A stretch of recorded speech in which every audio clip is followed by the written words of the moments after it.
and she didn't want all the additional parties involved. She did make varying statements about the tension between her and the other wives. I think she said at some point that they made her feel like something was wrong. They weren't very loving towards her. She almost felt like they were doing the mean girl thing. So I think that played into her psyche as well. And the story just gets stranger. This polygamist cult group had some very radical and bizarre beliefs that included things like alternative healing practices, as well as apparently drinking their own urine. They did believe in urine therapy and the benefits of drinking their own urine. It was a practice that I believe everybody in the group partook in. They also did things like sensory deprivation, meditation, like going into dark rooms and light or sound or interaction with the outside world as a way of sort of centering their mind and their body. Chloe apparently had a belief that the baby was in some way born in sin. Maybe Chloe was having some doubts about this lifestyle that she was living, and she apparently believed that through her breast milk she was, quote, downloading sin to the baby. From interviews with Chloe Driver and the others in the household, investigators also learn exactly what happened on the day of the stabbings. When they got to the residence, Ms. Driver went to one of the bedrooms with the baby, Hannah, who was 13 months old at the time, and subsequently went to the kitchen of the residence, retrieved a knife out of the knife block, went back up to the bedroom, locked herself in the room, and repeatedly stabbed Hannah and then stabbed herself. Benjamin and his friend Jason, who were just outside moving some things into a van, and then they heard a lot of very loud shouts and screams coming from inside, but the doors were locked in dramatic fashion, and so they had to kick the door down. We're gonna have to try and stop this bleeding, okay? Okay. Yep, we're gonna stop the bleeding. We're gonna tell you how to stop the bleeding. We'll suggest to make sure we do it right. Get a clean, dry cloth or a towel and tell me when you have it, okay? Yes, we got a shirt. Directly out the room and press down the room. Okay, keep the towel, keep the shirt on there, hold it really tight. Okay, here it comes, as soon as you can. Keep blowing air into her mouth. Okay, keep doing that, okay? But you gotta keep that bleeding controlled, all right? Okay, is she awake? I don't believe so. I don't know that anybody's ever going to be able to get into the mind of Ms. Driver in the moment that she stabbed her baby to death. The dispute, I think, really became, was it mental illness or was it insanity, and did the insanity laws fit? By the way, here at Law and Crime, we're all about safety. And you know what a big issue is right now? AI. I mean, have you thought about what AI platforms are really doing with your conversations? You wouldn't just hand your private thoughts, your business ideas, your sensitive questions to a random corporation, right? Well, that is exactly what happens when you use mainstream AI tools. Your data gets stored, analyzed, and even sold. And look, here's the thing. This is why we have now partnered with Venice AI, a proud sponsor of Prime Crime. Now, Venice AI is a private, permissionless, generative AI platform that doesn't spy on you or censor you. Your messages are encrypted, your history just stays. Comptez sur Grainger pour des produits de qualité industrielle livrés rapidement et vous aurez accès à des experts prêts à répondre à vos questions. Appelez ou allez sur Grainger.ca dès aujourd'hui. Grainger, pour ceux qui font la différence. Against this defenseless child, and whether or not she met the elements of Georgia's insanity defense. 2 years after Chloe Driver stabbed her baby daughter Hannah to death, her case goes to trial. Her lawyers argue she's not guilty by reason of insanity. The prosecution disagrees. I think what was clear from the outset of this case is that there really wasn't a dispute as to whether or not she committed the act. So it was really kind of came down to either she was guilty, or she was guilty but mentally ill, or she was not guilty by reason of insanity. And there are 2 ways that insanity can be proven under the laws of the state of Georgia. One is that the question of did she have the capacity to distinguish right from wrong? And then the other is, did she suffer under the compulsion of delusions? And the other piece of that is, would the delusions, if true, have legally justified the act? The state's position was that even if we viewed everything in the light most favorable to the defendant, it was not the insanity defense. As the trial begins, in order to understand who the players are, you have to know that everyone involved in the group had an alternative name. Chloe Driver, the defendant, went by Kuwani. Hannah, the baby, they called her Nimsi. And Brian Joyce, his given name and legal name was Brian Joyce, but he did change it to Benjamin Ben Michael. And I'm on the other close side companions of the country, of him so what did does it refer to matter? him as Z. The other women also had alternative names. I was just telling him it was just part I got of a new their car and someone belief shot my system cat. where We they weren't assigned flirting or religious anything. names to one another. A friend of theirs, who's currently serving time on unrelated charges himself, takes the stand. When we were talking about the sort of the social dynamic of polygamy and sort of your interest in that when you met Z, Yes. what did you observe about sort of his treatment of the women or their interaction and treatment toward him? Like, what was that? I from your observed a perspective? very beautiful, healthy relationship. I honestly believe he's What do you mean logging by into that? an extreme fetish site that she that, doesn't approve of all- and she like, would they not wake up allow every him to morning and have. talk about That is feelings, why he says that which he I thought doesn't was have really cute. I was actually a little surprised at the amount, like the access absence to of the like, account, and she's a petty argument and jealousy. You know, accusing because me you of have to logging kind onto of his expect that. account. He sort of described it as a very peaceful Like, existence. With no, I don't need to women go who see really naked pictures of your enjoyed boyfriend. The dynamics of the group. Obviously, that was quite different than the picture that was painted by Ms. Driver. The friend also has a lot to say about Chloe Driver's personality and the changes he saw in her leading up to her daughter's killing. Kawani was an excellent mother. She was attentive. She was warm and nurturing and loving. I never heard her say, "I'm going to hurt the baby." I never heard her say, "I'm going to kill the baby." I heard her talk about hurting herself a lot. I Okay. heard her talk about committing suicide. So- I watched her injure herself by punching herself in the face many times. You could tell, like I could always tell it in her eyes when she would she'd be in a certain place and then something would trigger her and she would just lose it. What do you mean she would lose it? What would she do? Gosh, all kinds of things. So this day, she was in it and she'll start shaking and attacking Z and attacking the other girls, and she just tried to attack me before, and never the baby though. That needs to be clear. Never the baby. But just a couple of weeks before Hannah's death, that seems to change. Kawani's delusions go from "I'm in danger," these things, to "the baby's in danger," to "the baby's gonna die, they're gonna take," to "a dead baby." You know, that's what's happened. Chloe Driver's husband was apparently so concerned for the baby's safety that he took her from his wife. This was about Thanksgiving or a couple days prior to Thanksgiving that he had taken the baby away from her. And the reason that he gave me for taking the baby was that she attempted to cut the baby. And so this was an incident where he was like, "This is not going to happen. You're mentally unstable. I'm going to take the baby away." And he had taken the baby away from her for several days. Driver reaches out to her parents for help. At the time, she and her group are in Asheville, North Carolina. Her mother testifies about the incident, but chooses to remain off camera. Tell us what happened on November 26th of 2020. Was that Thanksgiving Day? Yes, ma'am. I received some alarming texts from Chloe, which I woke my husband up and I said that we need to go to Asheville. You were concerned enough by the information you had received from Chloe at that time that you immediately dropped Yes. what you were doing and got in the car. Yes. Okay. And what happened when you arrived in Asheville? Chloe was there. She was distraught. She was crying. She was very upset because Brian had taken off Hannah. Okay. So when you got there, Hannah was not there. Hannah was not there. Did you know where Hannah was at that point? No idea. Come on, you're asking stupid questions. And what did you do next? After everything was all settled and done with, we ended up leaving Asheville without Hannah, and when we brought Chloe Back to your house in back. Knoxville? Yes. Okay.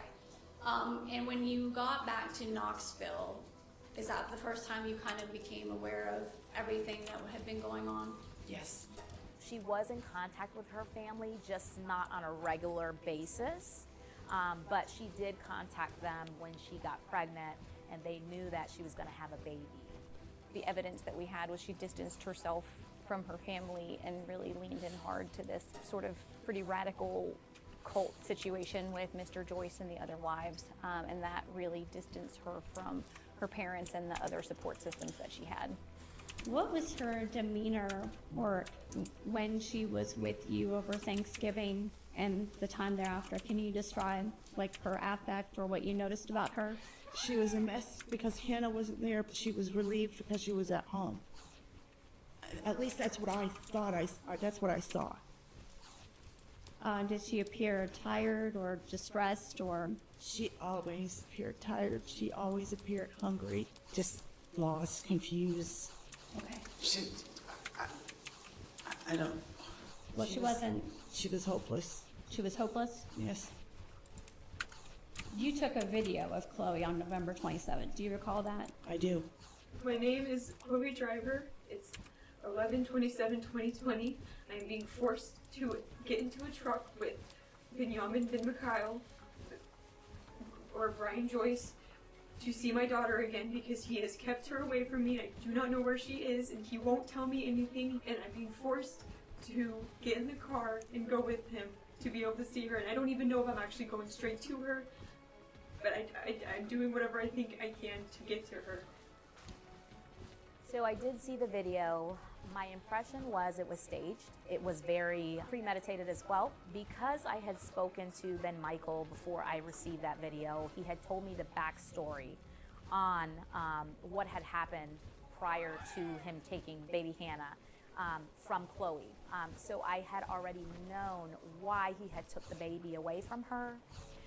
And so the video just didn't seem very organic to me. It did seem a little scripted. It seemed like she was doing that for attention from him, but also trying to get her parents to help her. Even after that video that was her mom made, she did return to him willingly after that video was recorded.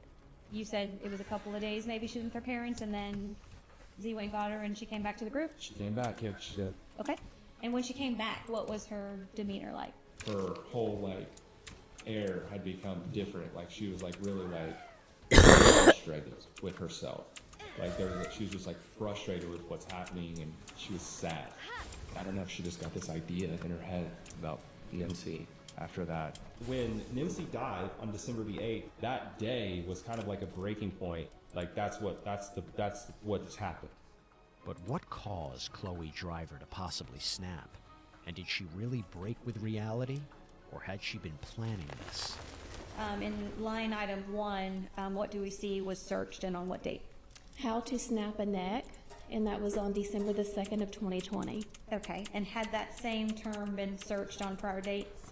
Yes, also on November the 30th of 2020. Hey, I want to quickly thank Odoo for sponsoring Prime Crime. And if you don't know what it is, Odoo is an incredible all-in-one business management software that provides you with a range of applications. And one of my favorite applications is their Projects app. Look, managing projects can be tough, but with Odoo Projects app, it doesn't have to be. You need a clear Twitch timeline, give me the Gantt chart sounds maps out tasks, that helps people you are stay on talking. track. Maybe like a more flexible approach. It's annoying. Like, sometimes, and then when you continue to type to me, I get no noise. Stop. Stop. What do you want? You kitty food? Yeah? Is it kitty food? What are you bugging me for? What are you bugging me? You bugging me?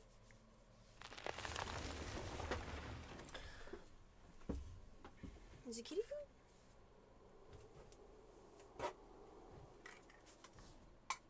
Excuse me. Excuse me!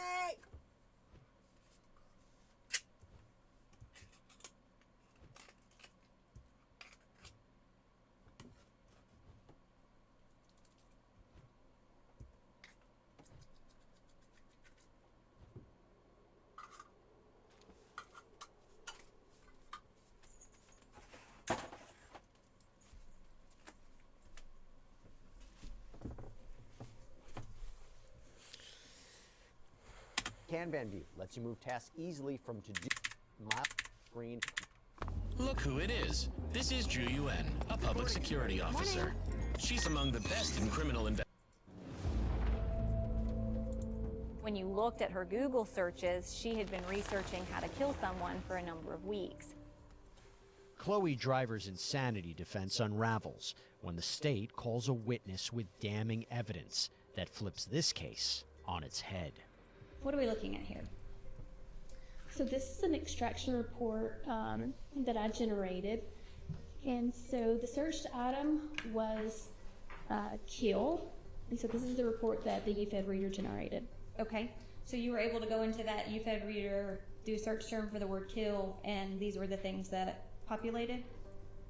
Yes, ma'am. Okay, so in item number 1, the left column where they're numbered, what was the term searched on her phone?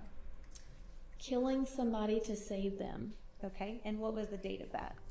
November the 25th of 2020. That was about 2 weeks before Chloe's baby, Hannah Driver, died. I think the month prior is when they started, or she started searching things. She searched things such as leaving with a baby with no passport. She looked at bus tickets to put a baby on a bus by themselves. Am I going to hell for being with a man who is married? Just weird searches, but also searches like killing a baby. And then in web history, does it also show websites that are visited? Yes, it does. Okay. So in line 2, what was the sort of website that was visited in relation to the term search term neck? It's www.quora.com. And it returned how hard is it to kill someone by twisting their neck. And then it says movies, make it look really easy. How much force would be needed? If you're searching things like that, you already are contemplating on doing something. You already put into place things that you want to do. So that's why I thought it was pre-planned, this whole incident. But defense witnesses refute that. Instead of someone plotting a murder, they depict Chloe Driver as a victim. Did you believe that Ms. Driver was suffering from delusional compulsions during this time frame? I believe she was experiencing delusions. The psychologist who testified for the defense did testify to potential diagnoses of bipolar disorder, borderline personality disorder, magical thinking, and delusions. She would see a knife just lying out in somebody's kitchen where it's supposed to be. And she would see that and she would interpret that as, that's a sign that I need to kill myself.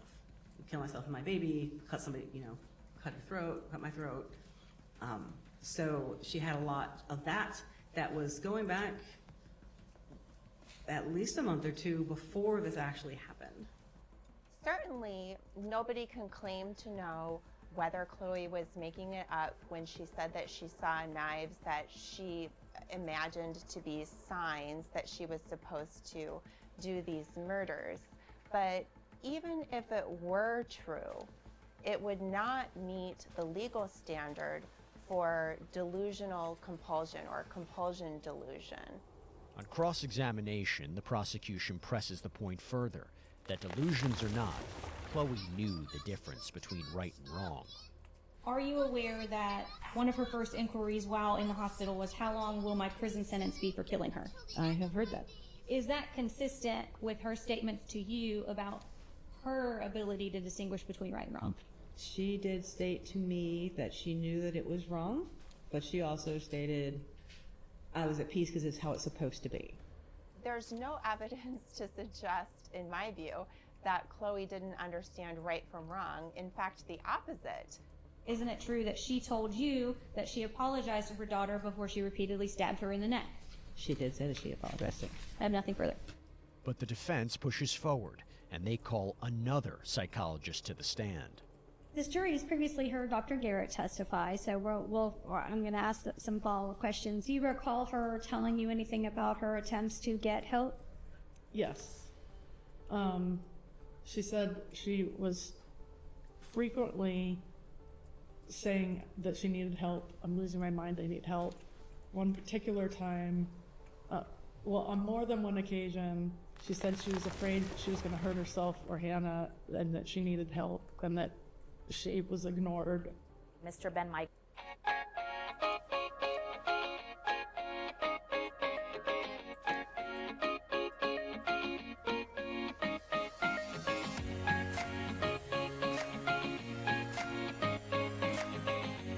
Well, he actually was self-diagnosing her when I was speaking to him, so he was trying to be the doctor for her. It was clear that they did not believe in modern medicine, nor taking any kinds of medication. Was the lack of medication and treatment over time what kind of exacerbated those delusions, those thoughts, and those compulsions? I mean, part of it is lack of treatment. Treatment would have helped. Part of it was she was living in a really stressful, abusive environment that would make her mental health decline. I think there was an effort by the defense to sort of distance Ms. Driver from any responsibility, even when she over and over and over again demonstrated her free will in making decisions that put her in the situations that she found herself in. There's plenty of evidence to suggest that Chloe had every opportunity to leave the relationship. At the time of her arrest, in her purse, Chloe had $1,000. She had a cell phone. She also had a bank account in her name with $65,000 in it. She was kind of conflicted about whether she wanted to stay or go. She wanted to be with him, but she likely wanted all the other people to be excluded from the situation. What were you able to essentially diagnose her with based on all of the things that you reviewed in this particular case? I diagnosed her with schizoaffective disorder, bipolar type, and also with borderline personality disorder. It's important to emphasize people with borderline personality disorder are not known for murdering babies, and they are not known for, creating what may be these manipulative types of delusions. And Chloe Driver's behavior behind bars throughout her trial doesn't help her case. She had initiated a relationship with another individual who she communicated with both via phone calls and text messages. When she would return to the county jail after each day of the trial, she would engage in very graphic sexual conversations with this individual who she was in a relationship with. We were watching jurors sob hysterically over having to see her daughter slaughtered in those photographs, and then hearing her return to the jail and say things like, "I'm stressed, talk dirty to me." The sort of just very casual sexual nature of her conversations during the pendency of this very challenging, difficult, and visually graphic trial was alarming, and something that we felt was certainly relevant for the court's consideration about sort of her level of remorse. After about a week, Chloe Driver's trial winds down with closing arguments. She does not meet the definition of criminal insanity based upon delusional compulsion, because if she was suffering under delusions when she was in that room, the only delusions related to needing to save Hannah, not to Hannah being a threat that would justify her actions under the law. So the example the prosecutor gave, for example, is if Chloe had believed that her baby was a demon that was going to jump up and murder Chloe, then it may have, if the delusion were true, justified Chloe taking action against the baby. Then she would be legally justified in defending herself against Hannah because she perceived Hannah to be an immediate threat to her safety. But that wasn't the nature of her delusions. We had no dispute whatsoever about the facts as to what happened to Hannah Driver on December 8th of 2020. We all agreed the events that occurred that day are nothing short of a tragedy. The only question has always been why. It's always been about Chloe Driver being a young, naive individual with a pre-existing mental health condition that had been previously undiagnosed, mostly based on her age. It has always been about the years of abuse, the coercive control, and living in this cult mentality that exacerbated these mental illnesses. What was presented by the defense, I guess I will say, was that she was helpless and that she was not responsible for her actions. Now, I want to be clear. A finding of not guilty by reason of insanity does not mean that she walks out of this courtroom or is not held accountable for her actions that day. It means that she is committed to the state hospital to get the treatment she needs. Justice in this case for Hannah is getting her mother the treatment she so desperately needs. There was a lot of effort to paint her out as a sympathetic party, but really the issues in this case were the act she committed against this defenseless child and whether or not she met the elements of Georgia's insanity defense. Now, the jury holds Chloe Driver's fate in their hands, and the decision is anything but simple. On the verdict form, obviously the jury had some options. They either could choose guilty, not guilty. They could choose guilty but mentally ill, or not guilty by reason of insanity. That is pretty unique, so it is atypical for the jury to have 4 options on the verdict form. Mr. Foreman, if you will stand, Ms. Driver and counsel, if you will stand, if you will read the jury's verdict, please. The jury reached a verdict in about 3 hours, I believe. It was fairly fast. I think that was a pretty rapid verdict for a case like this. For each count below, we the jury find the defendant guilty beyond a reasonable doubt of mentally ill. She was found guilty but mentally ill of all counts in the indictment. The guilty but mentally ill verdict by the jury, it really doesn't change anything in terms of the length of her sentence, and it doesn't change anything with regard to her being sentenced to the Department of Corrections, just as any other murder defendant would be. What it does is it gives the Department of Corrections more options for treating her mental health. Ms. Driver, you can come to the lectern and make any kind of statement that you'd like to. I am terribly sorry for many things in my life, but most of all for who was lost, and I always will be. Every single day I live with my guilt. In the past, I genuinely believed I had to die every day for my daughter, to hate myself for my failure in protecting her. But I know now that life goes on whether I suffer or not. There seem to be almost illusions of a belief in herself still as the victim, right? That nobody could, understand how hard this was for her. It's easy to review the past and say what could have been done differently. It's even easier to say what someone should have done. But that's just it. In the midst of a terrifying situation, you can't actually think. The horror and fear you feel clouds your thinking abilities and disconnects you from reality. So her husband, Benjamin, the father of the child, his victim impact statement certainly was compelling. By 13 months old, she was so beautiful. This is me and Hannah together. You can see, if you want to see her nature, that's her nature. She was excited and happy and engaging, and she'd come up to you and want to just learn everything. She'd want to touch you and smile. She'd want to get inside you and let you know that you should be happy too. The impact of losing Hannah Nicole, Driver Ben Michael, cannot be measured. That this woman believed that she was entitled to take my daughter's life out of this world. Yeah, that's exactly why she did it, because you don't care about her feelings at all until she makes you care about them. You just never bend, because you just adopted a little 17-year-old girl and impregnated her. The Prince of And Destruction just thought awaits. you could just treat her like that, and her feelings never mattered. She's gonna make you care about her feelings. She doesn't care if it costs your life. Wink! Can you hear me? We need your help. Finally, it's done. My magnum opus. Wink! What's happened to Yulene? We could hear her screaming from the cosmos itself. Why aren't you helping her? Oh, I am. Just getting ready. Getting ready? Move! I'll help her myself.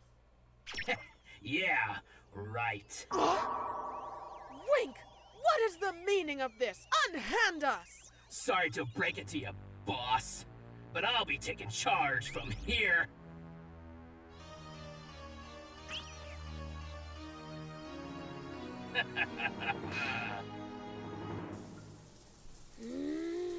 Some witch of water I am, taken hostage in a shower. Hurry up in there! We're on a tight schedule! You're the one who insisted I make myself presentable, so be patient. Why, if I weren't outnumbered... Whatever. Just don't keep the king The waiting. show sucks.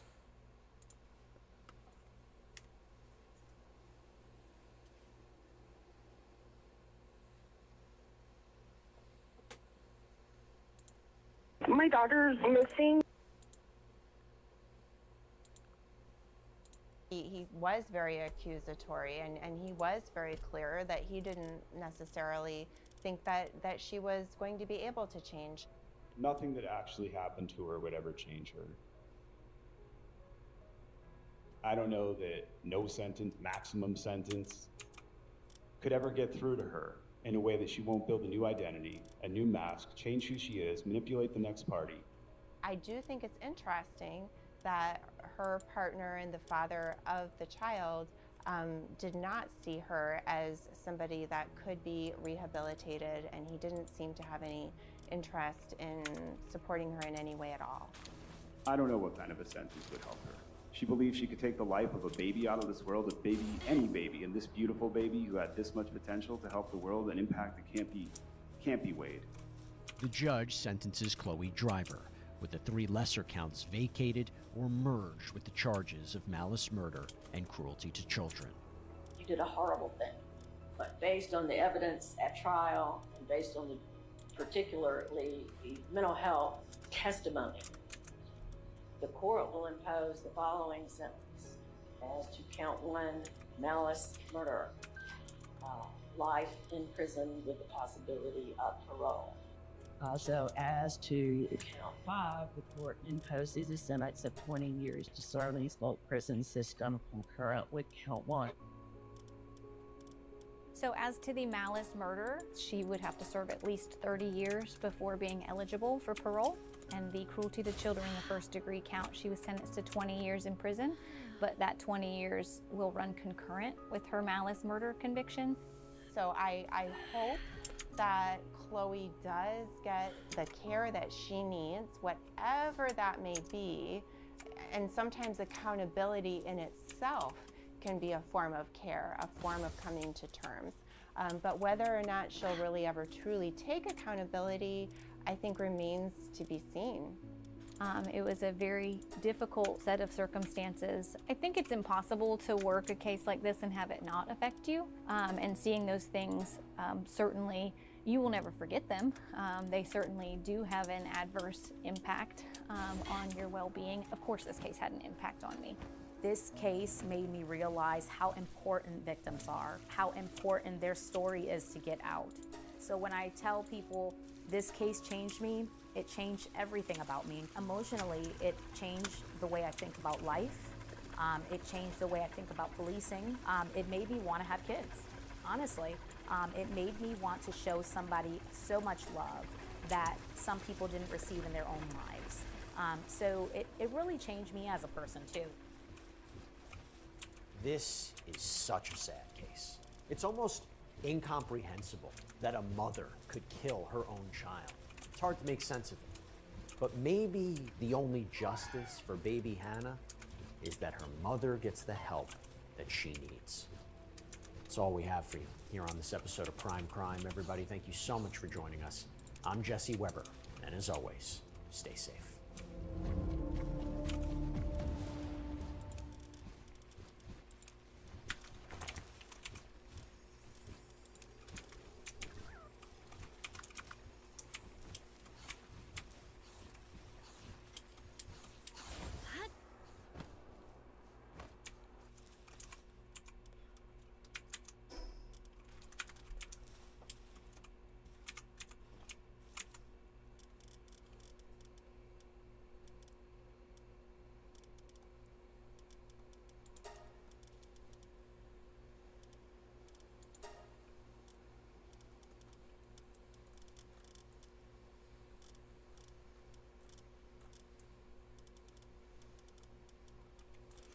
Deleted it.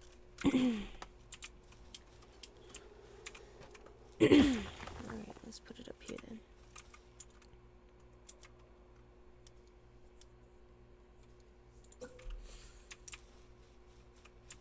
Too close to a special boss or fighting area.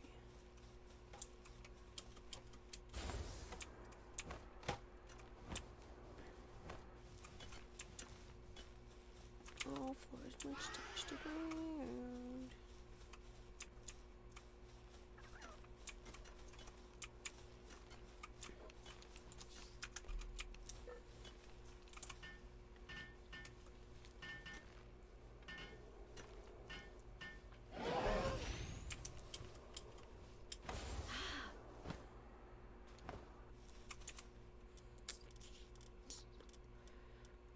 ranch. We're gonna put this one, this one, this one, and that one.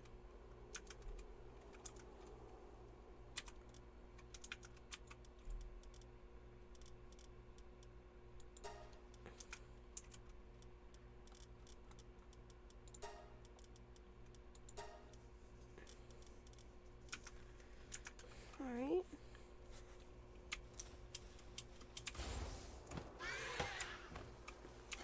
Cow, chicken.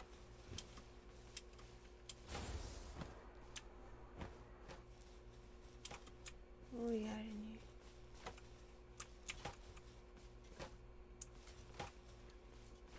Damn, that's gonna take forever, eh?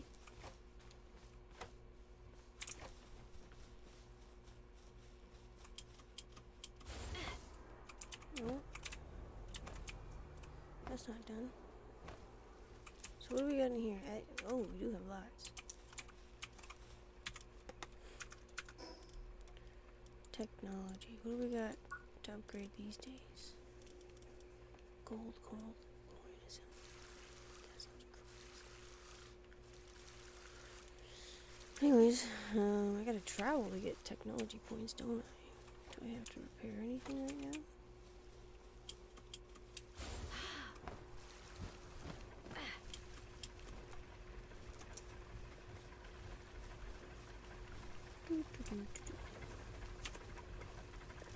No? Oh, maybe this one. Need some polymers. 25.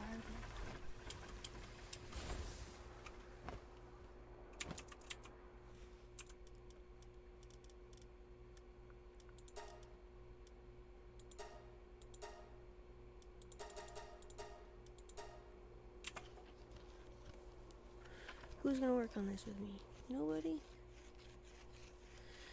Nobody? Oh, monkey's coming. Monkey's coming.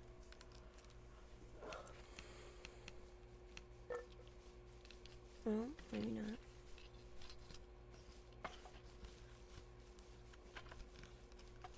Oh, he is. Where's the war sect? I don't even see a war sect nowhere. Is he stuck in the house, I guess? He's working on probably mining. Why are you running around in circles? Eat, sad boy.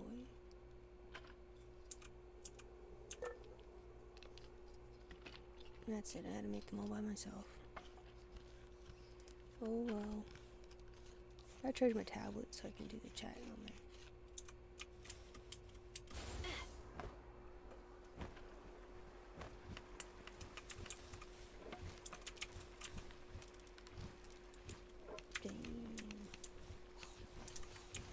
Take your medicine.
Alright, so I'm gonna go leave some stuff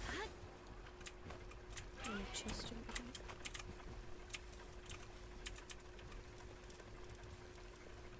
here. Yeah, this stuff isn't supposed to be in the chest for sure. Yoink, yoink, yoink, yoink, yoink, yoink, yoink, yoink. Then we're gonna put these ones back in. It's musket. We got bound. Oops. I don't want those bounties. Ancient Civ cards. Might have to put the other one in.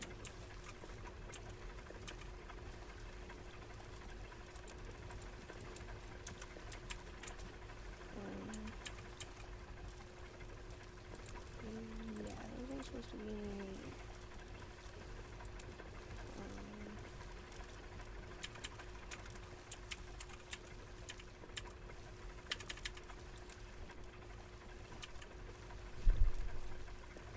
we got here?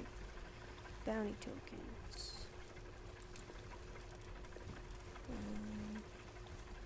Oh yeah, I can't really repair stuff, dude.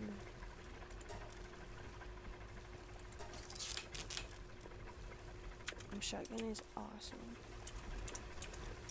Alright, now we're gonna go mess people up. I think I gotta wait for my pals to come back. How much longer? 6 minutes? That's a long time. Head Astral Mountains, fight the Belt, Genetic Research Tower.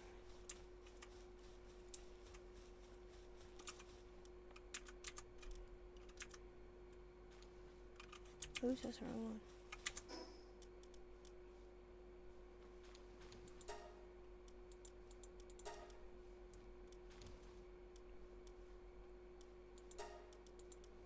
I'm gonna get these guys cooked.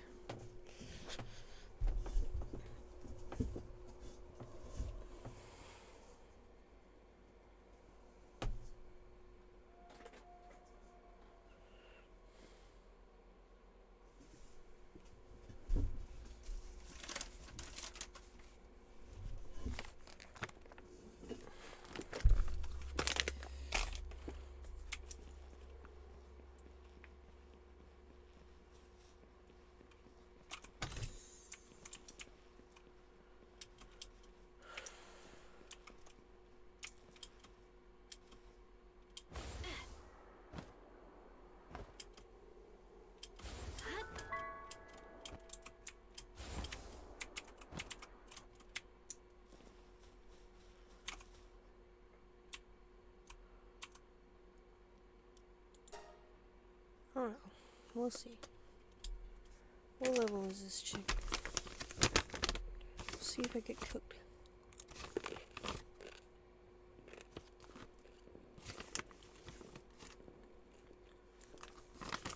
Oh, if you do, I forgot.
Oh no!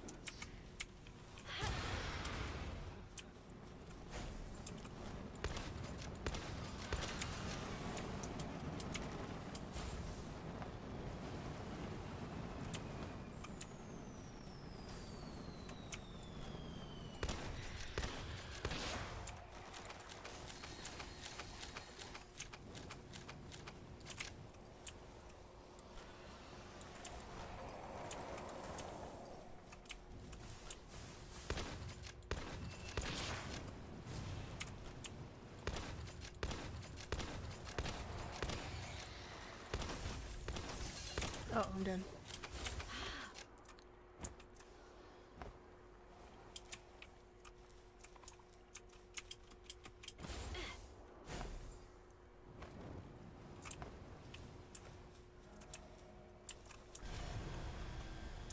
A bird.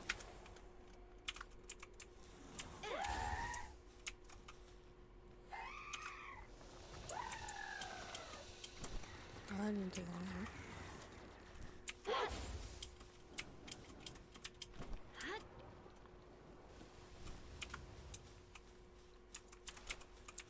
Oh no! Looks like I'm gonna get cooked anyway.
Nope, don't have any more gun.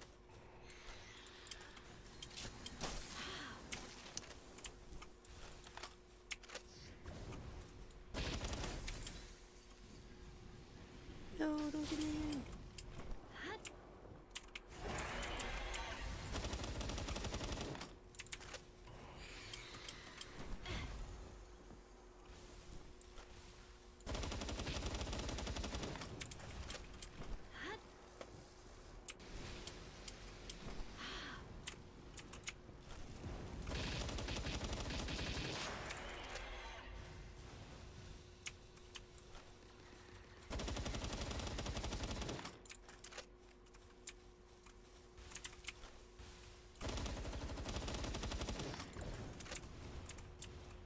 It's halfway through and I didn't die, but I'm not gonna beat him.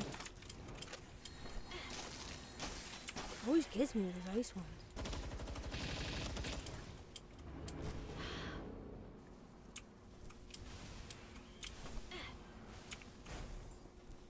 No, my big guy died. Okay, we can just die now.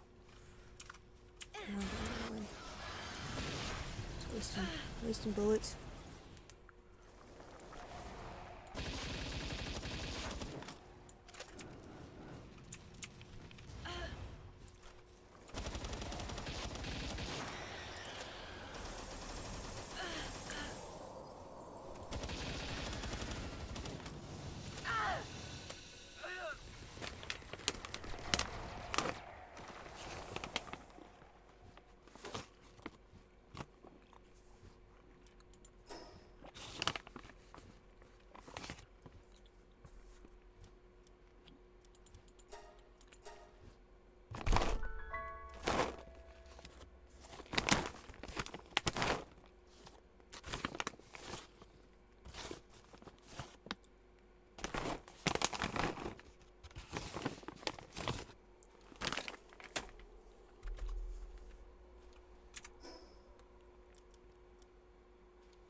Wow.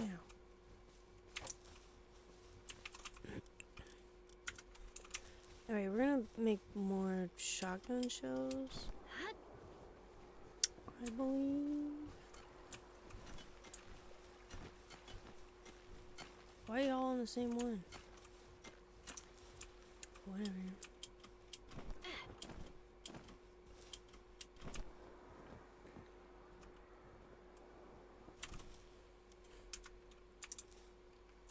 Oh wait, yeah, shotgun shells? That's all I have for gunpowder? Oh, I gotta make some gunpowder? Okay. So I need more sulfur? Okay.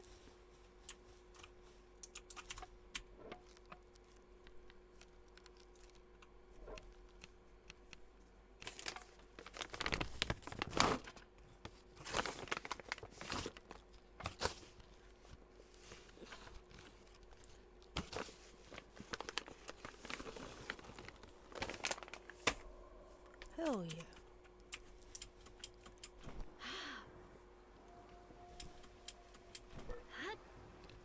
Where's my bird?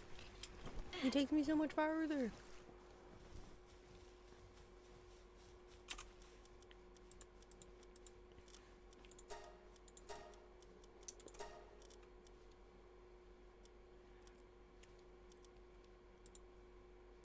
I'll take this bird.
Anyway.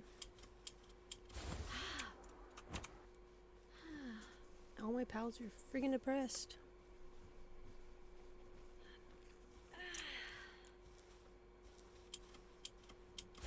Because I should find some stuff to sell to the dude. What do we got? Gold revolver. Pass. That sounds cool. Health armor.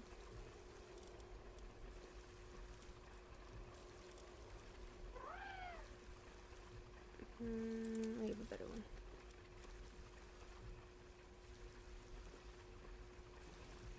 I'll pass on those. Musket. Makeshift SMG. Okay, so we'll keep all of these ones.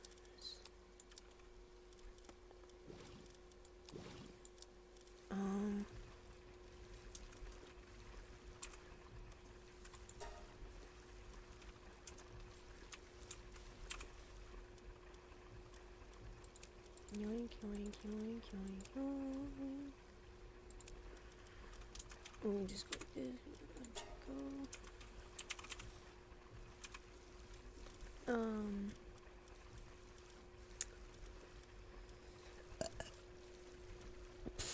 What are we selling? This thing? The blue thing?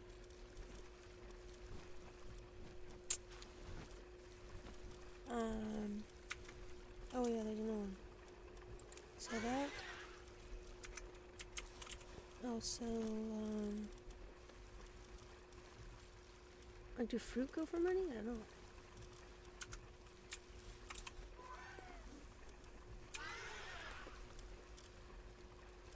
Because I don't need berry seeds or wheat seeds. I'll sell those.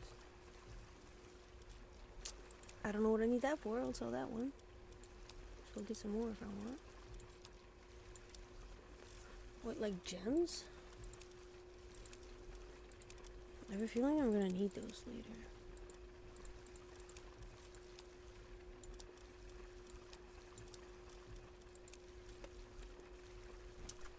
Why do the gems go into my inventory but they won't go back? Oh, because I can't put anything back in that chest.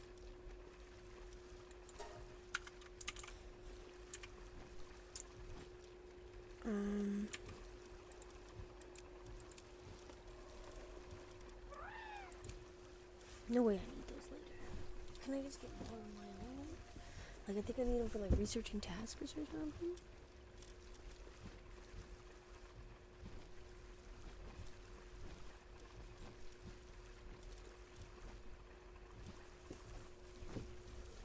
I don't know. These flowers are just speed.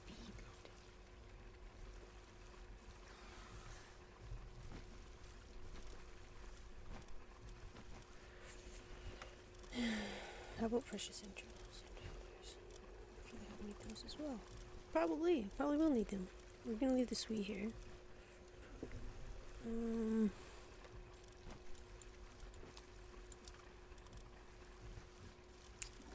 A lot of stuff here I don't want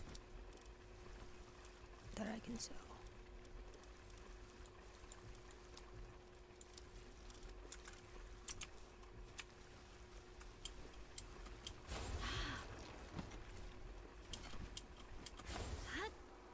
See what we got for research tasks.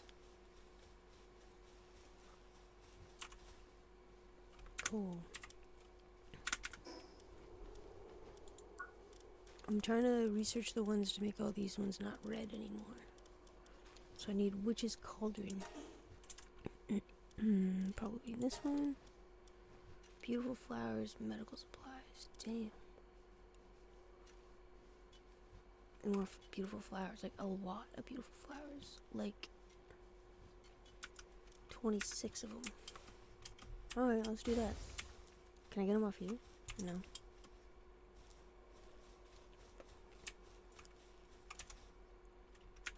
I always do that. Let's just go to this one. So we're gonna try to go to get beautiful flowers. I usually get them off over here.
Oh yeah, I was gonna sell stuff. What is this inventory full? Guess that was the last thing I was gonna grab. Well, we're gonna grab some flowers. And then we're gonna get the heck out of here.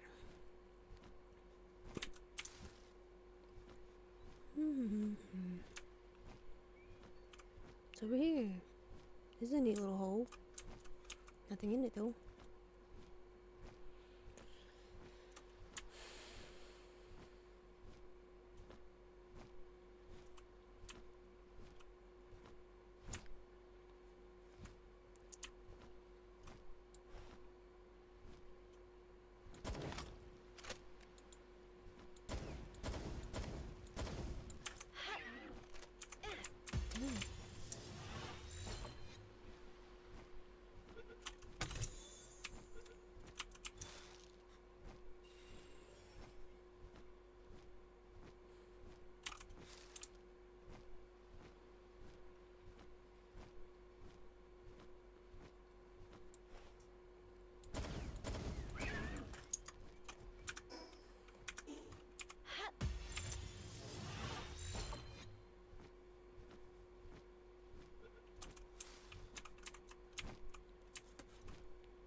Oops.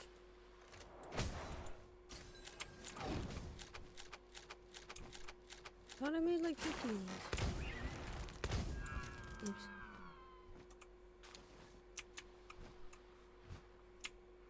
Well, there's 3 of them. Guess I'll grab this.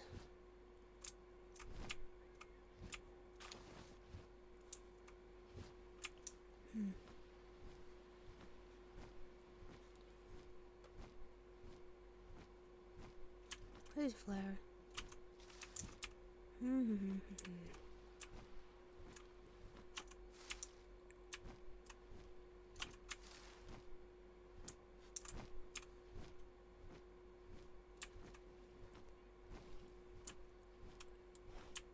Oh, it's so small.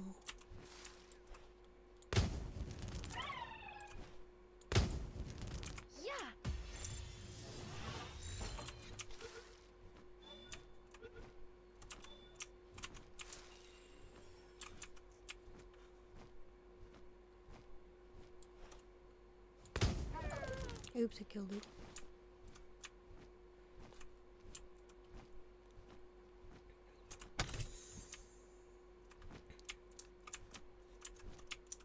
It says inventory full. I don't know what I did. Or I dropped the rest of the bitches. Turn around, bitch.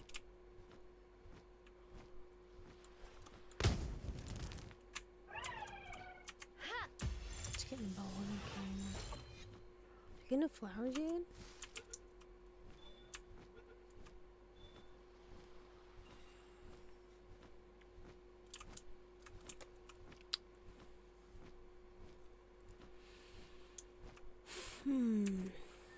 Apparently this Pinky was mad at me.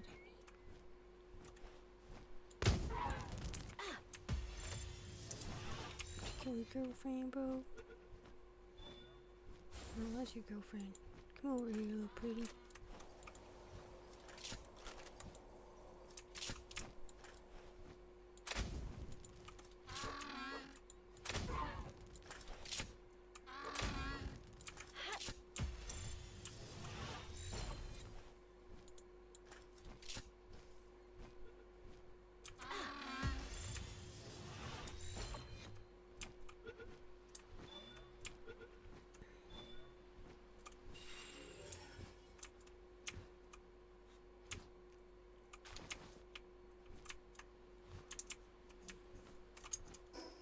What else do I don't want to hold? See, I thought I bought.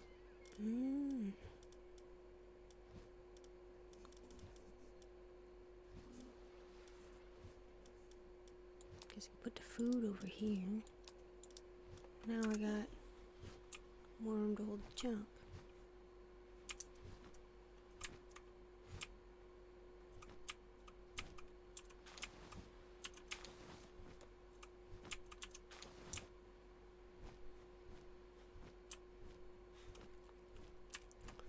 Alright, I'll just shoot this thing.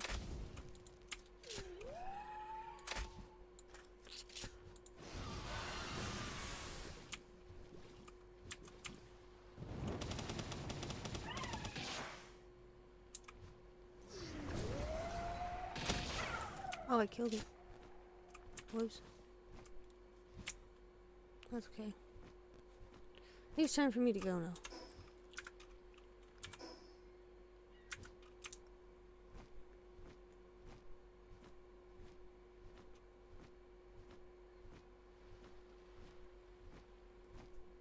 Did I seriously walk far enough away for a chest to spawn? That's cool. It's probably gonna be another schematic. Taking up my inventories.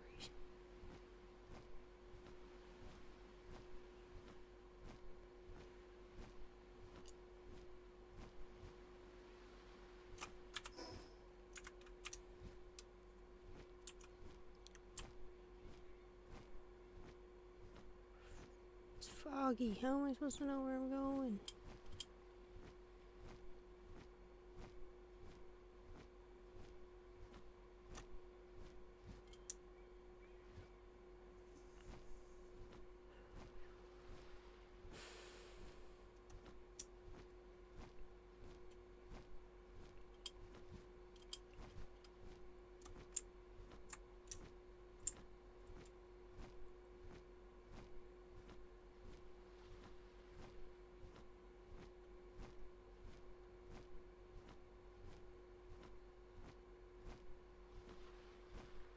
Anyways.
Now we need medicine supplies.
Get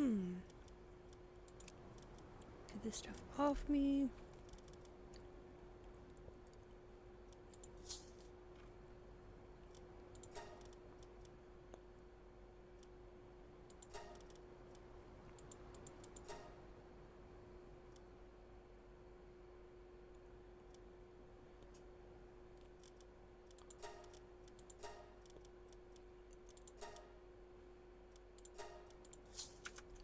Alright.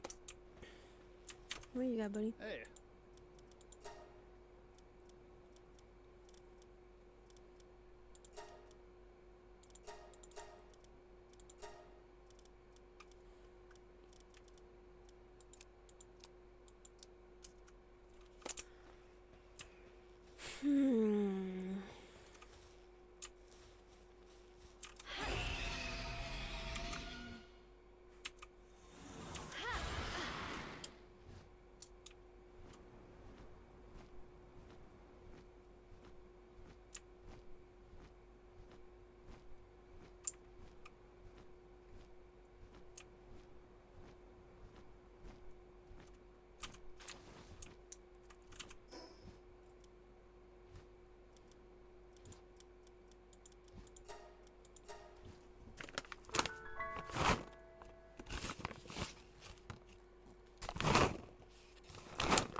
Nice.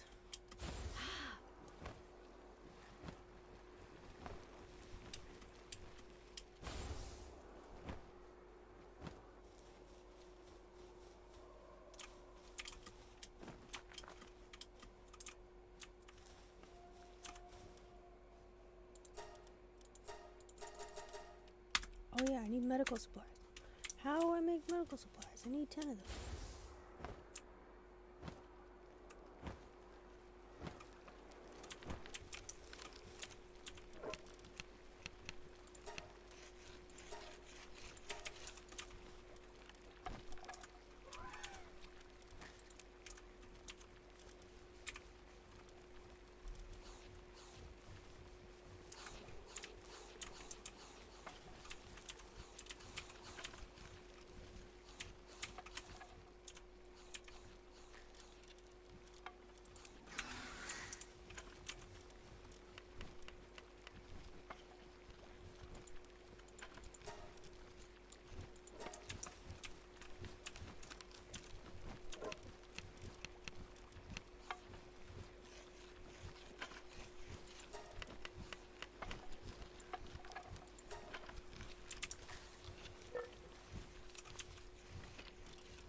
My pals are depressed. We're gonna try to figure that out.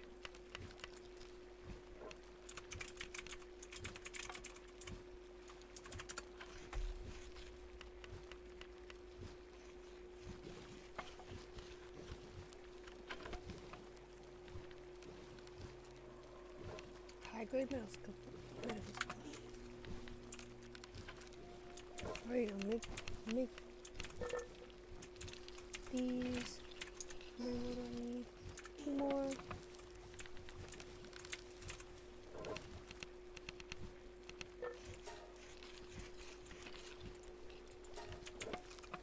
One.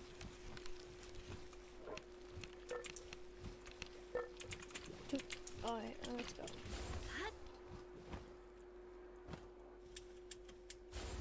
So, I've been trying to do everything on this research counter.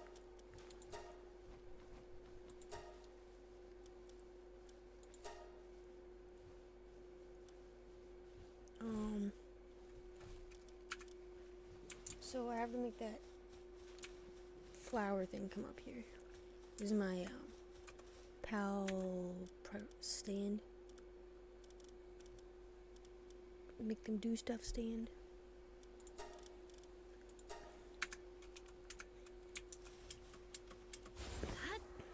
And then I go back down here.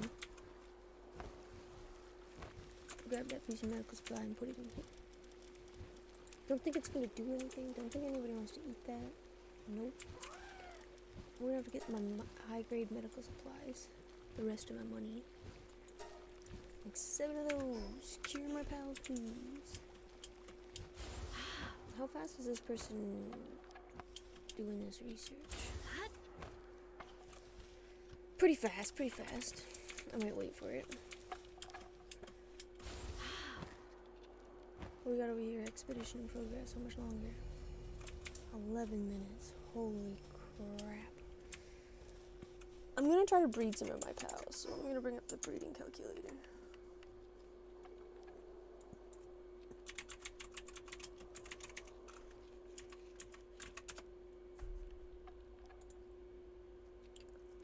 Okay.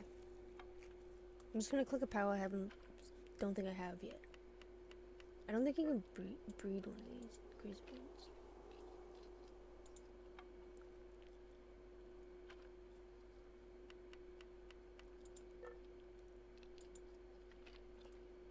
Oh, Mossandra and a Greyhound?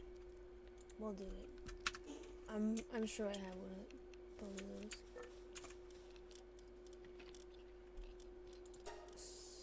Sort by number. Do I have a Greyhound out here already? No. We'll put one.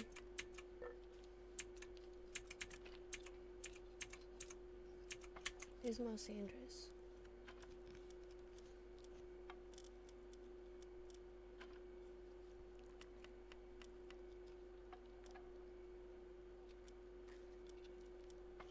Okay, what's the big darkness? Dark damage. Fire attack damage.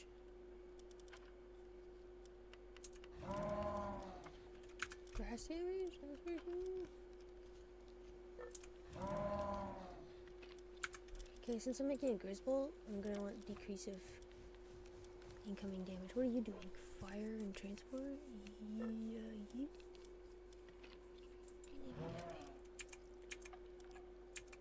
Yeah, one being the puppy dog. Yeah, Greyhound. Infinite stamina. It's out for Grizzbolt. Defense plus 10. Take that one. Oh, wait, I forgot to check. Are they both male and female? I always do this. I always throw them in and I check after. We got male and male. Frick. What about a Greyhound that's female? Infinite stamina, not bad. Okay. Now I have to pay attention when I'm breeding them because they have like a lot of cake for them, like over 20 pieces of cake. So they're gonna make a lot of eggs if I'm not paying attention. Don't forget, Becca. We don't need 20 fucking Grisbolts.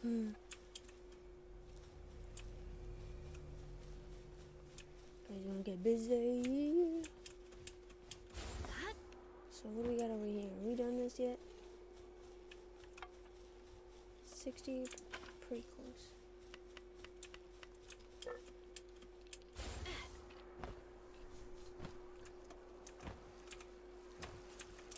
How do I make a little pathway here?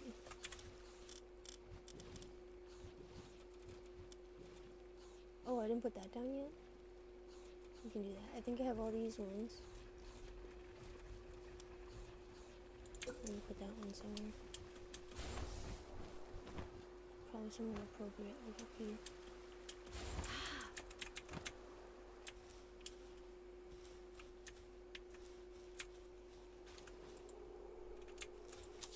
There. A lot of my pals are doing better. I only have 4 depressed ones left. Alright.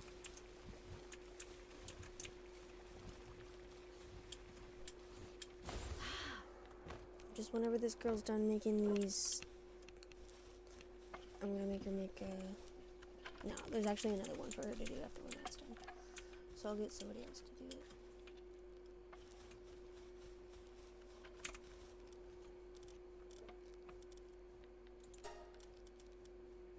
This one. Okay.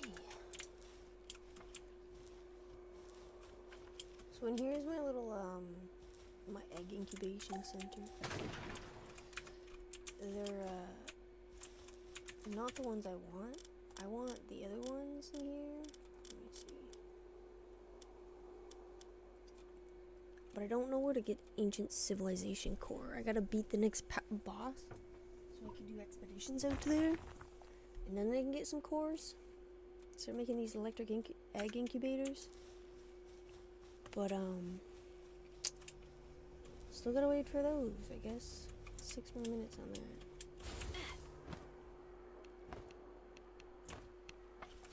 This is almost done. I'll wait here. Maybe I'll pack a bong tool while I'm at it. So I gotta do some artwork today, Becca.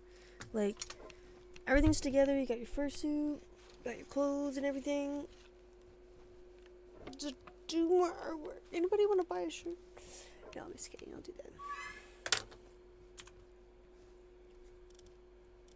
Now I'm gonna do cavern mushrooms. I need one more cavern mushroom. Oh, choke me.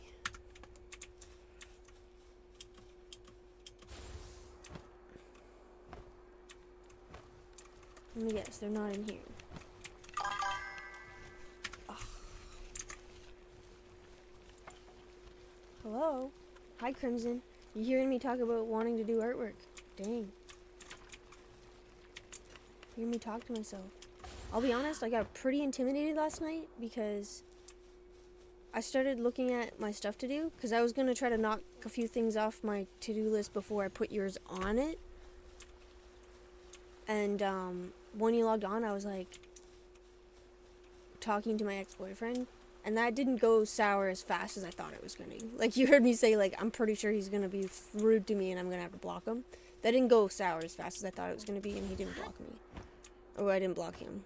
He isn't rude yet. He usually becomes like a huge asshole for no reason. He'll just start calling me a bitch for no reason. I have no idea what this guy's problem. I don't even know why I'm talking to him.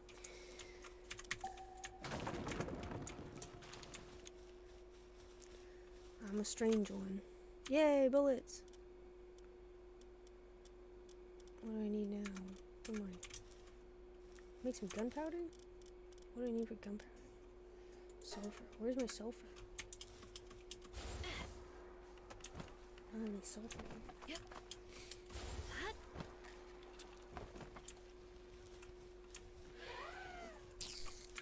I think there's like a sulfur mine I can make. Right there. Must defeat the tower of the PIDF, which is not that one. Damn. Two. Well, I guess I'm not supposed to make guns till the end, huh?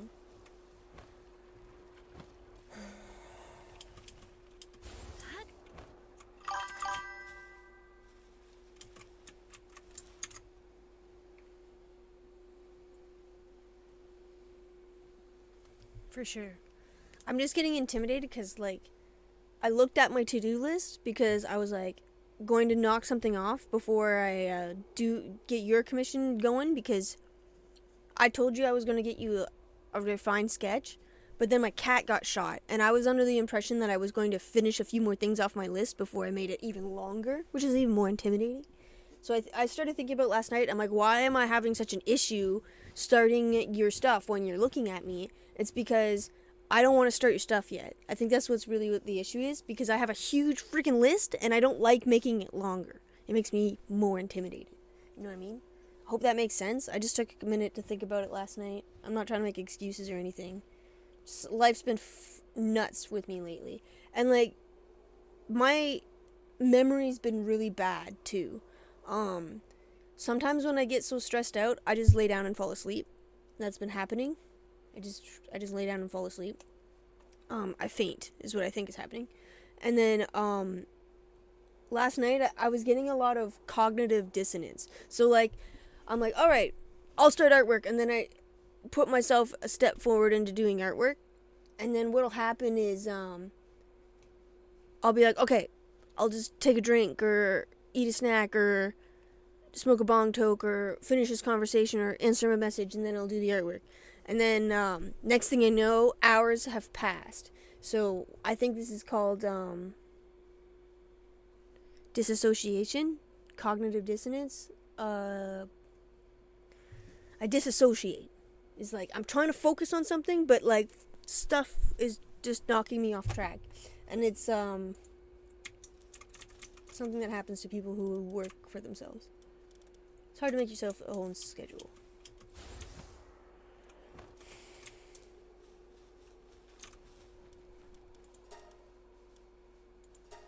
Oh yeah, cavern mushrooms.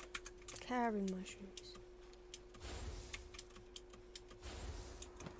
Can I go in that cat cave yet again? No, it's locked. Why is this in here? What are you doing here? Yeet?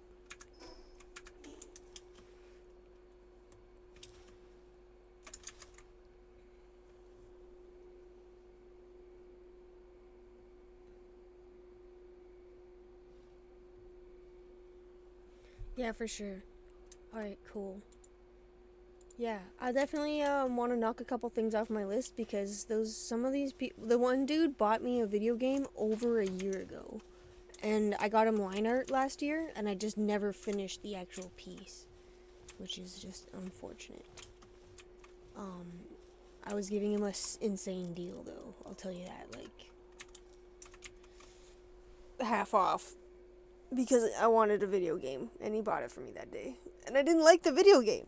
That's probably another reason why I didn't finish it, because I was just like, damn, Temtem wasn't what I thought it was going to be. I like Palworld better. Someone was like, oh, you like Palworld? Maybe you like Temtem. No, I like Palworld because it's not like Temtem. Temtem is like another Pokemon ripoff, but it's all battles. Just nothing else. You just walk around and do battles constantly. Turn-based stuff. I don't like that. I like this live-action world-building thing.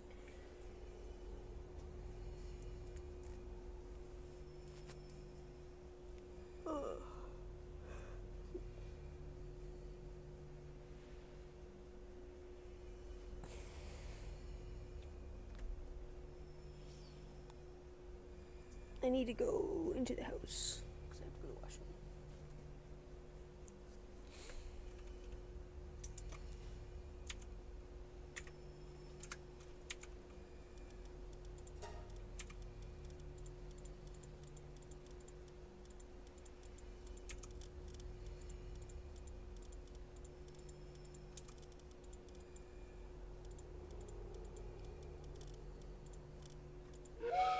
I'll be back after the washroom. No, damn it. Damn it, I don't want to go to the washroom until I start the next thing. I need a cavern mushroom. It'll take 2 seconds, right? There's a cavern right here. Just walk in, grab it, go back, then I can go to the washroom. Washroom's all the way in the house.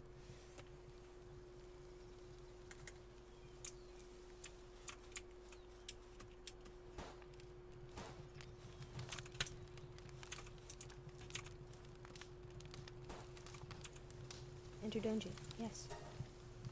Go. Crap. What's my phone say?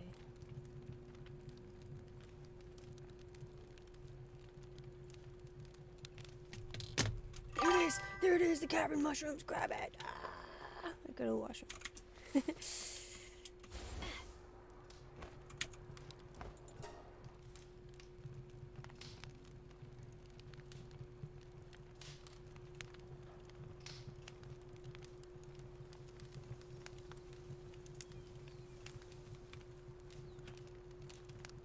A few days ago, I walked into my Airbnb.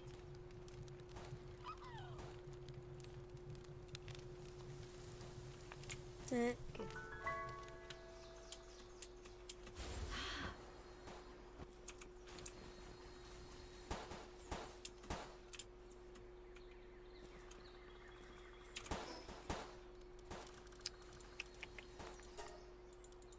Here we are. Here we are.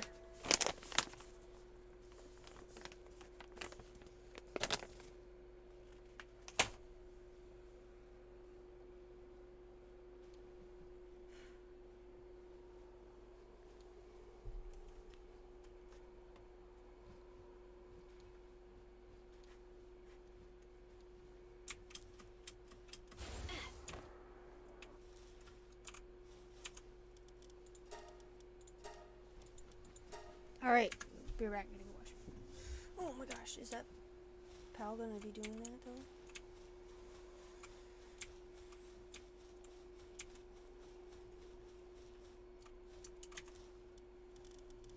Don't hurt yourself. Watch out.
Nice.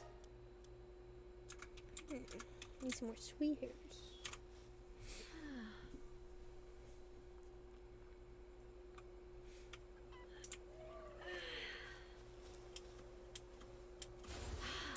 Oh no, I got too many grease bolts again already.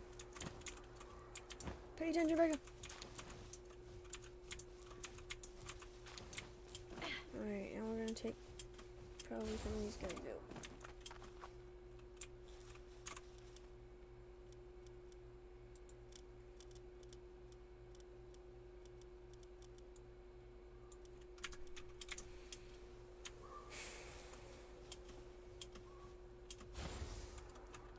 What do we got? Grease bolt, grease bolt, grease bolt. 3 grease bolts. We're gonna get the heating in here.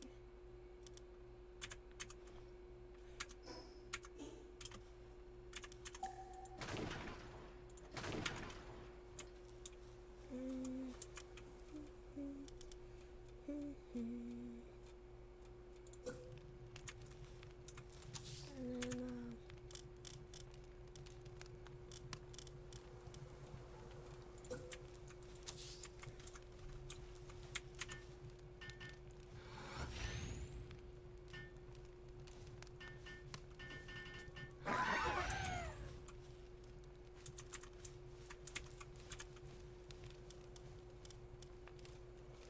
it's another campfire, probably.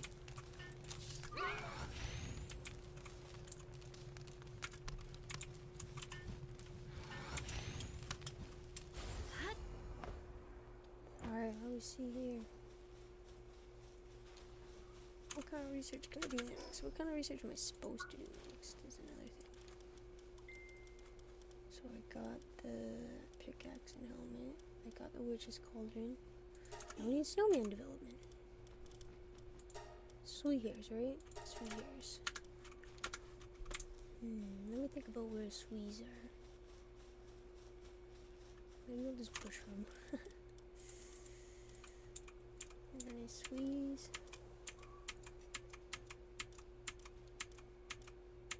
Where's the squeeze? Oh, there they go. Definitely. Oh, let's sweep her.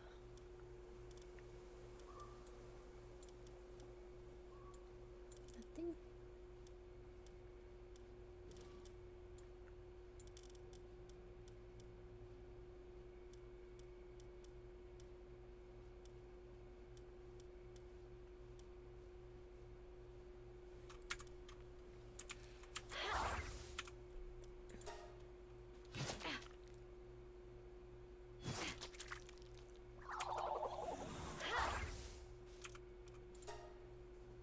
Oh, I only get wool? Where's my sweet fur? There's sweet hairs.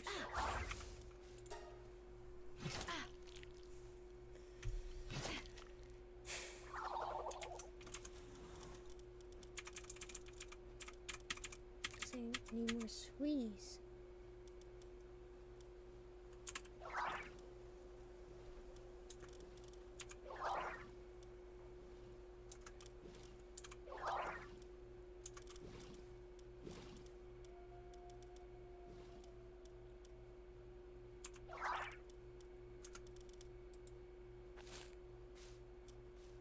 Oh, sweet one here.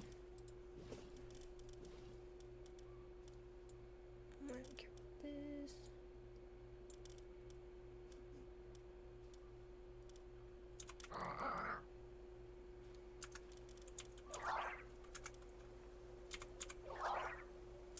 Sand drops.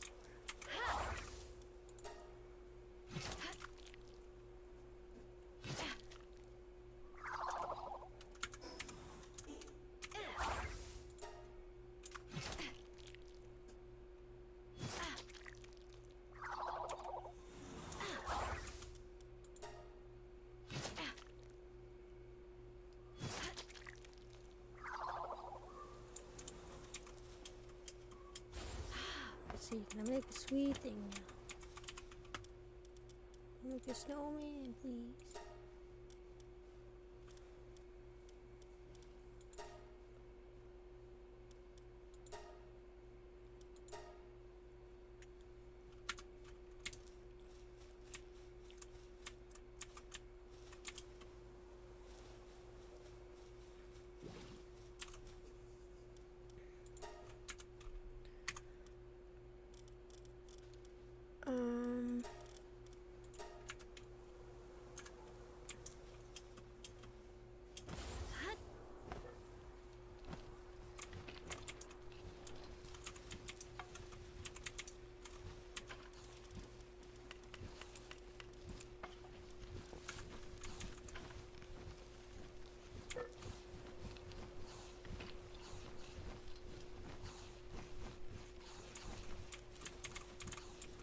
One more.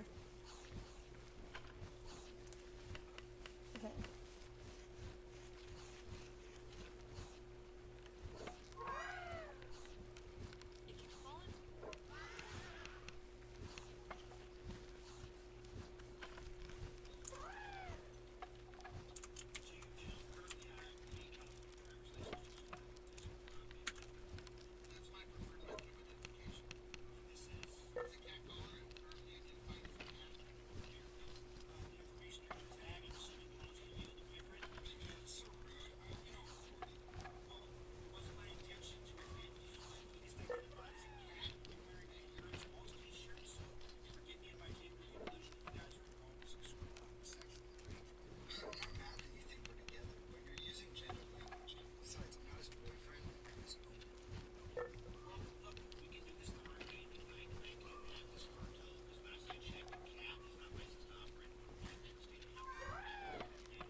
Alright. How charged is my tablet? 76. That's the same as my phone. I need my phone to be charged because last time I tried to work on artwork, I let it crash. If you let the phone die while you're working on a piece of artwork, it can corrupt the file and you won't save your progress. Or you can corrupt the entire fucking file and not have anything.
technology points.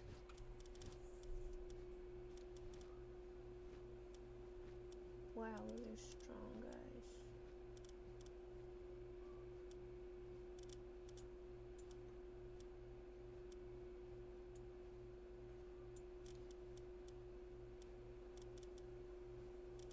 Wow, there's two of those? Didn't realize. I'm gonna try to get them though.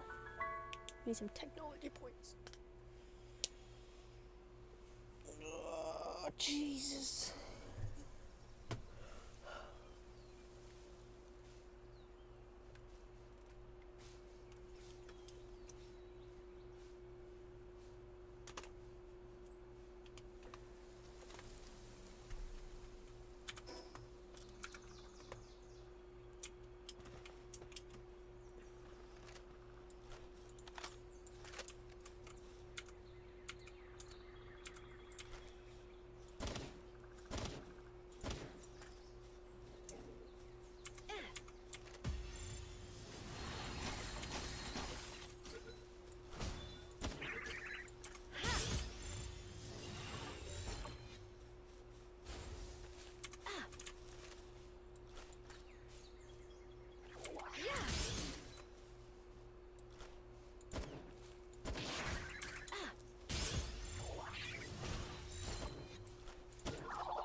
Just a flag.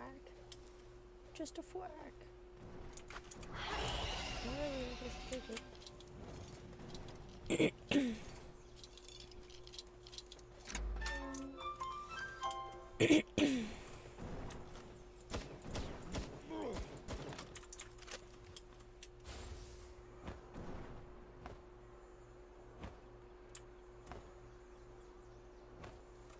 Oh, look at that.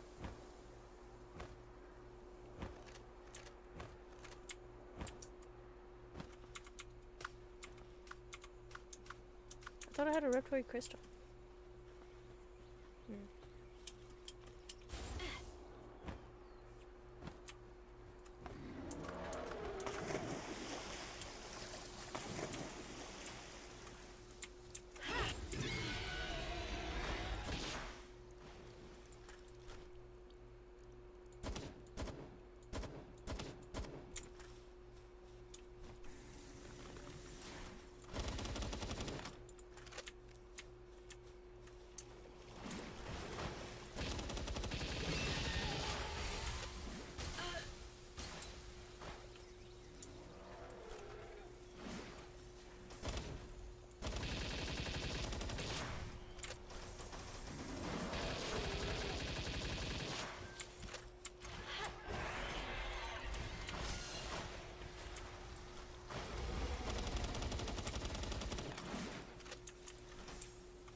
Are you fucked?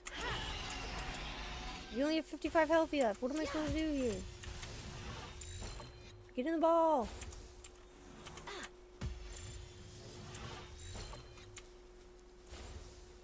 Get in the ball.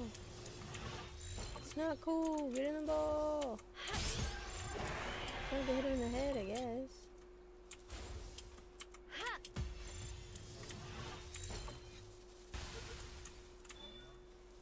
Well, that was a little bit closer.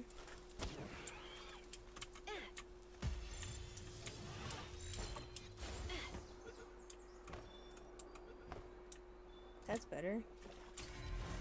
Jesus. Now where's the other one? I did that one, so I'm gonna go over to... Oh. Wait, what? Oh! They count as the same one. That's interesting. How about this guy? Jet Dragon? No. Alright, well...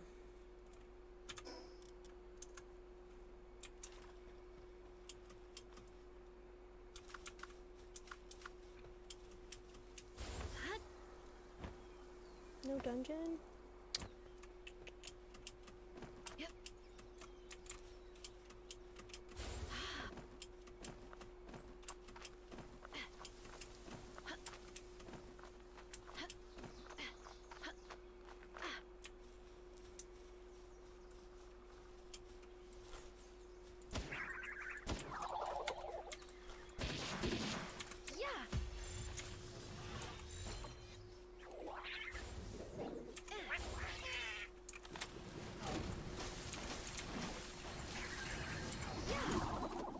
You weren't supposed to kill him. I thought I pulled you back. Jesus.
cooling task. Level 1 research has been completed.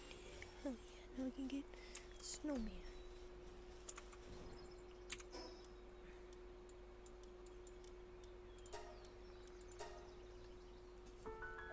Let's get that snowman. Research.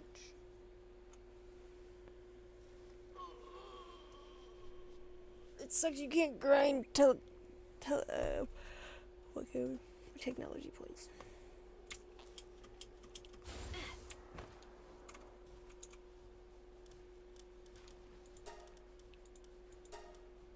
Ice organs, 2 more. Are you fucked? I've been catching ice organs this whole time.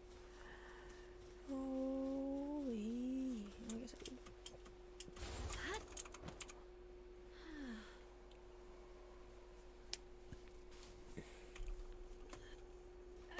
I knew I was killing sweets for a reason.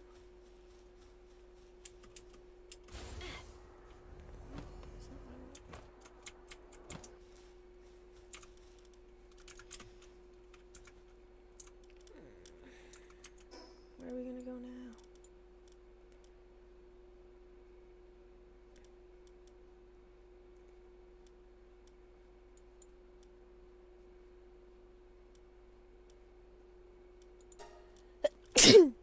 Oh, it was gross. Something fell out of my fucking mouth.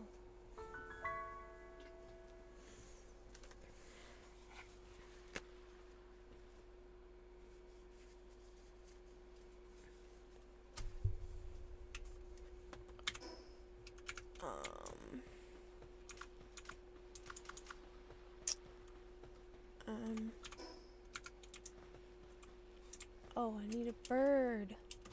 I don't have a bird. Oh, is this a dungeon? Can I go into it? Oh, that's the arena. That's right.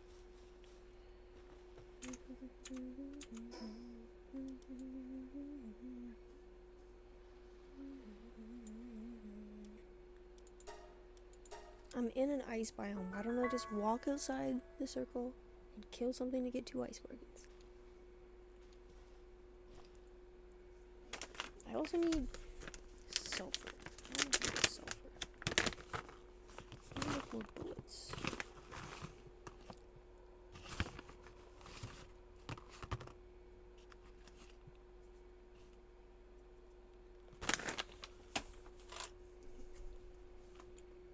What was I doing again? Oh yeah, getting 2 ice organs. Also, I want my pals back.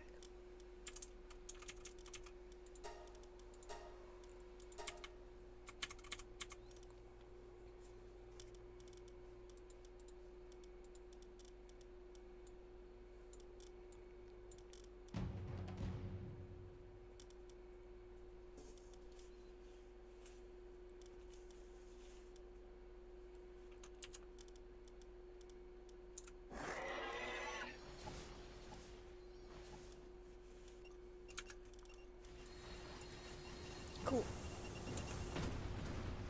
I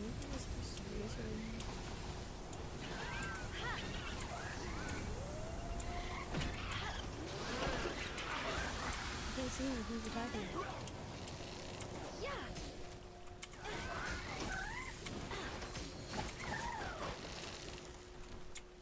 Was it?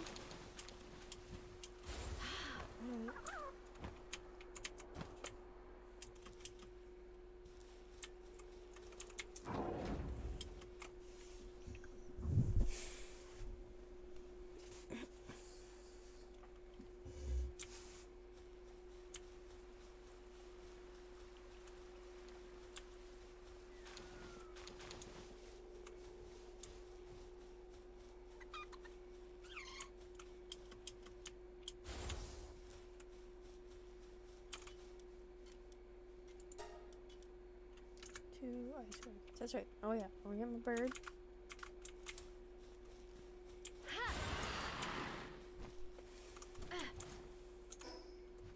My mental health has been absolute shit this month. Like, yesterday I was sitting on my friend's couch for just a couple hours, and I asked him like 2 or 3 times if it was Saturday or Sunday, and he's just like, Saturday all day. That's when I realized I was like, oh, I've been asking that a few times. I can't remember anything.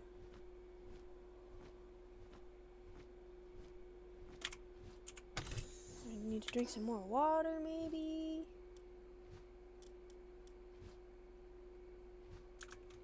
Can't pack a crest. That sounds interesting.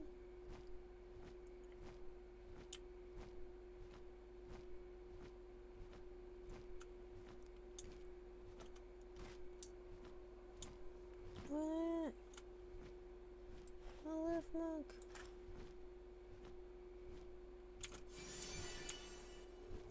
Whoops. That's not really nice. Oh, there the bitches are. Yeah.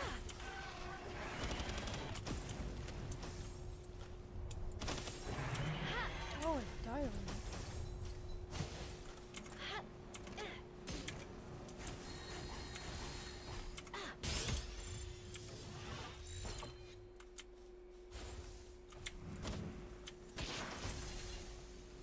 Let me out, let me out, let me out, let me out.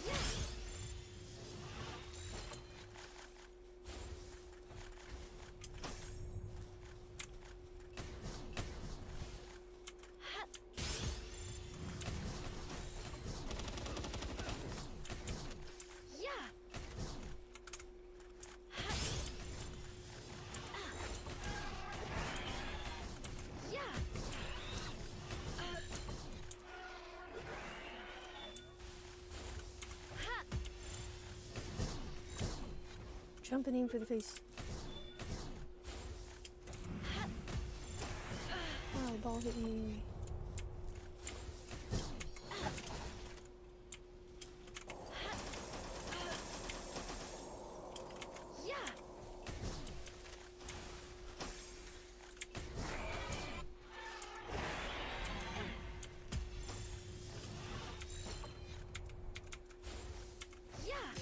Whatever, you're dying. Just one of the ice organs anyway.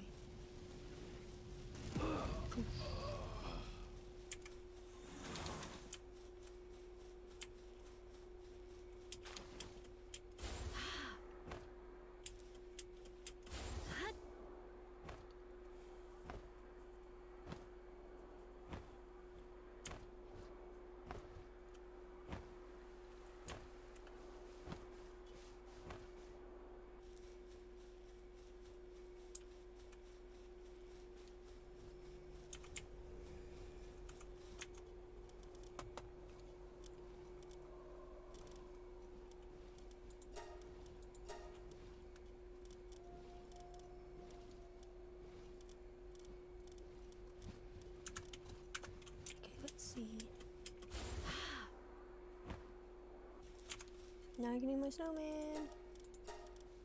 Snowman time.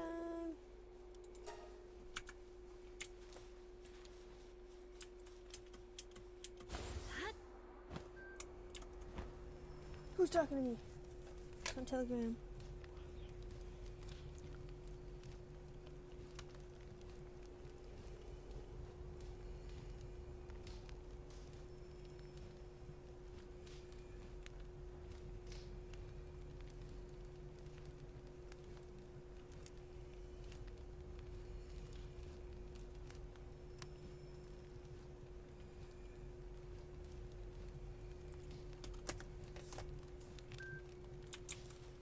$3 minutes for that one. What do we got over here? One of these hatch.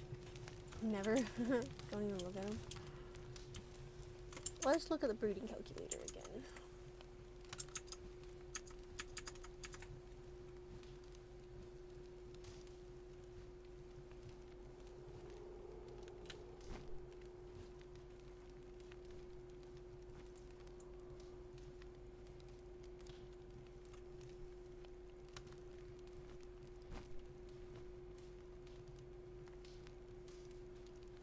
Well, thank you. I'm glad you like my artwork. I do want to make good art. Like, I take the time to make, because it's a reference sheet. I work much harder than I need to, because I know you want the reference sheet to be exactly the way you want it. I can't blame you. And that's the point of paying somebody else to draw something you want. Also, you would do it yourself. Or just look something up on the internet that looks similar. So I appreciate you supporting me.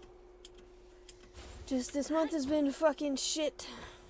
And I wish I could see what was going to happen to me later this year. Like, I might be homeless next month, and, like, I shouldn't be prioritizing Harvard. So I never really know. I never really know what's happening to me. It sucks.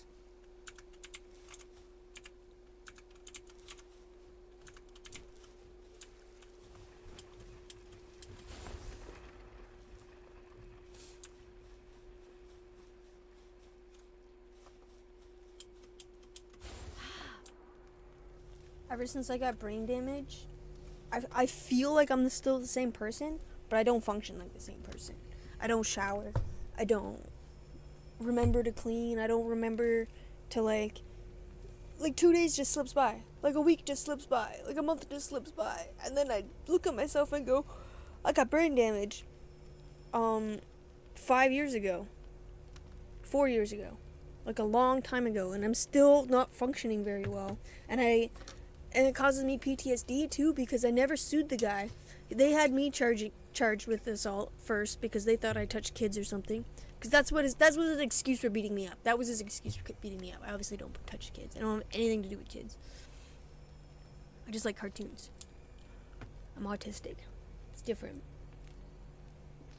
I don't even pursue talking to people younger than me. I mean, I guess my ex-boyfriend's 10 years younger than me, but I honestly offered him a place in my house because I couldn't talk to the landlord. He's French.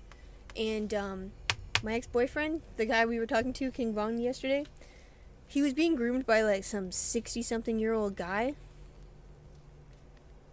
Some 60-something-year-old guy was like giving him blowjobs in the church, and it just made him feel so uncomfortable.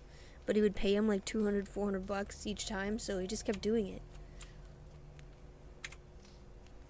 It's like, bro, you're 20. You don't need to be talking to somebody 3 times your age.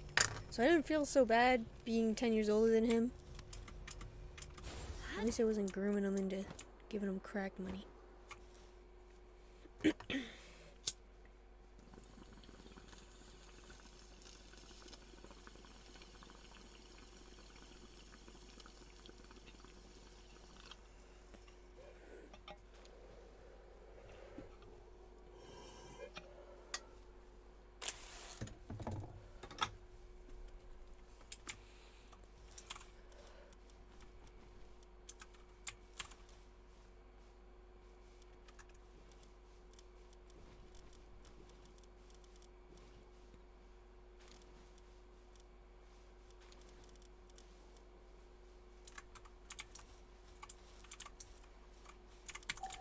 I don't think I want this here.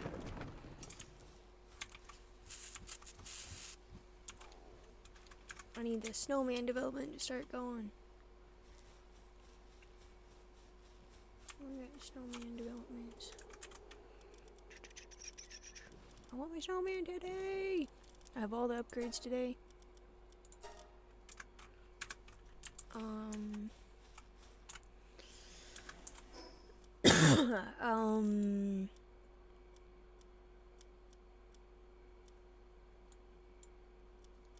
Guess I don't have to catch that guy, I just gotta kill him. I'll do him. Bounties are good. Bounties are a good idea.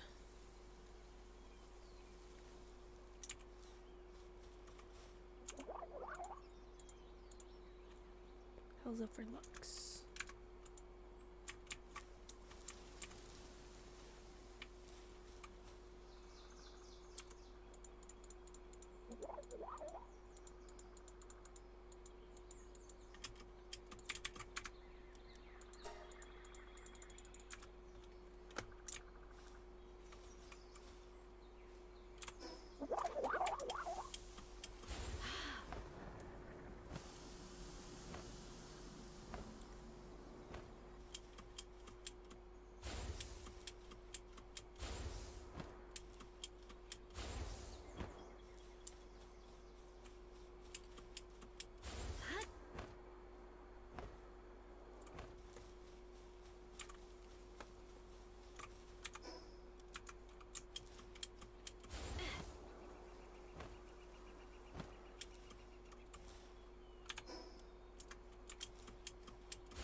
What? My bird died? Or my dog?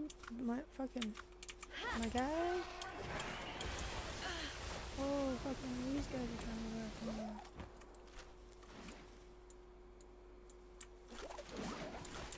Can you fuck off?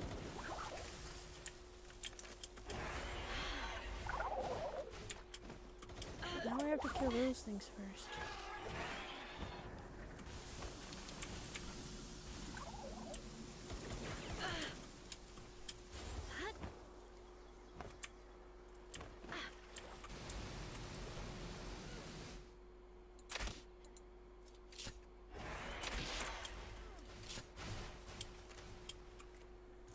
I thought I had like 300.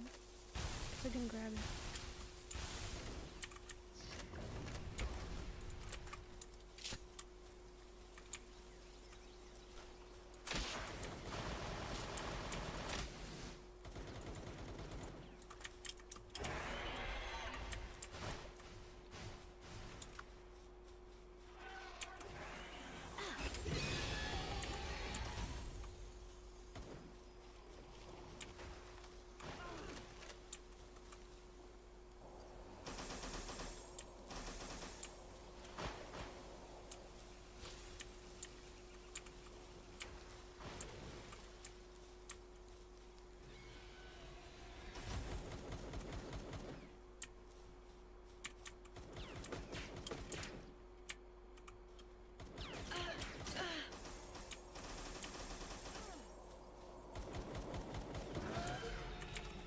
Get him. Get him, bird.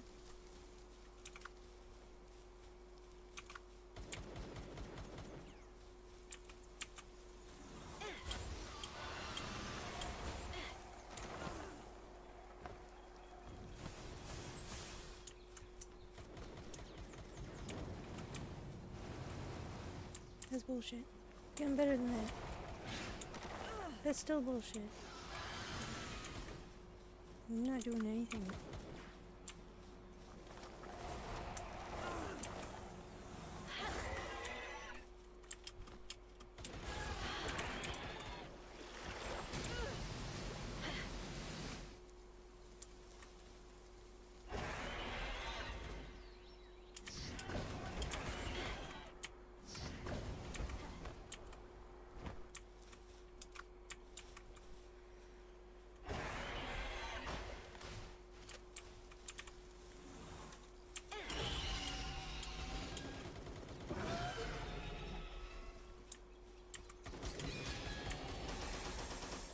Not that one, the one that does damage.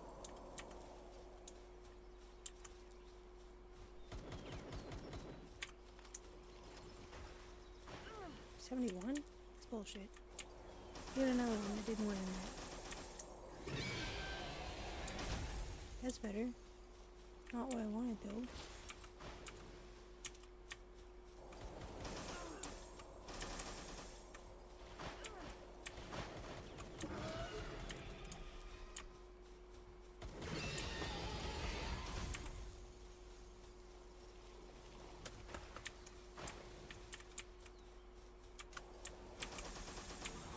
This one actually did damage.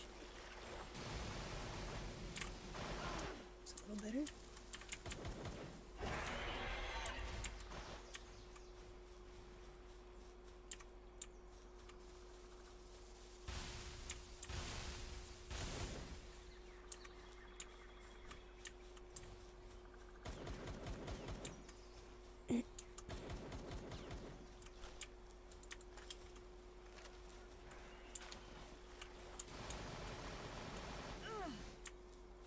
Well, she's getting lower.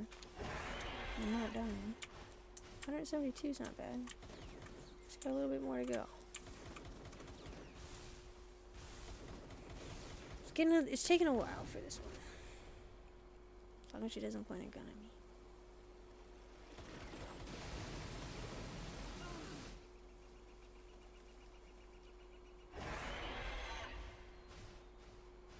I missed.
There we go.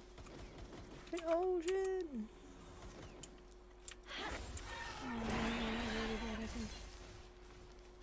Just kill this chick. I don't need her anymore. Hell yeah. 91. Let's go. 64. Let's go. Cooked. 1 technology point.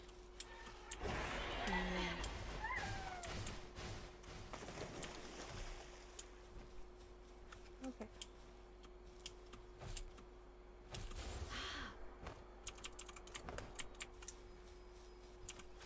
Okay, where am I going?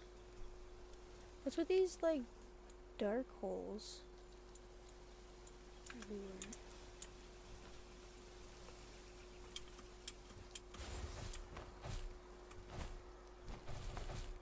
Is there oil packets? Yeah.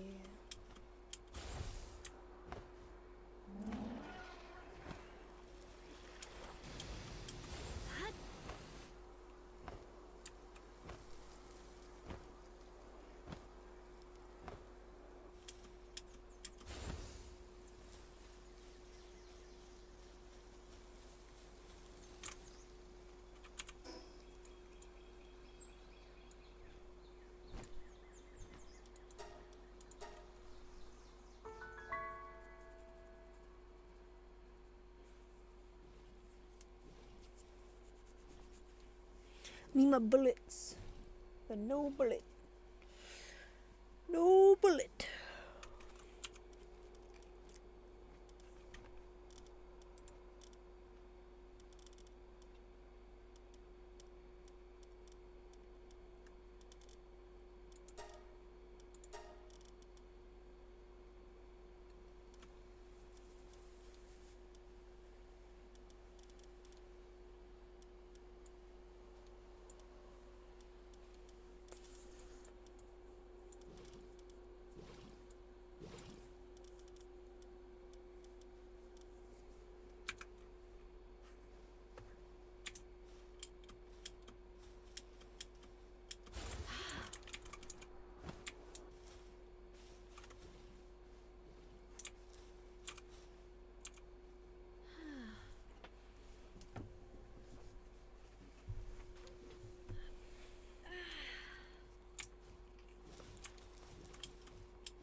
Oh yeah, I need my ammo first.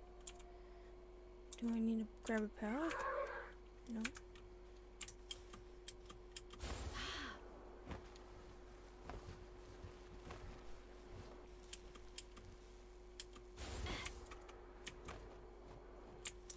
I'm not wrong. I grabbed assault ammo rifle ammo. Can I not? My guns can't use it? I put it away. That's what happened. Damn it.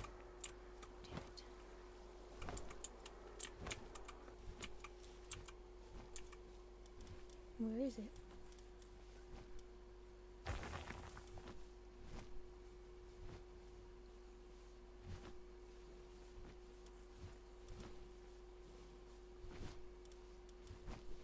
Course ammo, I don't need that one.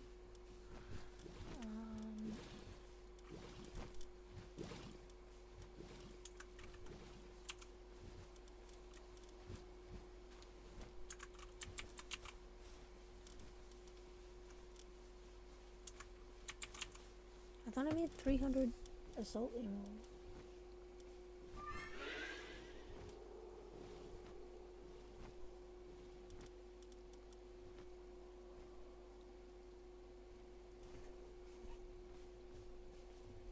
No, I guess I'm just tripping.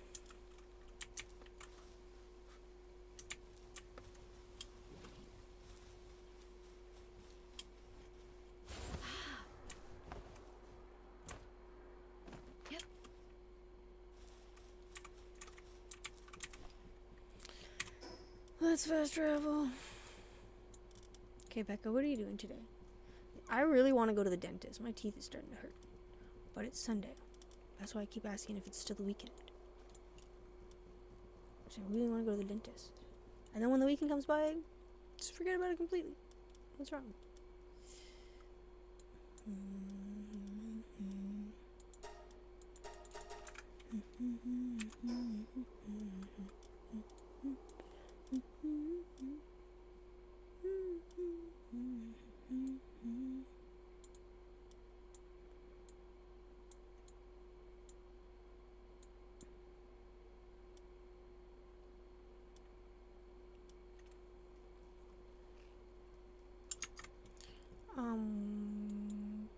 Dungeons.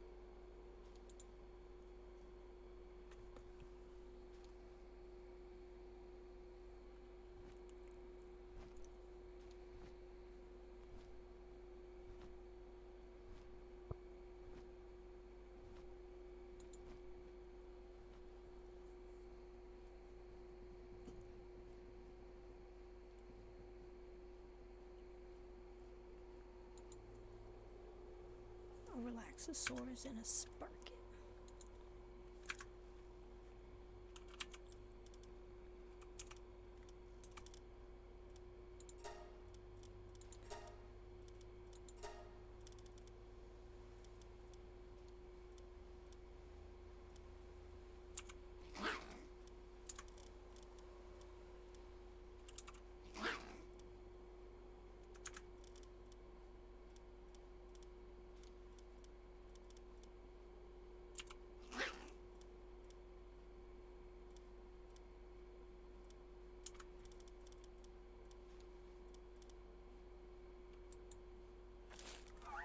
So Sparkit and Relaxosaurus.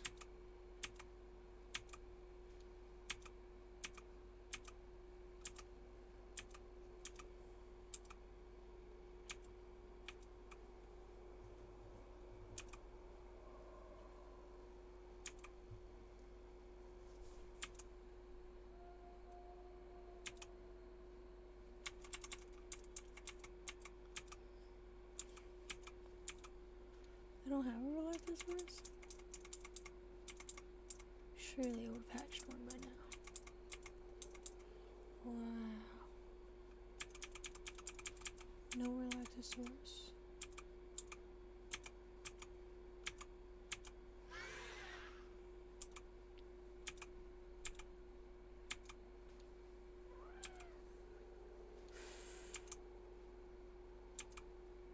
No Relaxosauruses. I guess I can't do that one.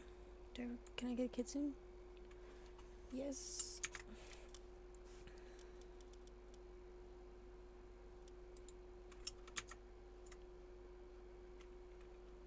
Neophyte. What if somebody that's already out there? Prunella, Gildane, Anubis.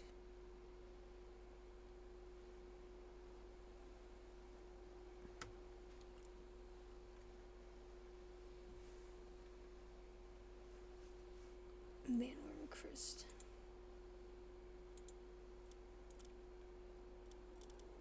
Oh, I don't have the Goriads out there. Did I say Anubis? Anubis and Gobfin. Either type of Gobfins.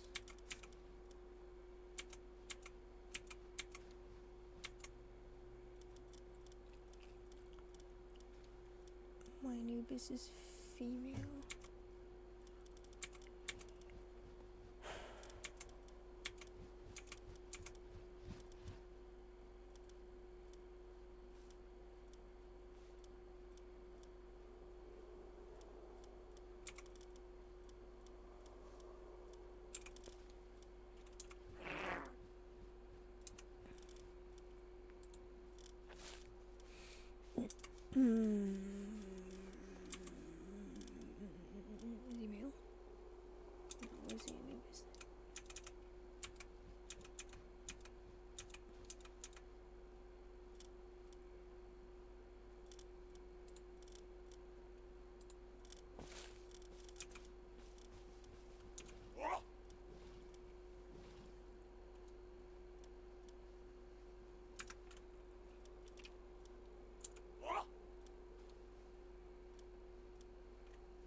think I actually want the nimble one better.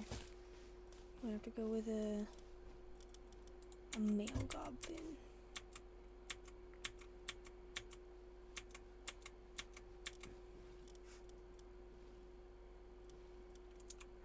A runner.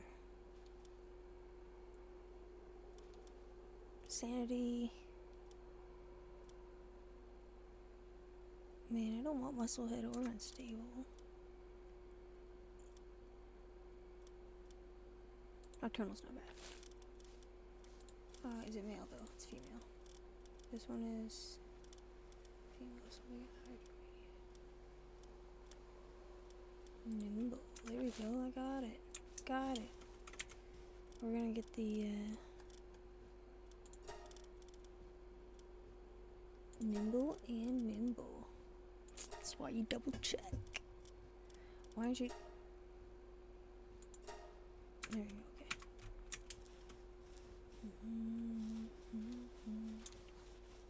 What was I gonna make again? Kitson. I only really want one of those. What about Gobfin Angus? There he is. Ruby. That's it? Okay, so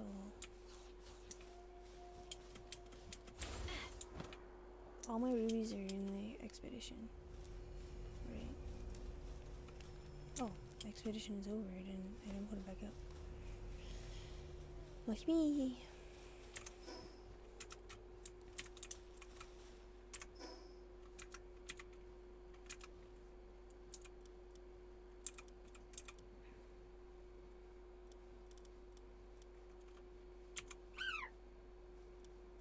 Sanity drops nowhere.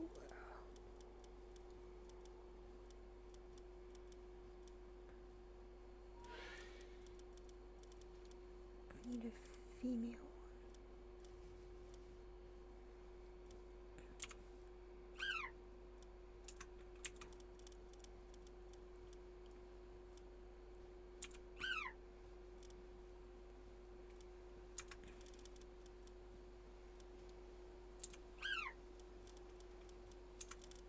Wow, I'll take that one.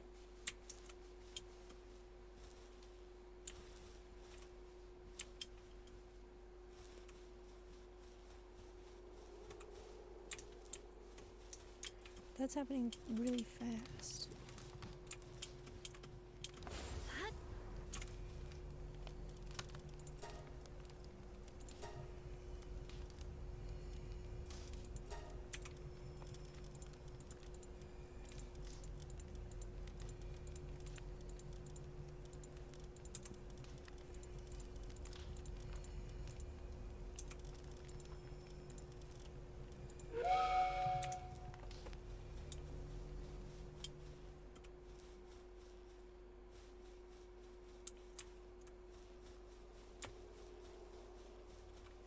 Who's making my snowman?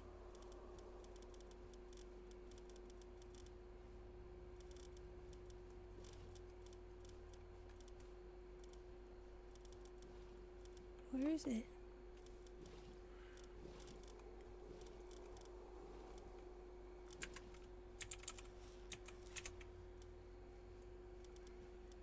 Why isn't it here?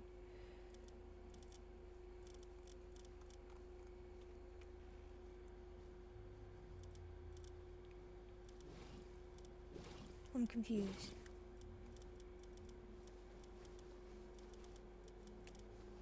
I don't understand why it's not there.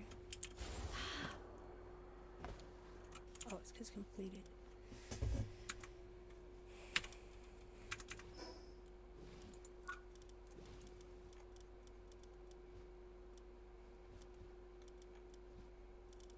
Yeah, now I have snowman. None of these are red anymore. Stop being red. I don't want them to be red.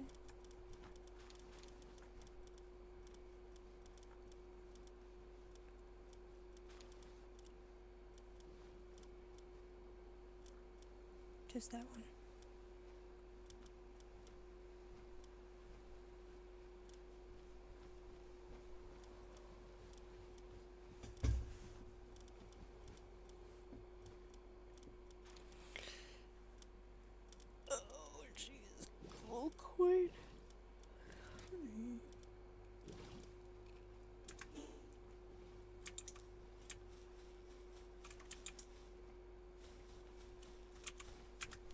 my gosh, is there an egg yet? Okay.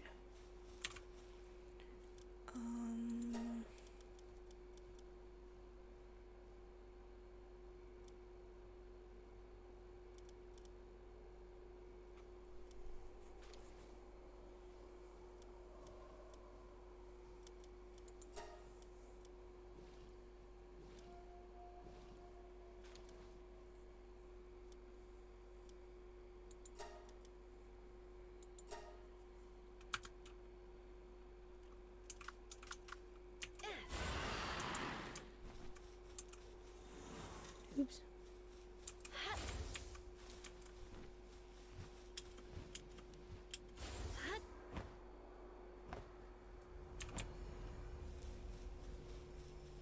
You guys laying an egg yet?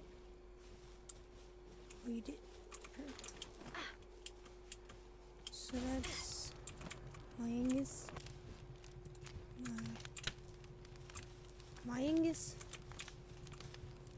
Y'all are gonna take hours, eh?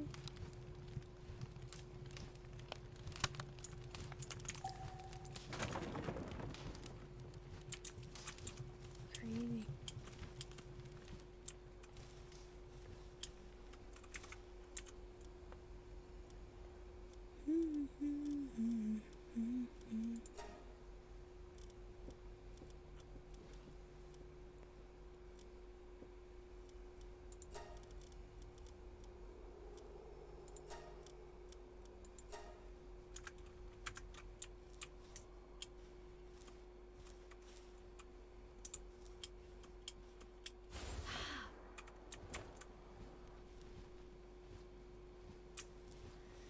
Damn, that's slow.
Now, what next one I'm gonna breed?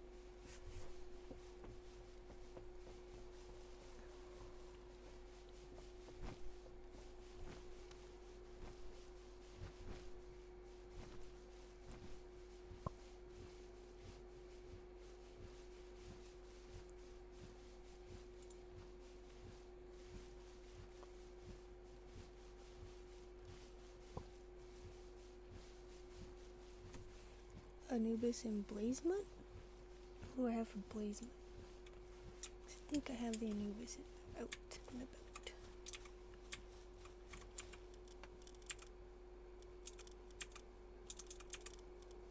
My Anubis is a girl.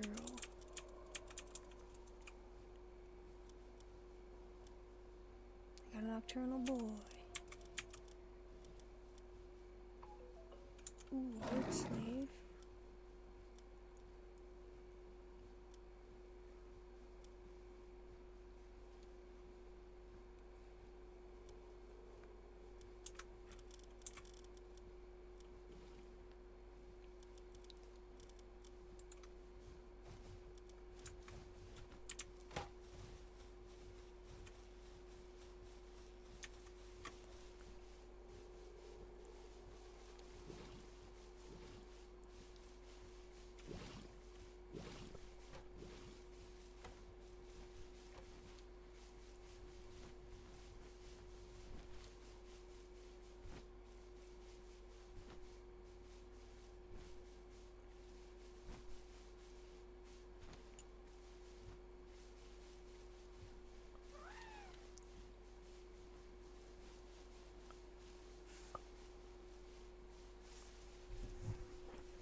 No, back up. I don't.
Why doesn't this want to do it? He's sleeping, isn't he?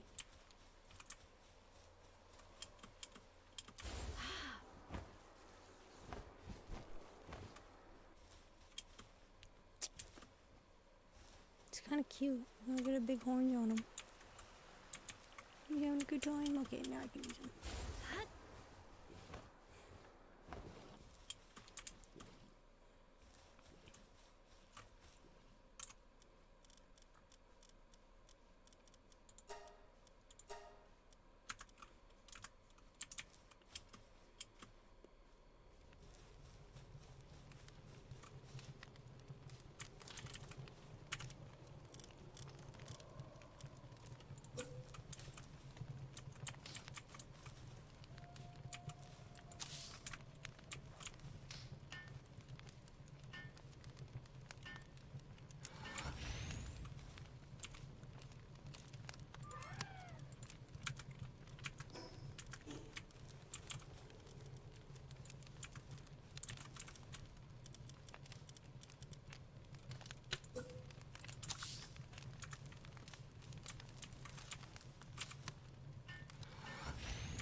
Alright, only one of them is hot.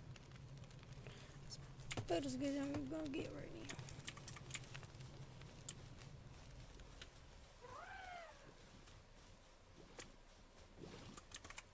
So what am I bleeding right now? Oh yeah, Relaxosaurus. How about a blaze mutt? Right? No.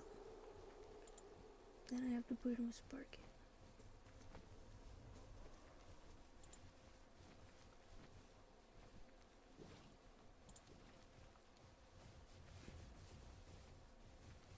Do I have a Frostallion? That'd be cool. Probably not.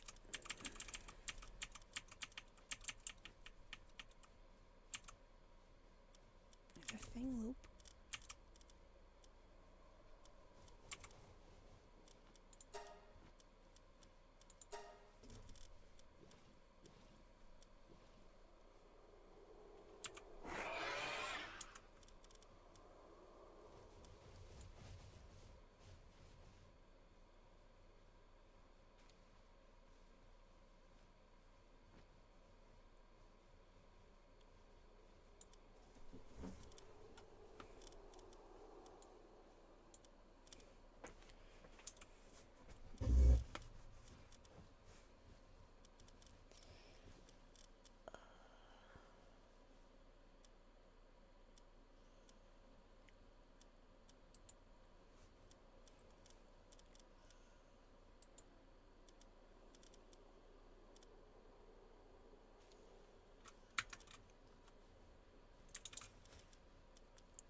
yeah, Frosted Alien, I don't have one.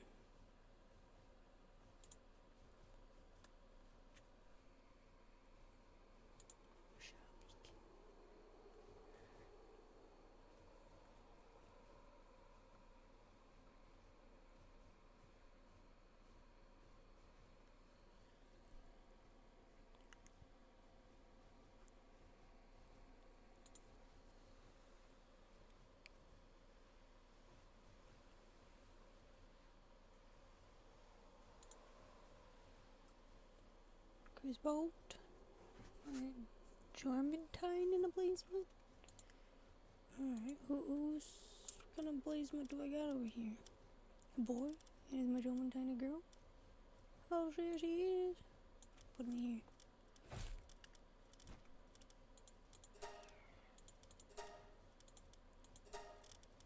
Put the Suzaku back on me.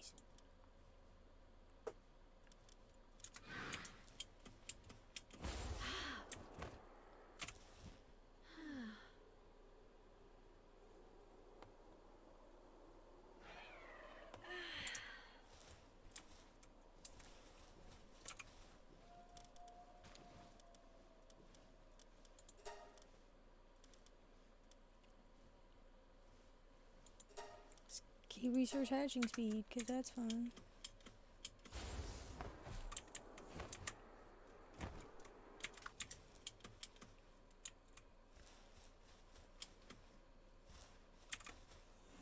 Yeah.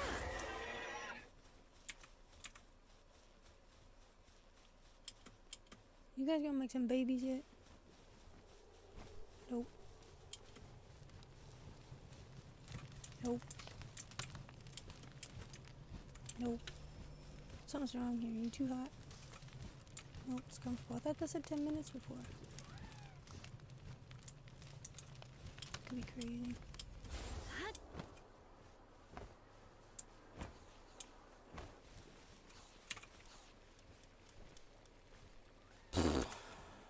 That's cool.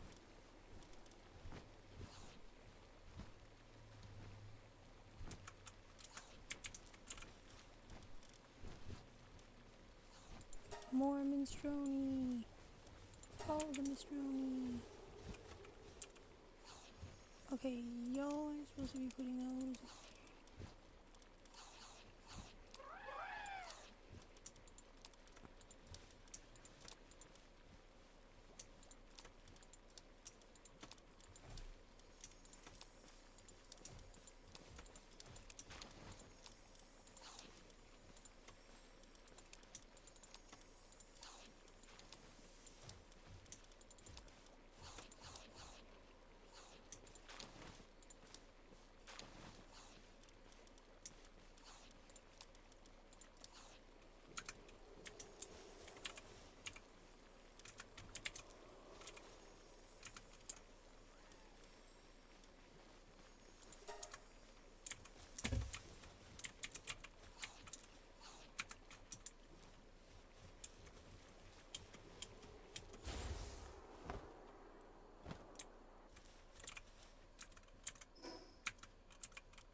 Okay, let's see why my pals, they got low sanity, right? No, I got high sanity. That one's low. Why is that? You don't need to work. You don't even need to be here.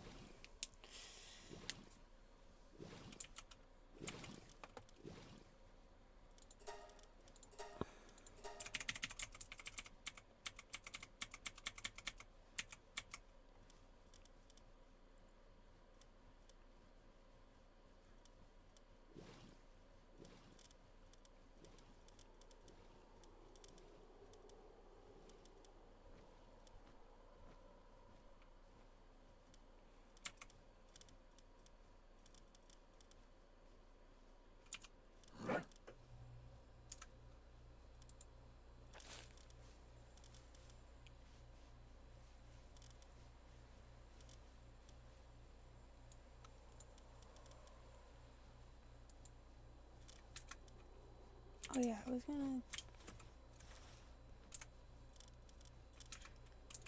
Oh yeah, we're gonna do this. We're gonna go down here. Green farm, take this guy out. Put the, oh no, this one guy in.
Oh, that's not where I put that.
I have enough for a tomato? We'll have one tomato as well, please.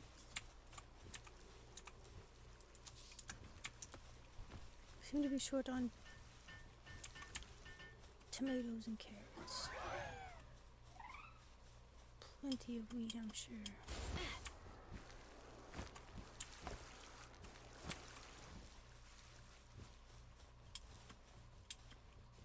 Alright, we're almost done there.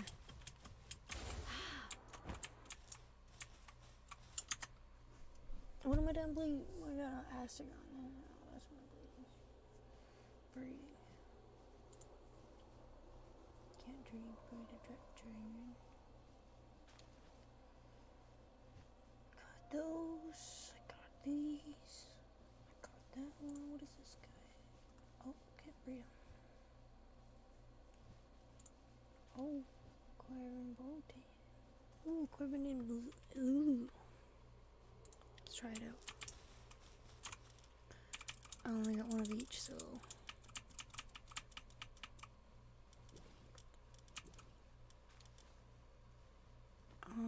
Boy, girl. Cool.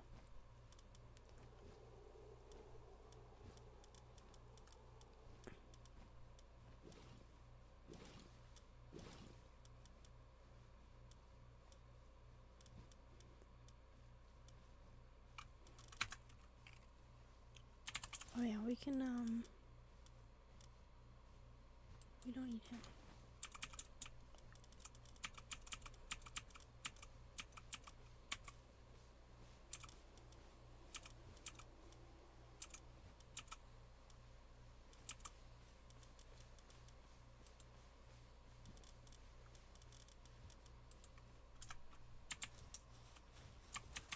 Cool.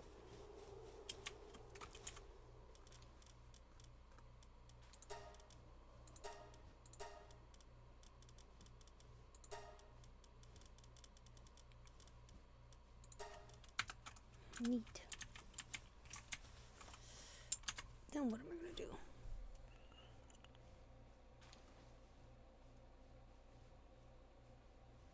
Hellzephyr looks. A beacon and a Hellzephyr. We got those two.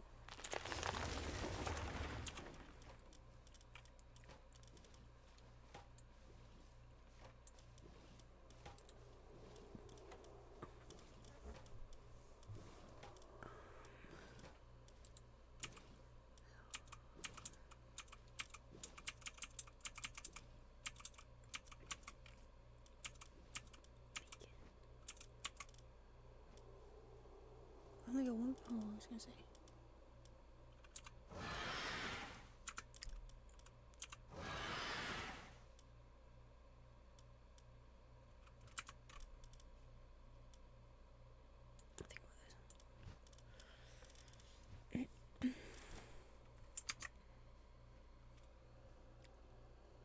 Oh, do I have a Hellzephyr?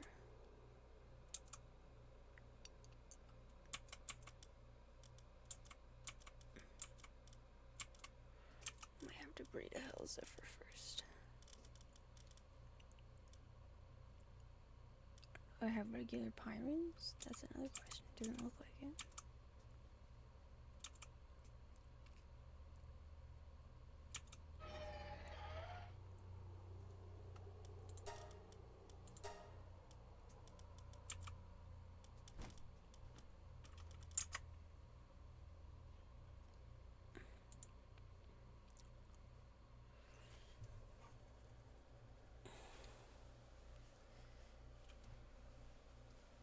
Okay. German Tide Ingus and a Suzaku. Right? Oh, yeah. Who's out here right now?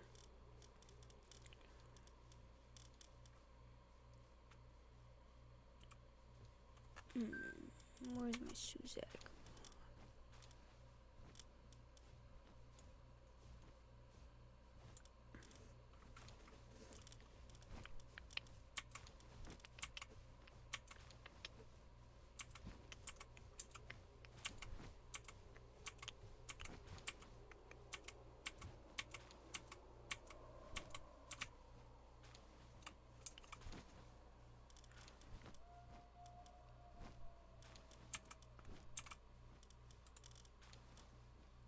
Both mine are female. So Suzaku plus Quiven?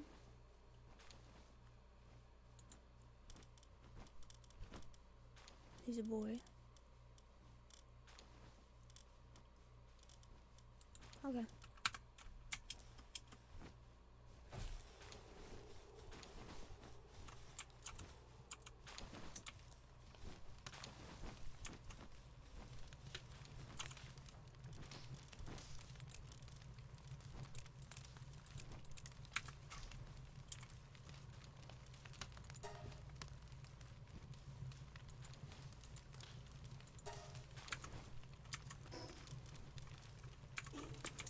Why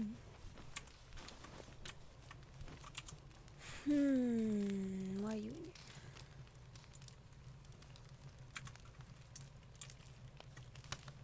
here? $50 for that is? That's cool. That's almost done.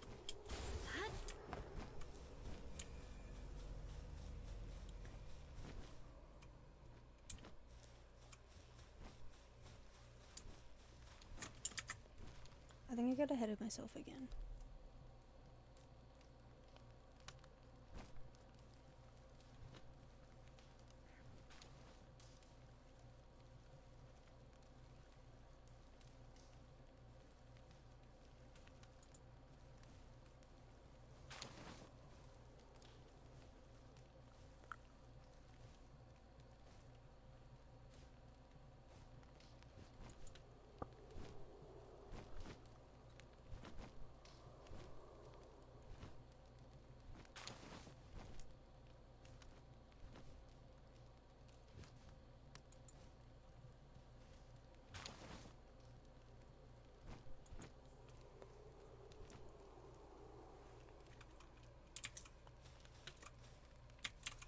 Cool.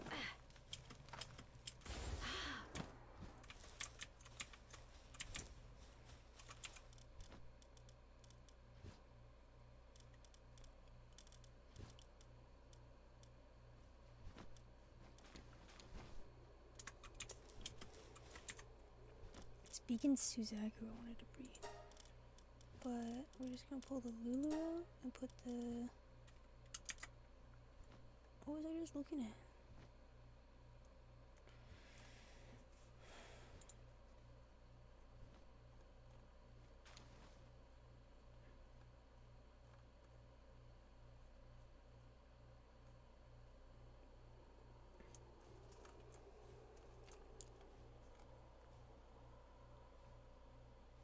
Suzaku inquiring?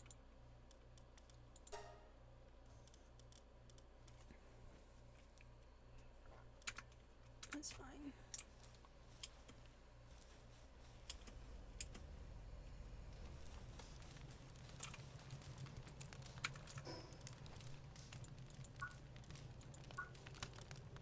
Alright, I'm almost level 49.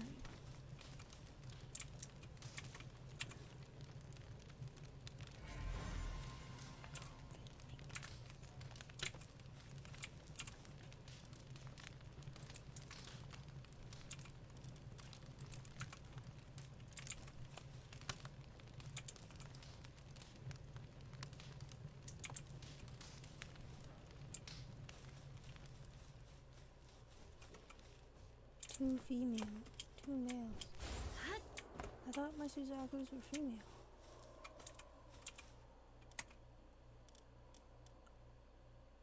Apparently not all of them.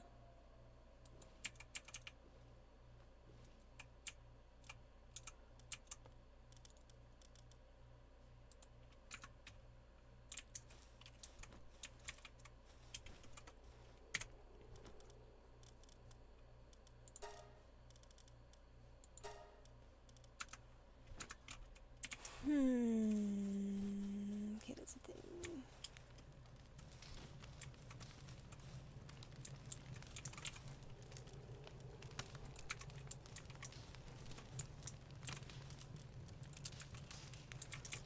Alright, back there.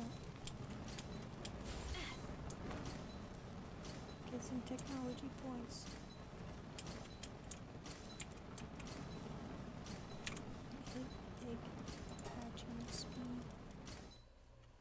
Plasteel? What the fuck is plasteel? Wow.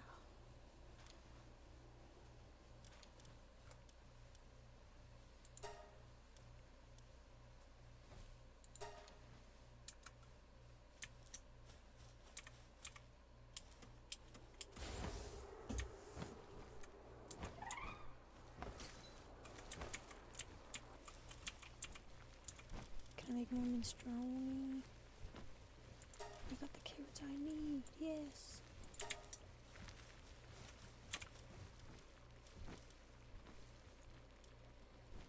$13,000 high quality pal oils. That's insane.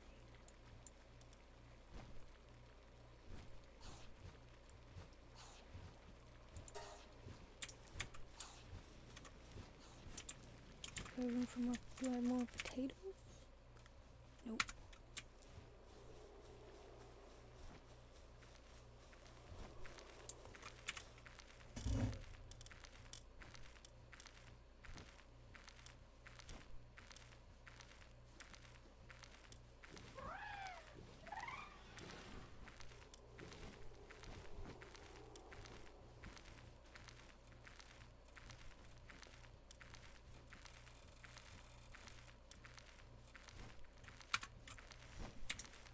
Oh, jeez.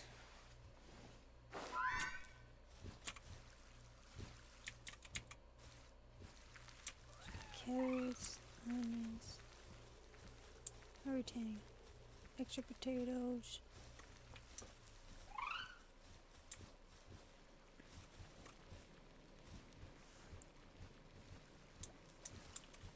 Why are you stressed out?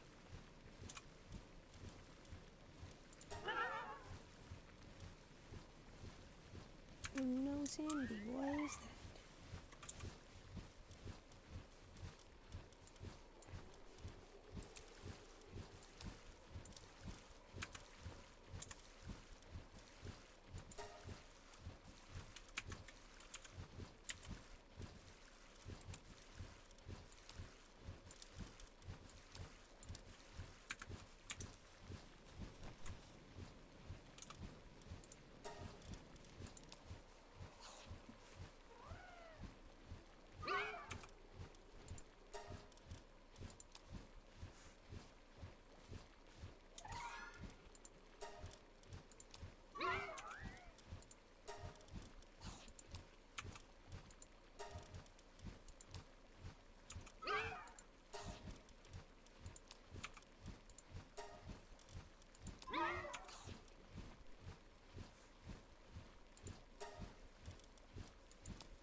Maybe I'll have to go sell some of my gem later.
I guess she never made it to school this morning. How old's your daughter? She's 10. This is not like her. That pounded into her head since she was little enough to get into cars with strangers. I need you to come to my house. My son wants to turn himself in. The second I pulled her into my car, I knew she was dead. Random place, random time, random everything. I am a monster for what I've done. A quiet Colorado community is stunned when a 10-year-old girl vanishes on her way to school. Chilling discoveries over the coming weeks turn a desperate search into a grim homicide investigation until the shocking moment a teenager confesses to police. The only problem is the critical evidence that says he had nothing to do with it. I have proof that I did it. There is no other question. You just have to send a squad car, and I will answer all the questions that you want to ask. The following report is based on official police records, and most of the footage has never been seen before until now. On the afternoon of October 5th, 2012, a desperate mother in Westminster, Colorado calls 911 to make a heartbreaking report. My daughter's missing. I guess she never made it to school this morning. How old's your daughter? She's 10. Okay. Could she be with a father or anything like that? No, her father's in Missouri. When did you last see her? This morning when she left at 8:30. Did she walk? Yeah. And I checked her friend's house that she walked in, they're not answering the doors. Okay. She doesn't have a phone or anything like that? No. Okay. Does she have a bike? Yeah, but she doesn't ride it to school. Well, have you looked? Have I looked for her? Have you looked for her anywhere? I went up to the school, and my sister's walking up to the school the same way that she walked with her dog. And I went to her friend's house and kind of looked around at the park that's down the street. There's no kids there. Okay. What's your daughter's name? Getting your hands on the new Equinox EV is good. Getting your hands off the new Equinox EV, thanks to Super Cruise, that's better. OnStar, better never stops.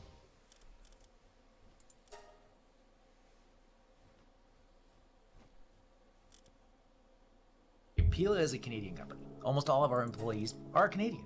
We even manufacture the vast majority of our phone cases right here in British Columbia, Canada. You don't hear that much anymore, but we do. I hear it It's hard, every but we do it. friggin' day. I get this ad way too much. News of 10-year-old Jessica's disappearance will soon grip the entire community. But in the early first hours, it's the family that police need to speak to, including the other two residents of the house, Jessica's aunt and her grandmother. How are you guys holding up? I don't know. I don't think her mother's doing well.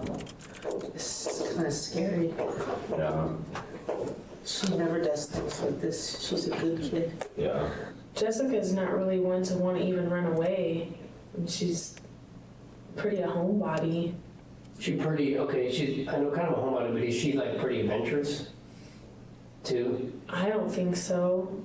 According to Jessica's mother, she packed her off for school that morning at 8:30, bundled up for the snow, and went to bed after working the night shift. It wasn't until approximately 4 o'clock this afternoon that she woke up to see that Witt Elementary had called with an unsettling message. Jessica never showed up to school that day. And then I got in the car and I drove over to her house and knocked on the door and banged on the door and nobody answered. So I drove up to the school and went inside and saw that the office was closed. So I turned around and left and drove back to her house and pounded on the door again and rang the doorbell. Nobody answered. And so I drove home and then I called 911. Does she know like the house phone number? Like She knows our house phone number by heart. Does she? She's not real clear on her address sometimes. She transposes the numbers. Oh, does she? Does she know like your guys' cell phones at all, or just the house phone? Just the house phone. Where do you think? I don't know. I have no idea. Could be. I don't know. This is not like her. That pounded into her head since she was little enough to get into cars with strangers, so I don't think she would do that. I mean, in my mind, I think maybe she started off towards school, she missed, so she went heading on to the school too. She got to school late, maybe the door was locked, so she decided to go back home, but I don't know how she would go back home, and obviously she didn't. The Ridgway family insists that it would be wildly out of character for Jessica to simply take off, and the lack of answers invites darker possibilities. I've just been so afraid this is going to happen sometime, and now it did. So why were you afraid this was going to happen? I just always worried that somebody would take one of my children or my grandchildren. I mean, I worried about the girls when they were little too. And they'd walk to school. I just worried. So that's what you think has happened here? I don't know. I mean, that's the worst case scenario for me. I'm hoping that she's lost or in a culvert or someplace and can't get out and she's hurt and cold. My mother's convinced she's under some bush somewhere. I'm stymied. I mean, I'm hoping nobody abducted her. I mean, that fear's there that somebody abducted her because she just disappeared and she never does this. God forbid someone grabbed her or something, what do you think her reaction would be? I think her reaction, if it's somebody she didn't know and they just grabbed her, she would start screaming. Would she? Okay, good. In their determination to bring up anything that might be relevant, the family mentions some recent troubling incidents in the area. One day she said there were some people standing at the park that were just like standing there by the tree, and it made her nervous, so she came home. It was like 3 weeks ago. She said they were just standing there like this by the tree. At the beginning of the school year, or maybe it was the end of last year, they had that suspicious person up at the Kettner Lake, and we had talked about making sure never to talk to anybody you don't know, and kind of usually reinforce it about every couple weeks, every month. What do you remember about that suspicious person? I don't remember. It was, they sent home like a letter saying there was... The school did? Yeah.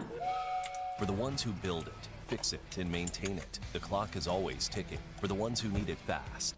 In May, a woman reported being attacked by a man wielding a chemical-scented rag while jogging at the nearby lake. Though she fought him off successfully, he fled the scene and the police have yet to make an arrest. Hey, so these are some pictures of a girl at 120th and Washington in a Circle K gas station. Okay. It looks similar to Jessica. I can't really tell, unfortunately. The picture isn't real clear. Do you mind just looking at these and tell me what you think here? I know those are bad pictures, but unfortunately that's kind of the best we can do. It looks similar. And that's kind of how she keeps her hair. What's kind of your initial reaction when you saw those? I would say it's closer to being her than not being her. But you didn't think that was your daughter when you first saw him? Not right off the bat. Unfortunately, the lack of solid information leaves Jessica's family reeling. Oh, please God, please God, please God, please God. God, what must she be doing? Can we please find her? Can we please find her? Can we please find her? The search for Jessica Ridgway becomes the top priority of the Westminster Police Department, but the little girl is nowhere to be found. 2 days after her disappearance, however, a man in neighboring Superior, Colorado finds a backpack on the street outside his house that matches the description her mother gave police. It's gray with pink flowers on it. Inside the backpack are Jessica's distinct purple glasses, school books, clothes that smell of urine, and a water bottle that says Jessica Ridgway on the side. The finding is disturbing, but it's not until October 10th, 3 days later, that several sanitation workers happen upon a far more horrifying discovery while picking up trash on the side of the road, miles away from where Jessica was last seen. And I just seen that black bag. I said, well, that must have fell out of somebody's pickup or blew out of somebody's pickup or something. Our job's to pick up the trash. Well, I walked over, picked it up. Herman was maybe 30 feet from me, west of me. And I said, what the hell? It was 30, 40 pounds, but it's only that deep and it's a bag that's this tall. So what could be so heavy and so small? He was like, man, I went to pick this bag up, and he was like, it didn't feel right. So we, started looking at it, and my friend Bobby, he gets like the broom handle, and he starts, poking at it. He didn't touch it, but he starts poking at it. He's like, man, I think that's something. Did it look like that bag had been out there for quite a while, or? No, because me and Herman both said, when a bag's been out there for even a couple days, it's got dust on it, It's got dirt. It's got the dew in the morning. Them look brand new out the box in the ditch. It was gooey on the bottom of the bag, like liquid was in there. But the sound of it, the top of the bag sounded hollow. I opened it, and I thought, there's another identical bag, only it's rolled up tight in the bottom. And it's the same bag, but rolled up. I said, this ain't right. Something just ain't right. You know, this isn't trash. And he asked Herman, got a knife. I said, I don't have a knife. And Herman had a box cutter knife, with the one with the razor blade. And he took it, slid it open, and that's when we just seen it. And then that's when we see like the torso. And then I seen like if the arm was missing, the bone that was sticking out. And then it was also split right down the middle, but all the insides were missing. So my friend Bobby was like, man, I think I'm gonna call the police. 2 days later, the Westminster Police Department confirms that the remains indeed belong to Jessica Ridgway, turning the search for the missing girl into a homicide investigation.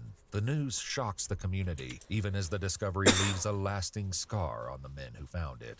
I don't want to see another black trash bag. Dude, I'm not even gonna go down the street, ever. But just seeing there no head, no arms, and no legs. It had to be hard. It had to be hard for the person that even did it. The police find something else in the bag, a cross with strange markings carved into the side of the wood. And with samples they've obtained from Jessica's remains and backpack, they develop a DNA profile of an unknown suspect. But before they can identify a match, an unexpected phone call to the FBI sends the investigation in a new direction.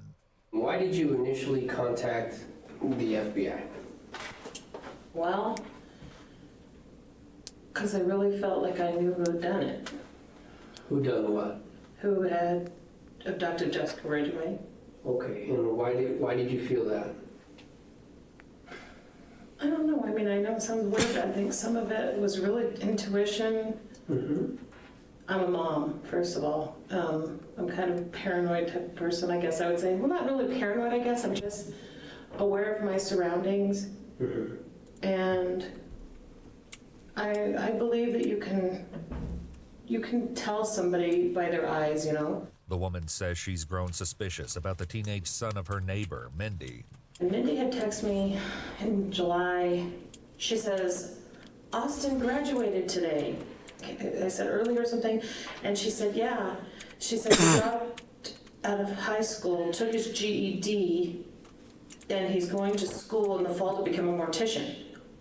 And I thought, what kind of kid drops out of high school to go to be a mortician? And the cross thing was a big part because that's something that he wore a lot of that kind of jewelry, like the hemp necklaces and rope necklaces and stuff with the crosses on them. Mindy had posted on her thing this picture of this project that he had done. And she said, I guess it was something that was at the Museum of Nature and Science or something like that.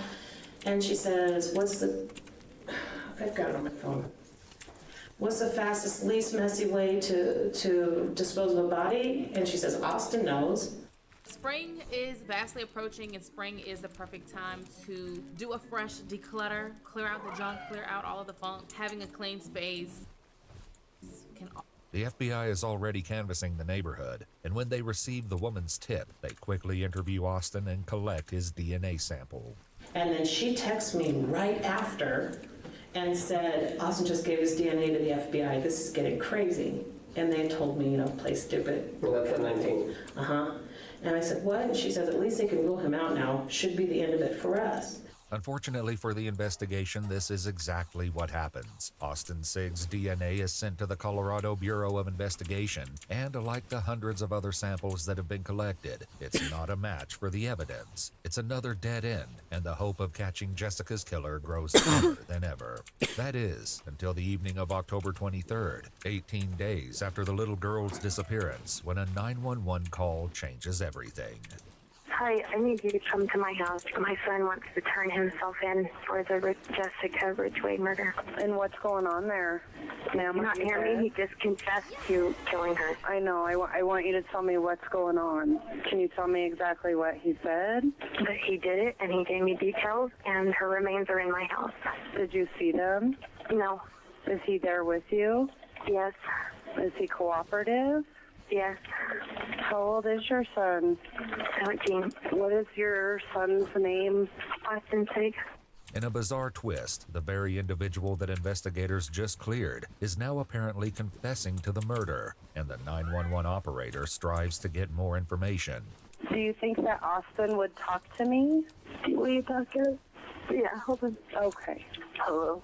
Is this Austin? Yes, it is. Hi, Austin. This is Molly at the Westminster Police Department. Hi. Can you tell me a little bit about what's going on right now, or how you're feeling, or how did this come about? I don't exactly get why you're asking these questions. I murdered Jessica Ridgway. Okay. I have proof that I did it. There is no other question. You just have to send a squad car, something down here, and I will answer all the questions that you want to ask, or anyone wants to ask of me as soon as you gotta get down here. Okay.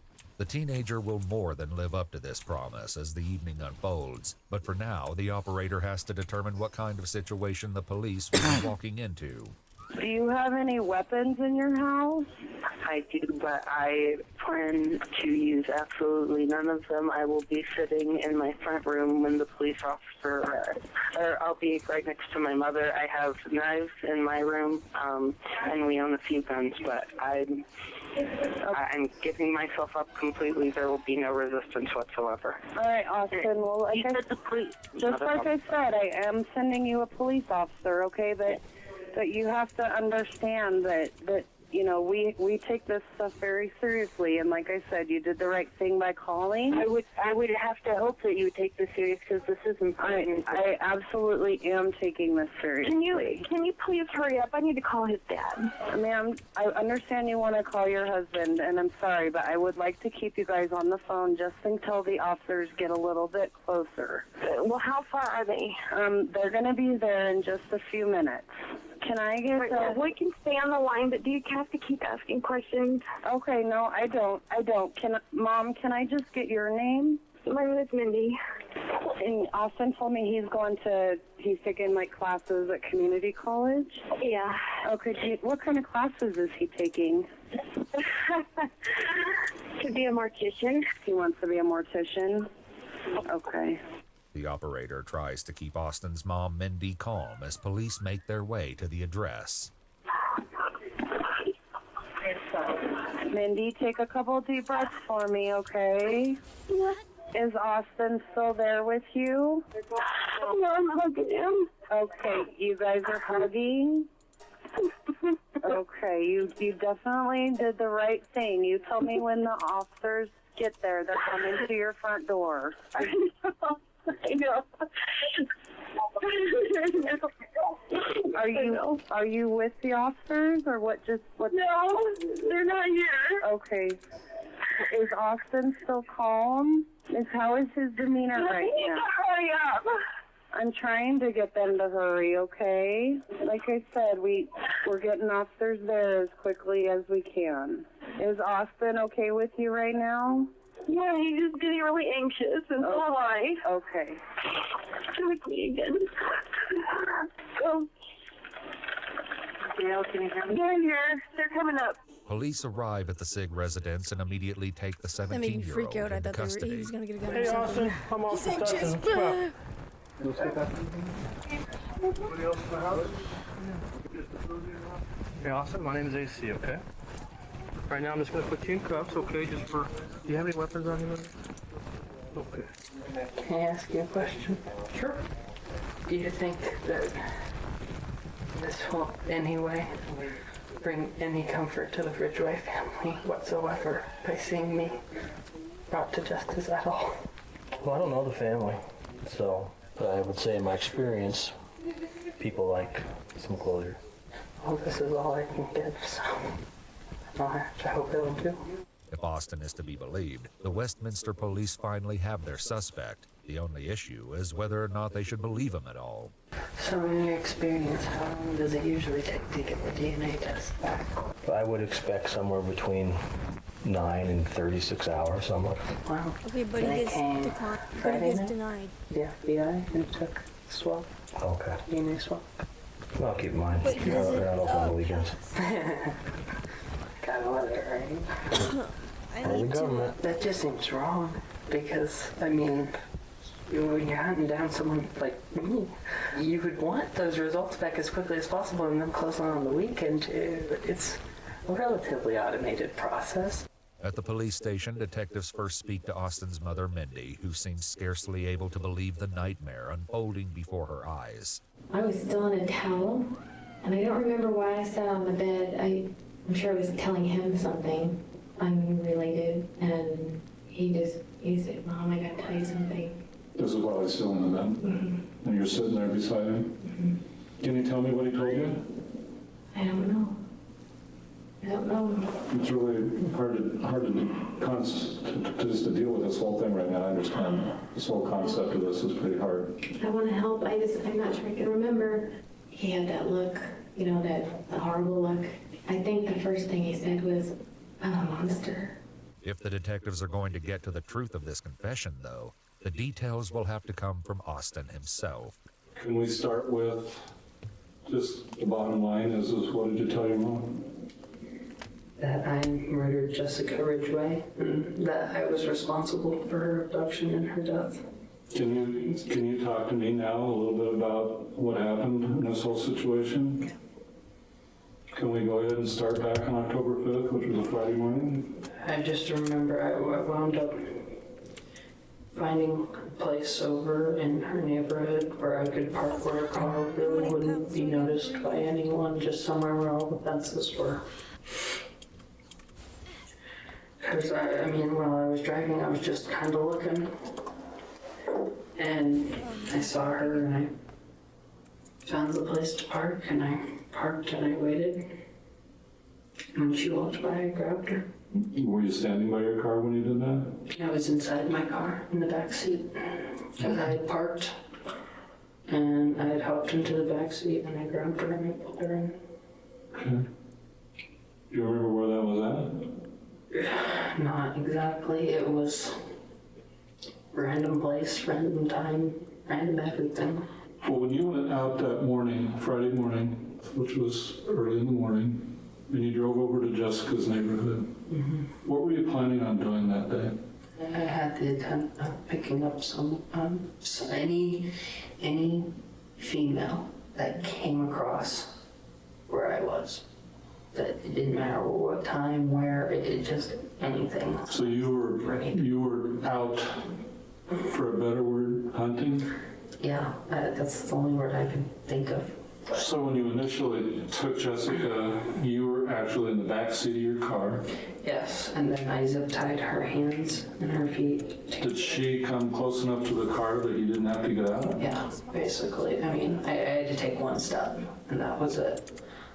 What was she doing when you did that? What was her emotional state? She wasn't paying attention. She was messing with a snowball in her hands, and she actually still had the snowball in her hands when I was driving around. And well, what was her emotional state once you actually got her into the car and zip-tied her arms? Terrified.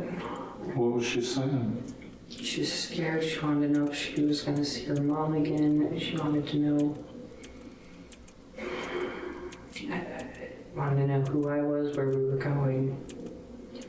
And I wouldn't answer all of her questions, but I would answer some of them, like if she'd see her mom again, and I would lie to her and I would tell her that she would. And I would tell her that she'd be okay, and one of her concerns was getting back to school on time because her mom and her teacher would be angry at her, and I told her not to worry about it, that I'd handle them. Austin is describing an abduction that has been front page news in Colorado for the better part of a month. Detectives sit down with his girlfriend Anna to see if the subject ever came up between them. We're here about Jessica. Well, tell me what you saw on the news about Jessica. I just saw that she heard about her getting kidnapped and then finding the body, and that's about where I left off. Okay. When was the last time you saw Austin? Last week, Wednesday. Last week, Wednesday. And have you and Austin talked about Jessica at all? Not really. What have you mentioned? You said not really. What have you mentioned about? We were talking about how we couldn't think about anybody could do that to somebody. That's pretty much it. But Anna doesn't yet know that her boyfriend has admitted to his involvement in this horrific crime, and she certainly doesn't know the chilling story he's sharing with the detectives. So after so long of driving around, I found a place to park where I checked her backpack and she had no cell phone or anything. And after that, I hopped back in the front of my car and I drove back to my house. And I hopped out of the car and I opened the garage door and I drove in and I shut the garage door behind. Let her out of the back of my car. I undid the zip ties. And I took her up to my room. And I sat her in my room and I played Netflix on the TV for her. It's either like Family Guy or something. I can't remember. That's some cartoon. I just kind of sat there. Austin tells the police that he left the room at this point to get Jessica a Coke and a microwave pizza to eat. You actually went to the kitchen and got that for her? Yes. Would you leave her there? Yeah. Could she have gotten out? I mean, would you have seen her leave or heard her leave? If she would have went by the window, then no. But any other way, then probably, yeah. So this is on the second floor, right? Yeah. It's got a two-story home. No, and she didn't put up any fight at all. Austin's grim confession takes place against the backdrop of the conflicting DNA evidence, and his grandmother appears to think something else may be going on here. Do you know why you're here? Because there has my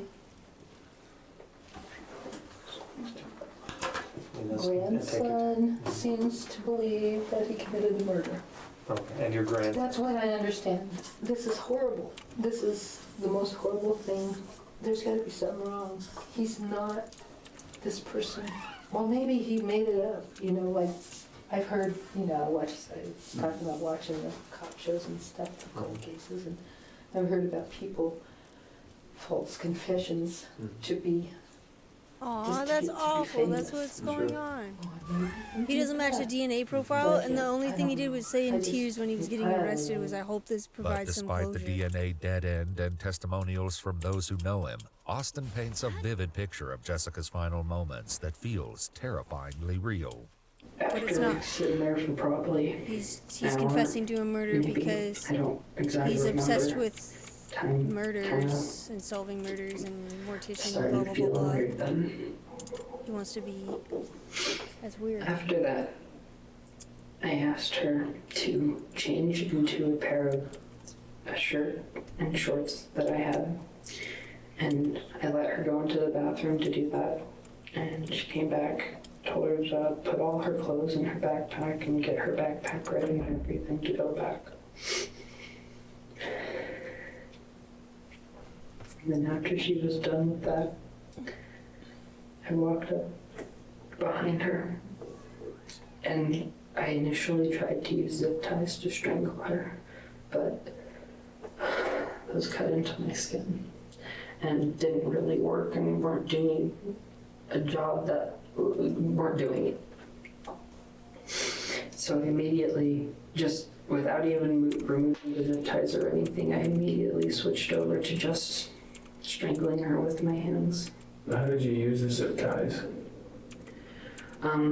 They weren't quite long enough, so I daisy chained two of them together and I wrapped them around her neck and I pulled it tight, but it inevitably tore through my hand and wound up breaking. You actually have a mark on one of your fingers. Is that from the zip tie? Both, yes, on both hands. There's one. On both of the index fingers right here, you have a little mark where those were from pulling on the zip ties? Yes. when I choked her, I closed my eyes and I just said, I'm sorry, I'm so sorry. And then after she was dead, after she was, what I hope was dead, I put her into my bathtub face down, and I made sure to fill it up with water to make sure that she was definitely dead. And then I cut off the clothes and threw them in a trash bag, and then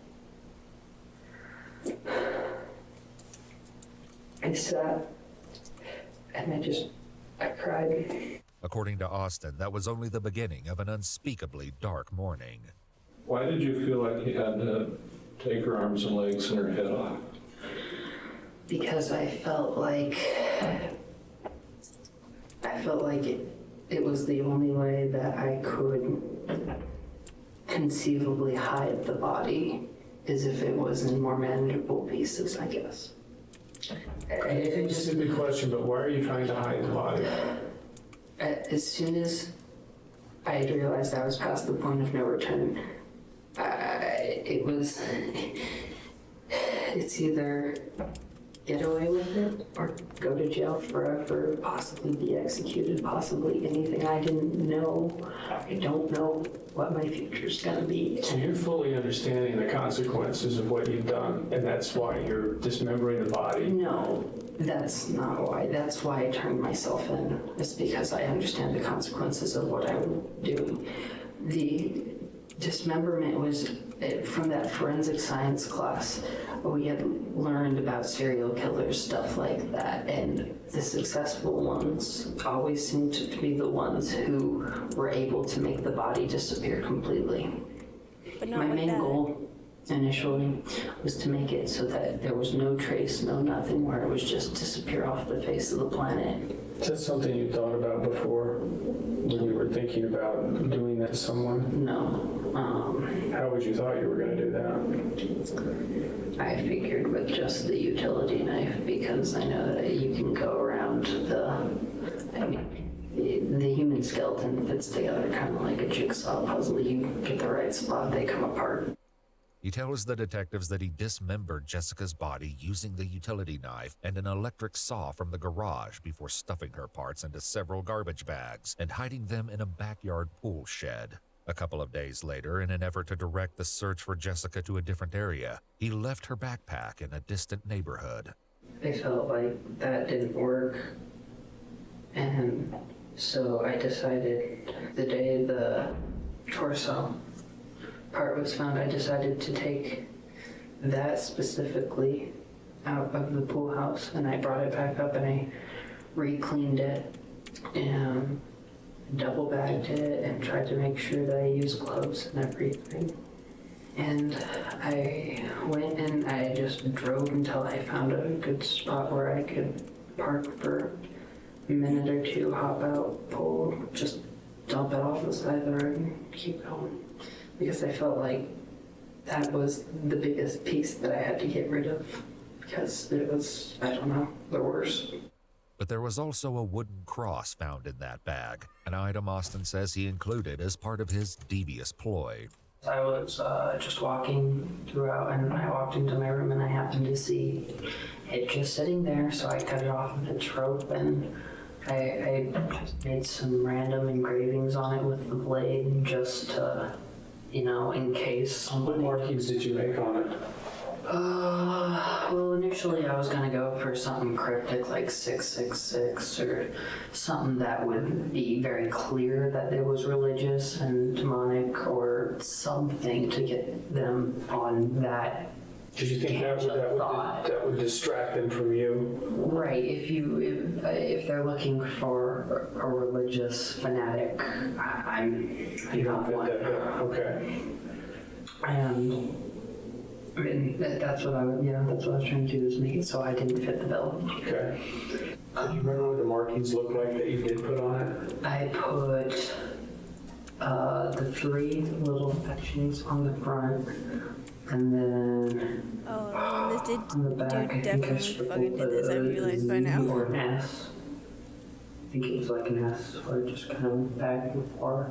And what did you use to carve it with? The same utility blade that you used when you with the body. Yeah. Okay.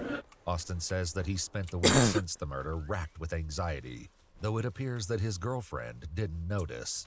What about his attitude? How has he been in the last month? Is there anything different about him?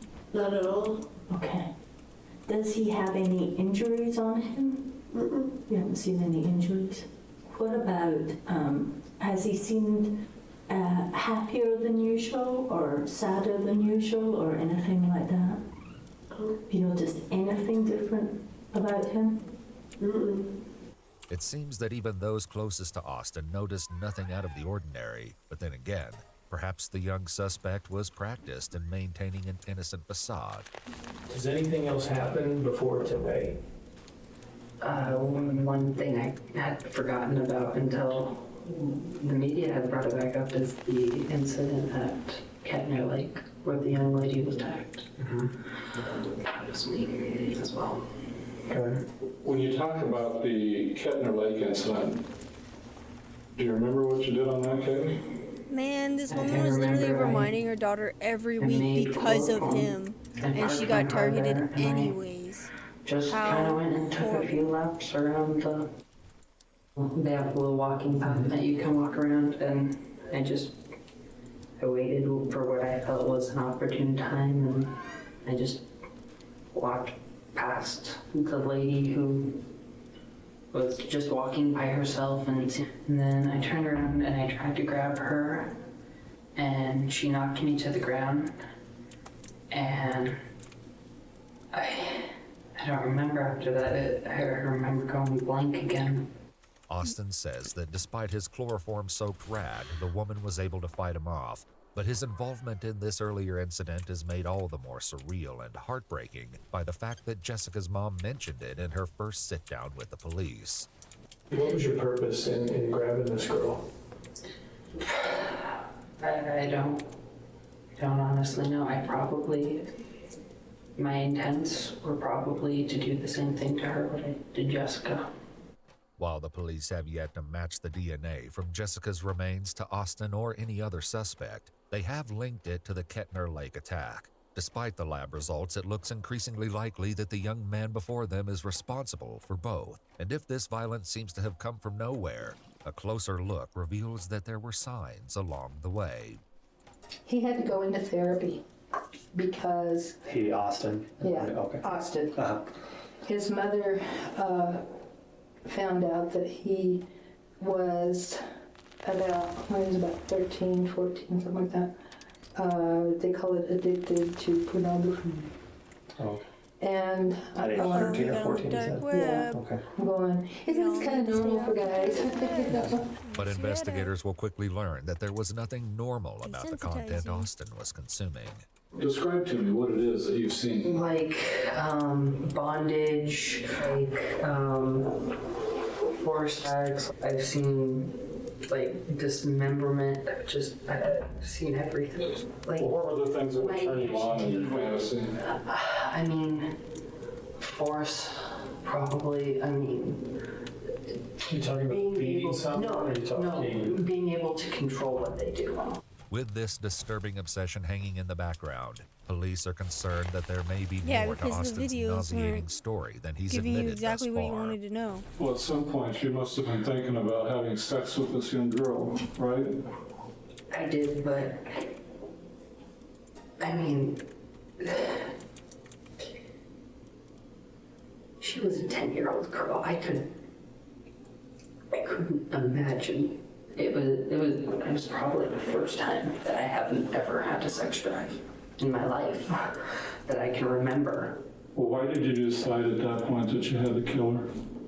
Because I felt like if I didn't, there was no way I could ever get away with it. Get away with what? Abducting a small child. I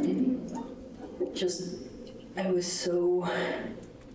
I think the second I pulled her into my car, I knew she was dead. If other things happened with her body, would that make this worse in your mind? I think that, yeah, probably, yeah. It's only at this This point is that the detectives bring up a detail that least- was never released to the public. The wooden cross wasn't just left with Jessica's remains, it had been inserted into her. Austin ultimately admits to this desecration, though he denies violating her in any other way before her death. How long have you been thinking about doing something like this to a young girl?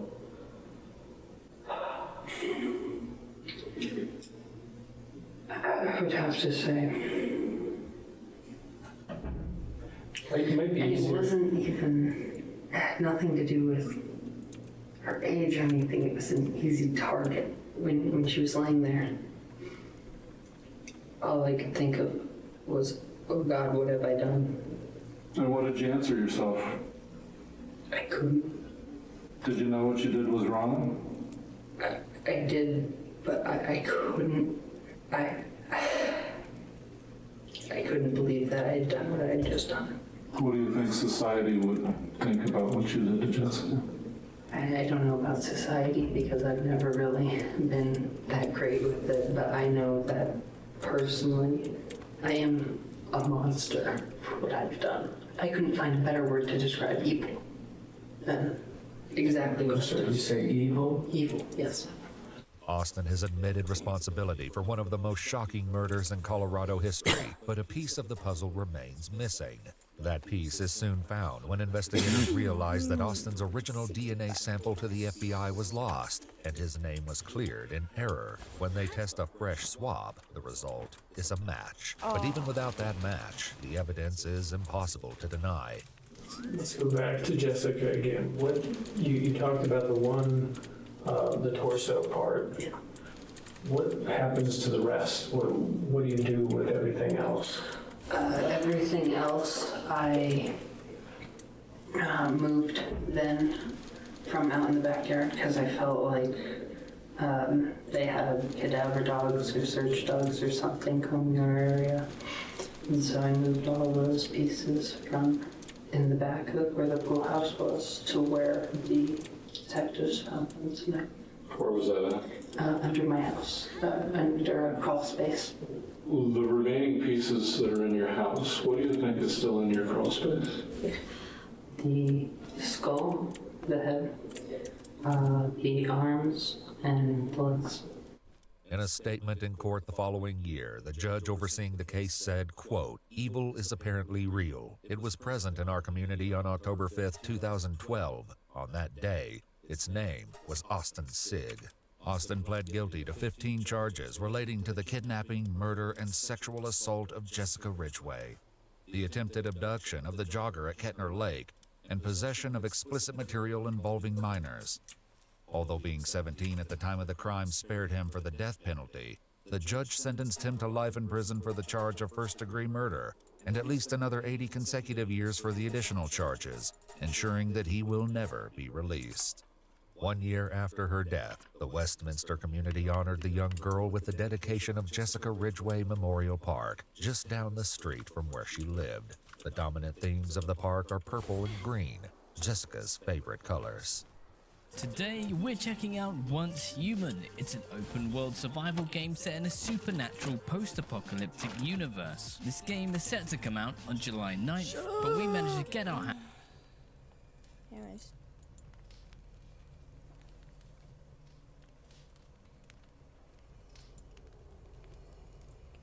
Alright. So, you guys.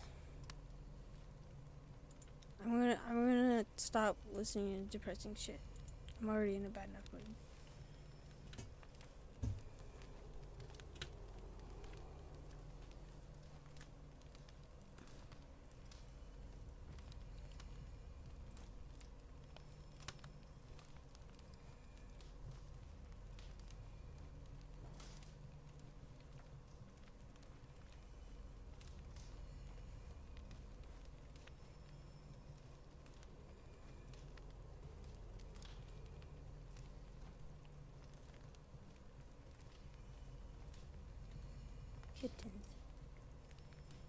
Grandpa's dementia adventure.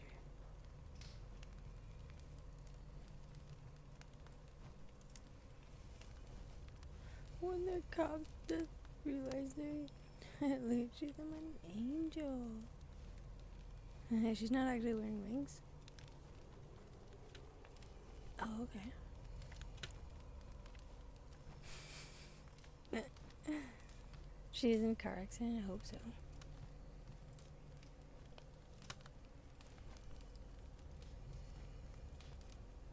Oh, I remember that guy, he's all cracked out.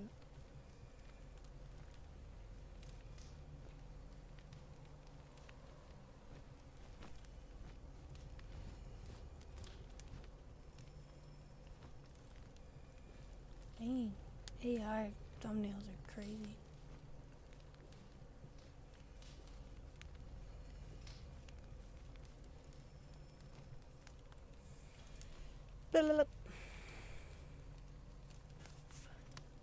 Disney's Make-A-Wish.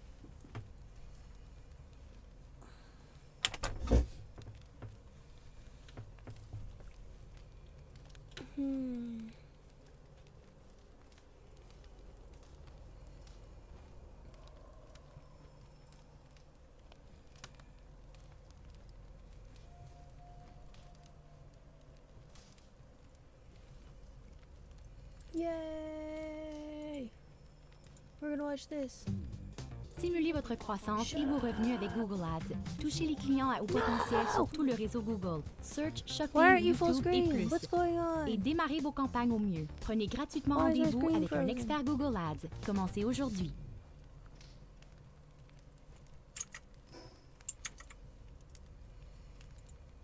This is Pandora, my giant rainforest floor vivarium, Orcadia, my giant treetop canopy vivarium, and Hydromeda, my giant tropical wetlands vivarium. All the creatures within have no idea their world is about to get a whole lot bigger with the Great Connection event I've been planning for months. You see, Pandora and Orcadia were already attached via a glass bridge through the floor and have long been exchanging their creatures within. But last week, a cave tunnel bridge had been completed. And so, it was time to remove the blockade to finally make the Great Connection event of our 3 Rainforest Worlds official. Let's do this, AC family.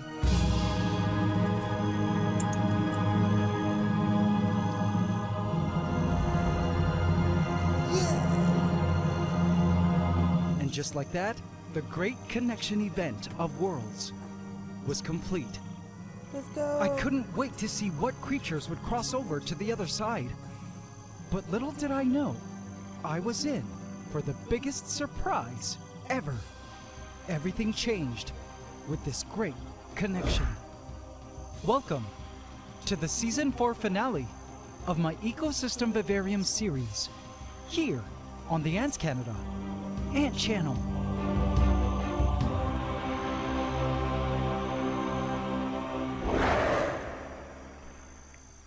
Please subscribe to my channel and hit the bell icon. Welcome to the AC fam. Enjoy.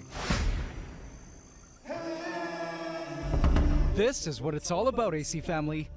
With the cave bridge tunnel of cockroaches I call Rochella's Pass now unblocked, I couldn't wait to see what creatures from Pandora and Orcadia would cross over to the other side and explore the wetlands of Hydromeda. I've waited forever for this, because there were a few creatures in my mind that I knew actually needed access to the wetlands in order to breed. But I wasn't even sure how long it would take creatures to discover Rochella's Pass, or if any would even discover there was a cave tunnel here at all. Little did I know, by the end of all this, I would be in for a surprise of a lifetime.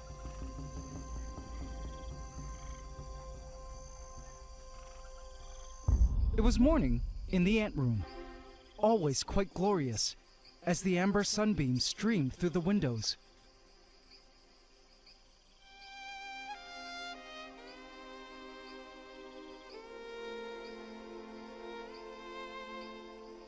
If you're new to the channel, I currently live in tropical Southeast Asia, not Canada anymore. Hence all these strange-looking acacia trees seen outside my aunt room window. And the thick forest of wild bamboo in my yard. It's our summer now here, so it's scorching hot during the day. The tropical conditions are the perfect climate for my various tropical ant setups. Like this volcanic island ant farm of fire ants, called Volcania. There are the fire ants feasting on their chicken feet. And tropical animals like Godzilla, my baby caiman, who was relaxing in his holding marsh tank. Guess you can say I'm a bit crazy about nature, which is why I embarked on the biggest project of my life a year and a half ago, my 3 giant tropical vivaria. They've changed a lot over time, and the new scorching summers have brought about a whole new set of some pretty interesting changes I have to show you. Some good, some bad, some sad. Let's start with Hydromeda. For most of its life, other than a couple leak incidents, Hydromeda as a wetlands ecosystem vivarium has been pretty problem-free. But recently, I noticed this. Tell me if you notice it too.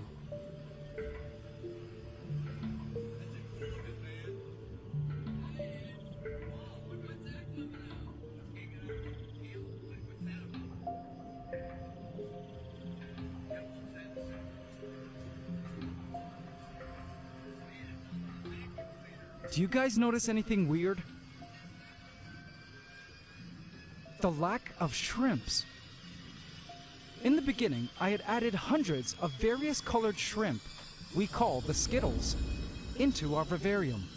And my hopes was that the Skittles would multiply in huge numbers, and one day provide a viable food source for larger predatory creatures I hope to add to the wetlands. But strangely, even after 3 months, the population of shrimp appeared way smaller than I expected they would be at this stage.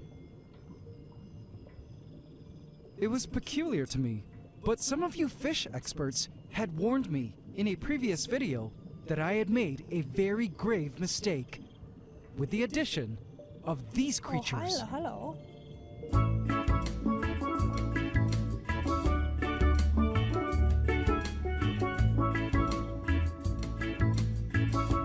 A pea pufferfish swam through the waters, fat and searching for a next meal.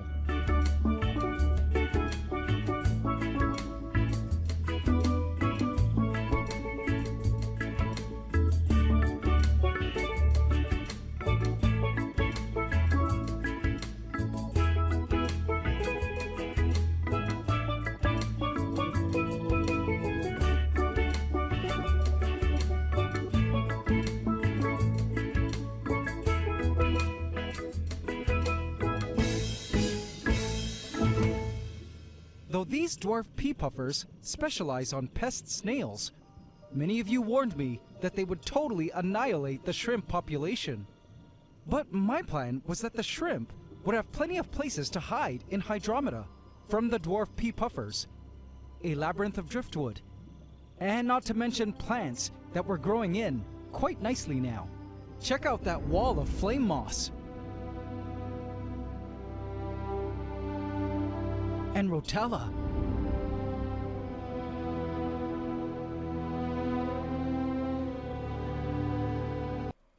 My wife wanted to be seen as the perfect mom. Thumbs up, subscribe. It felt more like a set than a house. Fake being happy.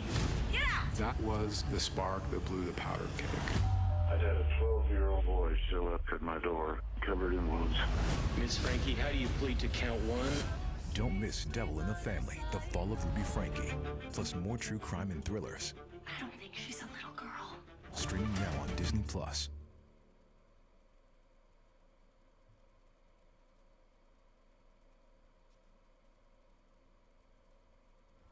Taxes was waiting and wondering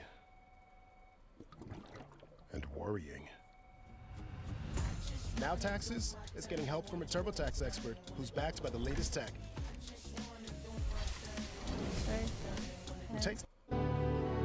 In nature, prey creatures like shrimp have places to hide from predatory creatures, and Hydromeda had plenty.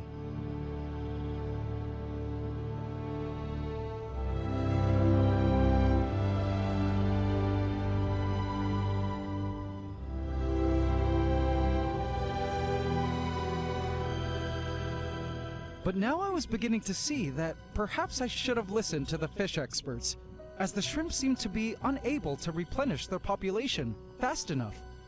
The Skittles appeared to be dwindling now, and it saddened me to see.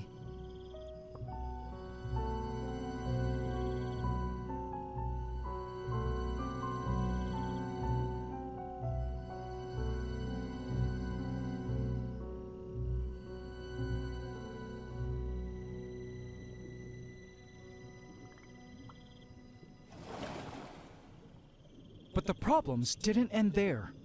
With the decreased number of shrimp, who were important cleanup crew in the wetlands, plus the compiling bioload from all the creatures, combined with the rising temperatures of summer where I live, despite there being a water chiller, it seems another problem was slowly beginning to creep into the waters. Algae. Check out that crazy clump of algae here growing from my precious Boosie. No. Now, algae is okay in a tank, as it too is part of a healthy aquatic ecosystem. But when allowed to grow out of hand, algae can completely destroy an ecosystem by stealing nutrients and sunlight from plants and choking them. Hydromeda did have an initial defense against the green monster though, including snails and these fish.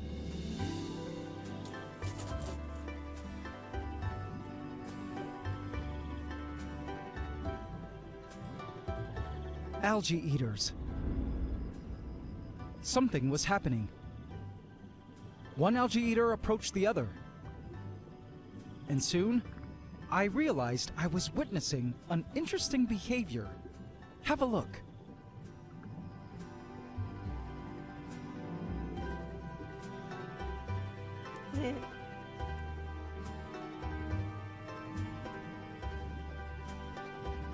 Poopy, yummy, he says.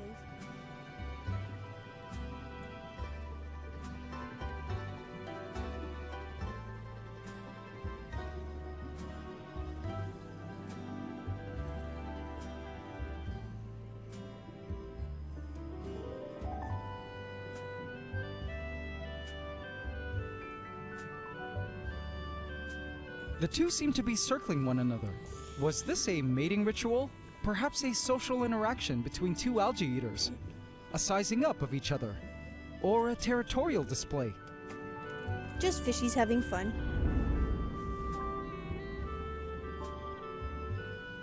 In the end, they separated. But overall, the algae eaters seemed well fed and healthy, pooping non-stop as they continued to graze on algae patches around the wetlands.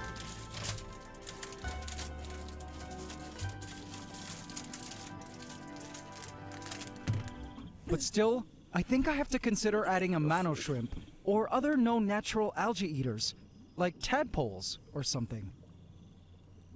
Speaking of amphibians, one amphibian has been settling into Hydromeda quite nicely.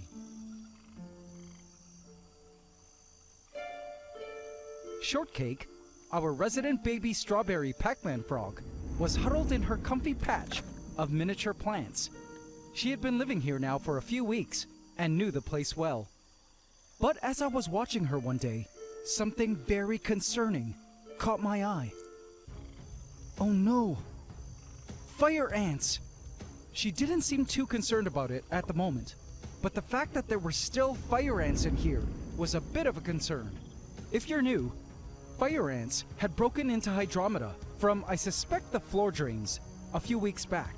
And I wasn't sure if there was a queen also residing in Hydromeda, which would have been a big problem. I was actually waiting to see if the fire ants would die out in 2 months, which meant no queen. I resolved to keep an eye on Shortcake, as I suspect fire ants were responsible for the death of a past flying dragon, whose dead fire ant covered body I discovered one day by Cascadia Falls. I figured Shortcake should be okay, as she and fire ants are both native to the same place in the world, and do share the same habitat where they're from. For sure she had methods of keeping fire ants away. Perhaps some irritating mucus on her skin or something? At least I hoped so. I didn't know it yet, but this would be the last time I would spot Shortcake here. With over 2 billion monthly users, YouTube ads makes it easy to expand your reach.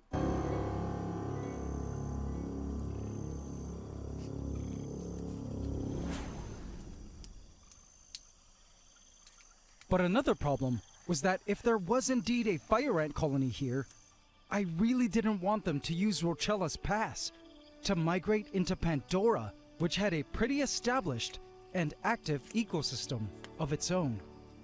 Snap, our resident sunskink, had just finished her routine morning bask and was all heated up and hungry.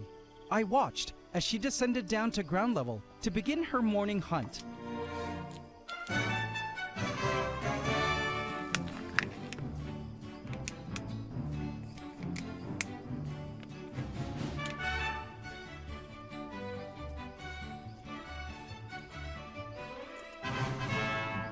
With her supreme eyesight and keen sense of smell, she scoured the forest floor for just the right morsel.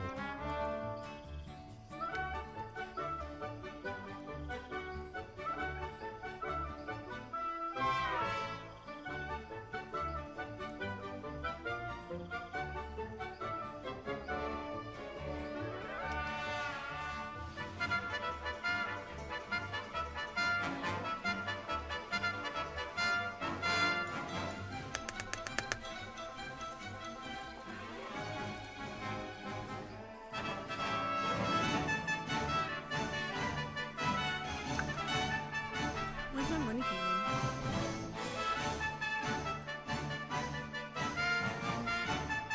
in? Wednesday is a long time away. I'm hungry now.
She spotted the perfect juvenile cricket.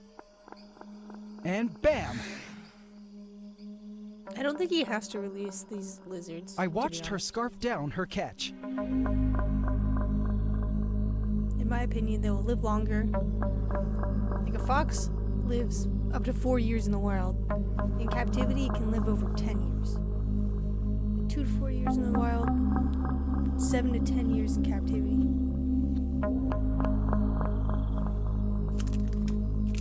And they're cute as heck. Foxes do be cute. Sour Patch Kids now.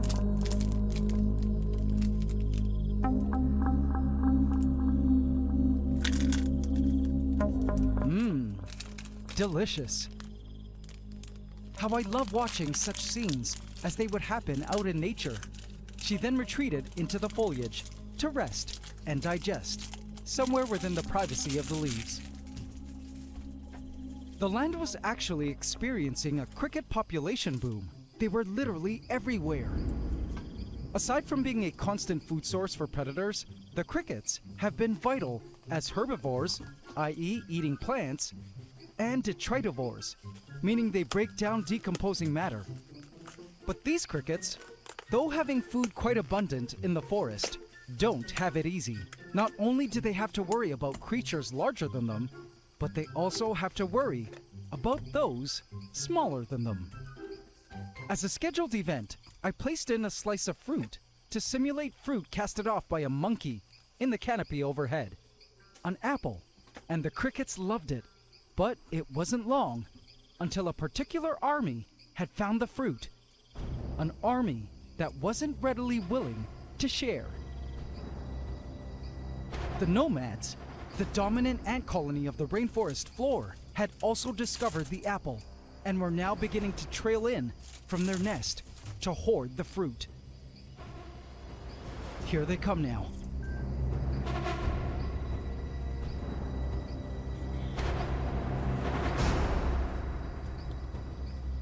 Digging up some snacks. Who's texting me?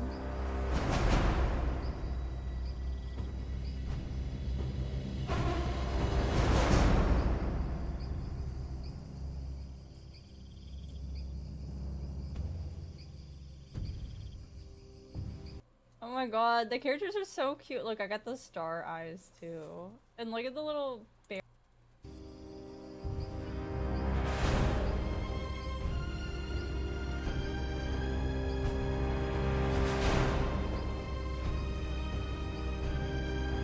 It was quickly becoming evident that the ants didn't like the fact that they had to share with the crickets and began to drive them away.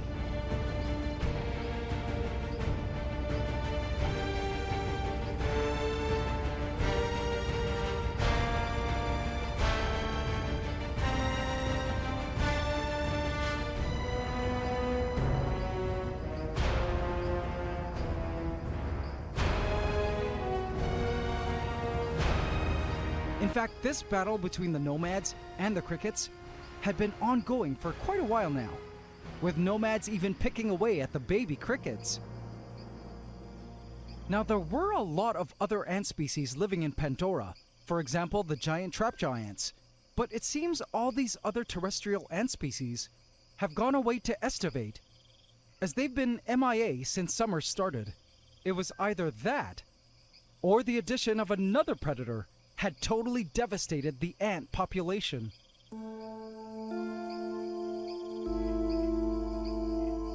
Beyonce, one of our two chubby frogs, stood full to the brim with a swollen belly. She had eaten a ton of insects since she was added in 3 weeks ago and had had her fill. In the wild, she feeds primarily on ants and termites, so I had a suspicion that she had eaten plenty of ants and was ready now to retreat underground to estivate for the rest of the summer, until the rainy season arrives in about a month or so. In fact, her lover, Jay-Z, had already burrowed underground, and she was alone. She went off to seek a suitable place to burrow, below ground, to begin her extended summer slumber. I wondered if Beyonce and Jay-Z had both hunted all other ants to extinction. And I mean, whatever happened to the OG termites that used to live here? All that was left was their old damaged tunnels. Pandora had undergone so many changes over a year and a half, including a landscape revamp, the addition of a ton of predators, from giant trapjaw ants to Asian bullet ants to acrobat ants, spiny ants, and carpenter ants, all of whom shared this huge stump. And even if the termites managed to survive all that, the recent addition of Beyonce and Jay-Z, known termite feeding specialists, made me believe that the termites were no longer alive. Now, speaking of frogs, AC family, there's something I need to address. I do have yet another admission. I've made a very noob mistake, and one I've done in the past with other animals. Let's now head up into the trees, into Arcadia.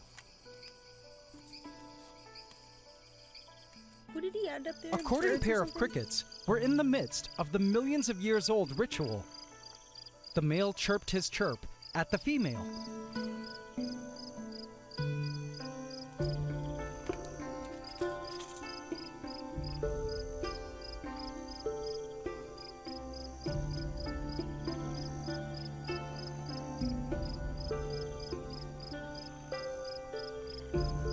And when she showed interest, he went in. He then deposited his spermatheca, a little sack of his little soldiers, which plugged the female up, making her unavailable to mate with other males.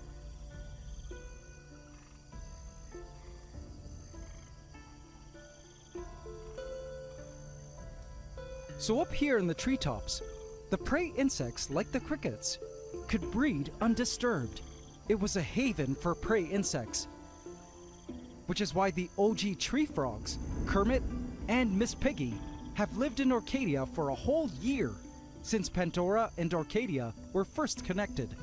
But I've been waiting over a year for them to breed. There were plenty of places for the tree frogs to spawn up here, if they wanted to.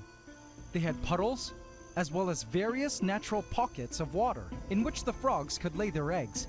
But even still, though I did hear Kermit croaking every night, Miss Piggy still hadn't decided to mate with Kermit. Well, AC family, just this week, I discovered why. Votre peau gris-famine, offrez-lui le lait végétal Dove. Les nettoyants corporels et pains d'Ove au lait végétal.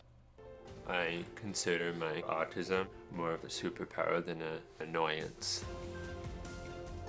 They helped him get his first job and changed the trajectory of his life. Damn ads. Behold! A female golden tree frog, and she is much larger than Kermit. Turns out, I had no idea golden tree frogs were sexually dimorphic and that the females were about an inch larger than the males. See where I'm going with this? Turns out, this whole time, Miss Piggy was actually a Sir Piggy. Both our tree frogs were males. No wonder they weren't breeding. Well, it was finally time for that to change. Come with me, my frog princess. A female. I placed her container into Orcadia.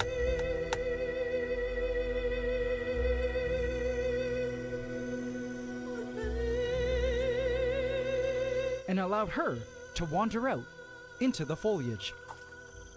Go forth, my princess, and breed with the males. Breed. Though I had Go high forth, hopes for her, princess. what she and the male frogs ended up actually doing surprised me.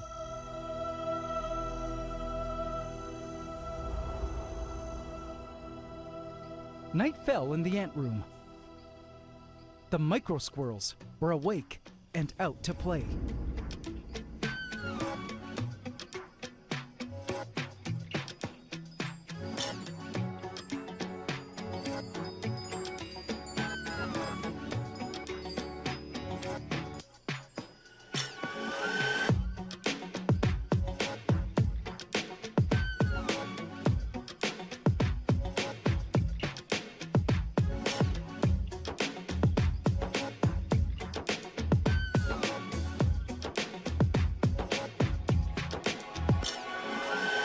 They had already begun hunting for insects.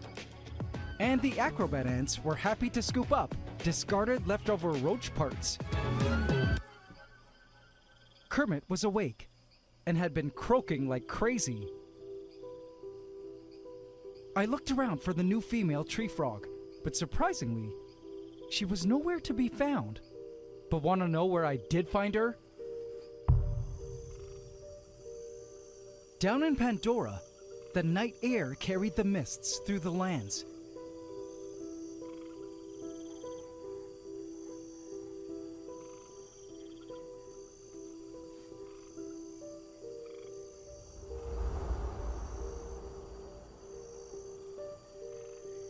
A baby huntsman spider was finishing off a meal it had caught from the forest floor. In fact, at this time of the year, many creatures emerge at night when temperatures are lower and humidity higher. I spotted baby snails. A gecko was out hunting, as usual, and this particular one is over a year old now. I spotted Beyoncé. She had found a spot she was happy with and had begun to burrow. Sleep well, Beyoncé. See you in the rainy season. the roaches had crawled out of Rochella's Pass and down into the lowlands to feed. These adults had come to learn that wandering down into the lowlands is usually safe at night, seeing as the predators in this forest prefer feeding on juveniles. But today, Pandora had welcomed a new guest. Oh, it seems our giant tree frog princess prefers to be down to earth than up in the trees. She had made her way down here through the glass bridge and was eyeing all the interesting prey all around her. But she had to be quick. In order to catch food, she had her eye on one of the roaches.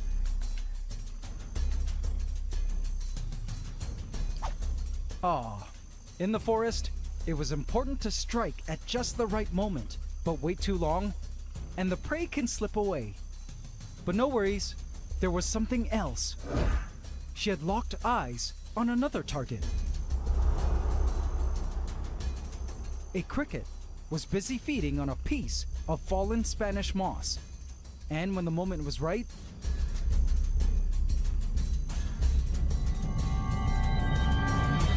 bam! Caught.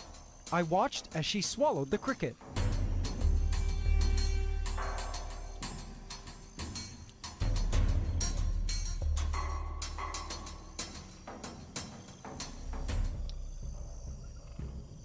As much as I was happy to see that the new female tree frog was enjoying her new life of abundant food in our forest, I really wanted her to breed with our males, so we could ensure a future generation of tree frogs in our forest.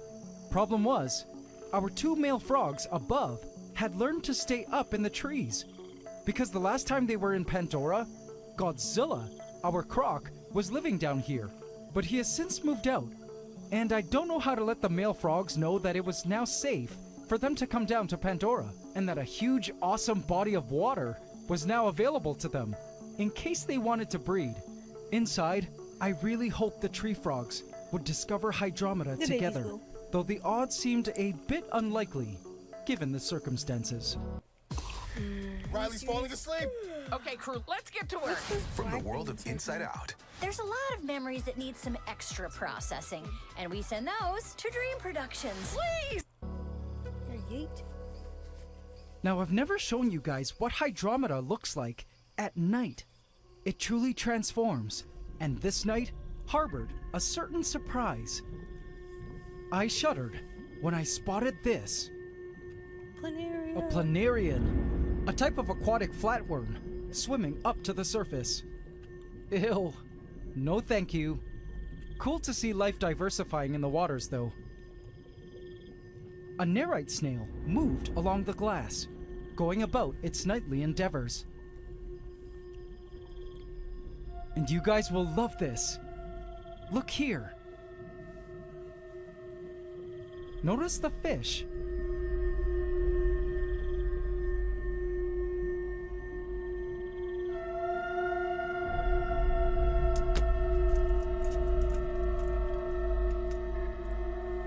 I guess I should change.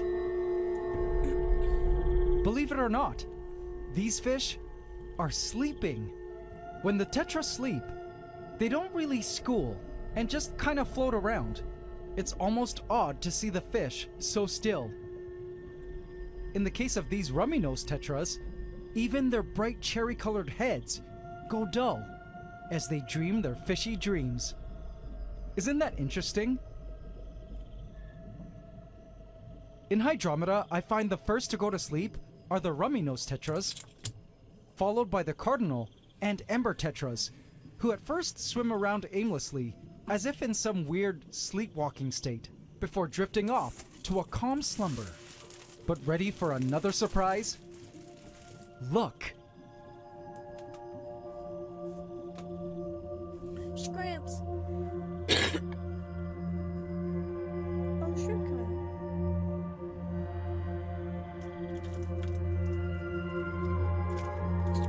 Shrimp! Tons and tons of shrimp. The Skittles had emerged, revealing their true numbers. Shrimp of all ages, from newborn shrimplets to adults, were all out and feeding. Shrimp of all colors.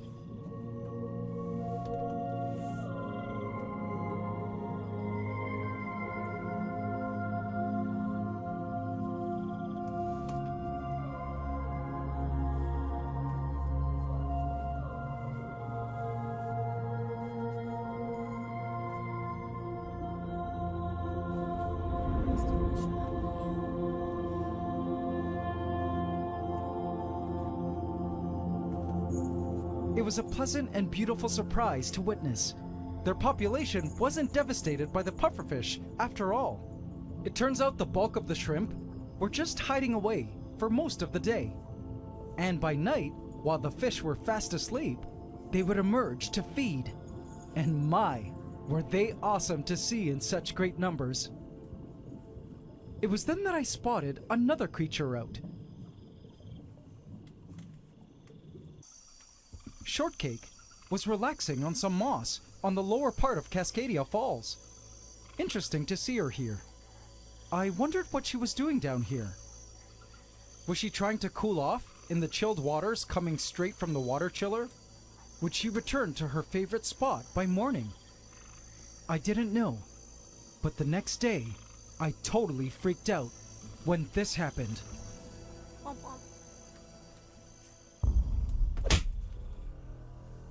Oh no. I returned to Hydromeda and noticed that Shortcake was no longer on the moss where she was the night before. And to my surprise, she also wasn't in her usual spot, up in the vegetation. The paranoia in me played some terrible scenes in my head. Could she have drowned? But no, I know these frogs swim, despite some online sources that incorrectly say they can't. Could Shortcake have been attacked by a swarm of fire ants? My PTSD was kicking in. I checked all the plants and areas Shortcake could have climbed into to hide. Trying to turn the heater on. It says it's overheated right now. But to no avail. Put Luna costume on. I couldn't find her. I then checked Cascadia Falls and braced myself, afraid of what I might discover.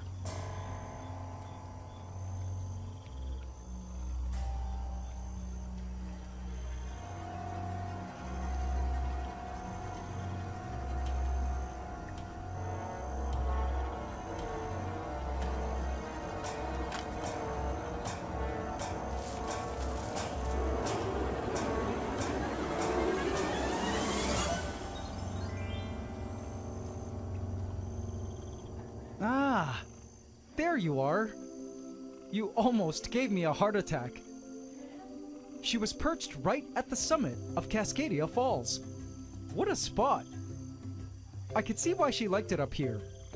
She could lay concealed in the landscape while also benefiting from the cool waters coming straight from the chiller. You clever girl.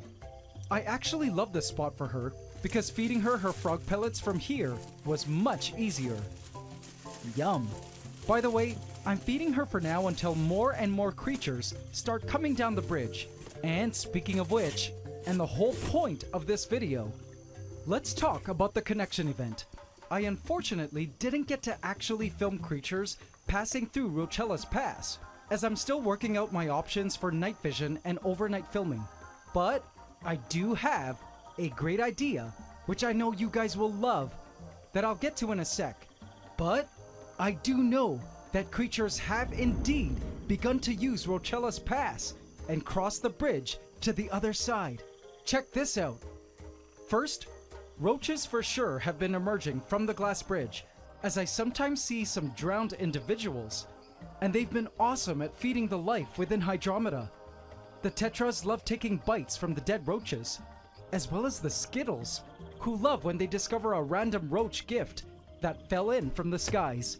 It's pretty amazing to see that our rainforest ecosystem is feeding itself in new ways now. And guess who else have taken it upon themselves to sample the roaches? I was surprised to see this. The remains of a roach in Pandora, but in a signature mess belonging to none other than the micro squirrels. This is evidence that our micro squirrels have begun to use the glass bridge to come down to Pandora, which for the longest time they were reluctant to do. But AC family, that's not all. Check this out. See those little cute paw prints? They've been checking out Rochella's Pass too. Amazing. It would make sense that the micro squirrels would visit the roach cave, because roaches were their favorite food. They probably were snatching exposed individuals that weren't hiding in the unreachable crevices as well as taking nibbles from the fruit I would periodically stick into the cave for the roaches. But guys, the micro squirrels weren't the only ones I discovered using Rochella's Pass. Grr. Why do we do things the hard way? Do you see that shape there? Those are frog thighs. I jumped for joy when I saw the thigh prints and immediately began searching for signs of the tree frogs in Hydromeda. And yep, lo and behold, our princess tree frog had discovered Hydromeda, and a few days later, followed by Kermit, or Sir Piggy, not sure which one it was. They stood on the branches near the opening of Rochella's Pass, waiting for food to come down. Seeing the tree frogs in Hydromeda like this was to me a resounding confirmation that our longtime plan of joining our 3 giant Vivaria, 3 worlds all exchanging life together, had manifested. The 3 Vivaria were now a single ecosystem. This is the Season 4 finale of my Ecosystem Vivarium series, which means that I will be taking a few weeks break to prepare for the next season, which also gives you guys a chance to go back and watch any episodes you may have missed. But unlike the last season's break, I have some awesome news that may make some of you quite happy. During the weeks I won't be uploading, I plan on doing live streams of various areas of our rainforest Vivaria. Let me know which area you think I should live stream first. I plan on just letting the live stream run for as long as my internet connection remains stable, which may be several hours, so that you guys can check in on your favorite vivariums whenever you like. Perhaps even catch some action. Millions of pairs of eyes are better than one, right? I even plan on live streaming Rochella's Pass, so you guys can help me watch what creatures pass through, and indicate the timestamps in the comments. So, while waiting for Season 5, be sure to check my channel often, as I move the live streams around between Orcadia, Pandora, Hydromeda, and the Bridges. This is just experimental and in its beta phase for now. But I know you guys have been begging for a live stream for ages, and so I felt now with 3 Vivaria and 2 connection bridges, it was the perfect time to try. Speaking of taking a break, I was surprised to notice the spot Beyonce had burrowed. She was underground now. But look, she had chosen to bury herself right next to where another chubby frog had chosen to bury himself. Aha! Jay-Z! How cute. They will emerge together come rainy season. And funny thing is, I did spot Jay-Z waking up early one night, perhaps in search of his bae, but went back underground when he realized it was early. And my, was he a chubster too. What was so cool about all of this was seeing how one event spurred a domino effect of changes down the food chain within the forest. Proof of how connected our ecosystem truly was. With the sudden absence of the chubby frogs, I was surprised to spot giant trap giants emerging again. Did they know the frogs were gone? I don't know, but it seems these seasonal changes are necessary to ensure that life persists elsewhere. In fact, the absence of the frogs and most of the other ant species also convinced some other elusive creatures to come out of hiding. The termites are alive! I couldn't believe my eyes spotting our OG termites trailing on the stump in broad daylight one morning. Can you believe it? After all the changes and predators, the OG termites had managed to survive at all. Guess I should have known that just because you can't see them, it doesn't mean they aren't there, and that life finds a way. When I first began this biological project, an ecosystem was what I sought to create, but what I got was so much more.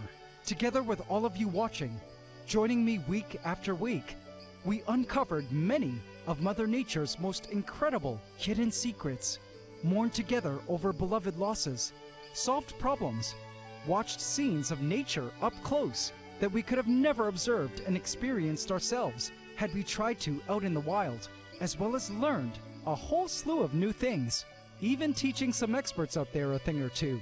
But this is what it's all about, and the whole purpose of this biological project. As time goes on, and as our tropical worlds within glass evolve to greater mimic nature out in the wild, I'm reminded of how important it is for us animal and plant hobbyists, us lovers of nature, to remain curious enough to look at the natural world, to care for it, to understand it, be inspired by it, to share our findings, and ultimately be stewards of life, watching over our planet and home. Because one day, when we least expect it, Mother Nature just might leave us a nice surprise to thank us for our job well done. And that, to me, the constant journey of discovery is what life is all about. Thanks for that story. And now he's taking a break for a couple weeks, and I hope he comes back with something interesting, because it gets a little boring. Last time he just added cockroaches. He didn't add anything this time. He just prayed they went into different enclosures.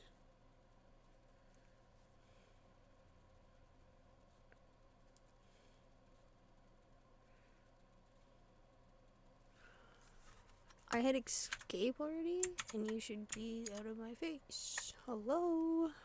Oh my gosh, my pals are breeding.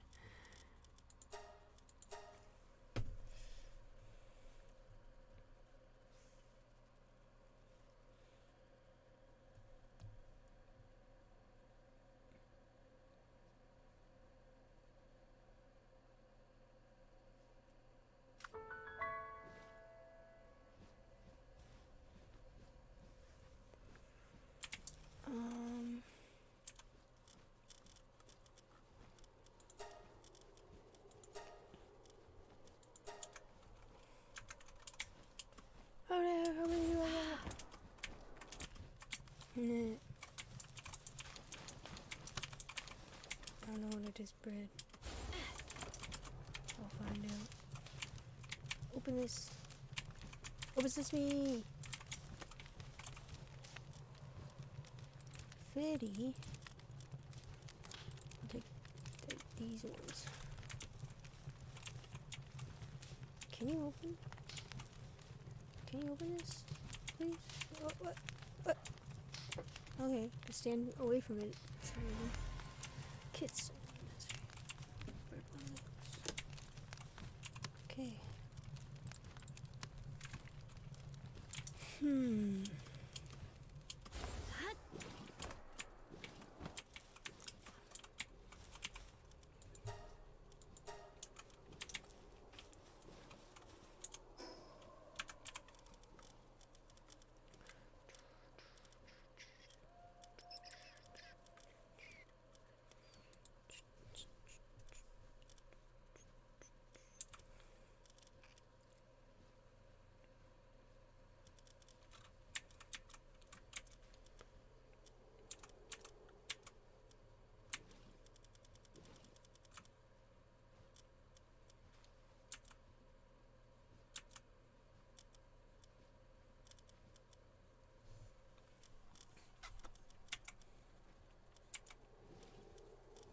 Where's the horse thing? There it is. No, the other one. Yeah.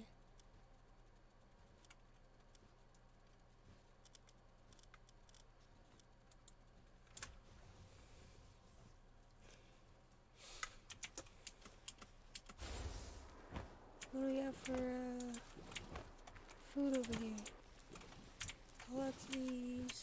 And some more minestrone. You think I'm talking about your food now? Talking about Pal World food.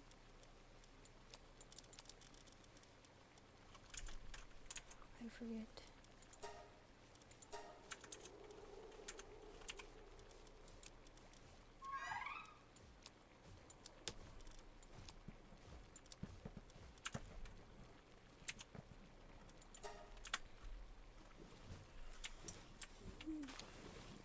What do we got here?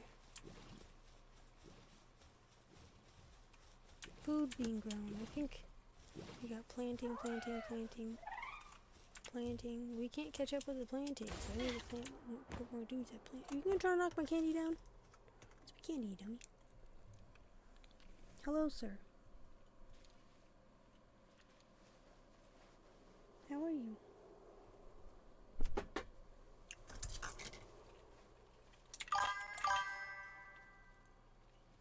Trying to warm up here. How's it going? Playing some Pal World. I was drawing stuff. Ugh. Drawing this picture, but it's not safe for work. Just want to get it off my list, though.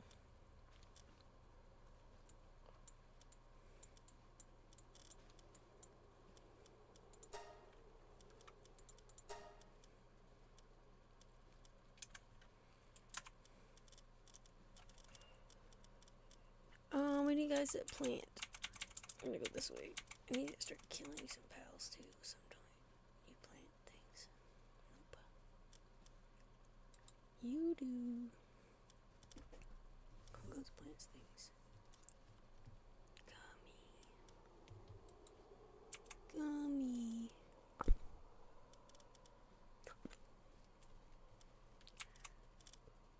What's a gummy thinking?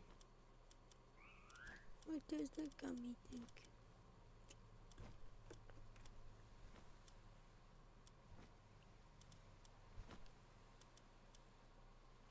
With an internal engine. That sounds cool.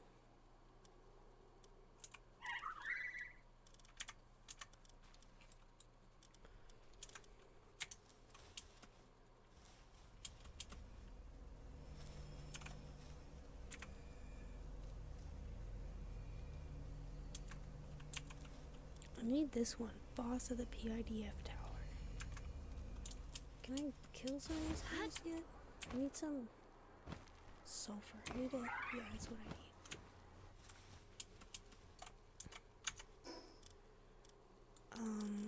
I don't want to hold any of this.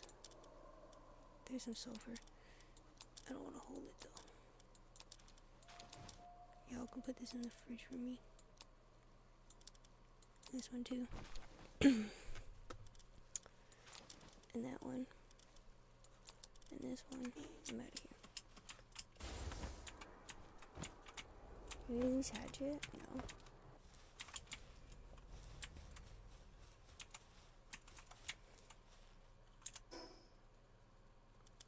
I need to go get my sulfur. I think I'm gonna dismantle this base.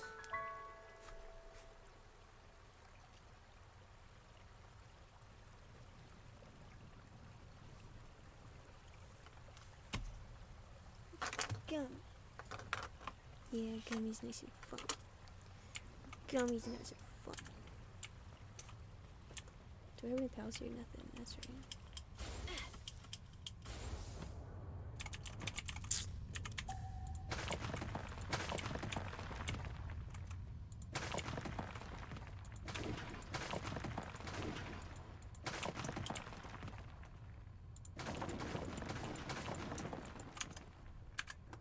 What's in my inventory? Don't need these things. Damn, refined ingots. I feel like I got a lot of those though. Another 400 I need to drop. Okay.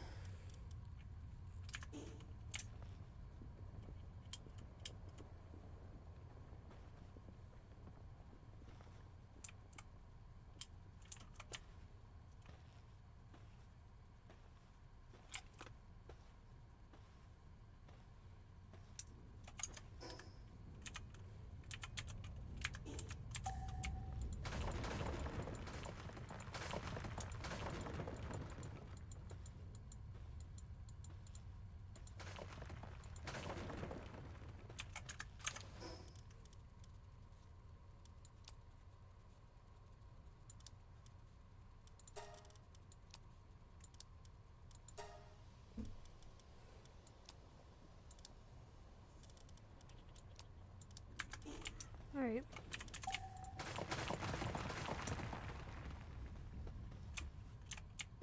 Well, there's lots of that stuff.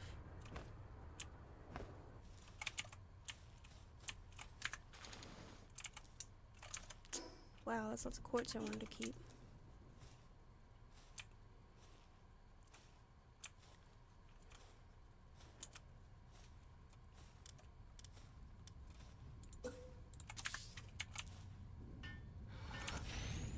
So, my theory is to put it in here.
Oh, here's the guild chest.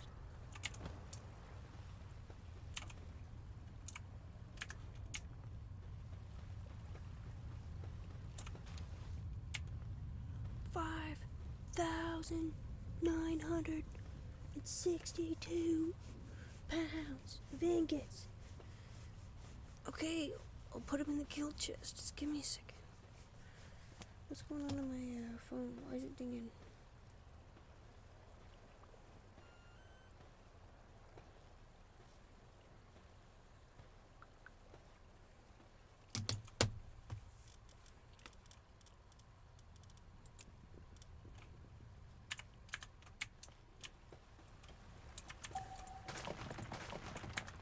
Just 2 of those fills my inventory? That's crazy.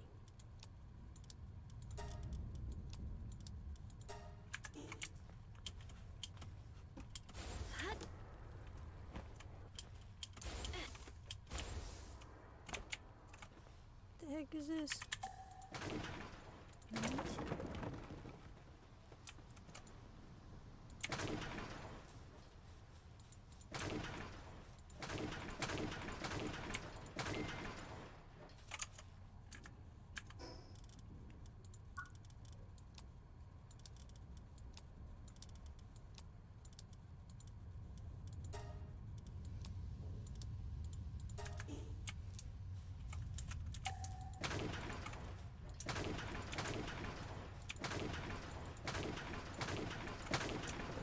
Oof.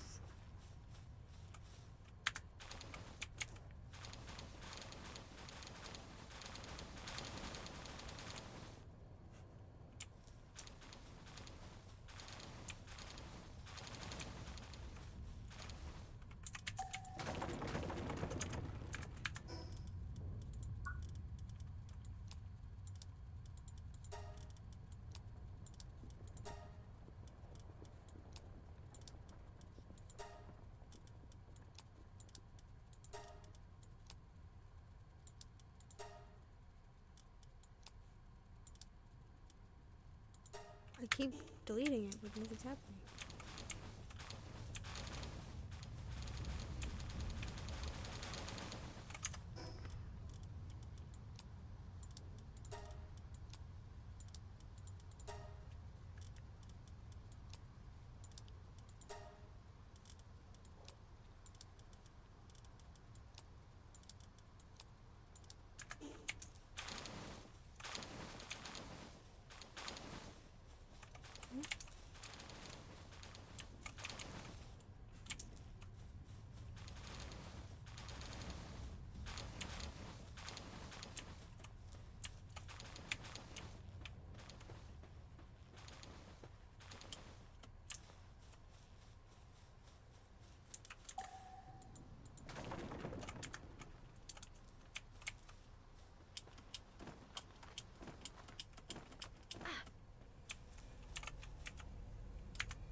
Don't need these, don't need these.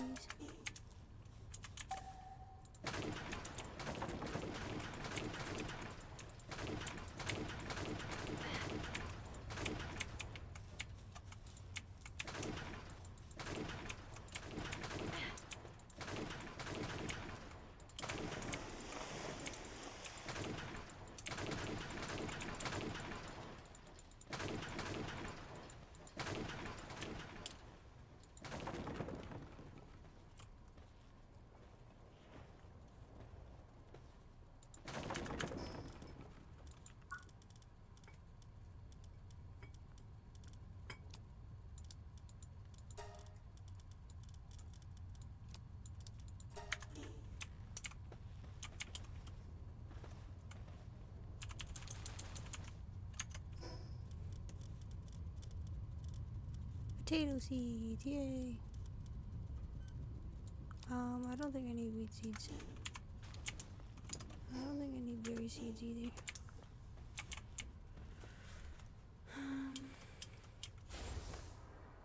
What we got over here?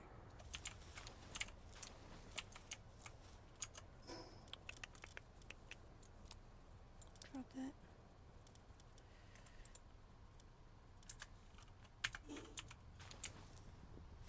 What we got in here? Too much heavy stuff. Drop it.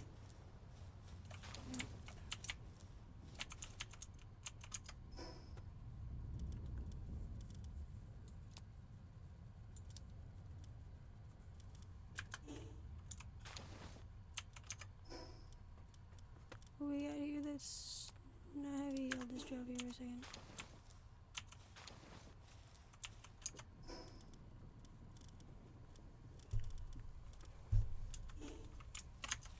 Oh, these are heavy. Let's drop this.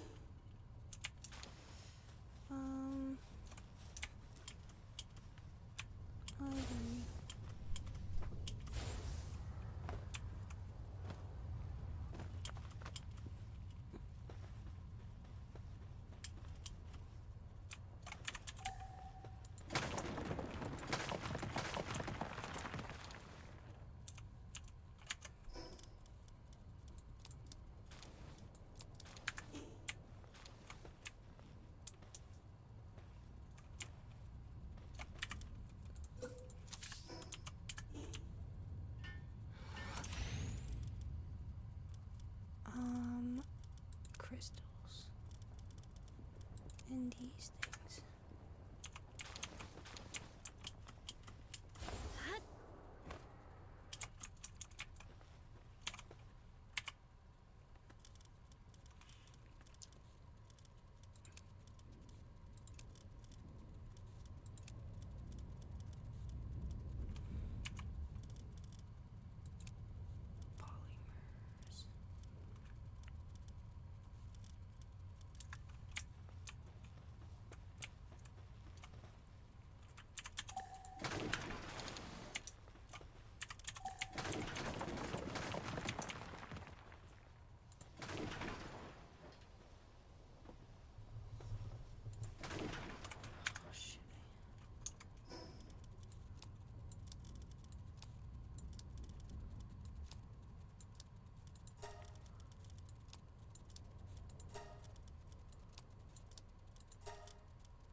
I'll put the onions in here, I guess. They're heavy, actually. These I can discard. I don't care about this. I guess I don't care about this. This.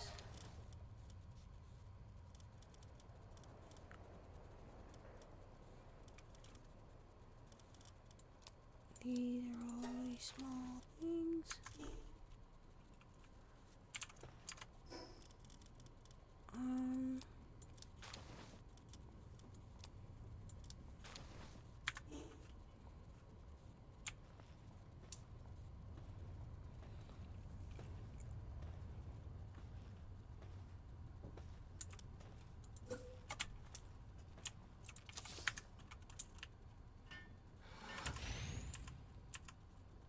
So I need to put like all this food in the other camp. Like dang, it's been sitting there expiring forever. Let's see what we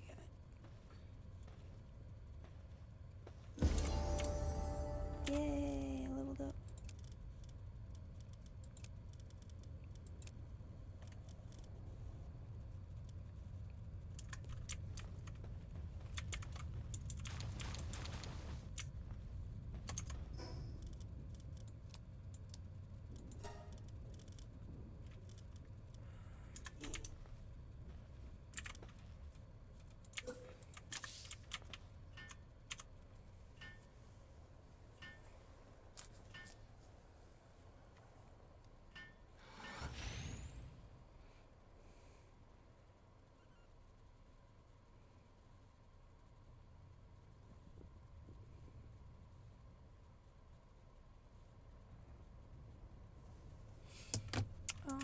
Let's see what we got. Get all these things that fill up my dang inventory in there.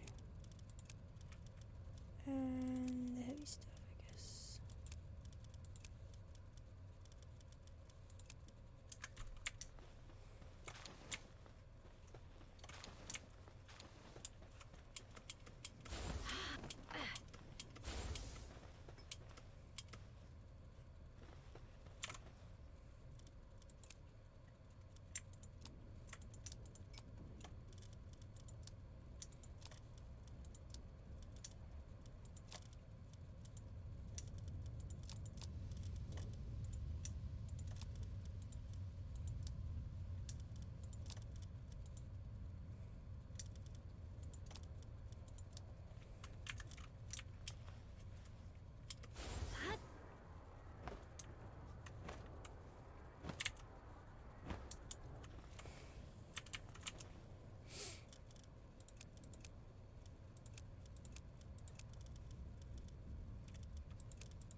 I don't think I can do this like this. It's just gonna take too long. How am I gonna get over there? 4,000 pounds of crystals. I brought them here to make stuff I don't need.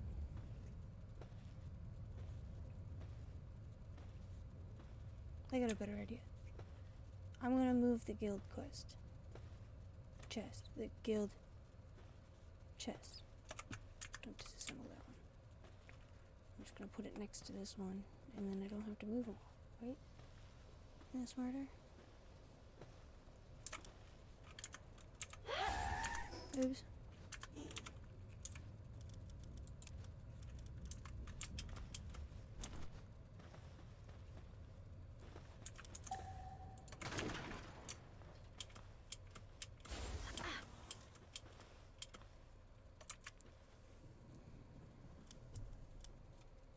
Would you look at that? Let me put this one right here.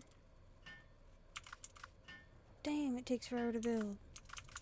Wasn't that smart of an idea?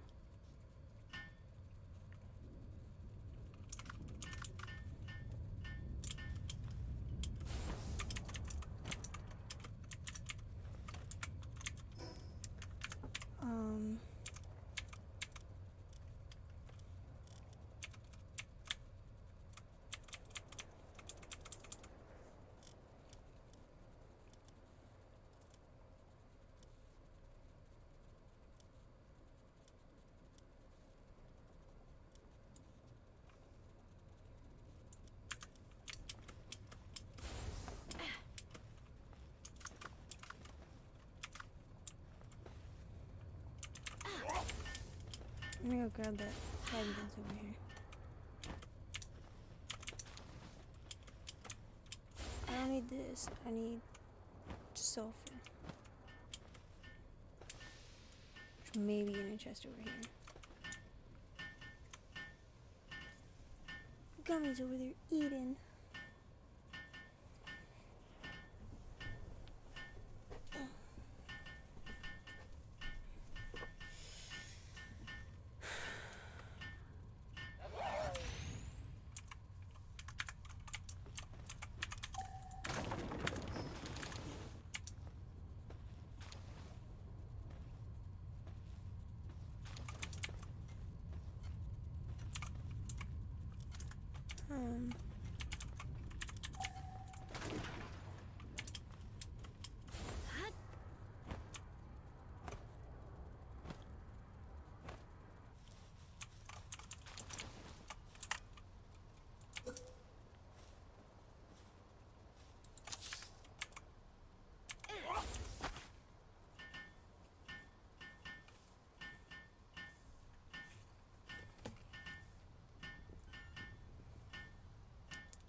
Alright, let's watch something else on YouTube too.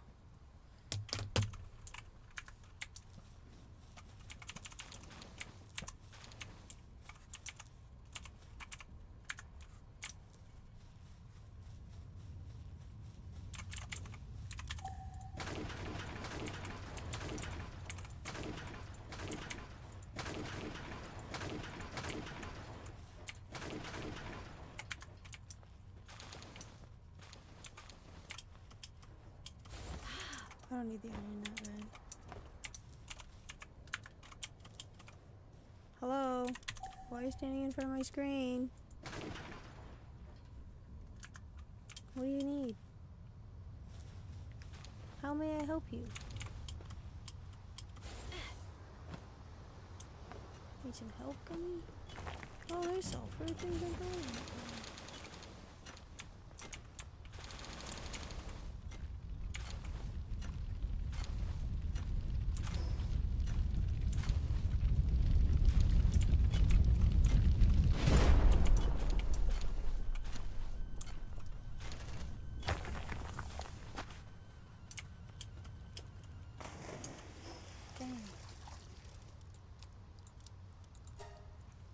Oh, awesome.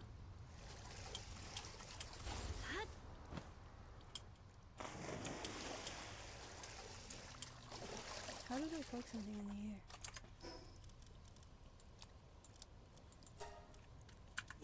Whatever.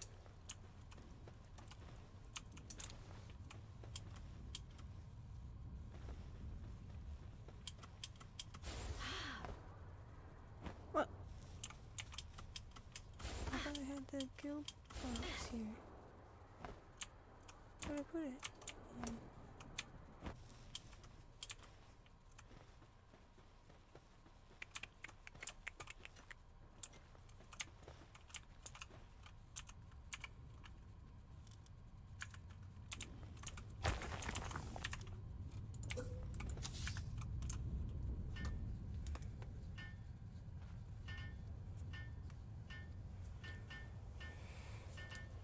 Come here. So.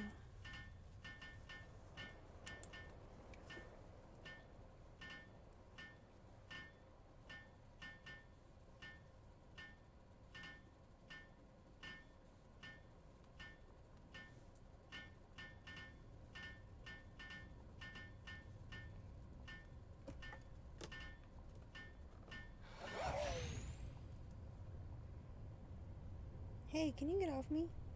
Thank you.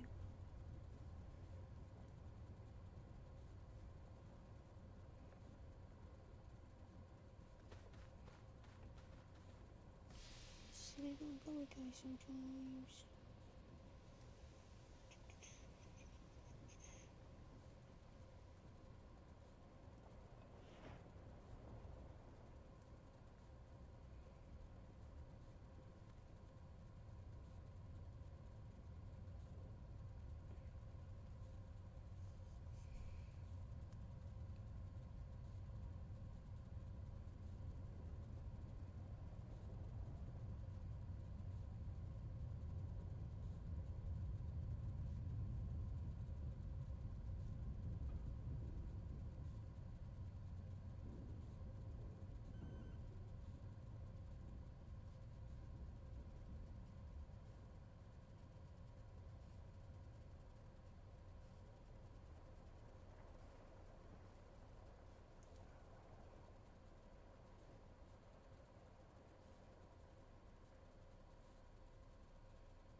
Need to bring sulfur wherever I'm going is what I know.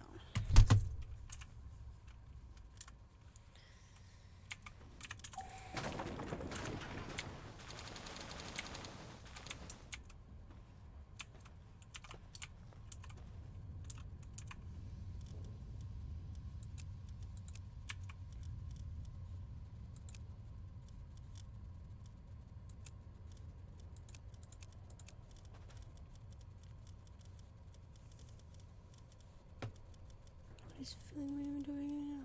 Tomatoes.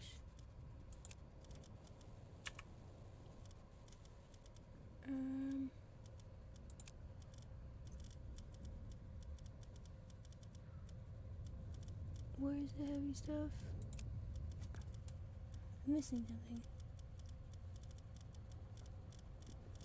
Where's the heavy stuff?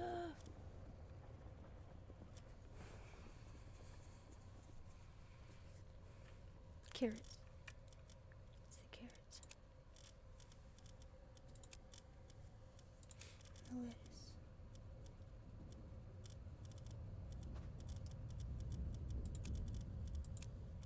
There you go. Grab some more. Oh, Jesus.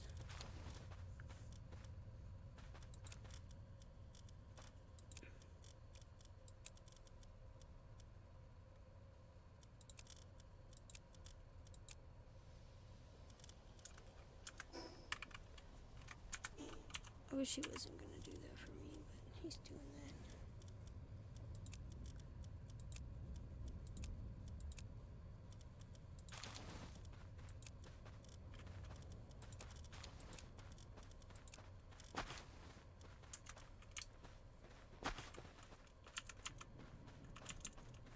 Whatever.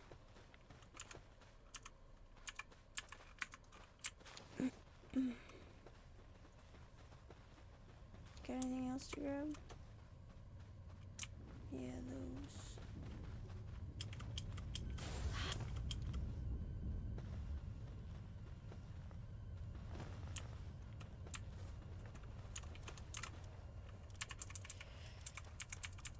Well, I'm gonna drop 20 pals to transport things. No, we're gonna go to the end and work our way back up. 2.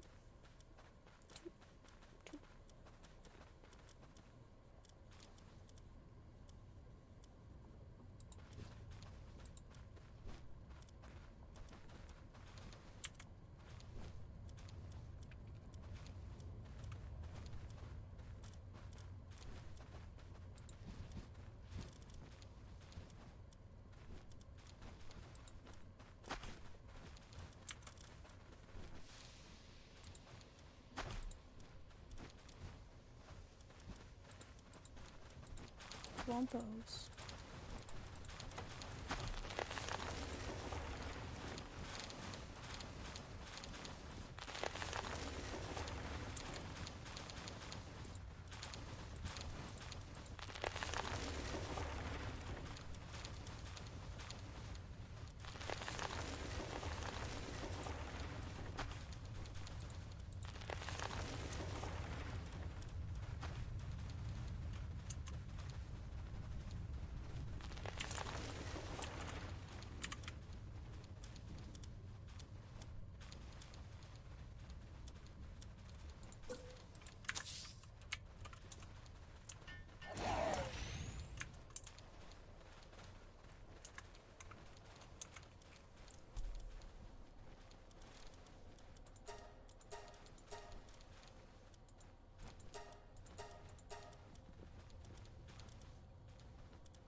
Wow, would you look at that? What do you guys got? A tree, probably. Yeah. Why are you wasting my time for a fucking tree?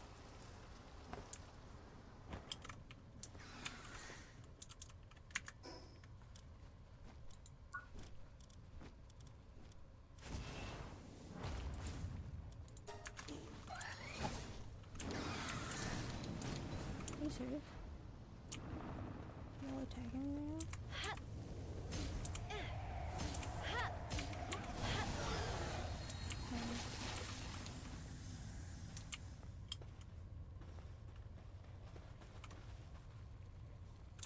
What do you want to see?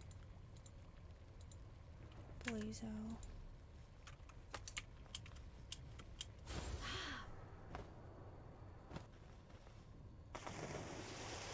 What are we transporting? Oh god.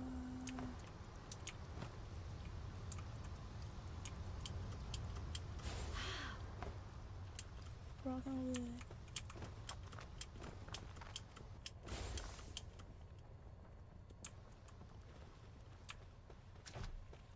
Somebody got iron somewhere.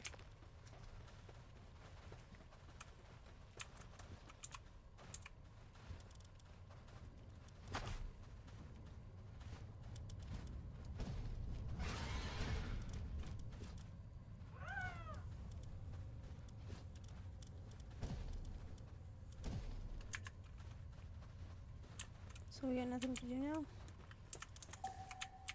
We're destroying the place.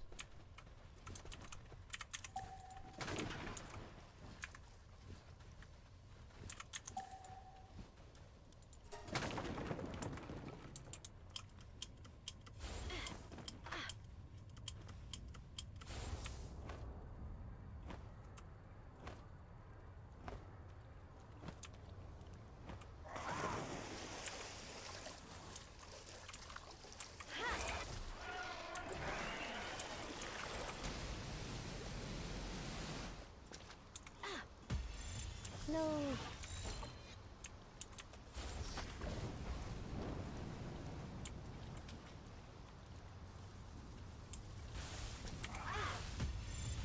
Perfect timing.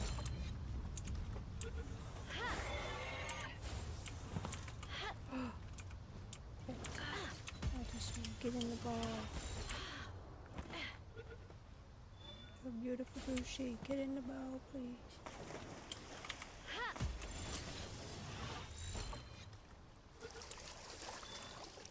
I'm gonna break my heart.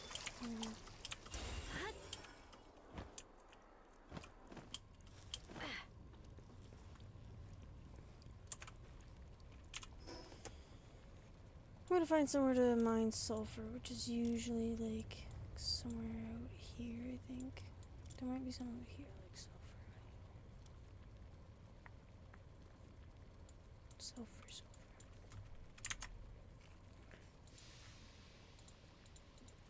Best base power world map. There's somebody add like the best base locations. Best base location.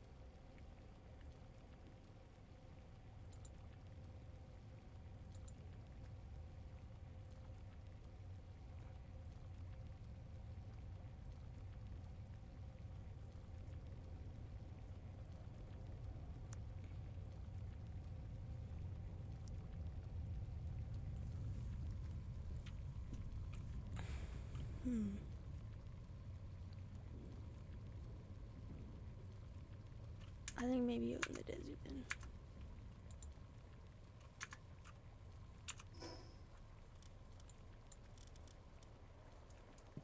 Yeah, like go here.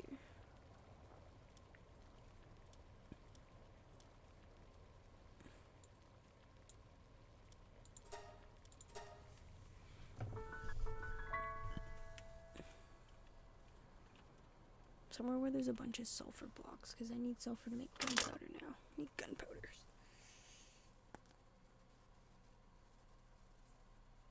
Let me see what we got. Yeah.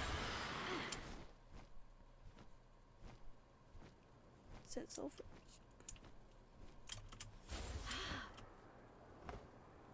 I forgot about that glitch.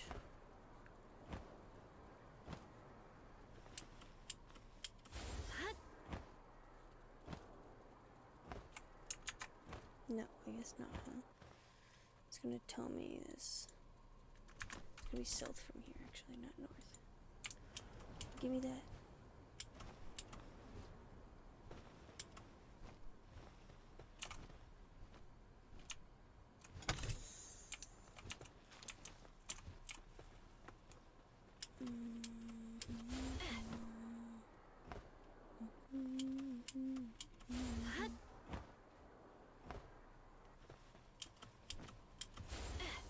What do we got down here? Shelf.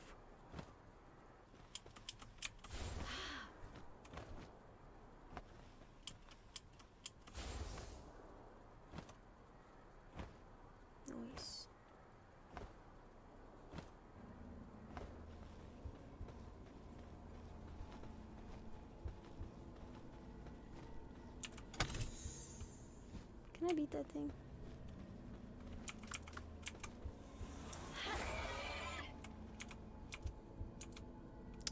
Don't have any good balls to catch it though. That's fine. Get it, man.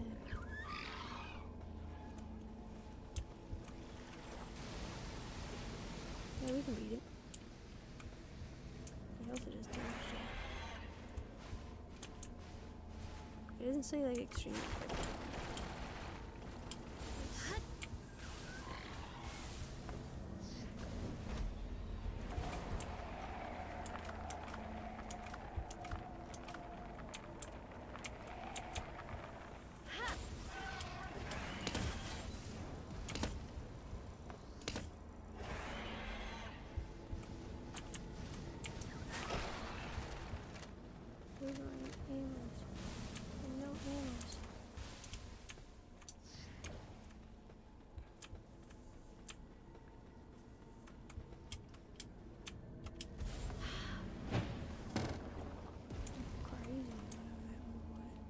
Is there Earth? Let me thought.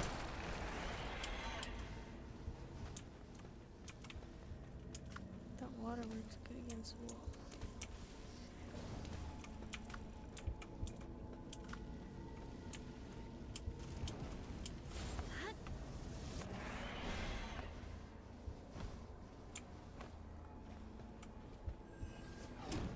Oh. Get him again. 800. We want him down to under 100. And then I'll catch him. I only got one ball.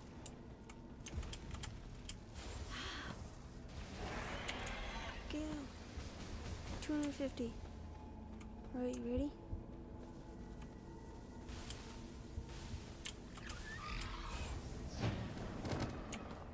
Oh no, I killed my guy. I was not looking at that. Oh, killed it. That's good. What do we got here? Predator core. That sounds cool.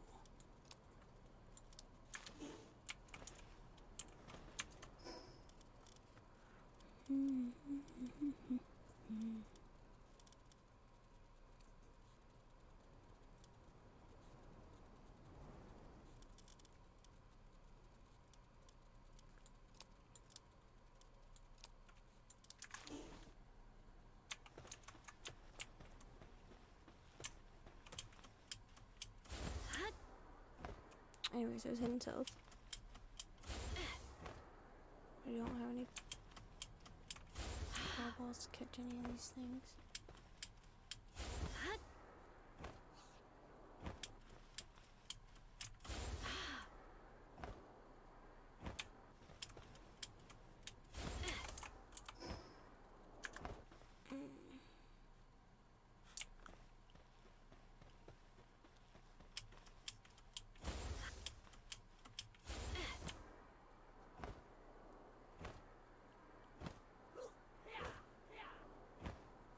Where is this?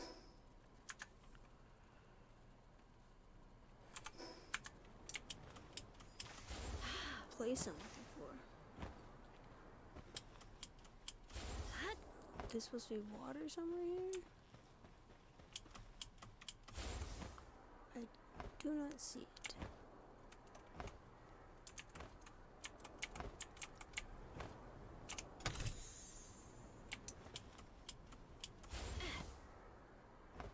Guess we'll keep looking. Where is this thing? I'll make a new base with sulfur. Oh, there's a base.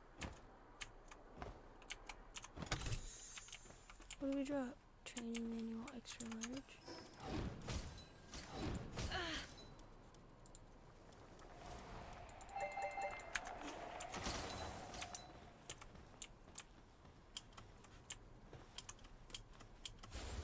So where's the sulfur?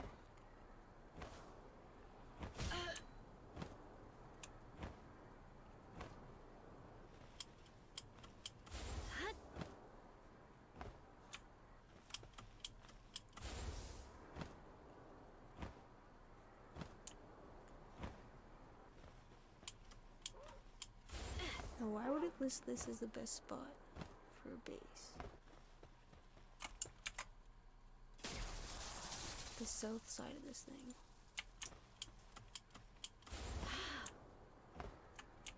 Why is this listed as a sulfur base?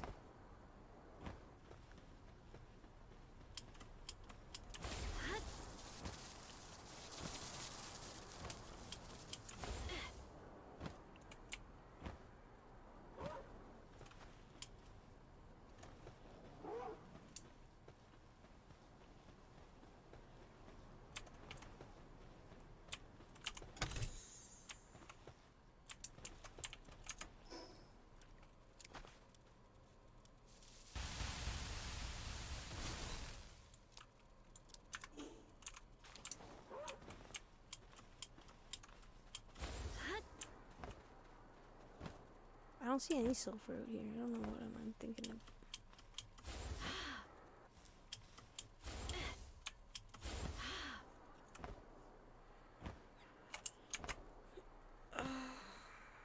So, like...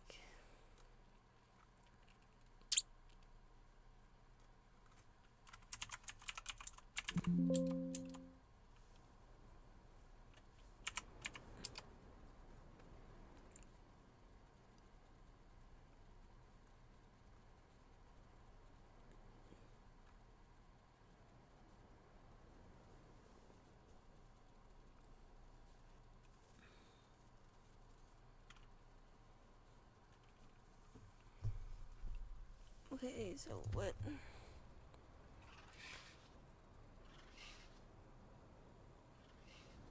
Is not the one I'm looking at?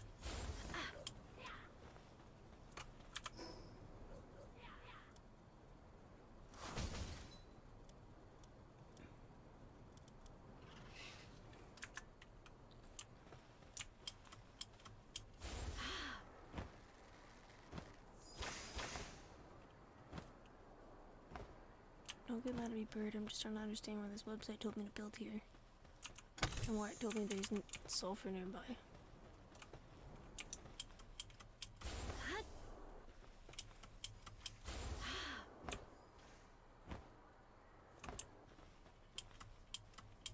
So I checked this already, this side. I'm gonna go to the north side.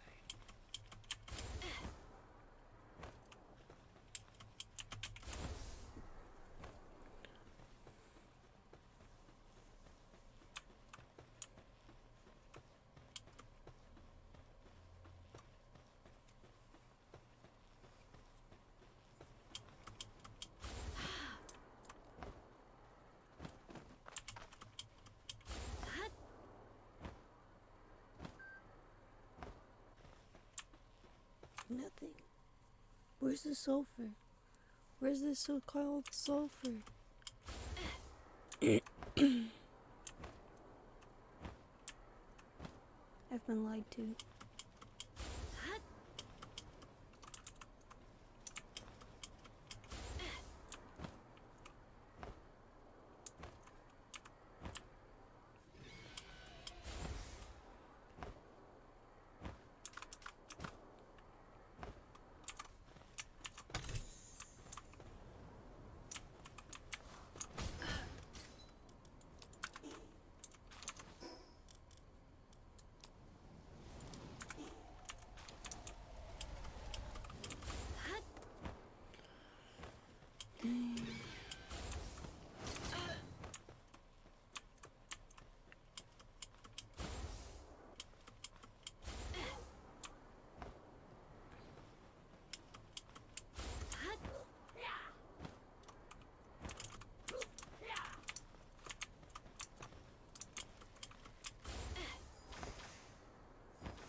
Dang, hell yeah. We got some rifle ammo? Where's my rifle ammo? I guess I need high-end rifle ammo. Assault rifle ammo. Okay.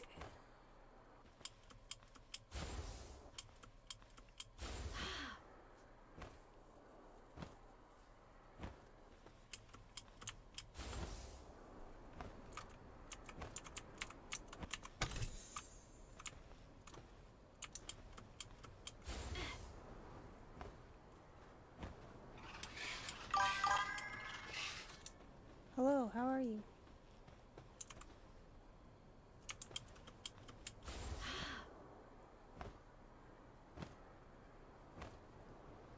Wandering the desert.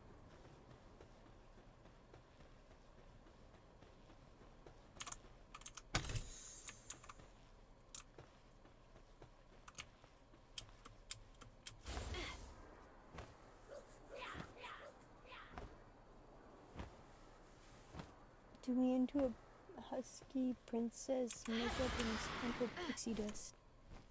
$100.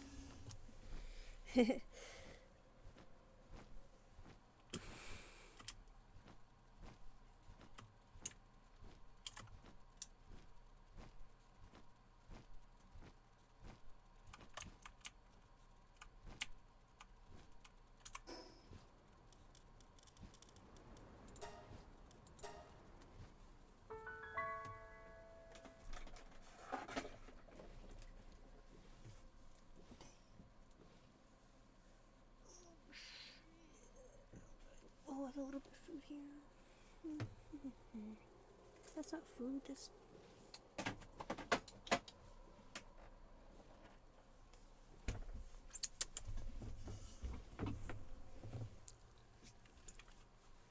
Alright, let's see what we got.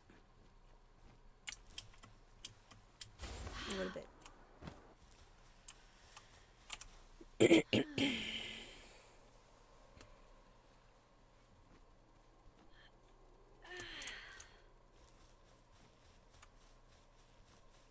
Oh yeah, some laser hatch. Yeah. See what I made. See what I made. I'm breeding them. I breed myself up. Oh shit, I guess not. Maybe I didn't breed that one.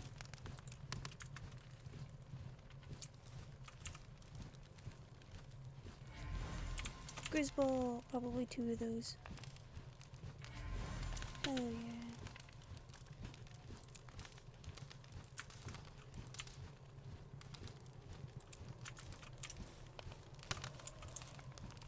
Got any more eggs in here? 20 minutes left. 2 hours.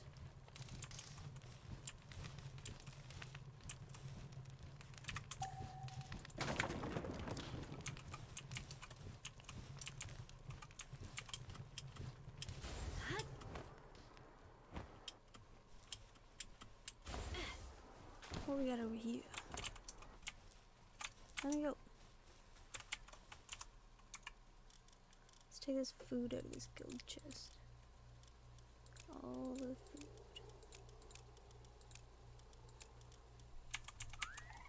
What am I putting back in here?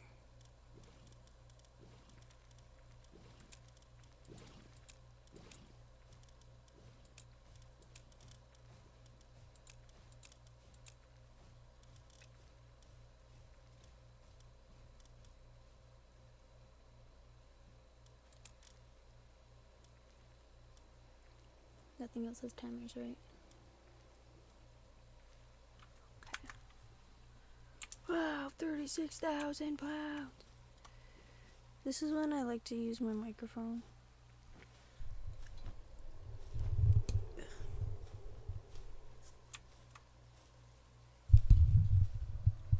That's how I use my microphone. Oh, look up.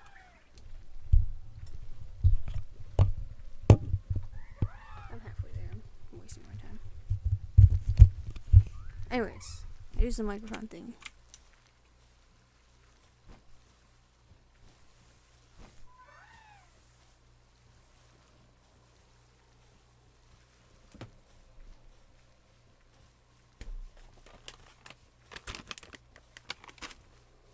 I gotta walk there incredibly stinking slowly.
Bruh.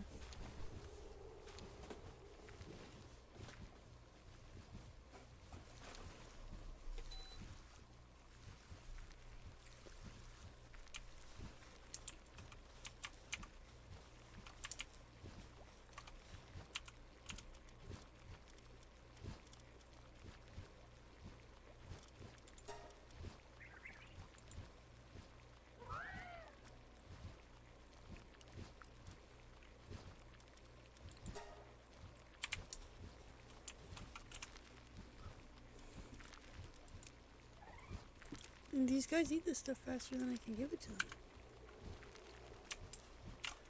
Seems that way.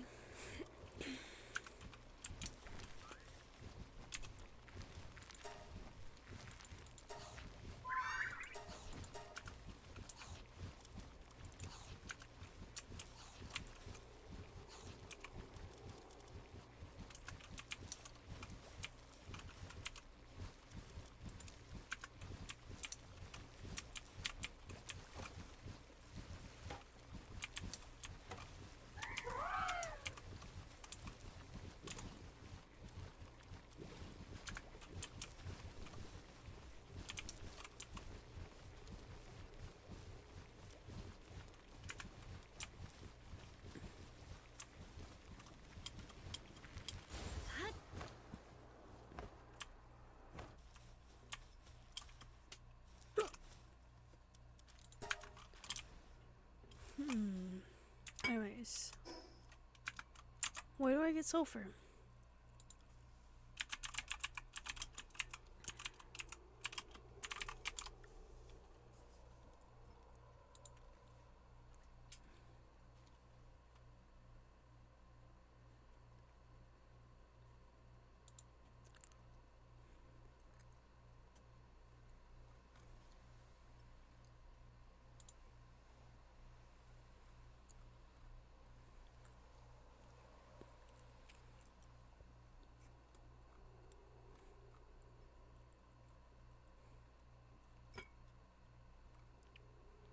Okay, that's it.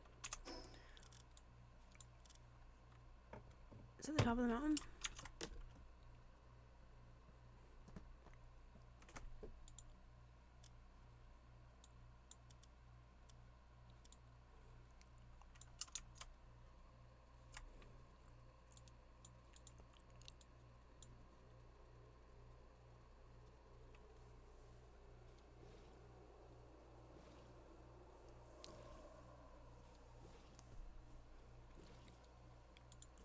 I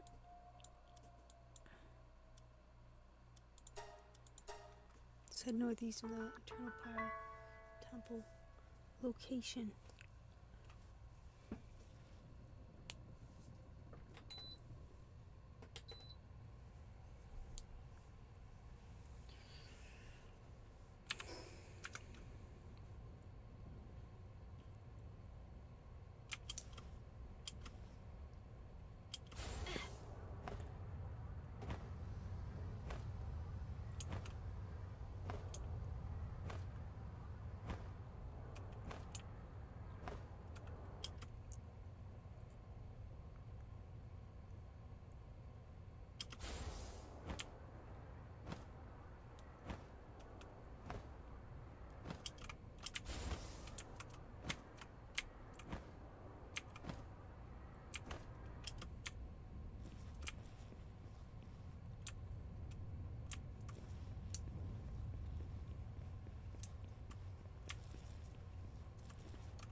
Thought I said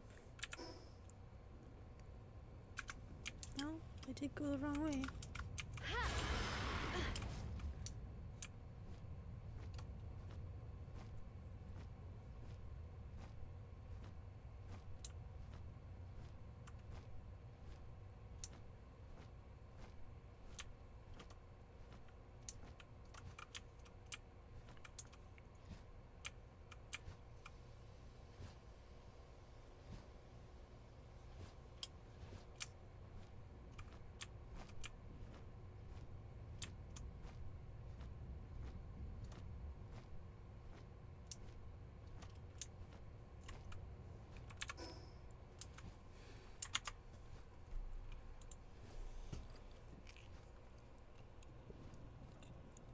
Like,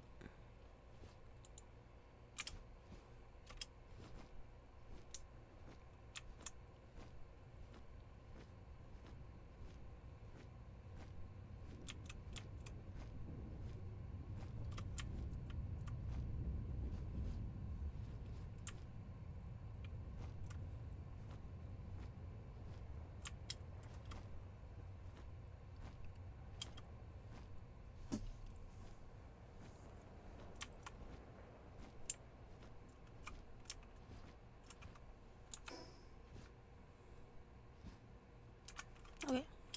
I think I'm on the right track.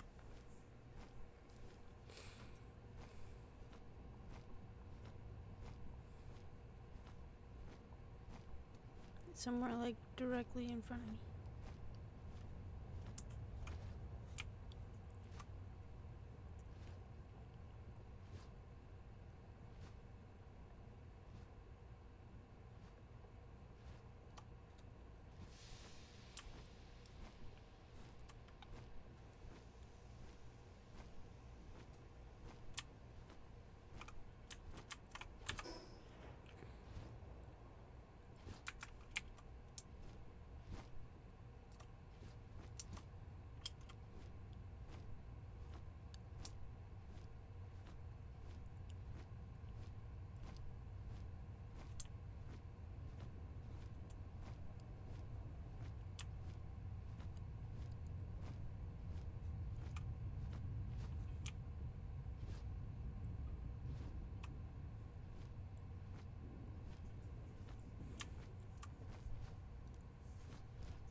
There it is, I found it.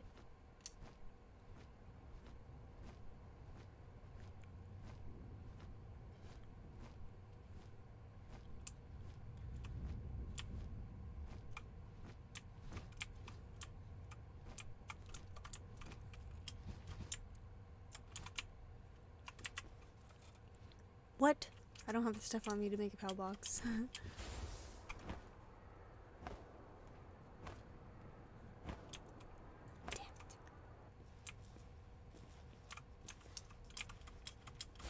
Well, anyways, I'm gonna mark the spot. Of course I took my toy Chris off me. I've already lost it.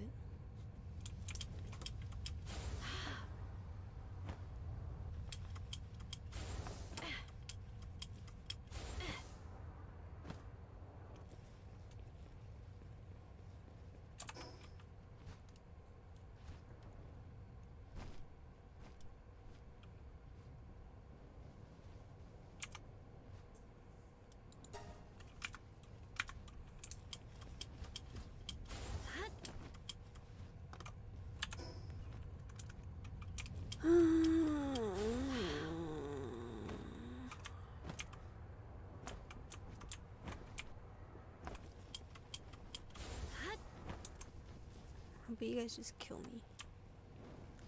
That'll be convenient. Yeah.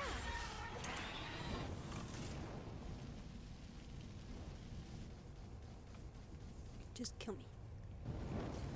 Oh, dude, this is gonna take a while.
Okay.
I don't know if it's just me, but it like curves down when it gets to the end.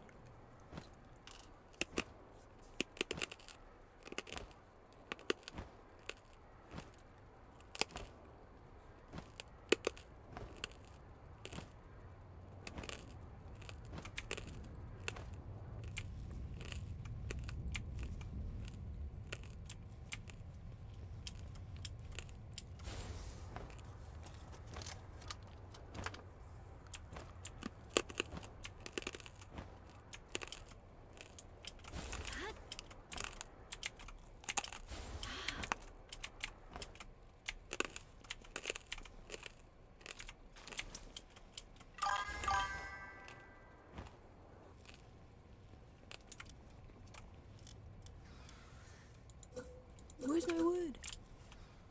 I thought I put wood in my inventory. What happened to it? What happened? You guys saw what happened, right? I put wood in my inventory, right? I'm not crazy, right? Yep.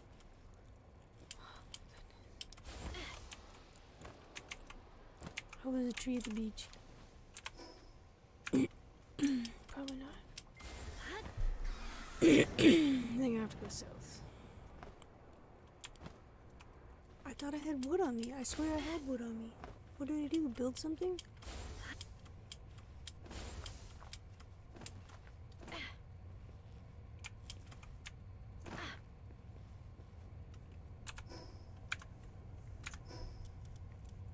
You guys saw that had wood on me, right? I'm not crazy. Where's the wood? Where is it?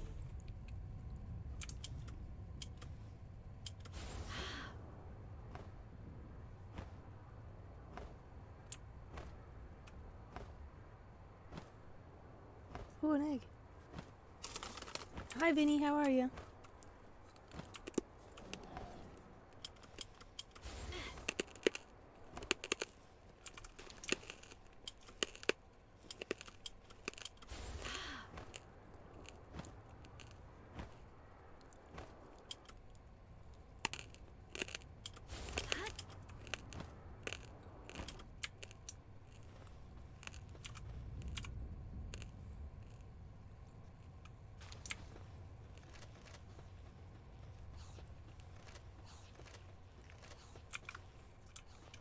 Cut this tree down real quick for me. Okay.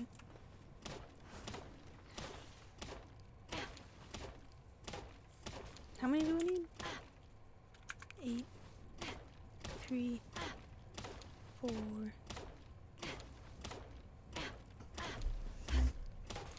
Here we go. It was weird how he was standing on me.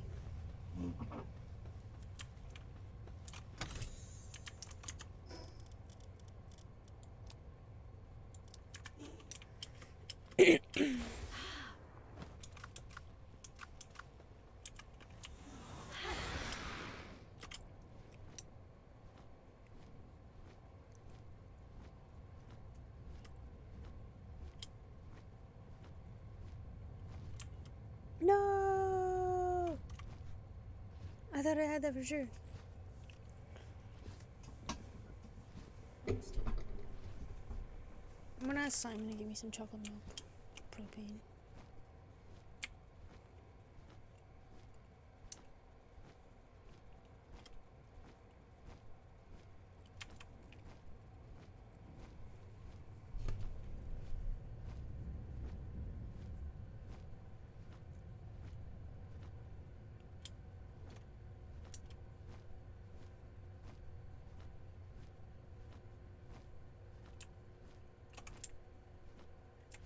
Alright. Build the Pal Docks. No excuses this time.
So what you're telling me is all my guys that can mine this stuff are on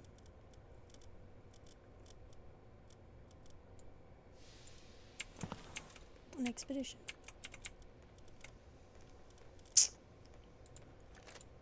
I am not very impressed. Oh yeah.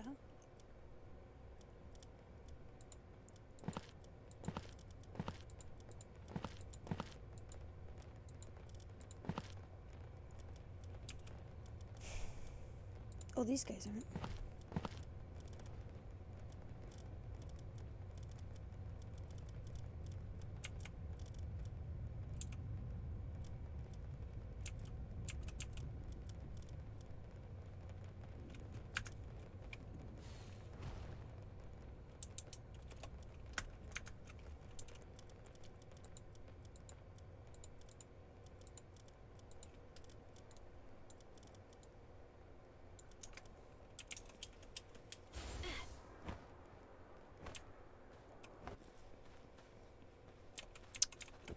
I guess these guys don't mind.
Is he spinning?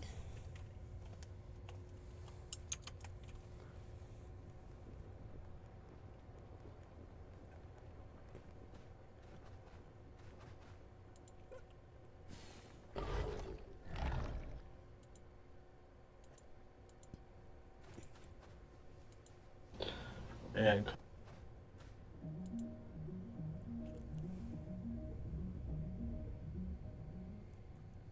all right, welcome to our factory in the North Pole, or as us locals like to call it, Canada. Sure, we might pay our... he told me to cut her throat and cut her hair off. And I threw her in the fire. This is Brendan Dassey, describing Teresa Halbach's final moments after her mysterious disappearance. He confessed to aiding in her assault and murder, claiming his uncle, Stephen Avery, forced him to participate, but Stephen denied any involvement. I'd have to say I didn't do it. Well, if I did it, why would I stick around if I'm guilty? Who was telling the truth? Teresa's disappearance sparked one of history's most controversial convictions, if it didn't, then revealing sordid my secrets loyalty is that proof. were waiting to surface. He asked me if I wanted the girl and if I wanted to try it. Then he ripped off her clothes. He did it. He did what? Nasty. On October 31st, 2005, Stephen Avery called for Teresa Halbach from Auto Trader to photograph a red minivan at his Manitowoc County property in Wisconsin. She arrived around 2:35 p.m. and was briefly spotted by Stephen's relative, Bobby Dassey. By 2:42 p.m., her phone registered its final activity, marking her last known trace before vanishing. Calumet County Sheriff's Department. Hi, I'd like to report a missing person. And her name, Teresa Halbach. Okay, what relationship is she to my daughter? Okay. On November 5th, 2005, Teresa Halbach's Toyota RAV4 was found partially hidden at Stephen Avery's salvage yard, triggering a police investigation. 2 days later, on November 7th, 2005, investigators uncovered shocking evidence, including burned bone fragments in a fire pit, blood from both Stephen and Teresa inside her vehicle, a bullet with Teresa's DNA found in Stephen's garage, and her car key discovered in his bedroom. Despite the mounting evidence, Stephen insisted he was innocent. With incriminating evidence pointing at Stephen Avery, he was charged with Teresa Halbach's murder and mutilation of her remains on November 15th, 2005. But on March 1st, 2006, his nephew, Brendan Dassey, came forward with a chilling confession that changed everything. Time. We pretty much know everything. That's why we're talking to you again today. We really need you to be honest this time with everything, okay? If in fact you did some things, which we believe some things may have happened that you didn't want to tell us about, it's okay. As long as you be honest with us, it's okay. If you lie about it, that's going to be problems, okay? Does that sound fair? Mm-hmm. All right. You just want to talk to us and tell us, starting with that day and how you actually came to know what happened and stuff? Because now we know you were in the garage and stuff. apparently cleaning up and stuff. So tell us about that. Well, he was working on his car, and like he did something wrong, and then like he poked a hole in like something, and then it started leaking. And then later on, when, because I was helping him before I went over there a little bit. Yeah. I know. And later on, I helped him move the car out of there and cleaned it up. And I went back home, and then later on I got a call from him, and he wanted me to come over. Let's go back a little bit, okay? When did you first go over by Steve? At like 9 o'clock. You said you were over in the garage helping him. Yeah. When was that? Like 6:30. So let's go back, okay? Let's go back to around that time. You get home off the bus at about 3:45. Yeah. And what do you do? Now you got to be honest here. I walked on the road and I go into my house. Yeah. What did you see at that time? That she was talking, or her car was over there. Where was her car? Like on the other side of, where you drove by our house, where you turned there. It was like on the other side of the road there, by the trees. And you just said something. You said she was talking, and you Yeah. stopped. Now, remember, this is very important because we already know what happened that day, okay? Let's just be honest here, okay, Brendan? Mm-hmm. Let's get this out. Use your memory, not what Steven told you, not what anyone else told you. Be honest, because we're gonna be able to tell when you're not being honest. I'm telling you that right now. So you're walking down the road. Let's pick it up again, okay? I seen him talking to her on his porch and that, and I seen her Jeep there, and I walked in the house. So she's standing, meaning she is Teresa? Mm-hmm. Did you recognize her? Not at first. You just knew it later on when this all came out? Yeah. Brendan was interrogated 4 times over 48 hours, including 3 sessions within just 24 hours without a lawyer, parent, or any other adult present to advocate for him. As a teenager with an intellectual disability, Brendan is highly vulnerable to suggestion. Without prior experience with the justice system, his life will drastically turn after his next revelation. Getting your hands on the new Equinox EV is good.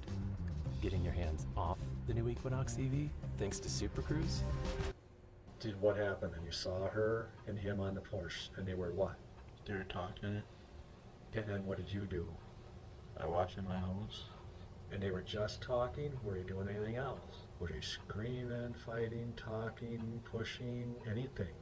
Just talking. He wanted me to come over like at 6:30, and he had the fire started because he wanted to burn some tires.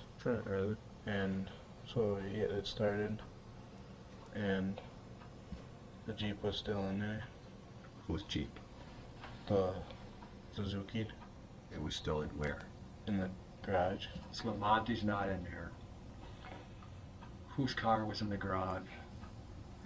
Tell me the truth. Nothing. We already know. Just tell us. It's okay. The truth. It's so easy to tell the truth. It's hard to make things up. Her Jeep. That's right. Her Jeep was in the garage, wasn't it? Well, if I wanted to come over later. No, whose truck was in there? The one. The truck? Yeah. Her Jeep. Who's her? Teresa's. Okay, and that Jeep is a what? Do you remember? Like what color? Color or make? Green, like a greenish blue. Okay. Is it drove in or is it backed into the garage? It's backed in. But, no, let's be honest. What did he tell you? What did he show you? What did you see and what did he tell you? He showed me the knife and rope. Where was she? Come on, we know this already. Be honest. On the back of the Jeep. She was in the back of the Jeep. Was she alive or dead at that time? Dead. Are you sure? Okay. What did you see in the back? No, this is hard. What did you see in the back of the Jeep? That she was laying there with like a small blanket over her. Do you remember where her head was? Not really. Did she have clothes on? Yeah. She was clothed. Yeah. Was she tied up already? Or did you help him do that? Brendan is interrogated using the Reed technique, a high-pressure method designed to elicit confessions through isolation, confrontation, and psychological manipulation. While it can be effective, it's also controversial when used on individuals with cognitive impairments or vulnerabilities. Under such pressure, vulnerable individuals like Brendan often become confused and overwhelmed. Instead of recounting what happened, they may offer a version of events they believe the interrogators want to hear. Right up her knee. Where? Tell me how she was tied up. Like the rope was right here around her body. Are you sure? Did Steve have any blood on him at that time? On his finger. What about on his body, his clothes? Not that I know of. Where did you see blood? Like right here. Where else in the garage? On the floor. A lot? Like drips. Where was it dripping from? I don't know. What did he tell you he did to her? That he stabbed her. Let's stop there for a second now, okay?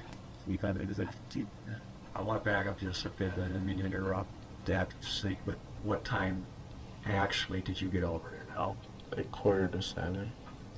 So still about that same time, 6:47? Are you sure? Okay. Did you really see those two talking on the porch? Yeah. You did? No. You're 100% on it? Yeah. Okay. How did she get in the back of the Jeep? Tell us that. I don't know. Did you help him? No. Let's be honest here, Brent. If you helped him, it's okay. Because he was telling you to do it. You didn't do it on your own. I didn't touch her. So you get over into the garage, and the garage door's open. Her truck's in the garage, right? Yeah. And what does he say to you? Think about it and be honest. What does he say to you? That's when he threatened me. And if I would say anything, he like trusted me or something. Why did he have you come over there? What did he need help with? Go ahead and tell us.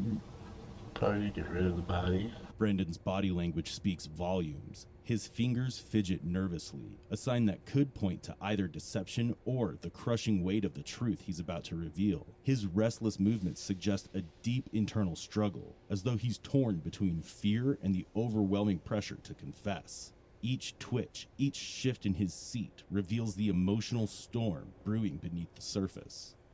Are you ready to discover the secret to affordable premium smokes?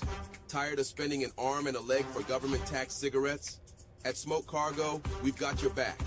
Get your favorite premium brands for as... You mentioned earlier, that's when he threatened you. Tell us that. That he threatened me that if I would say anything, that he would stab me like he did to her, and that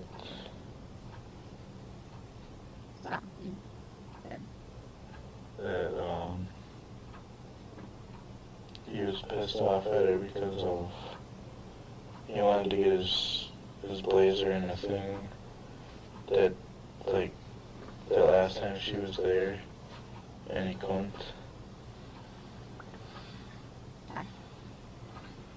So he opens the back door of her truck. Can you tell me what you see? Her body laying there. What could you see of her? Truth now. As hard as it is, tell us the truth. Her head, her body, her feet. So she was not covered up? Like a white t-shirt and that. Pants. What do you mean, sort of? Either she had clothes on or she didn't. Was some of it on, some of it off? What? It was like ripped. It was ripped? Where was it ripped? Like right here. So I did. And so we took her out in the back and put her in the fire pits. Was the fire burning already? Yeah. Her stomach. Her stomach, what did it look like? Like she was stabbed. I don't necessarily, I'm gonna tell you, I don't know what it looks like when someone's stabbed. Okay, you gotta talk to someone that doesn't realize this. Tell us what you saw. Like it was all bleeding in it. Show me where on you that would be. Like right here. How much blood? Was that, show me on you the extent of the stain or the blood that you saw. Like right there. That whole area, was it pretty wet yet or dry? Like damp. Damp. Could you see flesh or just the shirt? A little bit of flesh. How many times did you say you stabbed her? Once. What else did he do to her? You already know, to be honest. We got enough of her to know some things that happened to her. Tell us the truth.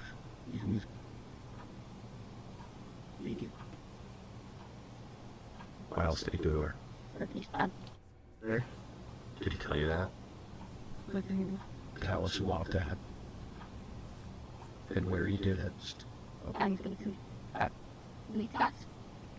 know where he did it, but What did he say he did? In his words, what did he tell you? You can swear, you can use any language you want. Tell us exactly what he told you he did to her. Throughout the interrogation, Brendan gave only minimal responses, often answering in single words or vague nods, as if unsure or unwilling to speak. His reluctance is noticeable, hinting at either deep fear or uncertainty. Sensing his hesitation, the detective shifted tactics by offering comfort, reassurance, and subtle encouragement to draw out a confession. Brendan's confession painted a gruesome picture of Teresa's final moments, but the most chilling revelations were yet to come. Daddy ripped off her clothes, and she refused, and she tried to get away, but he was too strong for her. And he did it. He did what? Sir? What did he say? Did he use those words? Are you sure? Because he did not use the words he uses. Are you? If you're sure, that's okay. Yeah. Where did that happen? Oh. And she tried to get away, but he was too strong. Yeah. And then what did he do to her? Well, after he was done, that's when he put her back in the Jeep in the back. Was she dead then yet or not? Brandon, were you there when this happened? No. Was she dead there then or not? Yeah. How do you know that? I have a feeling I know how you know that. We already know, Bram. We already know. Come on, be honest with us. Be honest with us. We already know, okay? We're gonna help you through this, alright? Tell us. How do you know that? I was outside riding my bike. Mm-hmm. I could hear it. What could you hear? Screaming. Was the door closed at that time? Mm-hmm. Did he know you were out there? No. What was the screaming like? What was she saying? Like, help me. Yeah, but you could just hire on us and yourself. Be honest. You went inside, didn't you? Yeah. You went in the trailer? Mm-hmm. You're not. Did he invite you in? Yeah. Okay. And where was she? In his room. Okay. Did you go back there and look? No. Brendan, be honest. I didn't. How do you know she was in his room? The door was open. Could you see her? Yeah. Was she alive? Well, she was handcuffed to the thing. She was handcuffed to what? The bed. Was she naked? Was she alive? Yeah. How do you know? Because she was moving around. Was she making any noise? It's alright, bud. Yeah. What's she saying? Screaming for help. What was handcuffed? Her hands or her legs or both? Both. What were they handcuffed to? Like the hand, like there's round holes on each side. Okay. On his bed? Brendan's confession made headlines across TV and newspapers. Later, he recanted in a letter to the trial judge, admitting that much of his story was fabricated, borrowed from a book he had read. But what he confessed to next is more disturbing than anything in fiction.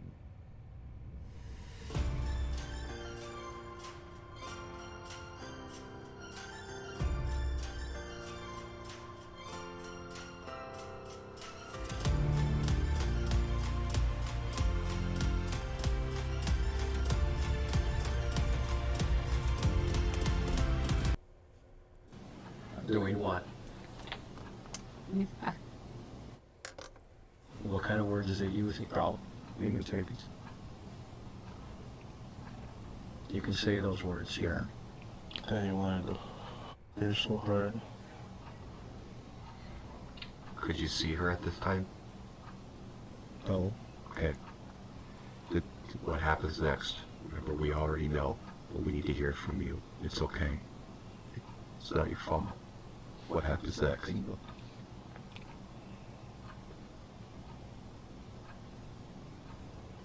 Does he ask you? He does, doesn't he? We don't. He asks you, doesn't he? What does he ask you? Said if I wanted the girlfriend. Tell us how he said. That if she wanted me to have some. There. Okay. Then what happens next? They said that if I wanted to, I can go get some, but not right now. Come on, be honest. You went back in that room. Don't let us down. We know you were back there. Let's get it all out today. This will be all over with. Ask if you want some, right? That's what you told us. And she wants some. Bring What it do you on. tell them?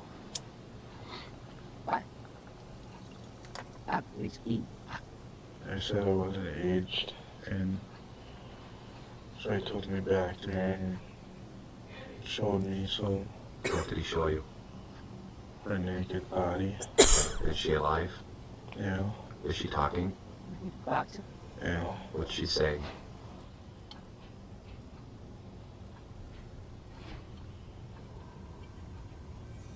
What's she saying? I know it's hard, but you gotta tell us. What did she say? The video will never go away unless you can talk to us about it. Go ahead. What did she say? She was asking Steven why he would do something like that. Brendan places the horrific crime on Steven, claiming he was merely a bystander to his uncle's monstrosity. Brendan tries to paint Steven negatively, portraying himself as manipulated and coerced. Yet, despite these accusations, Steven has never wavered in proclaiming his innocence, maintaining from the beginning that he had nothing to do with Teresa's disappearance or death. I'd have to say I didn't do it. Well, if I did it, why would I stick around if I'm guilty? I won't. I'd be running. I ain't running. I got nothing to hide. You know, they come to me. What do you want to know? I tell them.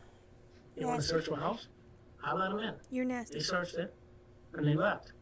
And they got keys in I your got nothing to bedroom. hide. So what am I supposed to do? He asked me if I wanted the girl and if I wanted to try it. I said that I ain't old enough to have a kid yet, so he said, do you want to try it though? Like, not right now. He just kept on egging me on. Okay, and did he say anything else to you when he was egging you on? How did he egg you on? He's like, come on, try it for me.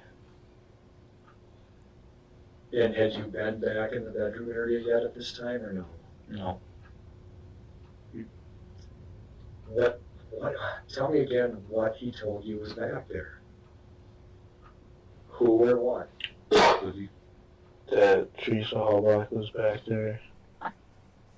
That she was on the bed naked with, she was chained up to the bed.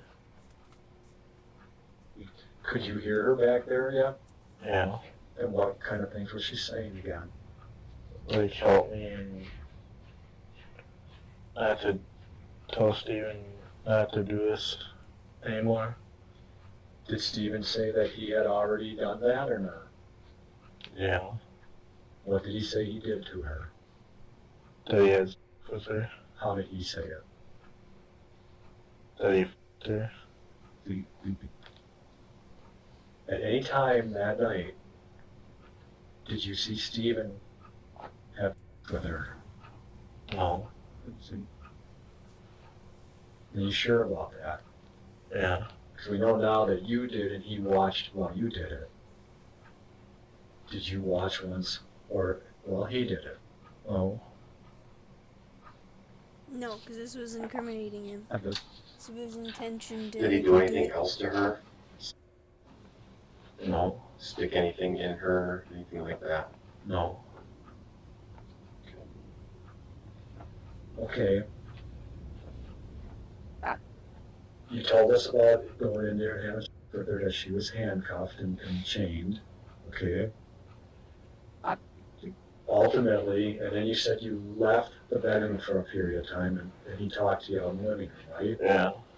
Again, just to remind us, what kind of things was he saying to you out in the living room? That he was saying that I did a good job. And that he was proud of me. Okay. In a recent interview with his attorney, Kathleen Zellner, Stephen Avery was asked if he believed Brendan had lied during his interrogation.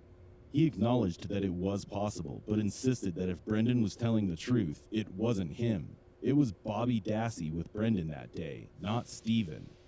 Given Brendan's age, mental state, and vulnerability, it was clear he was struggling to recount events accurately. As a teenager with limited comprehension and under intense pressure, Brendan appeared to shift blame to make sense of the situation, or to say what he thought investigators wanted to hear. His confession seemed less like a clear recollection and more like a confused, vulnerable version of events shaped by fear and suggestion. Spring is here, and with it comes that fresh start. This is feeling. crazy, I don't know what to Decluttering, think. resetting, and just easy.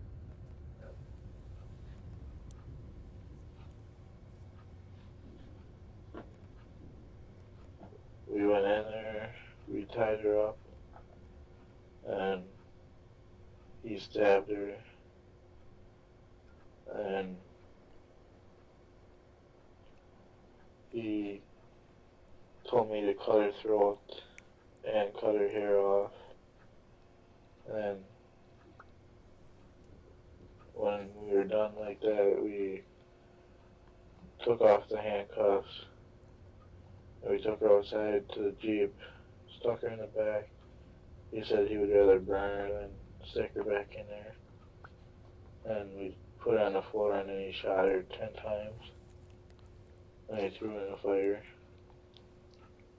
Okay, well, there's some points that we're going to go over there and that, okay? In the, well, in the bedroom. And he had you cut the hair off, you said, right? Mm-hmm. Where did you put the hair? On the dresser. Again, tell us why he wanted you to do that. I don't know. What happened to the hair after? I never touched it. What did he do? He shot her 10 times. Tell me where he shot her. Like in the head and in the belly and stomach. How many times did he shoot her in the head?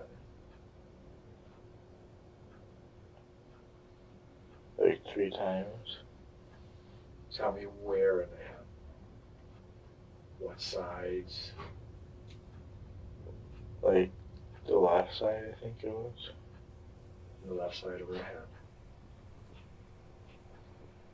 And when he shot her in the body, where in the body again? Like right here. Okay. What was he saying when he was doing this, if anything?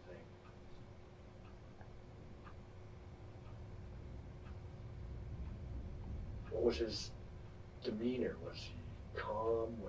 What was he doing? He was calm. What was he saying to you? That he was sorry for me to see that stuff. Did he ask you to shoot her too, or did he tell you to shoot her? No. He'd shoot her while he would shoot a dead body? Or to make sure she's dead or something. Did he say anything why he shot her? No.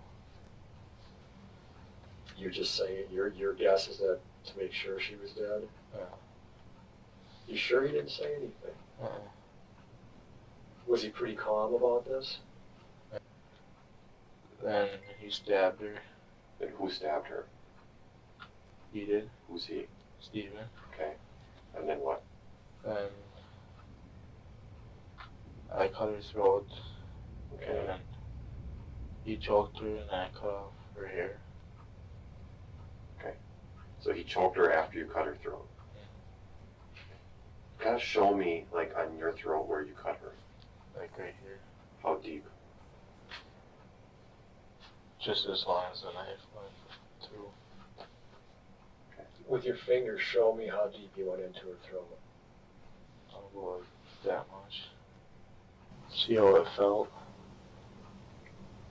See how what felt? The detectives wrapped up their interrogation with Brendan. Steven was initially arrested on November 9th, 2005 for firearm possession and brought in for questioning the next day to provide his side of the story. Could be. Because with Phoenix.ca, I can connect with a physician to talk about ED treatment plans conveniently and discreetly. So I can get help whenever the occasion arises. Whenever.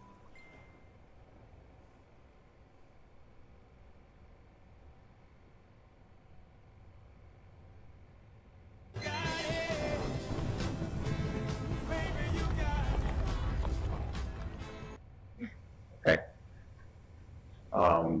This girl from the auto trader, Yeah. she had come out to take some pictures of the car or your sister's van. Is that correct? Okay. Let's start early that morning. What happens early that morning? What time do you get up that Monday? To work or in there sometime or? Might go the So we're I gonna don't look think for Called auto trader that morning? I said, the flyman. Okay. What time did you call?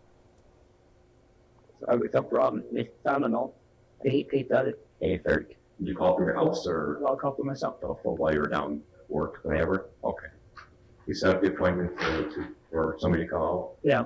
Okay. And what did they tell you that somebody would come out? She told me she don't know if she got her declination already. It might be this Monday or next Monday. Okay. Who did you call? You from the California. Sorry, the office or did you tell the photographer? The office, Mackins. Okay. So they said it might be this Monday or the next Monday? Down. Okay. All right. Now then, what did you tell them it was Steve calling that you want a car to sell or a truck to sell or what? Gonna leave Barbara's now, but I already Barbara's now. Okay. Very good. Got Barbara Field. And Barbara's your sister? Yeah. And what's her last name again? John? Yeah. Okay. Teresa had visited Steven's property more than 15 times, but he specifically requested her from Auto Trader on the day she vanished. Was this a mere coincidence or a carefully planned move? Well, she's been there 15 times. I mean, usually when somebody's been by my house 15 times, we kind of get to know a little bit, small talk at least. At least in my experience. Is that the case for you and her? I mean, No, not really. No? Just mostly usually the same thing over and over. Okay. I won't cry. You ever invite her into the house? And she would put on stand by, stand by the door or something. She would stand by the door? Quite a long time ago. Long time ago. Yeah. Okay. How long ago? Never. Okay. Can't remember. So on Monday at 2:30, she shows up and she's there for about how long? But in 5 minutes. 5 minutes. So she takes a picture. You come outside. And you are both outside. You give her the money. She goes and gets in her truck and then gives you an Auto Trader magazine. Yeah. Is that right? Okay. Is she in the truck or out of the truck when she gives you the magazine? She's in the truck. So truck. And then what happens? That's. So she would have walked, shut the door. I walked to the house. I put the book on the computer. And I go. And I walk over the body. But then the hip was haunted. So you walk in the house, you put the magazine down, you come out, and Bobby eats on. And then I looked up my road. I seen her. I just cried over and turned. You looked up by the road, where were you standing? The little kind of in the driveway. You're standing in the driveway, in the middle of your driveway.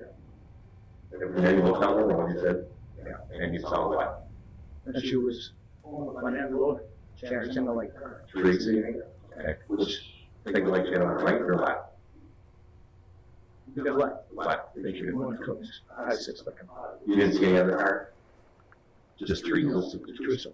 Stephen's story had shifted multiple times, with key details changing in each retelling. Every contradiction chipped away at his credibility, fueling the detectives' frustration.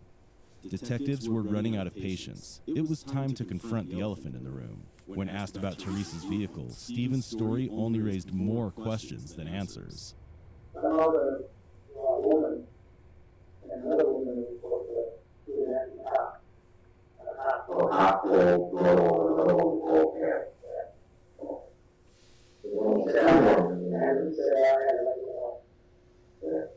Did they do what top was there? Did she tell you where the top looked like? No. Did she tell you where the top was the vehicle? No. What else did she tell you? I mean, you can pass it off your own. That's it. Who can you remember?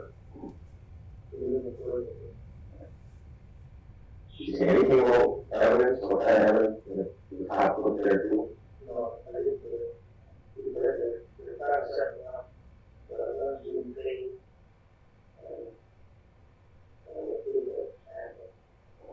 Teresa's family involved in this, do you think? Who said that? Tammy told me that Teresa's family involved in trying to set you up. Okay, well, I don't know the words of that, but tell me what she said. We're very engaged and very involved with the family and everything else.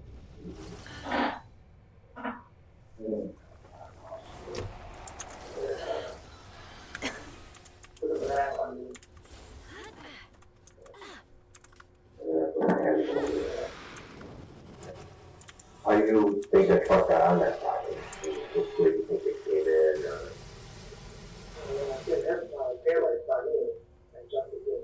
I can't hear any of this. Nearly 2 decades. At 23, Stephen was wrongfully convicted of a 1985 assault and was sentenced to 32 years in prison. Nearly 2 decades later, DNA testing, previously unavailable, revealed the real perpetrator, Gregory Allen, who was already incarcerated for another assault. After 18 years behind bars, Stephen was exonerated and released in 2003. He later filed a $36 million lawsuit against Manitowoc County, seeking justice for his wrongful imprisonment.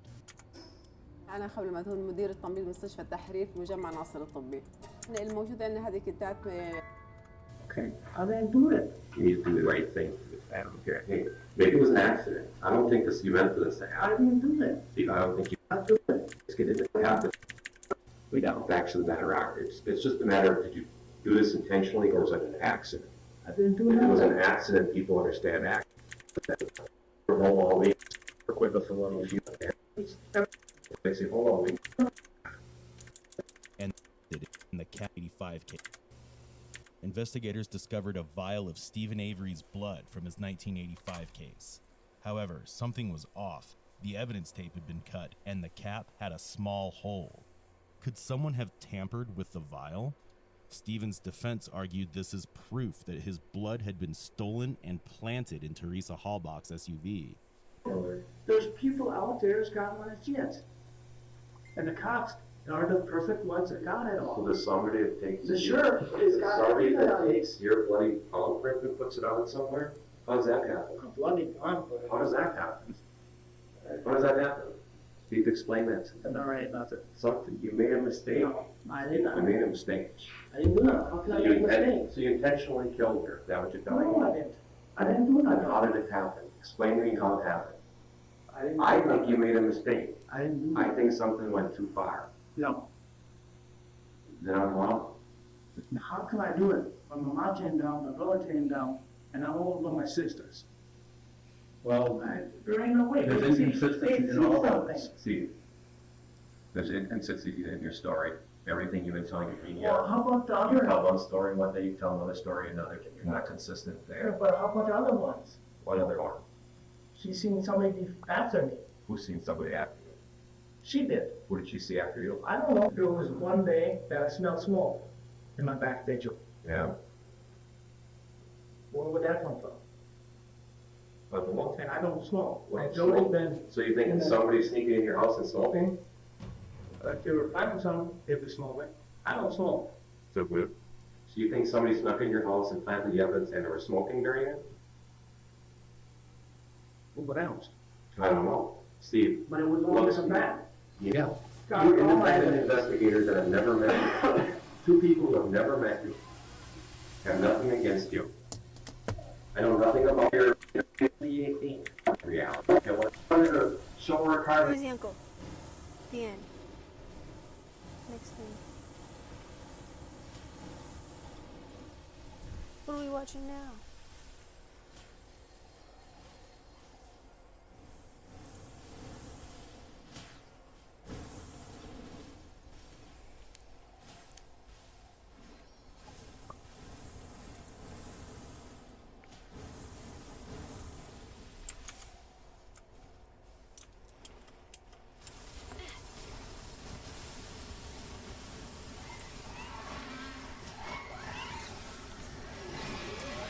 No, the wall broke.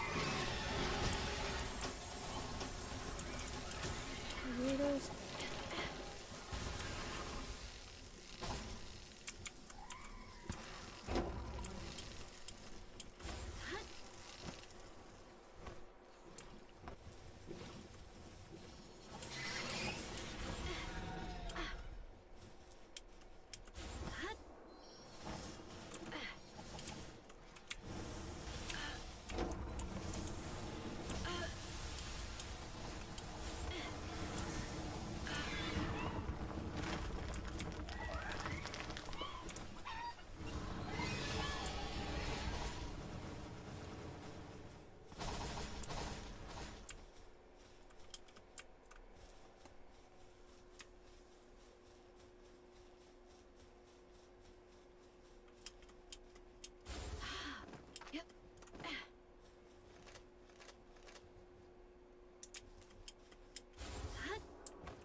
What's the wrong hardware?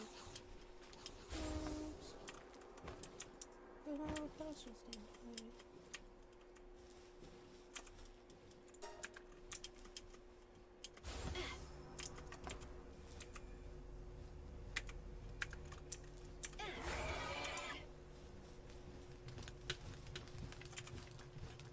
Hatchet. To this punk.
So I completed a piece of artwork for somebody, and then I went to go look them up to send it to them, and they've either blocked me or they're gone. Like, what? Oops, I took too long. Guy made a new persona.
It's adult rated, but I can send it to you on Discord or Telegram or whatever if you like.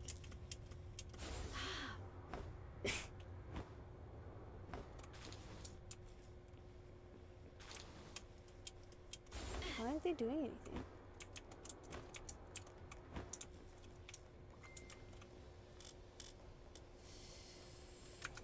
How do I build a guild chest though?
That guy's not killing too fast.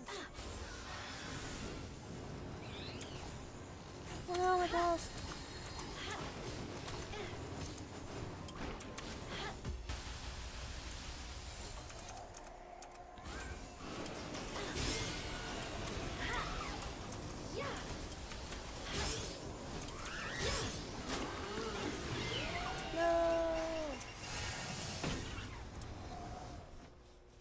You killed my shiny! There's a shiny meow! I should have closed the doors! Why are those guys still up there? That's weird. I don't have any bullets to kill them. Of course not. Let's make gunpowder. 76 sulfur, that's it, right? Crazy.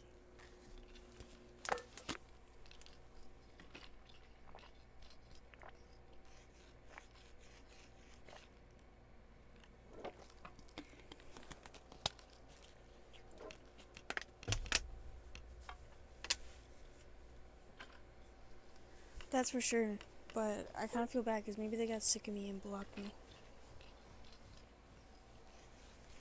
Because I told them, like, hey, I'm going to give you an update soon. And then, like, I have no electricity and I have to focus on making new art commissions. Because I moved across the country because my boyfriend kicked me out and I had to leave everything behind. I didn't have any money and I told him, yo, I don't have any money this month. Oh, that means you have to get out. Okay. Guess I'll just leave you everything.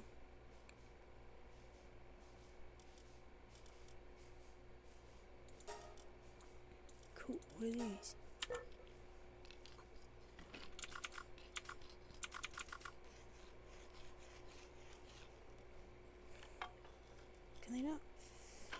right here.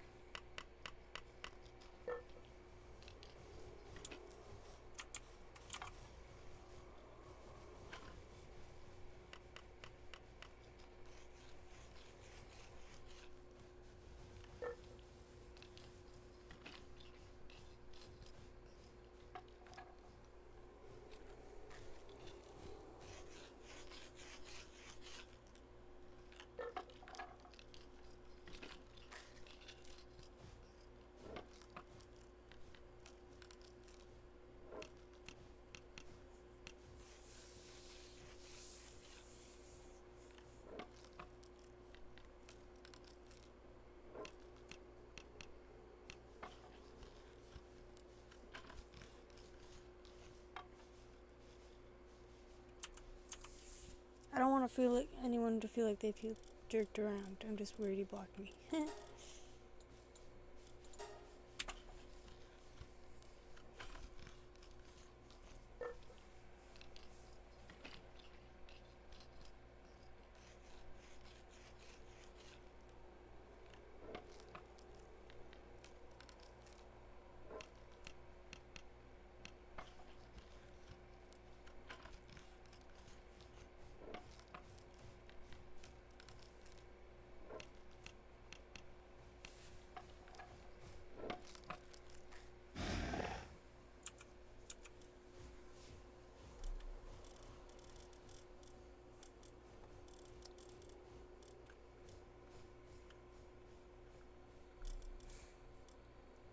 More sulfur.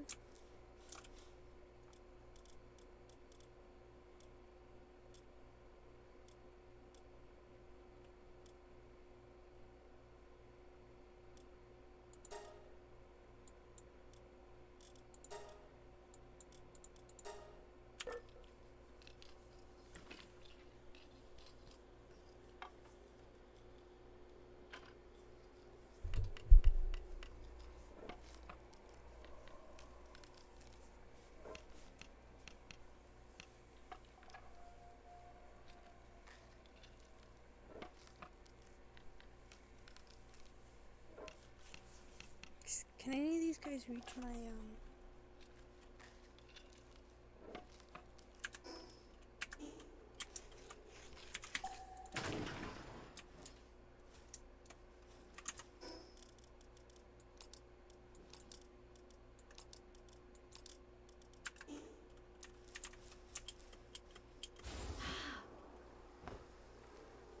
Oh yeah, I was grabbing the stuff to make it killed chests and going back over. Now my guys are probably being mad at me. So what do we got in here?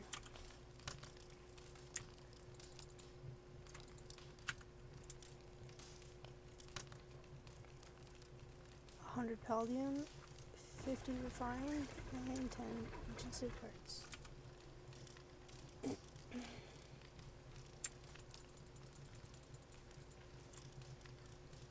Oh, I had 8.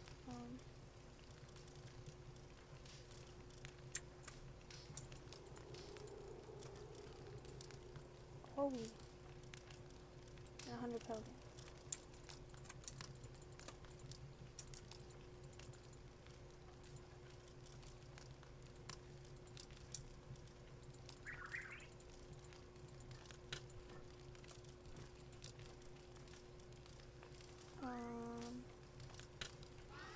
I think I want the beds. Oh wait, I'm gonna put something in here. Oh, those aren't very big.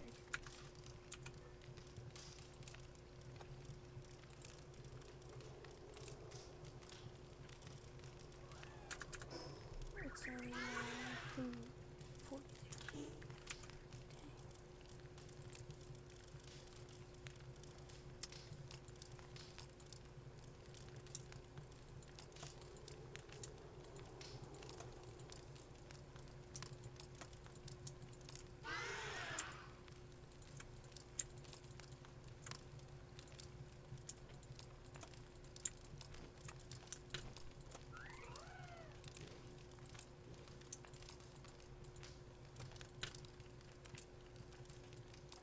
you go.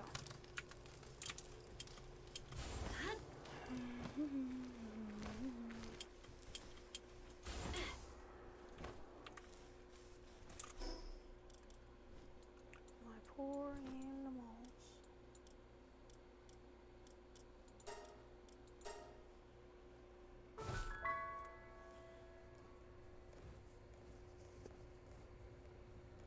My pals are probably dying.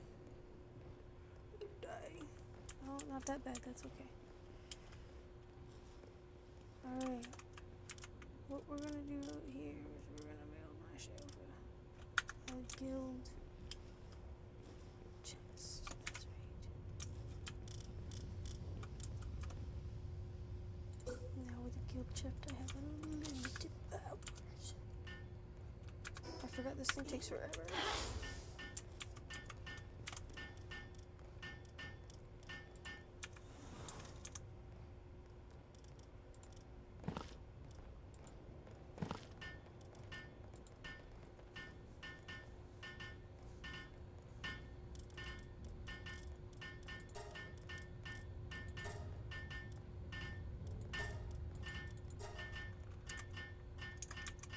Oops.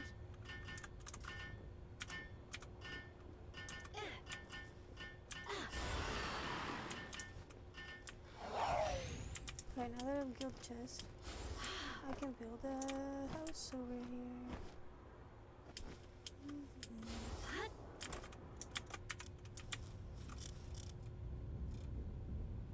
Amazing.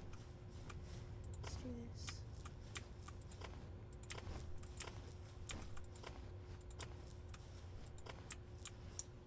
Alright.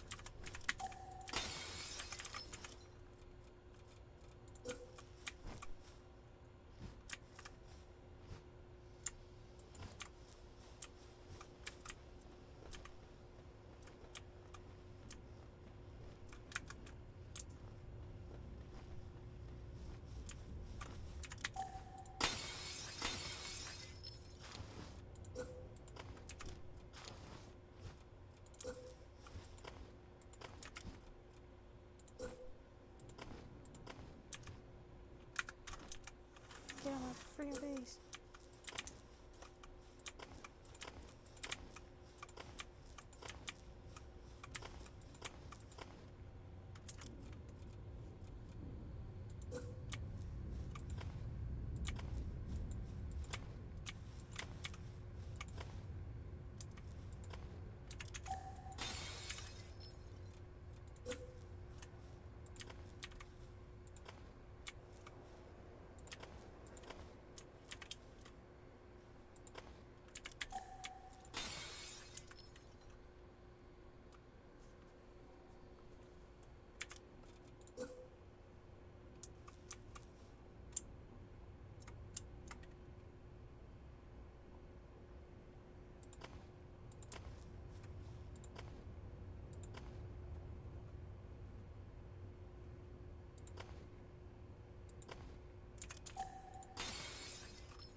That's funny. He's the saddest and the masochist.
You can't make pals do it?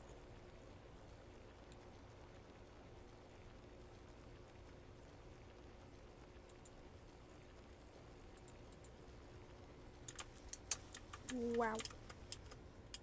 That's alright, I guess I'll just make it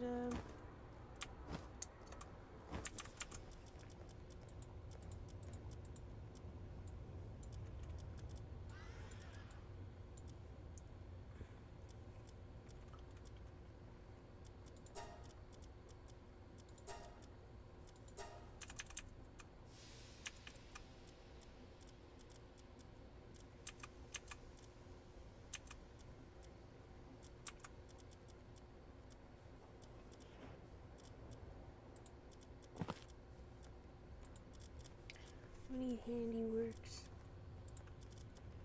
Y'all got handiwork.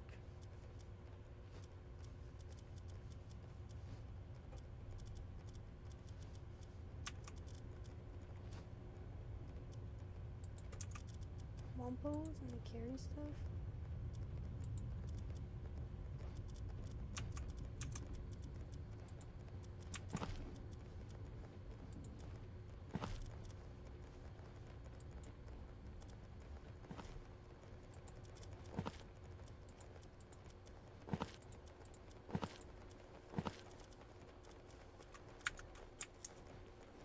Alright. Y'all gonna help me build beds.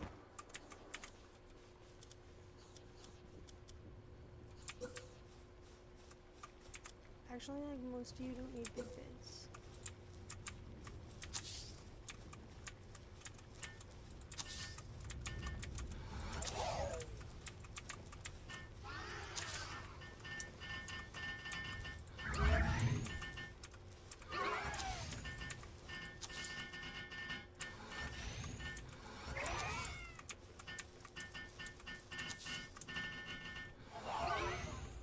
So that's 7.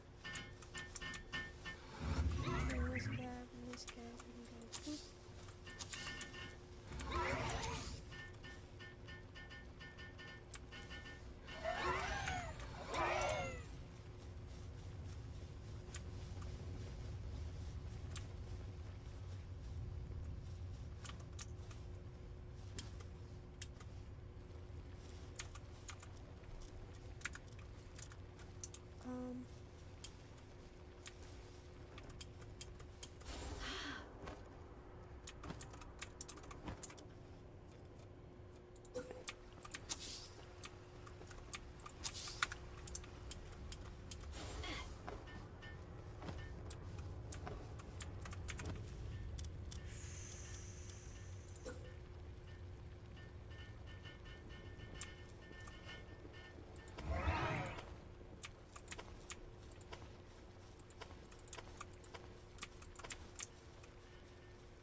stressed. So let's see.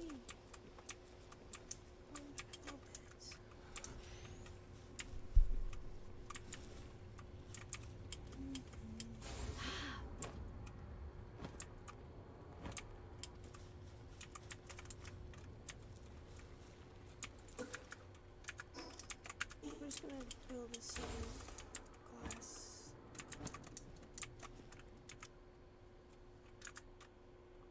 You're gonna take damage walking around out there? Damn.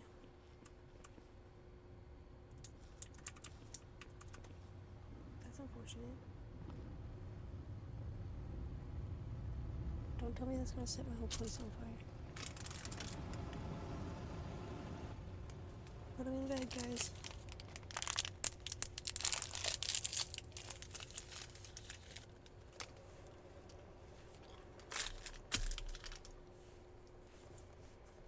Alright.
Hello.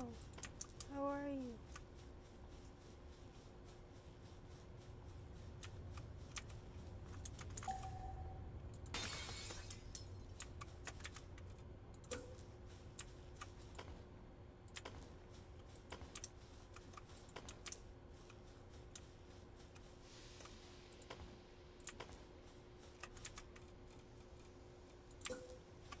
You can hold Alt to make it do a different thing. Wow. Now I'm gonna build the infrastructure.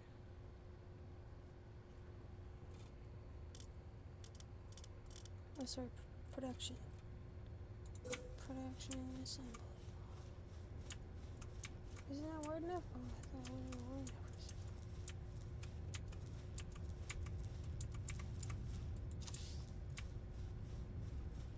Wow, barely fits there. Weapon assembly line.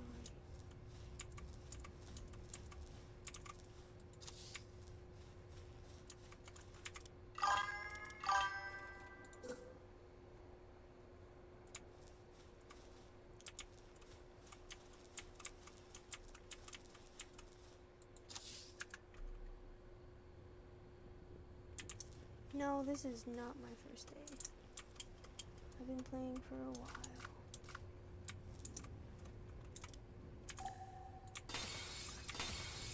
I don't want this.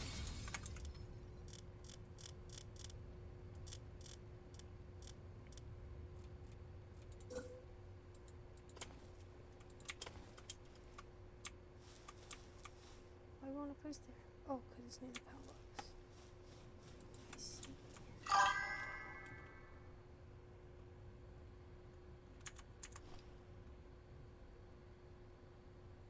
I don't have any level 60 accounts. This is my furthest account on level 49. I was playing near the beginning, but I didn't keep any of those accounts because it was cheating. Okay, let's see if I can put the roof in. Nope.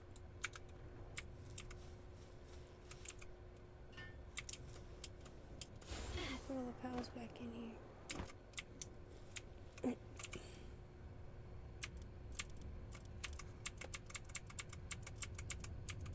This is my friend's server.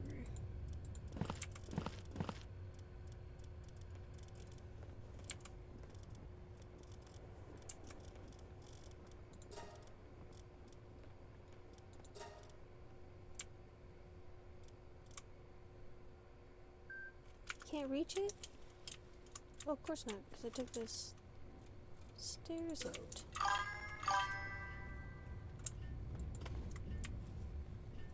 How can I reach it?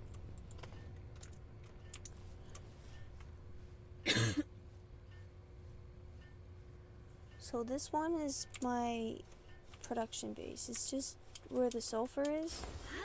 And I thought you can use pals to mine sulfur, but I am wrong. So I'm gonna have to build some. I have the guild chest out here. But, come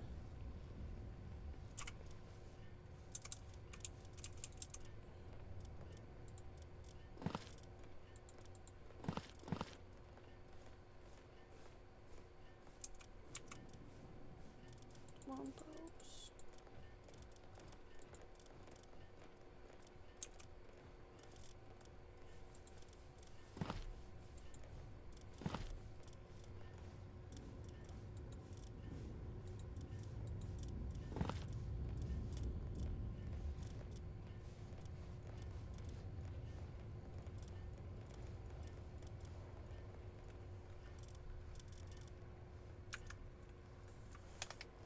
Okay, so I dumped all these guys out here.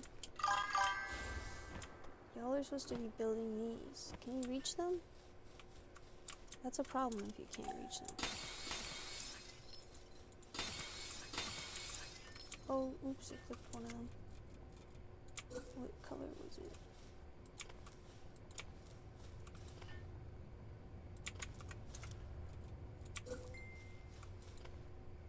That's what I thought. That's why I don't want to put it there. Alright. Why isn't only one of you building one of these? All of you should help me.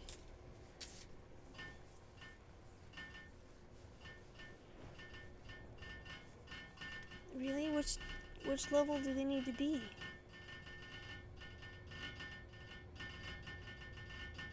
Because I got the, like a Reptoid Crest and he's not doing anything.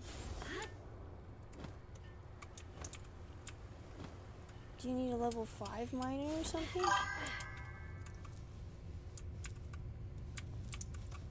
Because I googled it.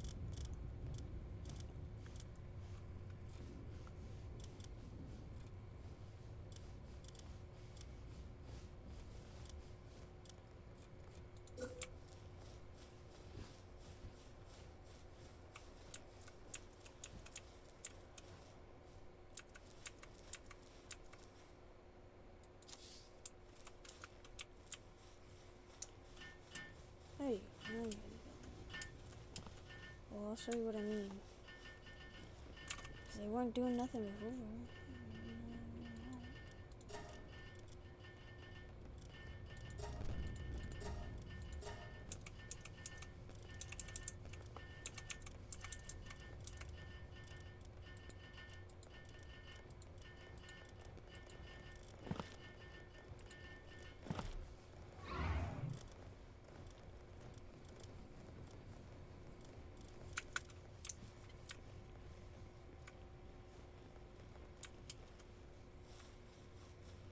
Oh, there's no food bin now. What am I doing?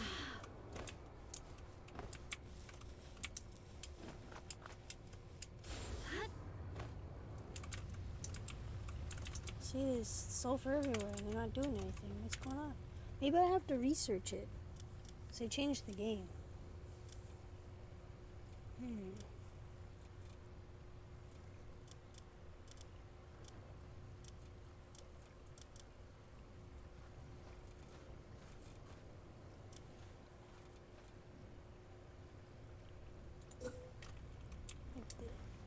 Not what I wanted, but what was I gonna place here again?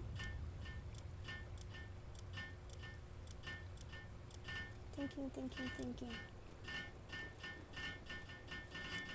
Oh yeah, food bin. Food bin.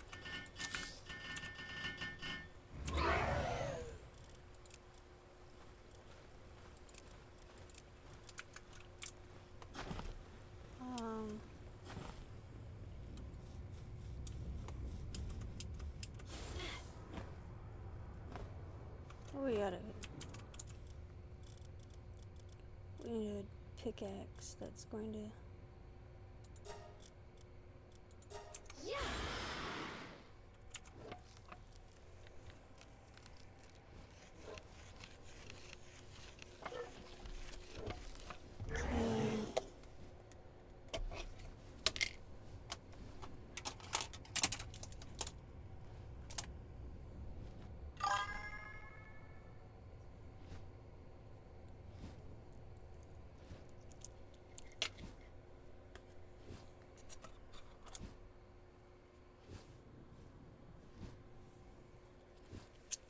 Oh, it's right here. It's right here, right next to it. Oh, I heard something. Are they doing it?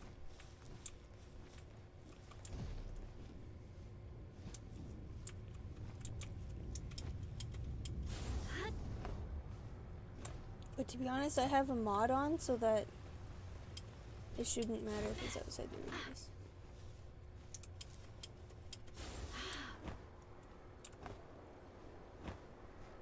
Here's a circle.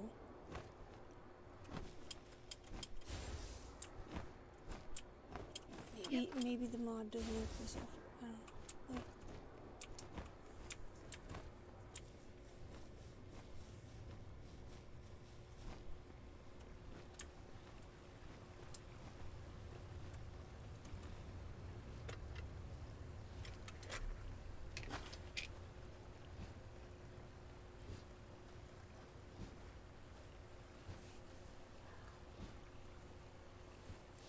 I don't know.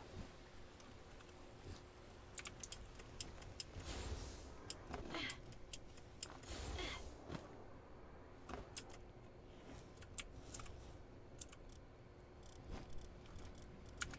mind some of it myself because I'm not gonna wait for them to do it.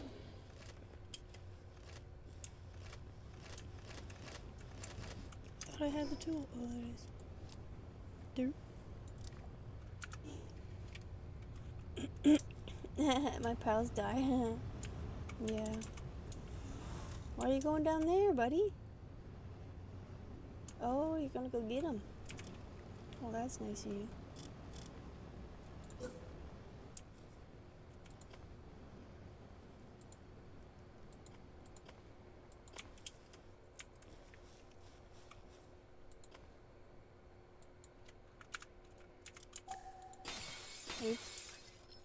Okay, this.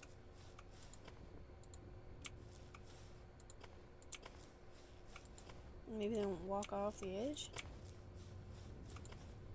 Or maybe they will, because they're dumb pals. Don't wander over there. You got that? Now I caught on fire somehow. I'm just too close.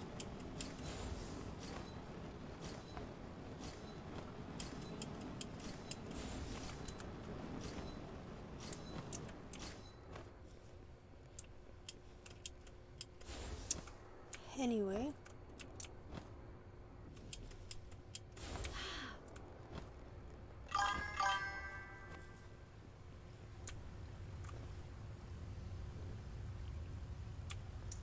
Oh yeah, I guess that's true.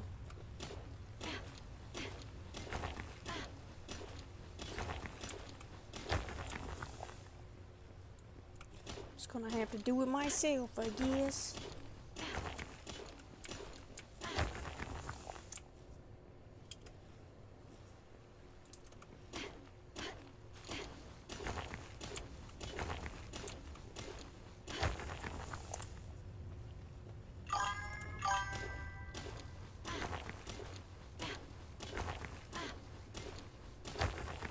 This is a server that my friend has, but she hasn't been playing for a while. I've been doing this by myself for a bit. I haven't been this far in Pal World, so it's kind of exciting. Didn't want to stop playing.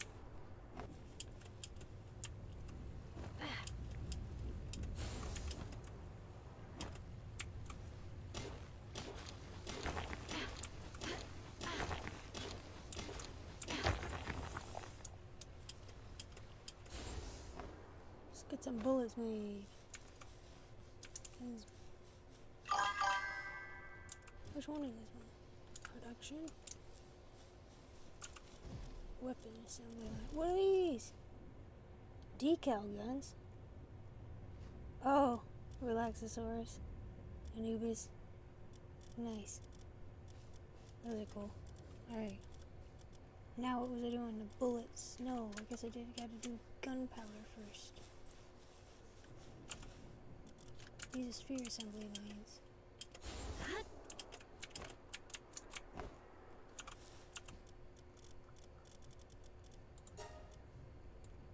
There we are. Yeah, I think you can. Let me just, I can invite you to the Discord channel. And she has the server link in there. I think it's this one.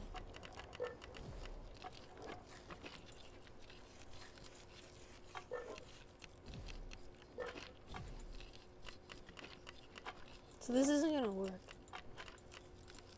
I don't think the button works. There we go.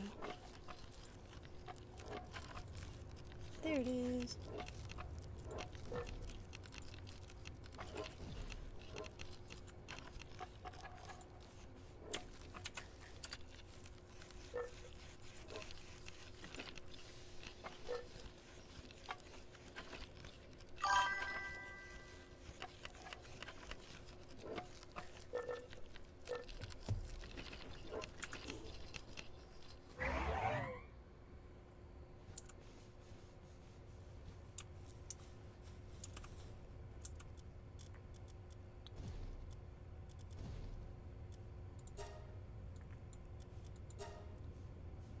Hell yeah, 600.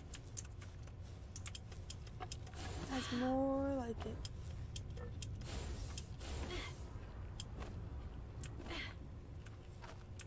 The lava, on the edge of the lava sticking out.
So if you go to this channel that says the pins, it's going to tell you the server IP. Sounds Gucci. Who's this guy?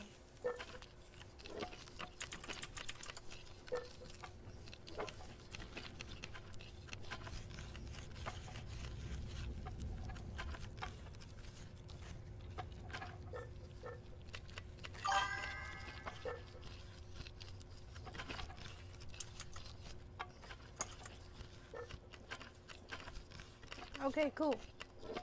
Right on.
have the guild leader. Does it matter?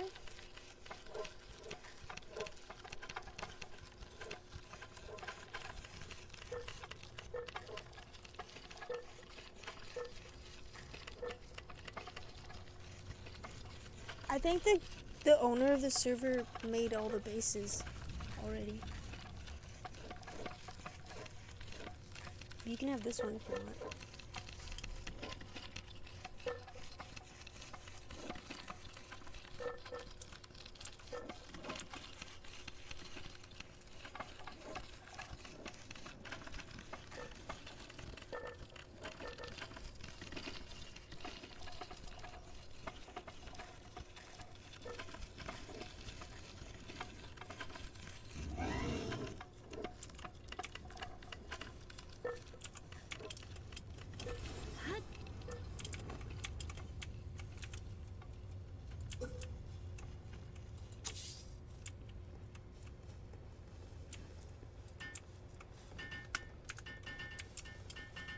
Now it's a problem? Nails. It's crazy.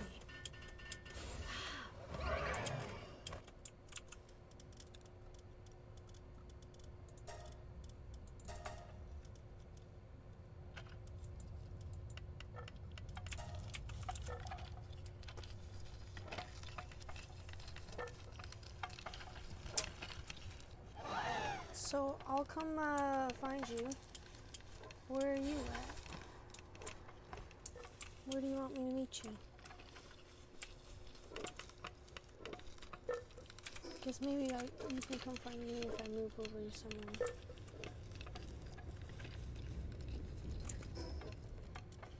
You're at the beginning of that, doing the land balls and stuff.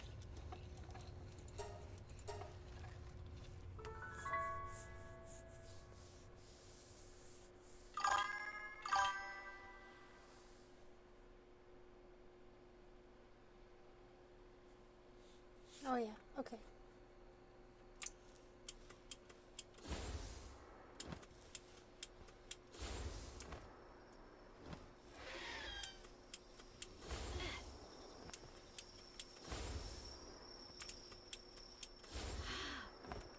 I'm gonna go up the mountain.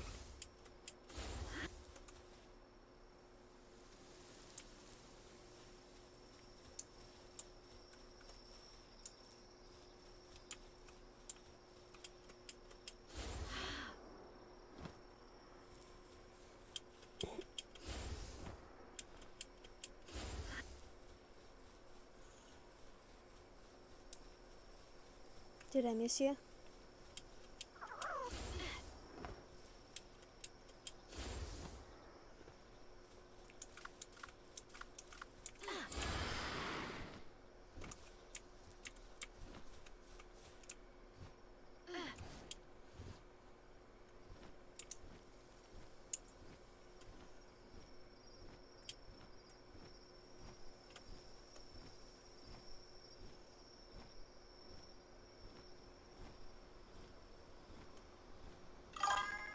There you are. I see you. I went to the other one. Oh, my bird's tired.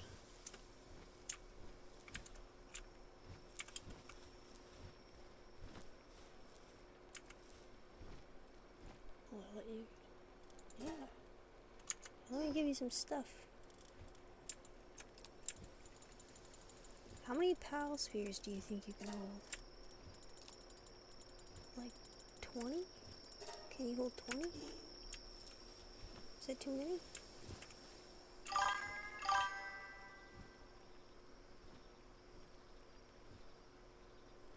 Nice.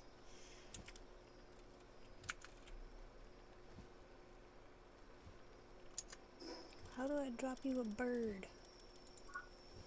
Try doing that.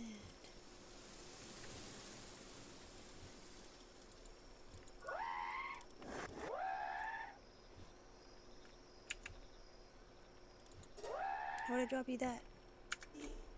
A bird. Ooh! Would have fallen down the cliff.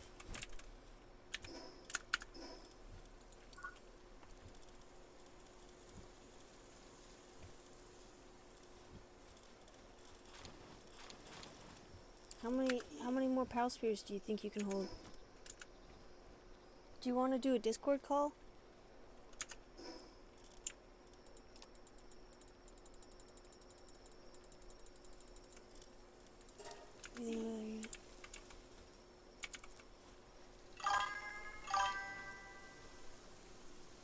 Oh, okay. No problem. I just figured it was a little shortcut.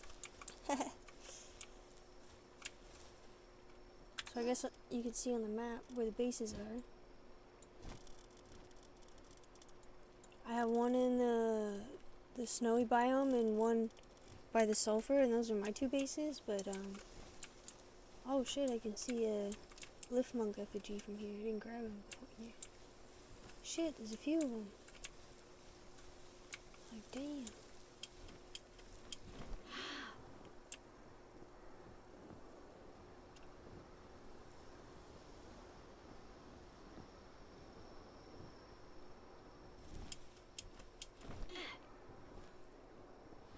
So, you can have my sulfur base, but, like, shit, there's lots of dudes there.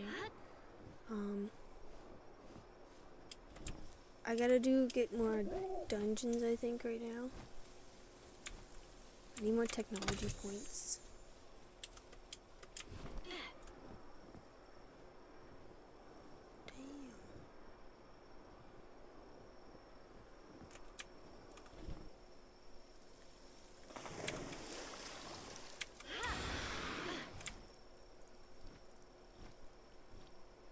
I ran off. I figure you know how to play this game. Let me see actually if I can. Let me go over to the Discord. Change my ears over.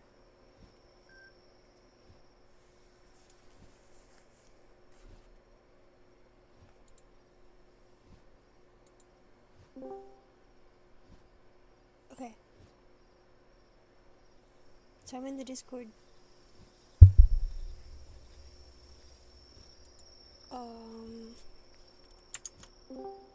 Hello.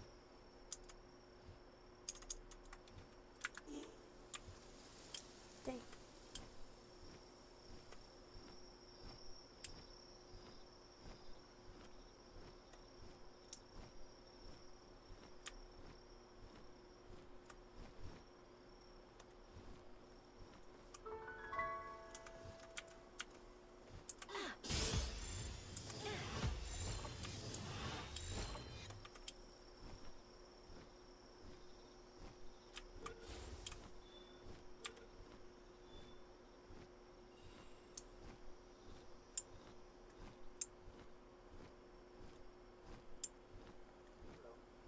Hi.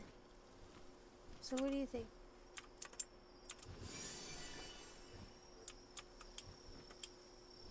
No worries.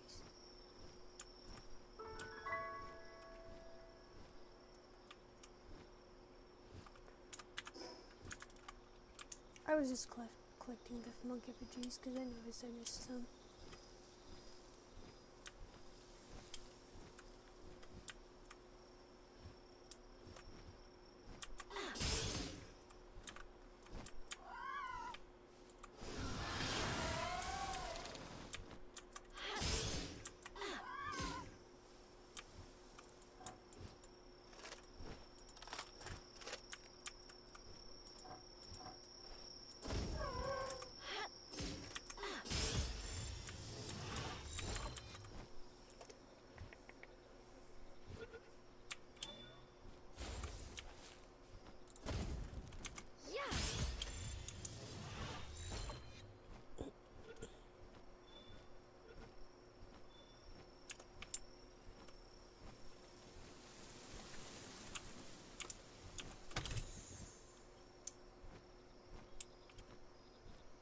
There was more effigies I could see.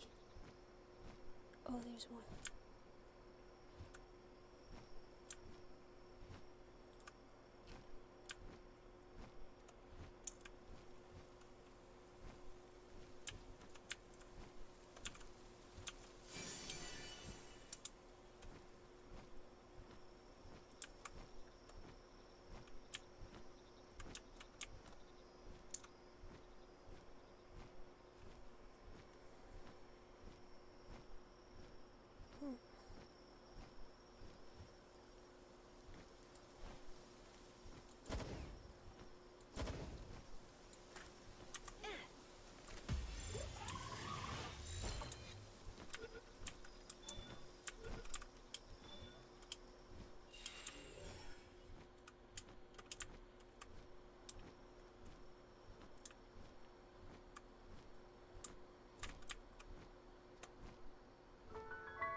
King's Dungeon. Oh, never mind, it's locked. Is it locked?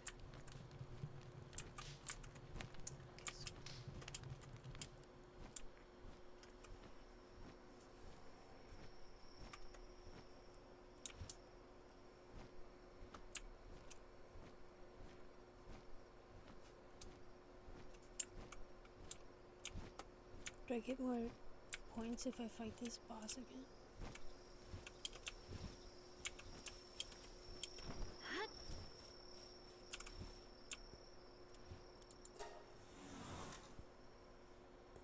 I'll find out.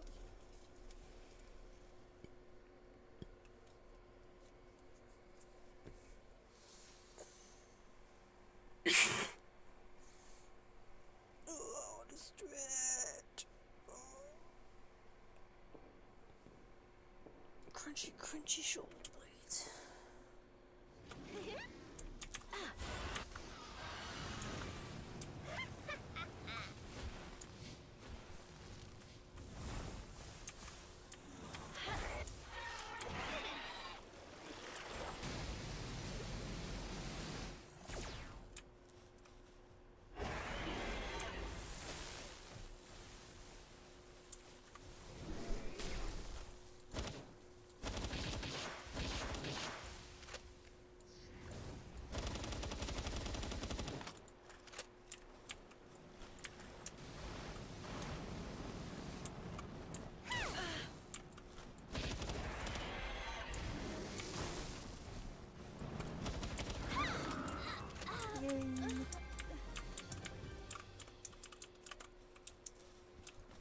Any more technology points?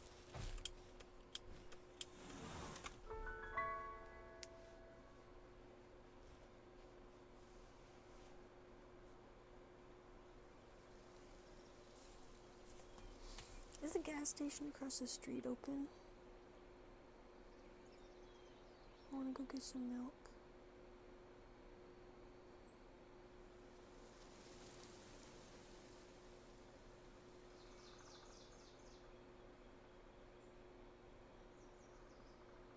It's open 24 hours.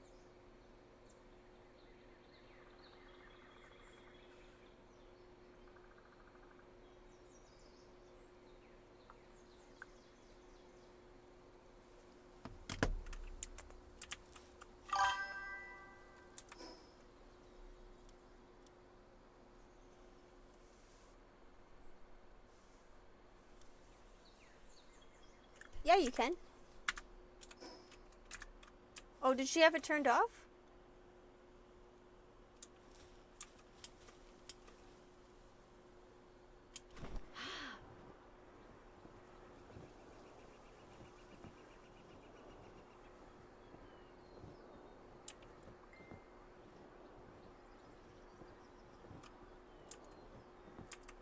It won't let you.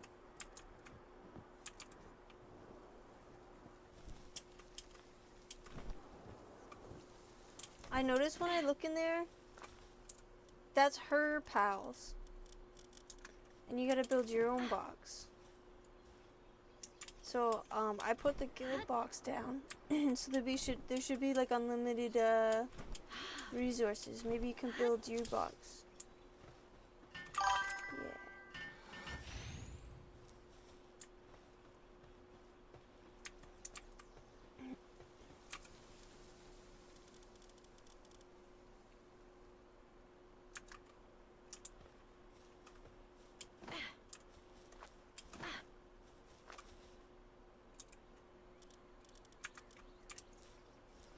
Did that work? It didn't work? Damn. Let me try.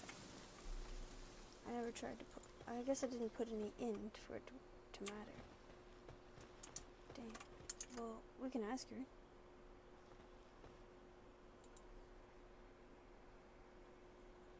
What is she up to? She's not online? She's not online. Oh yeah, she is. She's asleep. She's up.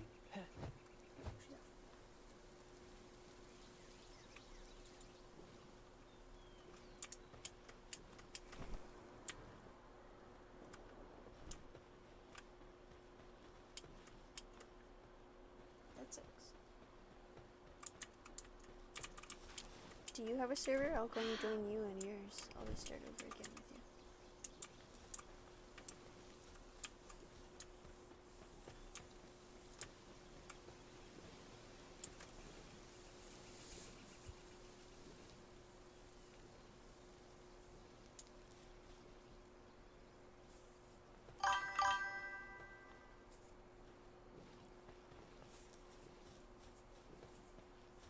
Oh, okay. I see. And if you put a storage box up, you can't move it over. I see. See how we have a mod in here so you can build outside the circle?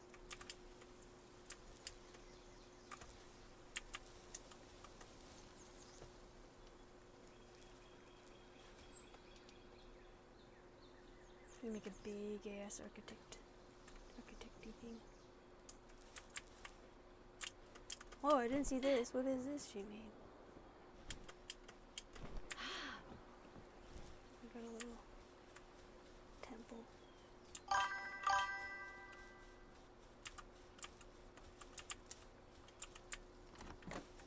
And some desks up top. It's like a streamer desk.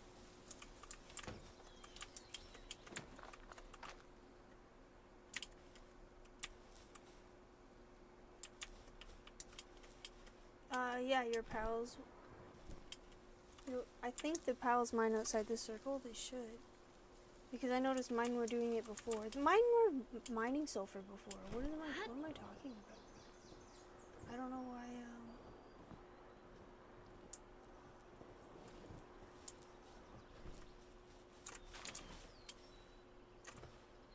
I don't know why mine weren't doing it earlier.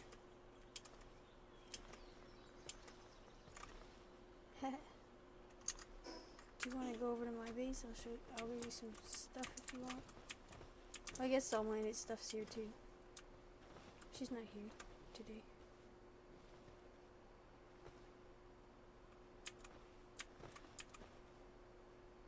You're a little naked.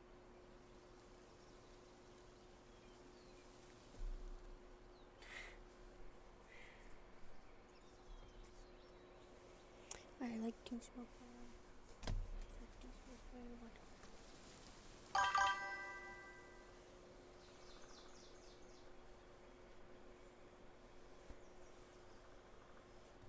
Aww.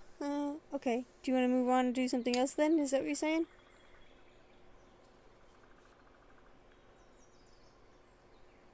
What kind of games we playing today? I was doing artwork.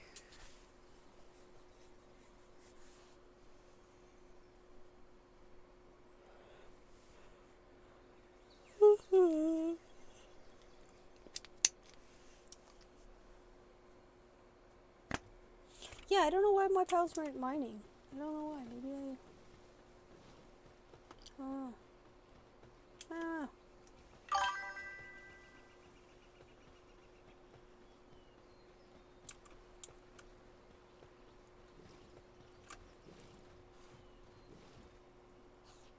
Oh, really? Is it because it says cross-world? Cross-compatible?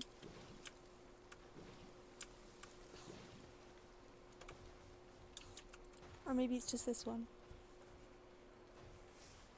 I want to go walk across the street and grab something to drink. 'Cause I'm hungry.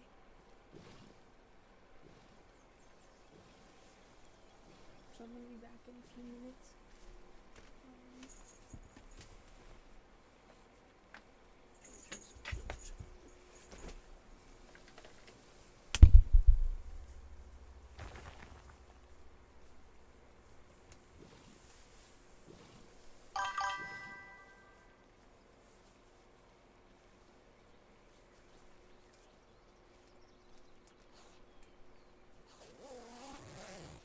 Okay.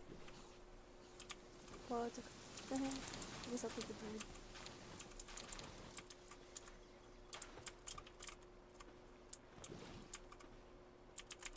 What other games do you like to play?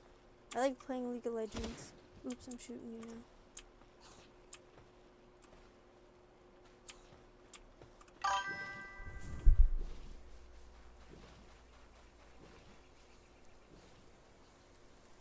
No worries.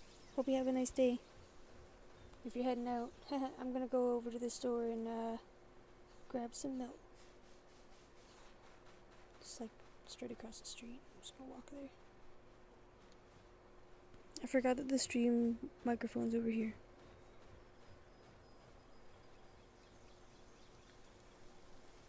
Yeah, I don't usually like shooter games myself. Just gotta have animals in it. Okay,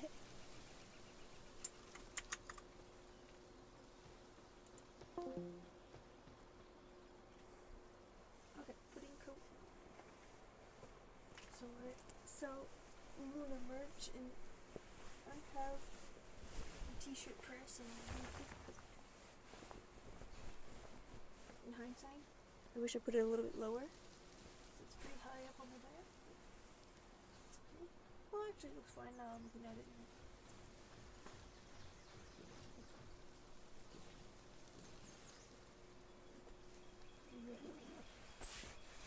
Flowers on the shoulder.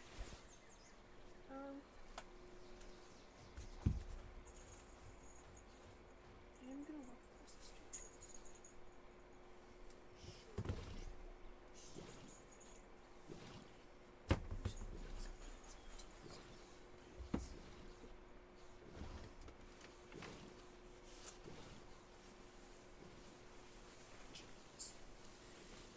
Jeans, electrical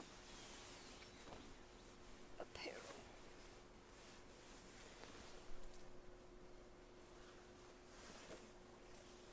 The more you wear, the more you pug. The more you pug, the more you run.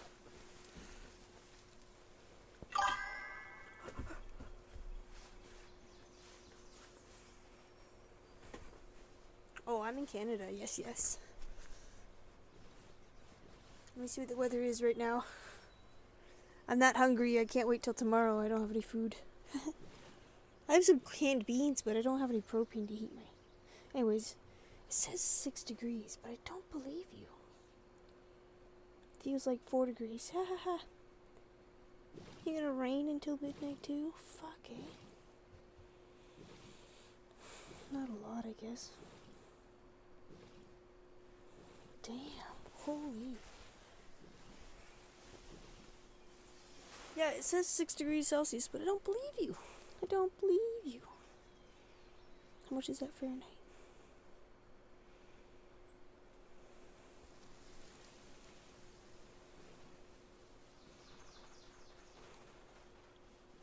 Let's ask Google. What's 4 degrees Celsius to Fahrenheit? 39 degrees Fahrenheit.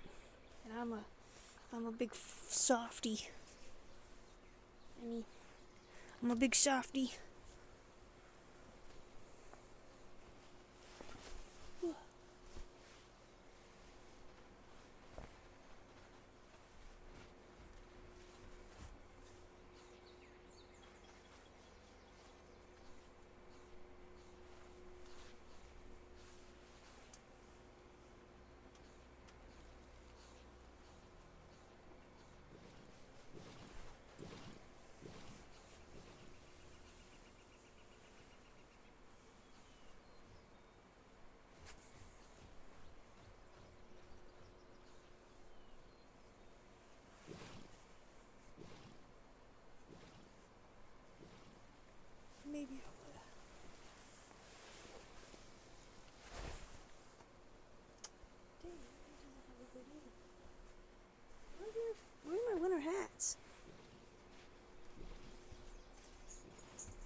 this little sweater? Remember wearing this little thing? Here, I'll get you another sweater. How's that, little baby? You like it? You like it?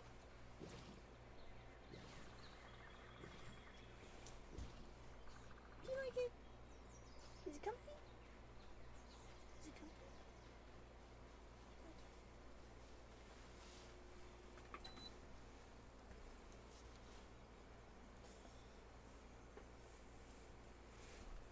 I think he likes it. I've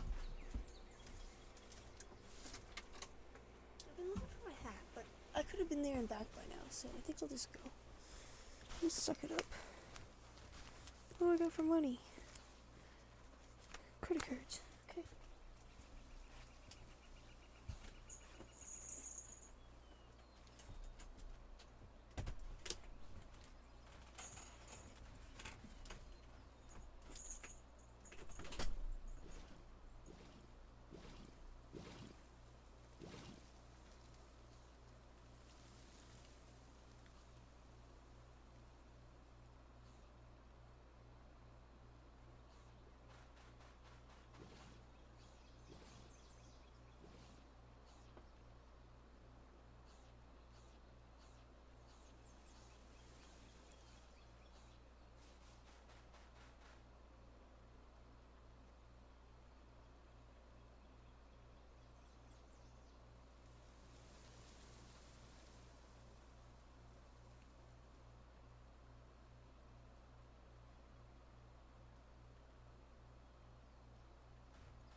trying to get the sweater off. How's Gummy doing? Well, my dumbass thought the store was open. Why would I also thought I dropped my phone, and I was like, nah, because I didn't have my phone to begin with when I left. Now, why would Google tell me that this is a 24-hour store? Is it Easter or something? Is it a holiday tomorrow? What is it? It's 11 o'clock. Sunday at 11 o'clock. No, no, no, no. This isn't a 24-hour/7 store. You're lying to me. You're lying to me. Anyway, no food for me today.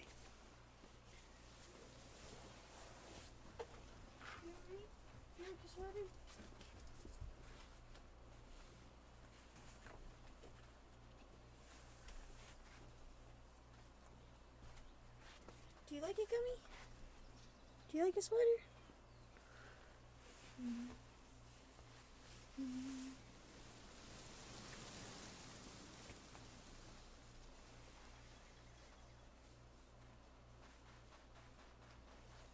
Completely forgot that thing existed.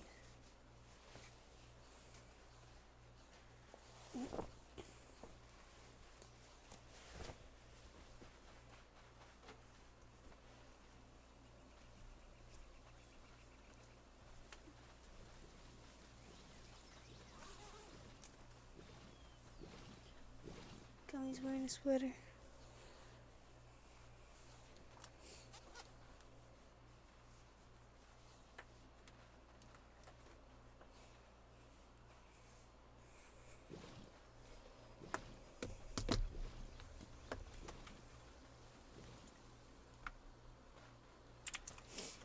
Anyway.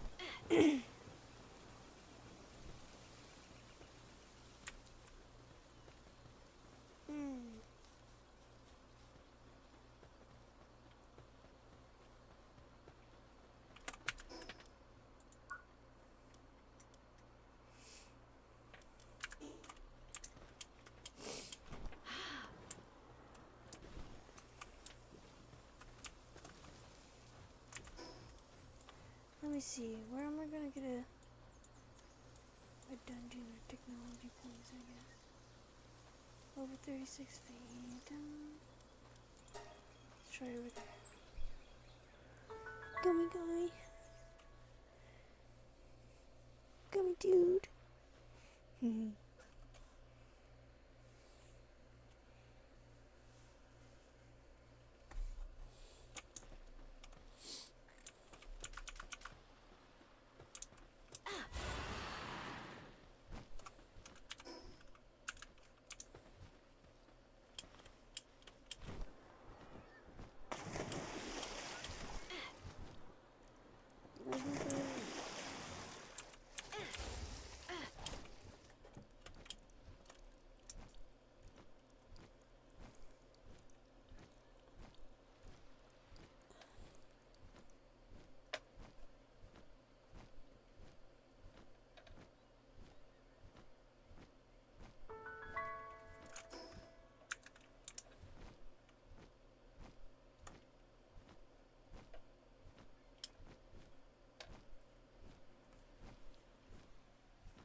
Those are my ears, dummy. Don't chew on my ears.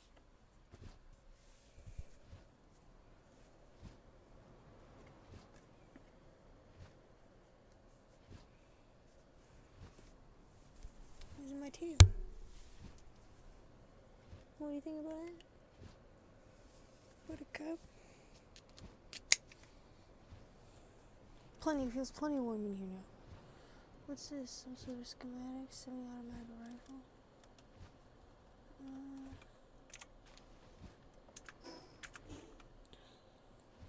Oh, look, an egg.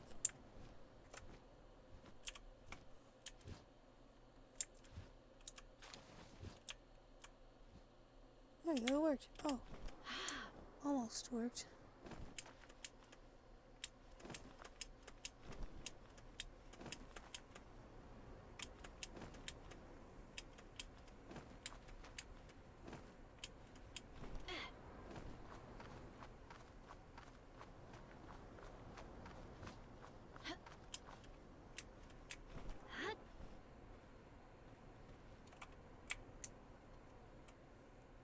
That's crazy.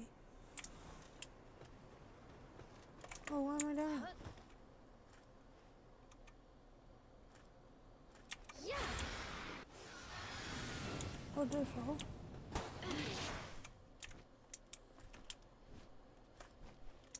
We gotta get out of here. This guy's gonna shoot me.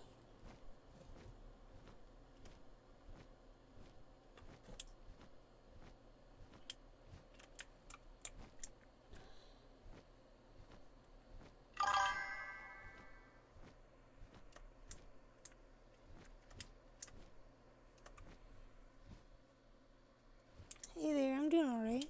How's it going?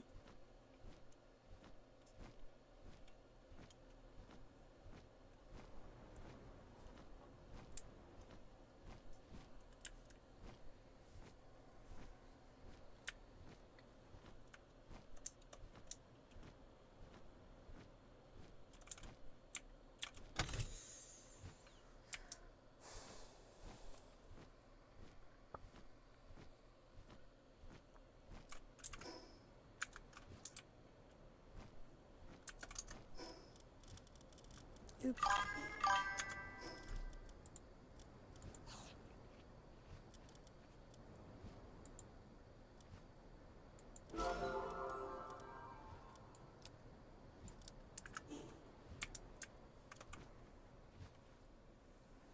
Oh damn, do you gotta work early tomorrow?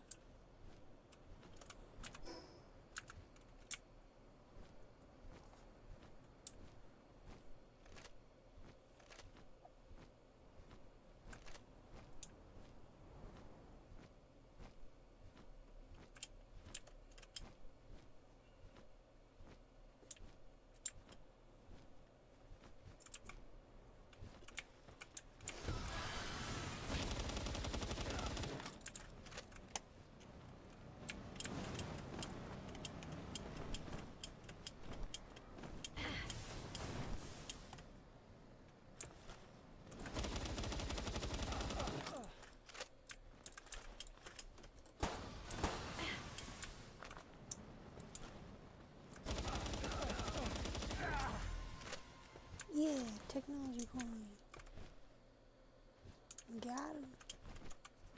Now what are we doing? What's this guy?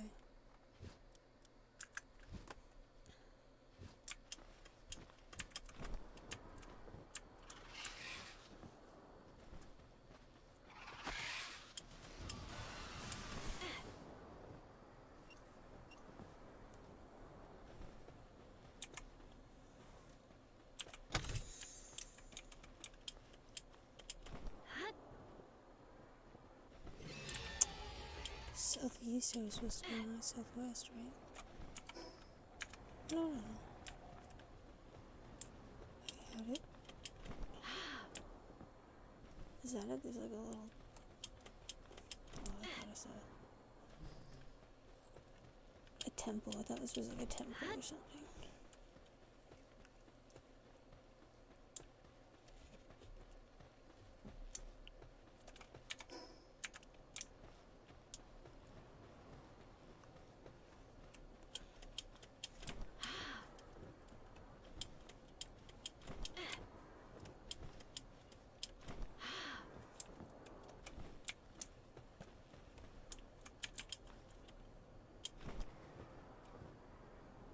definitely have to like go underneath them.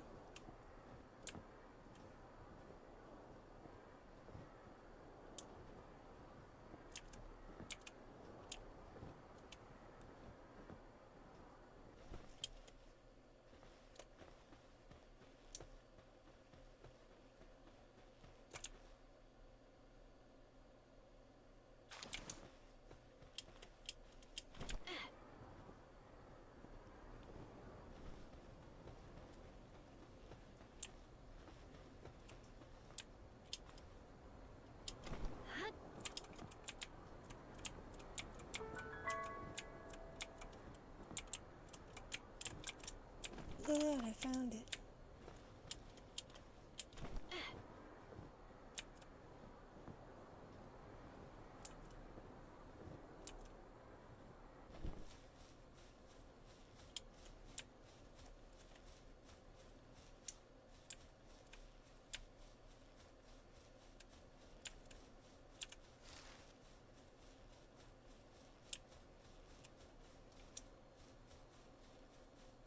What is he weak to? Like water, maybe?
Is a lot.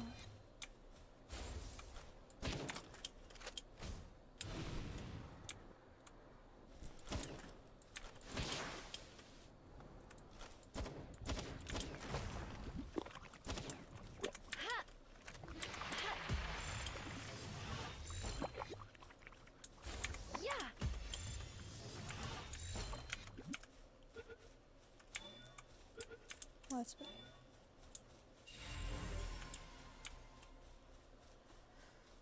And then get out of here, right?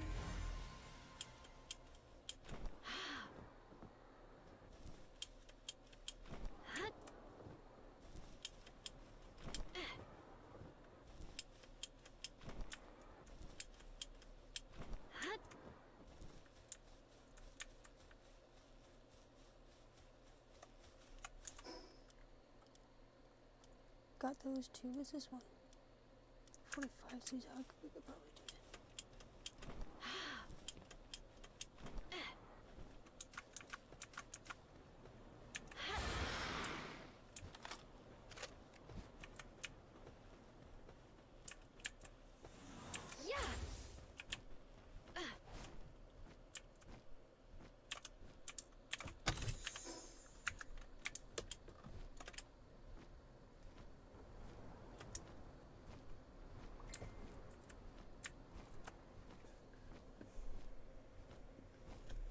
Who's talking to me?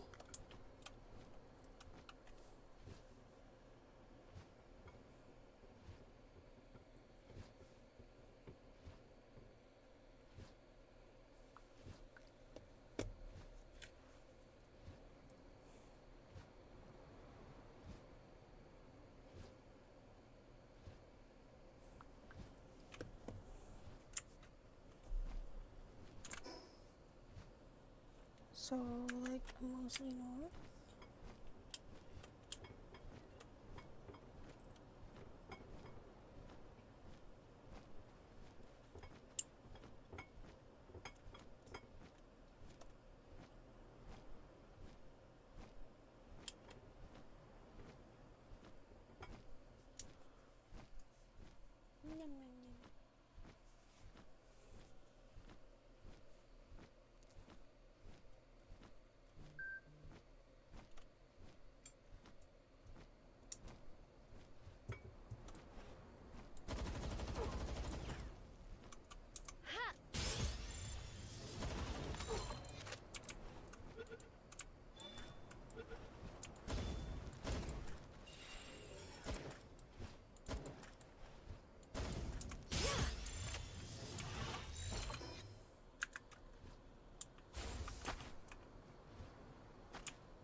Yeah, we're capturing them like Pokemon.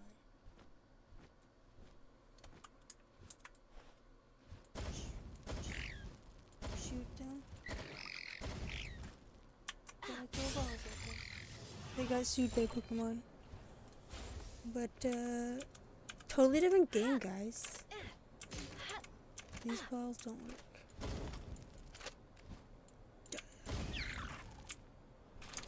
Inventory's full, but that's okay. Oh, it's still picked up. How wonderful.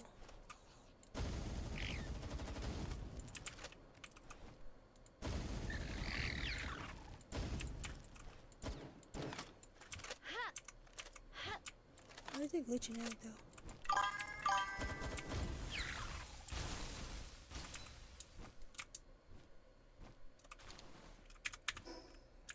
Oh yeah, what was it doing going north? You can play it on PC or Xbox or PlayStation now. It's not Nintendo, because Nintendo is not happy with them.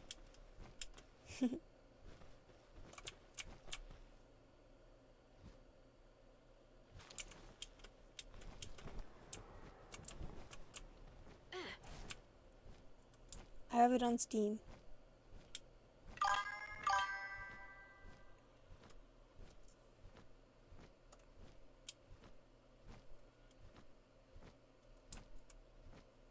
Oh, an egg. Oh, there's an interesting little rock here, huh?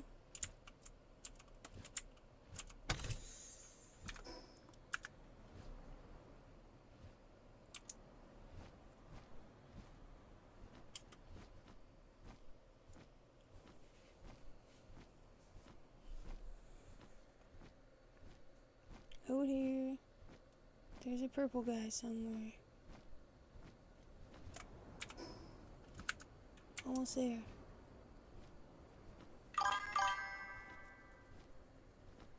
Looking for the purple guy.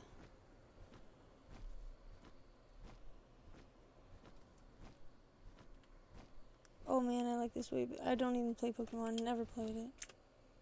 I love this game.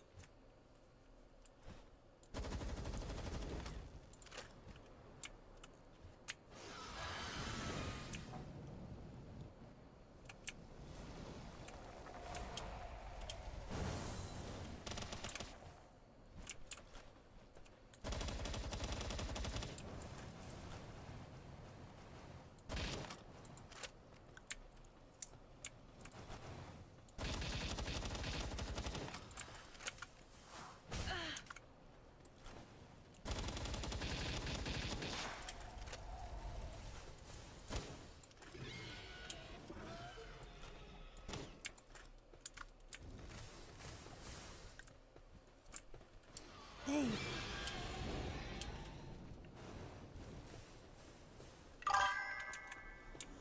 I don't even have any Pokeballs to catch them. Whatever you want to call them. I guess I'll go over here and see if I can find any.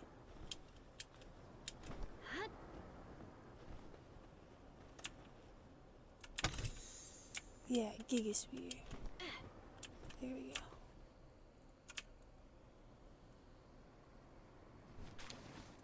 Yeah, this is really fun. I'll be honest, I really like this.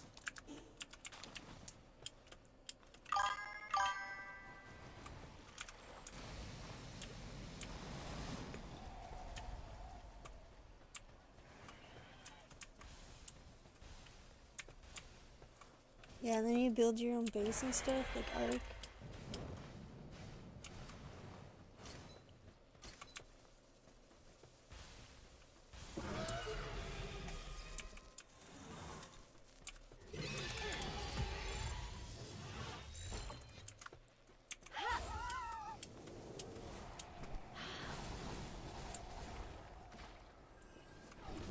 Nukem, Suzuki. Nukem.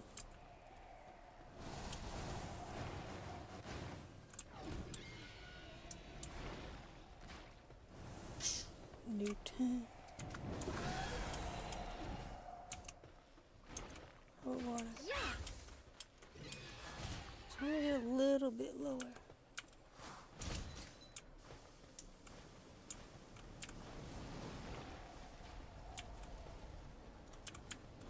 under 100.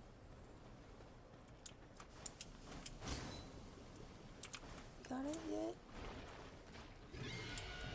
Almost.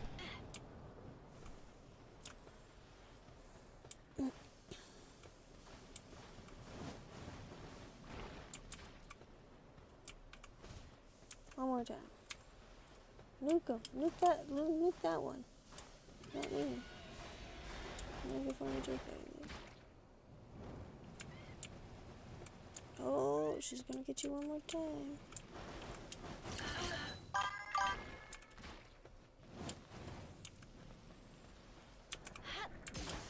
What? Are you serious?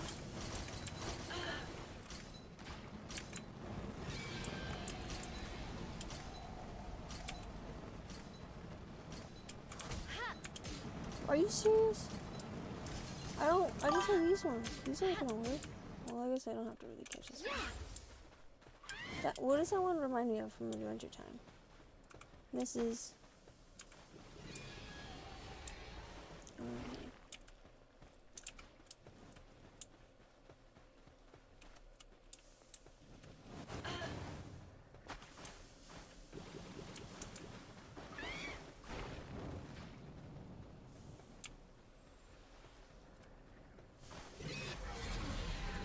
Heck yeah. We got flame organs and stuff.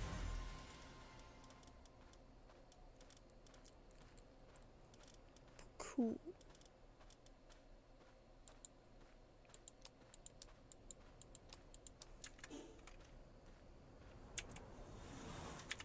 How do I get back?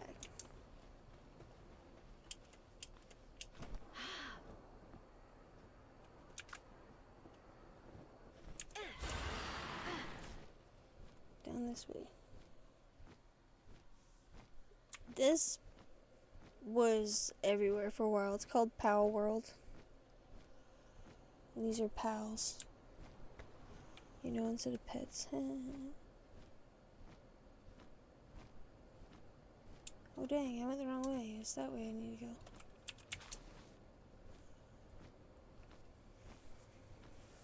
Look at Guppy, he's wearing a little sweater.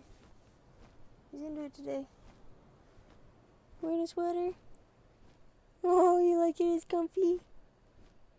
Oh, what a cutie. You like my little sidekick wearing costumes with me?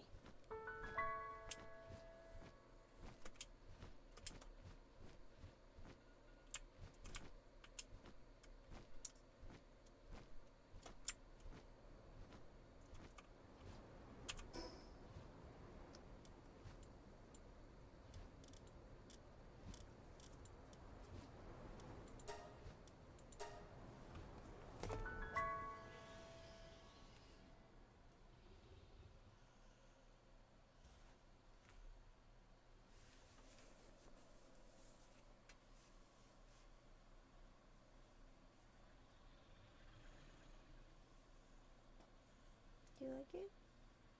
You want it off? I love you, Gummy. You're cute. You're a cute little guy. You like that little guy? He's turning a year old next month. You're turning a year old, aren't you? Aren't you, little guy? Oh, that's so cute. Oh, it's so cute. Oh, you kicked me. Oh, you kicked me. Oh my goodness. Wow.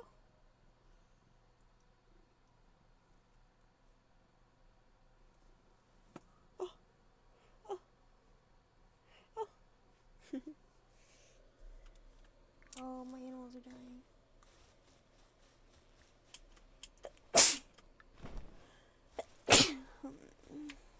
They only had been strong.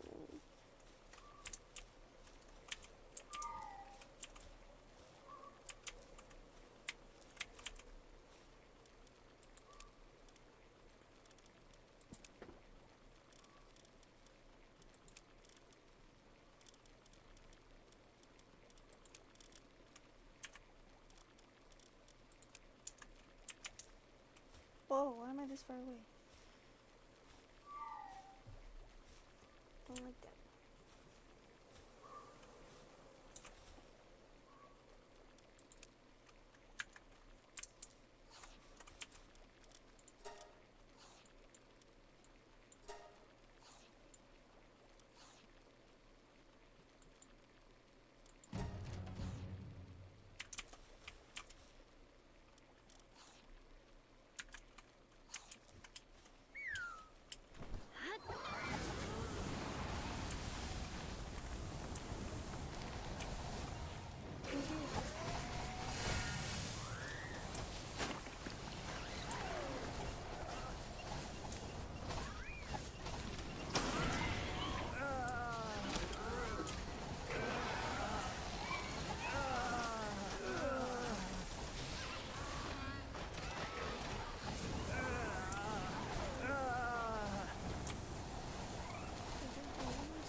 Medical supplies, wonderful. Why, thanks for that.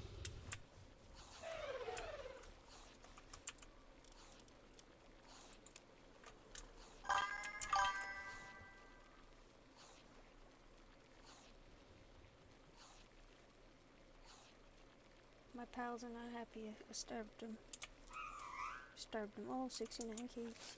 So cake is what you need to like breed your pals. Put the cake in here.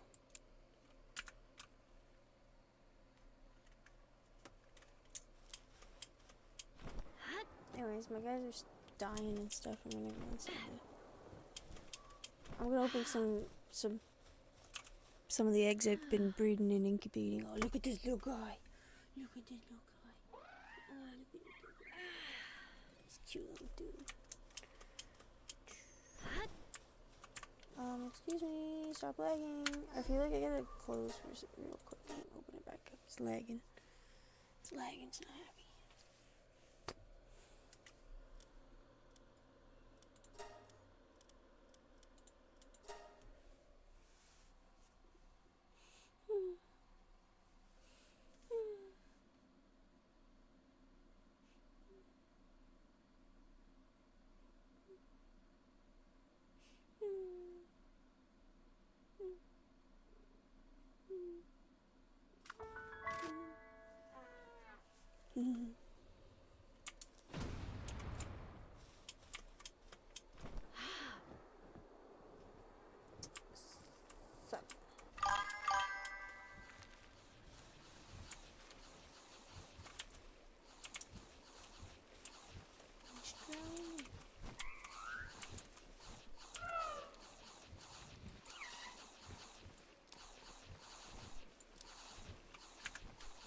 Hungry and they're eating and they're having a good time. And oh yeah, fucking I was gonna hatch eggs.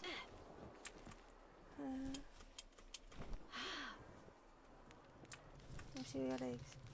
Egg. I got a large duck-head green guy. Hell Zephyr. It's a bird. Liz pink.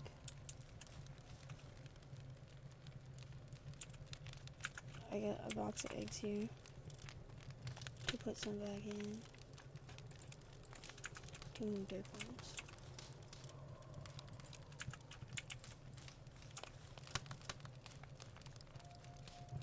There we go.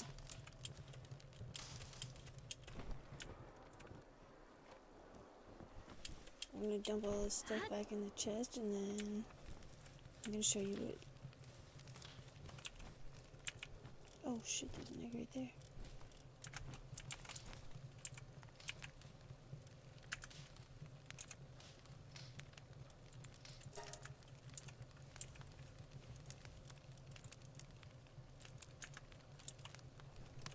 Oops. I meant check all. There we go. Real quick, we gotta go uncheck all because my pals put stupid stuff in the boxes.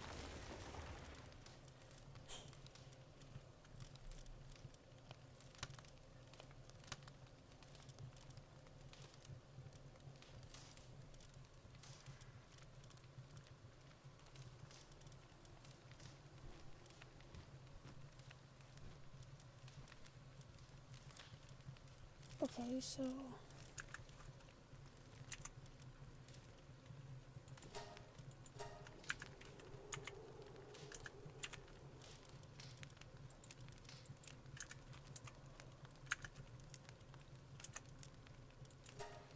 there we go. Pals are starving. It looks like I'm gonna have to figure out how to get medicine going.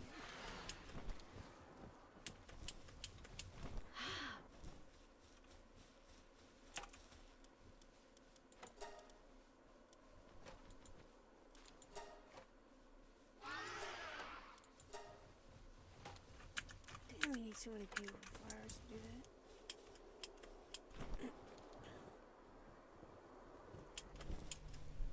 I wonder if you can get beautiful flowers on these expeditions.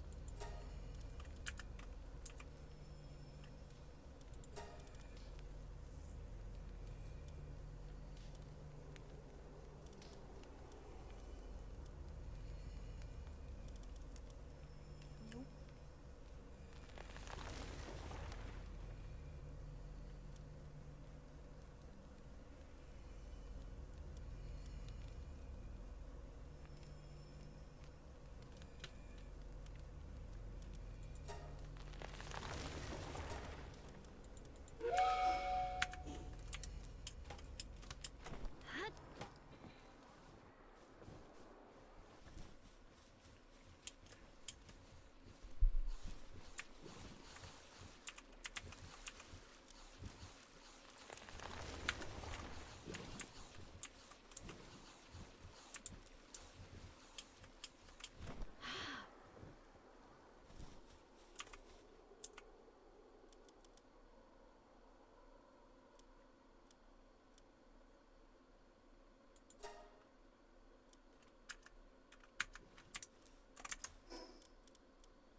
Need some bullets.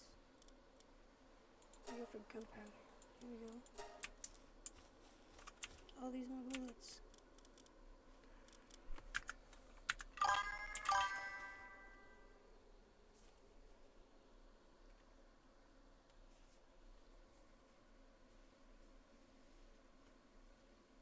Why am I waiting so long for a chat over here? What's going on? So this is my, usually use the craft table, but like when you get later on in the game, you got a whole assembly line to make this stuff like way faster, see? So waiting the whole time, a couple seconds for each one. It's just like bling, bling, bling, bling. So got an assembly line, and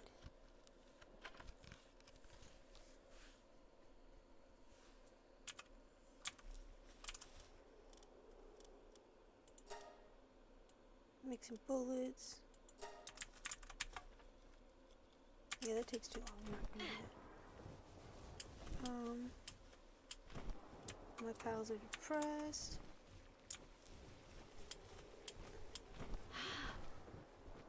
Who is cutting stuff down? Because I don't like that. So you can go in here and you can edit if they can cut stuff down. You. Hell no. And you. Two of them are doing it. Because it's annoying. And then they leave stuff everywhere.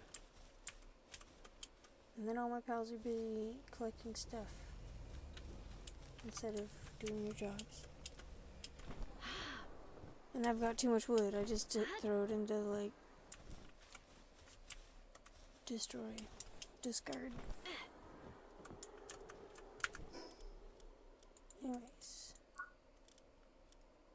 So on here. Oh, I'm getting ancient civilization.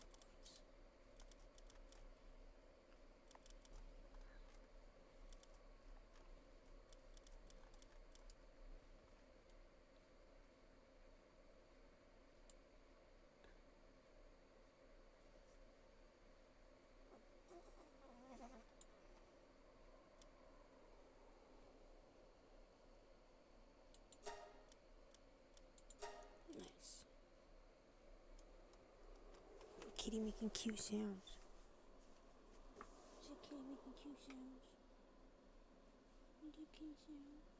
Did you like the sweater? Is it comfy? You like it? I hope he likes it. Do you like it? I'm thirsty. Just gonna drink something.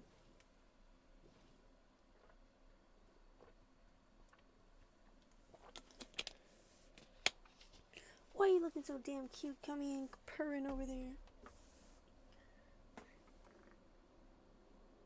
You do like it? I can hear you purring. I can hear him purring.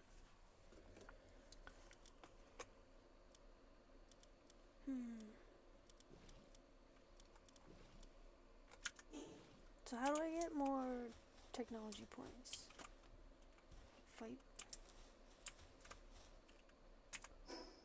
Fight these guys more, I guess, over here.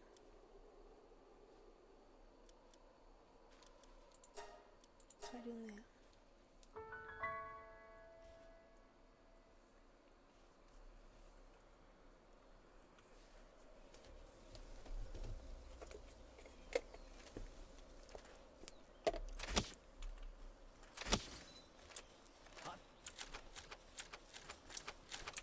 My shotgun.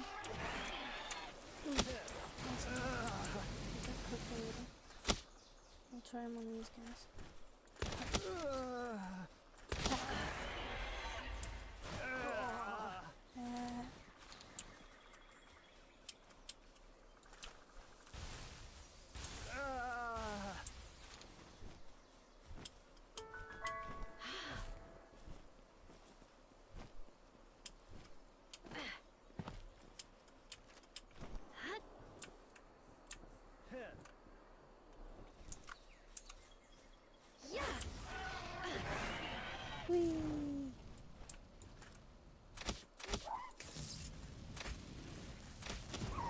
Boom.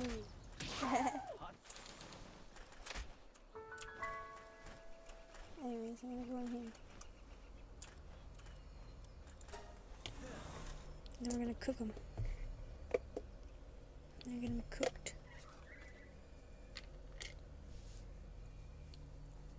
I got an idea.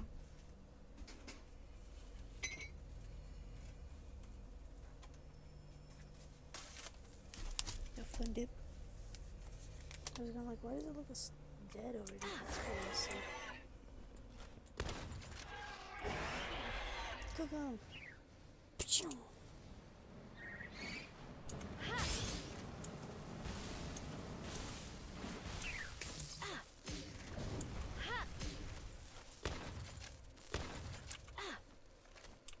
I only got like a...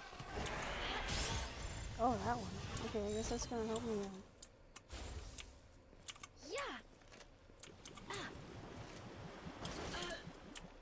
Come here.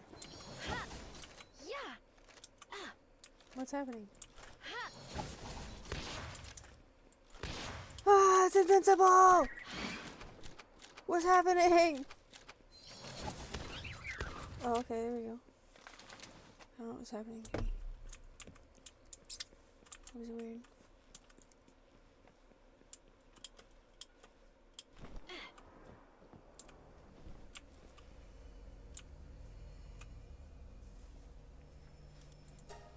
Anyways. I don't know if that glitched out. Like, maybe I can go right back in and kill it again. Oh, I know, this broke in half. Nope, it worked. Okay, cool.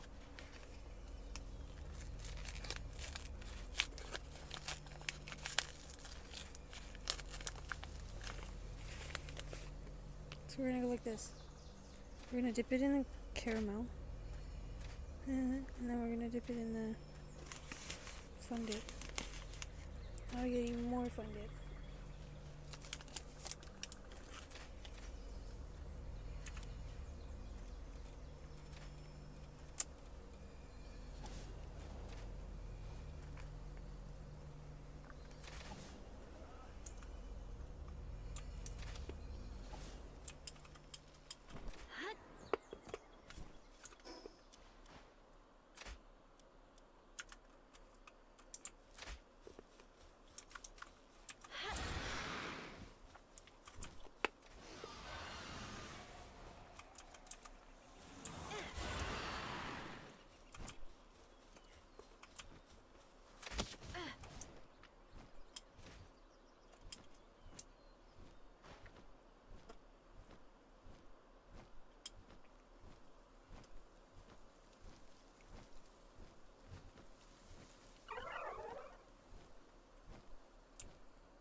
Woo.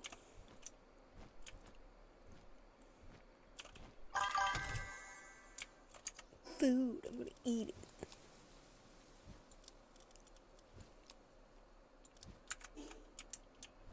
Nowhere? Nah, there's the guy.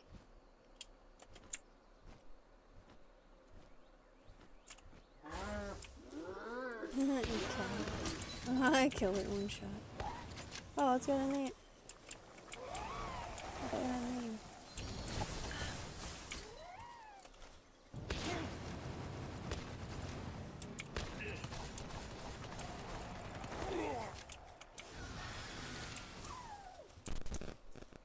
Successful bounty token.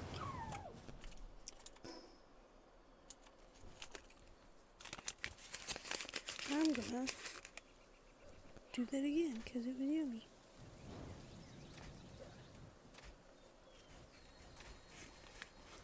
Snackeries. One dip for supper.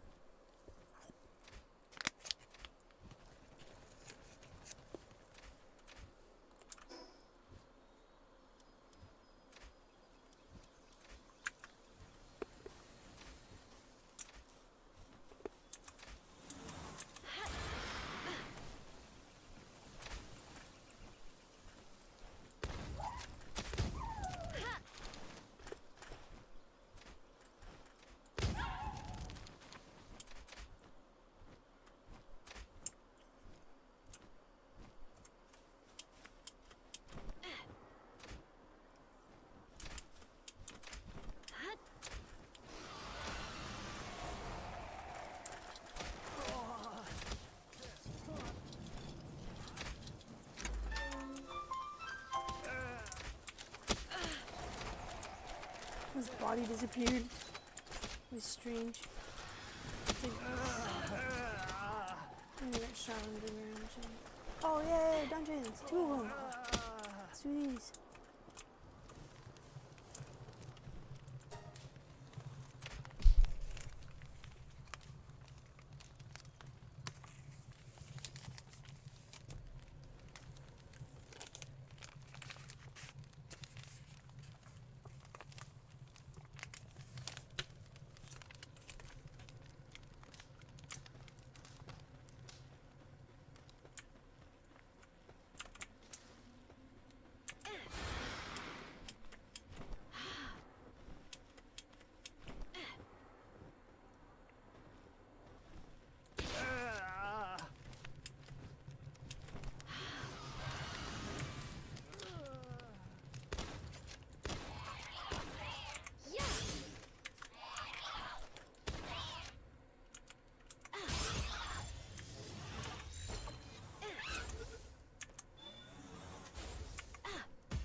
Don't make me do this a lot. Oh my god, I only have one type of pow ball. You're lucky you even fit in this ball.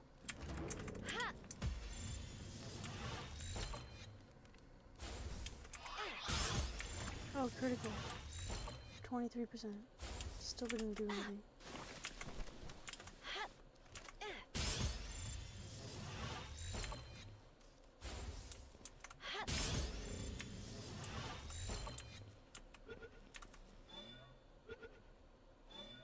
So I saw her, like, weapon stop floating towards me, and I think that's because I captured it.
green mushrooms?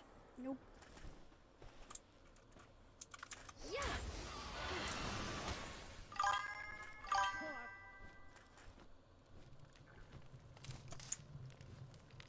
I guess I'm addicted to sugar.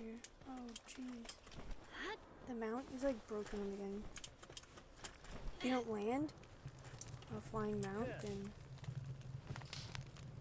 you teleport back to the last point you landed.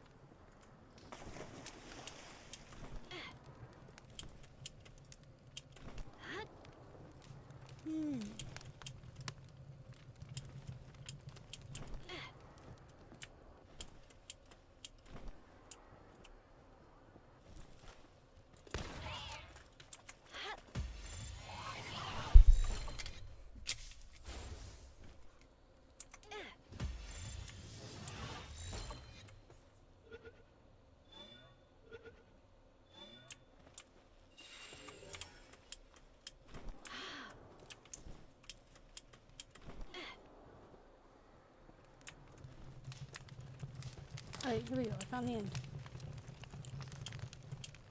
The end of the dungeon.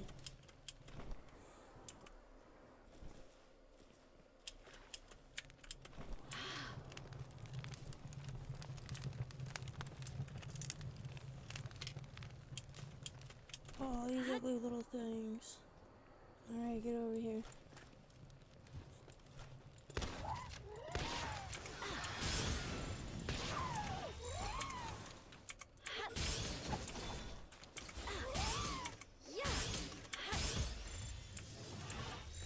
Oh, that's the one with the wood.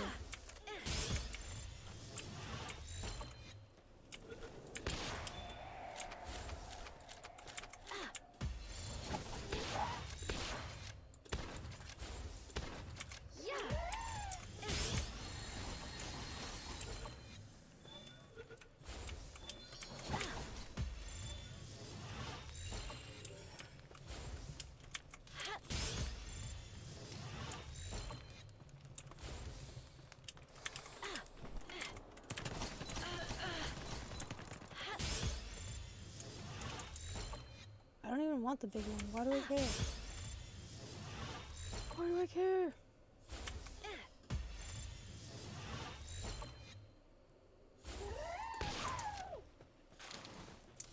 There we go. Oh, another flower. Horrific. Oh, look, they have more mushrooms. Yoink.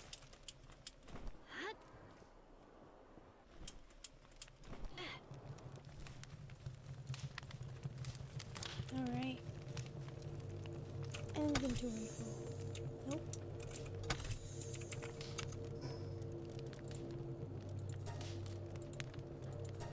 Dang. Hell yeah. Okay.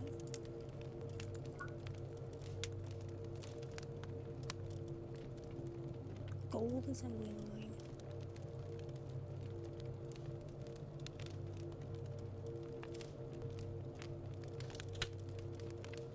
Guess that's what we'll have to go for. Nothing else would make sense.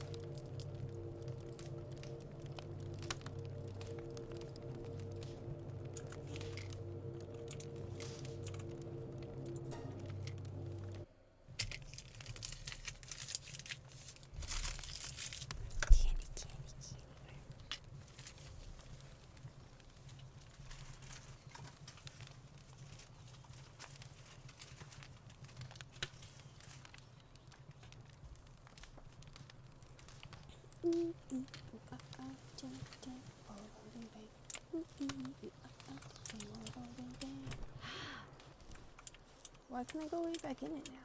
That's weird.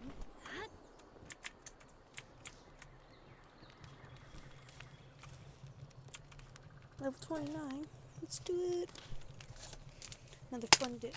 Oh, I just flicked it. Oh, I definitely broke it doing that. Next one. No, they're all just broken.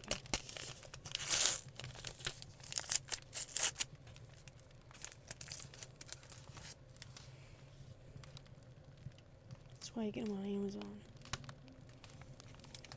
Broken on Amazon.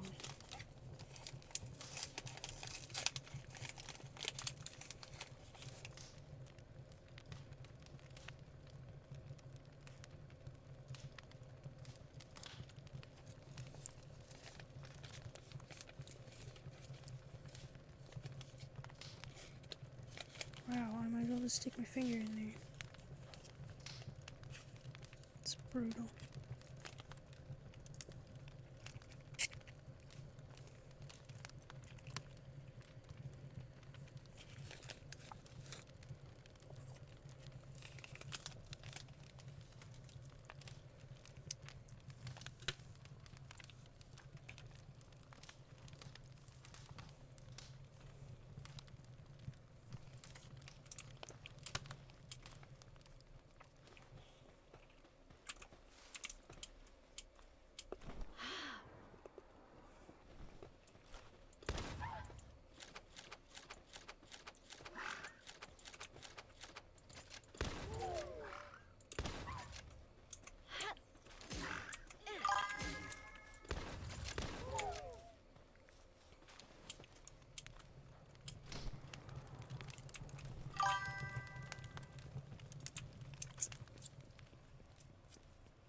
Have a good night.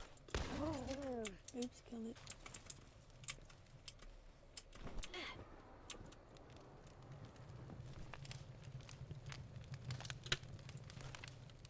That's the room I just came in. I was like, what's with the branches all over this one?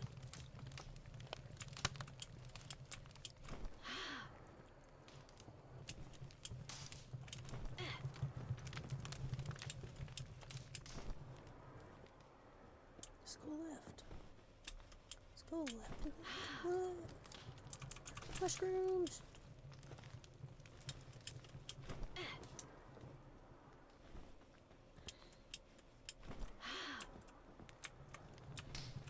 Wow, is this the ending? Nah. It's the dungeon. It's the tunnel.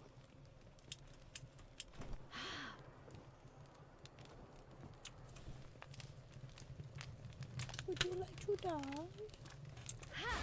Tell me to my little friend.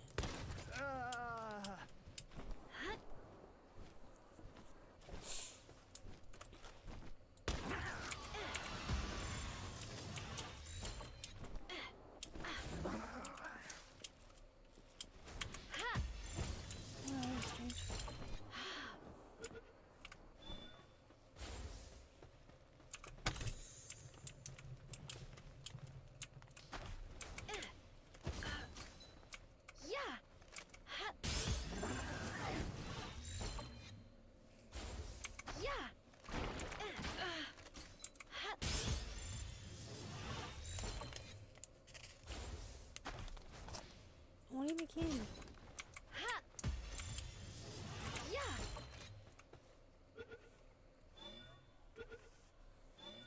Splendid. Splendid.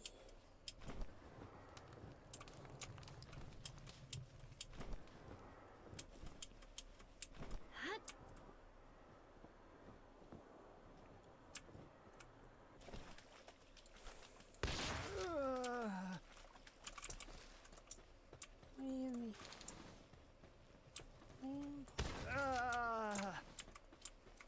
Nope.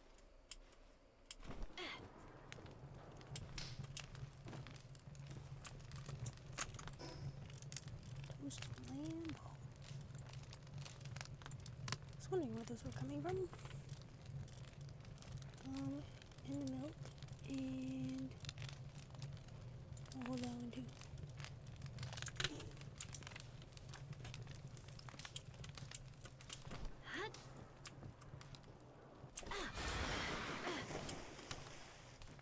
Zoomy, zoomy, zoom. Oh, jeez. Stop.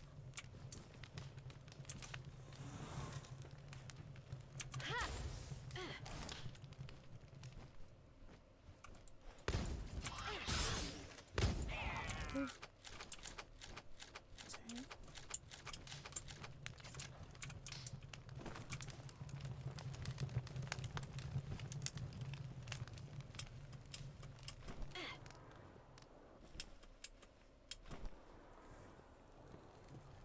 Where's my gill claw?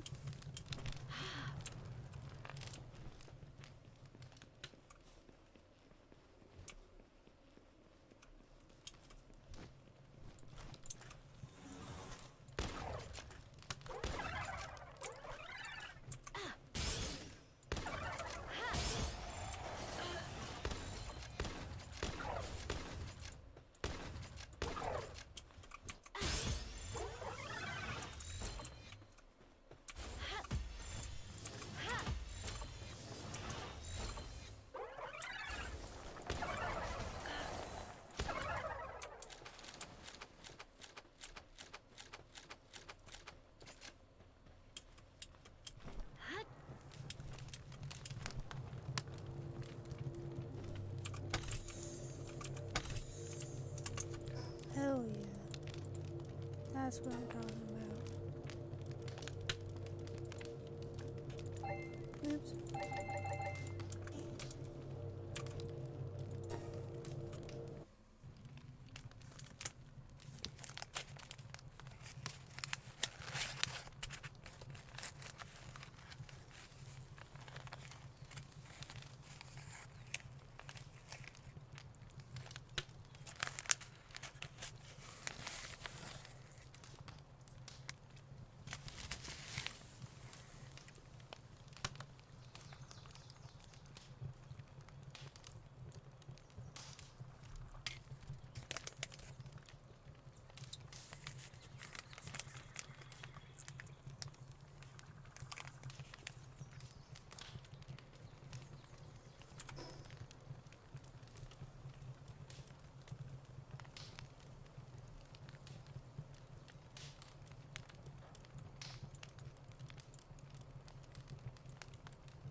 Another egg.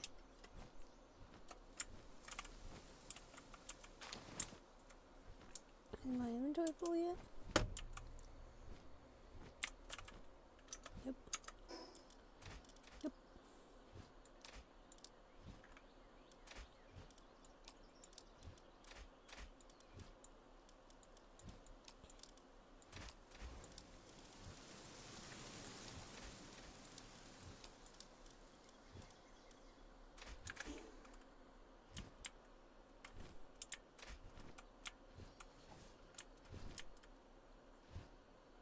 Oops, I buried it.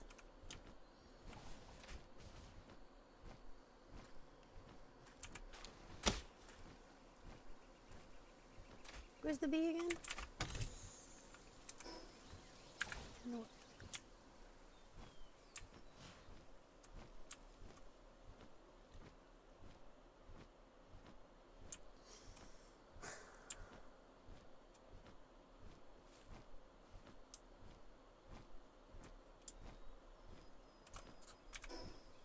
Missed it.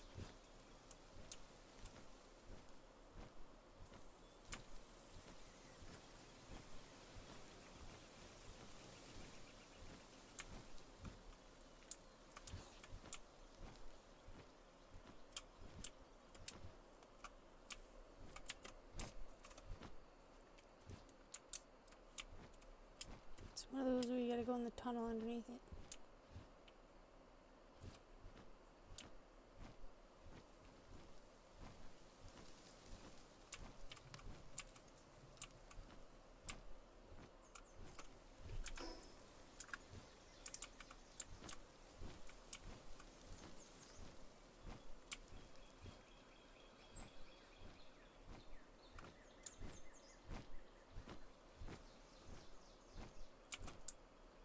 Maybe the other side? I don't know. Whatever. I don't even know. This is the...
Ridiculous.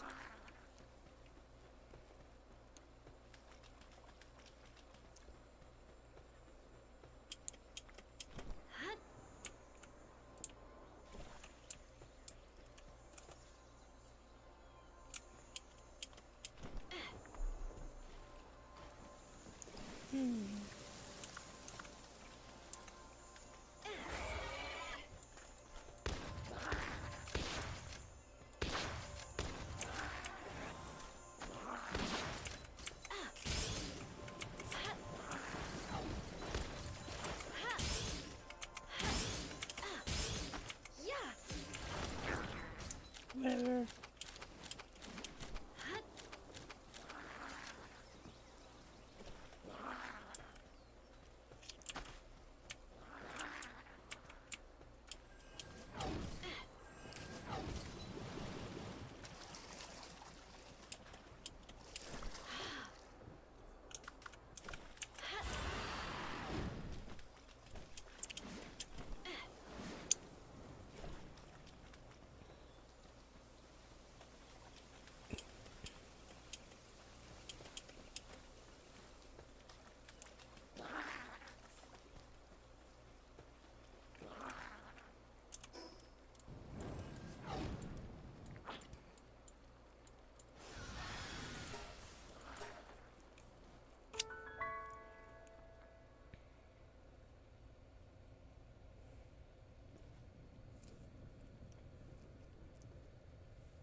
I'm mining my sulfur, yay.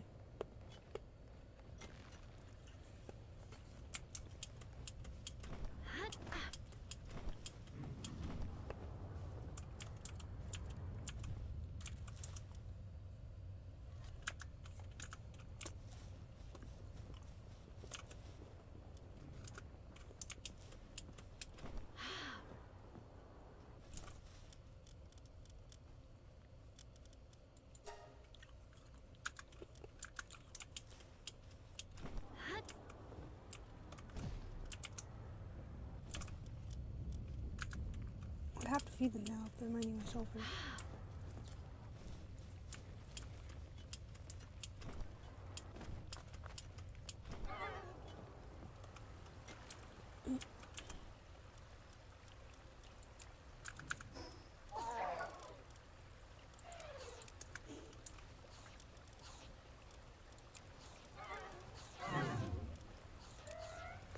Oh, I'm trying to knock my camera onto the floor. Connecting. Ooh.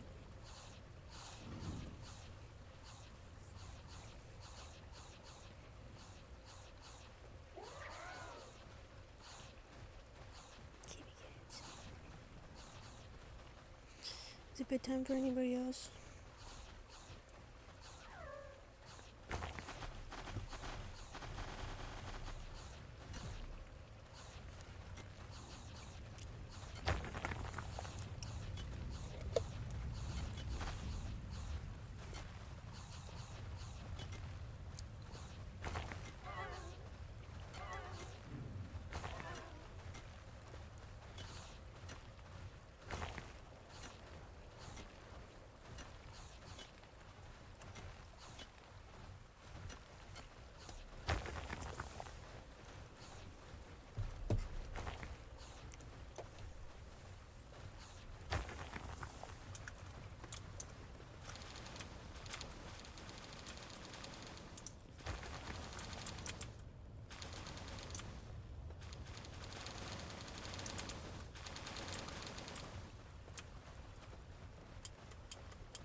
Guess I don't need that many guys mining, because they all get rid of it real fast.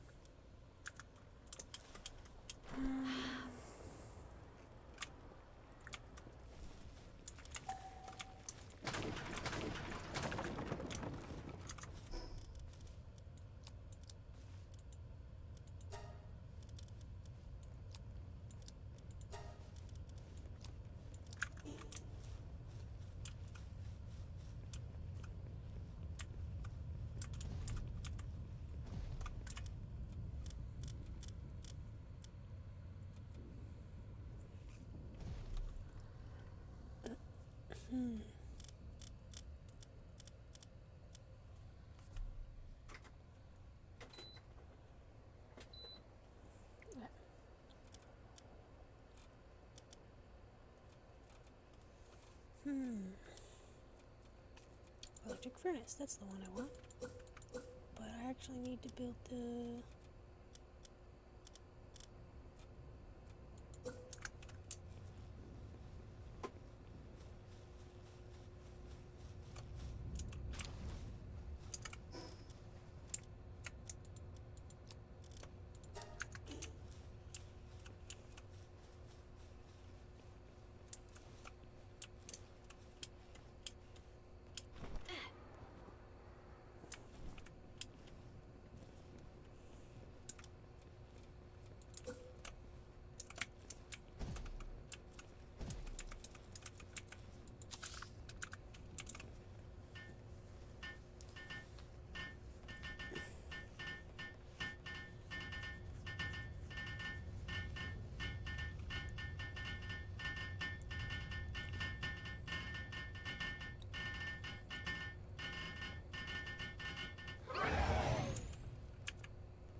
Let's see what we got.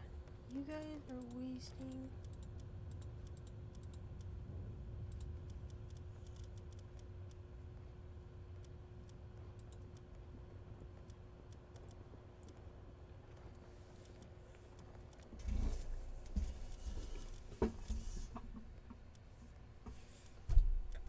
I don't think I need this many guys mining stuff as well. So we'll get some of these Reptoid crisps out of here, I think.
Yoink.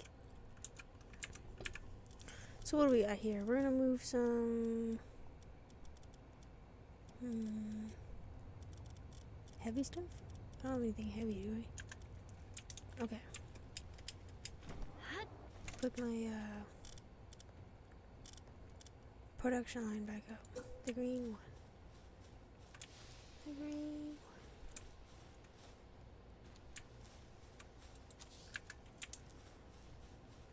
And then, put a gold one in here too. Oh, I need more power. Ingots.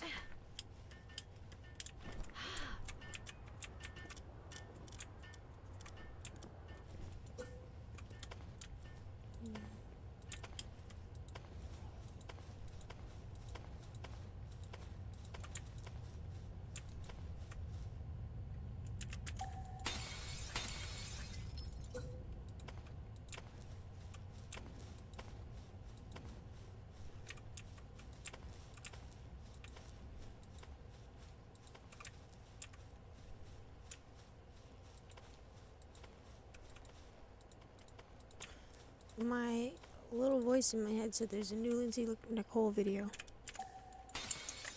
And I swear to God, little voice in my head doesn't need to be right all the time.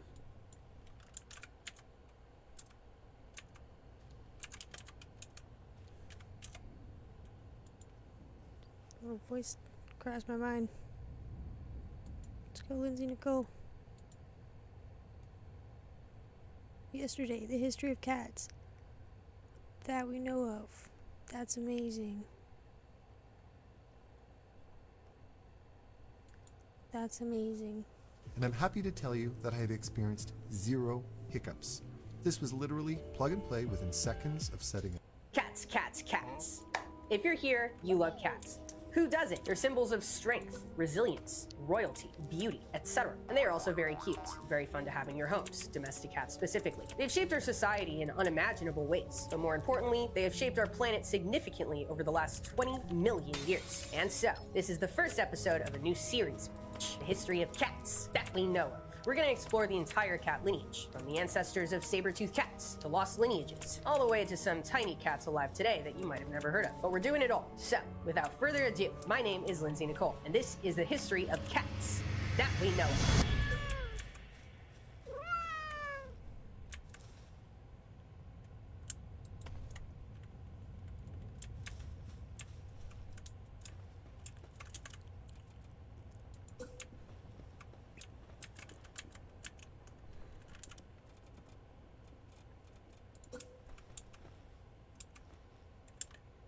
Is there supposed to be something else happening on this video? Oh, it is. Oh, damn. That was it. Cats that we know of. Hell yeah. Lindsay Nicole, you don't let me down. You don't let me down. Like, thanks, little voice in my head. I needed to know that Lindsay Nicole is doing a thing on cats. You excited, Lindsay Nicole? You excited? Oh, you want this off? Can you take this off now? It's not very comfy.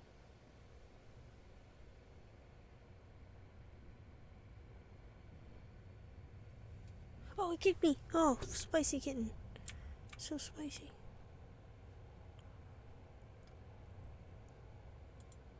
How came you by that pelt? The wolf had no more use for it. Do you hunt us, or you Vanir? We first wolves live on Vanir land. We are older than the gods. I've heard stories of a man who killed our kind in battle. This man who killed and cut and stole is...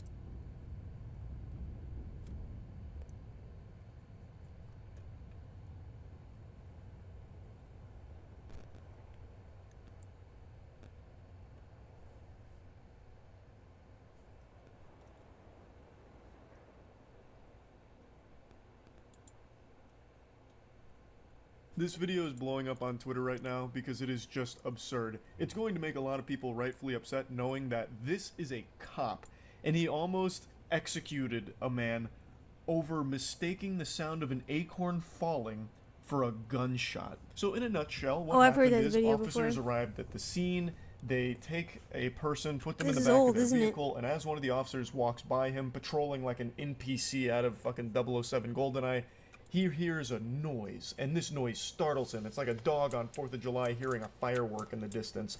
And he panics, freaks out, and does a double combat roll true combo. This man was looking for iframe. I've heard that before.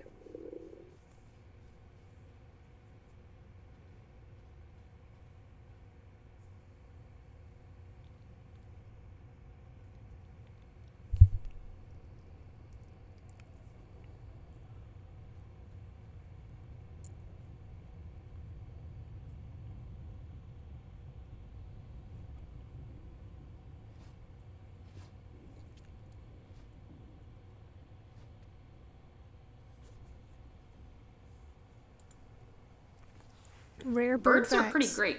Did you know that due to the immense oxygen requirements of flying, they're basically all lung?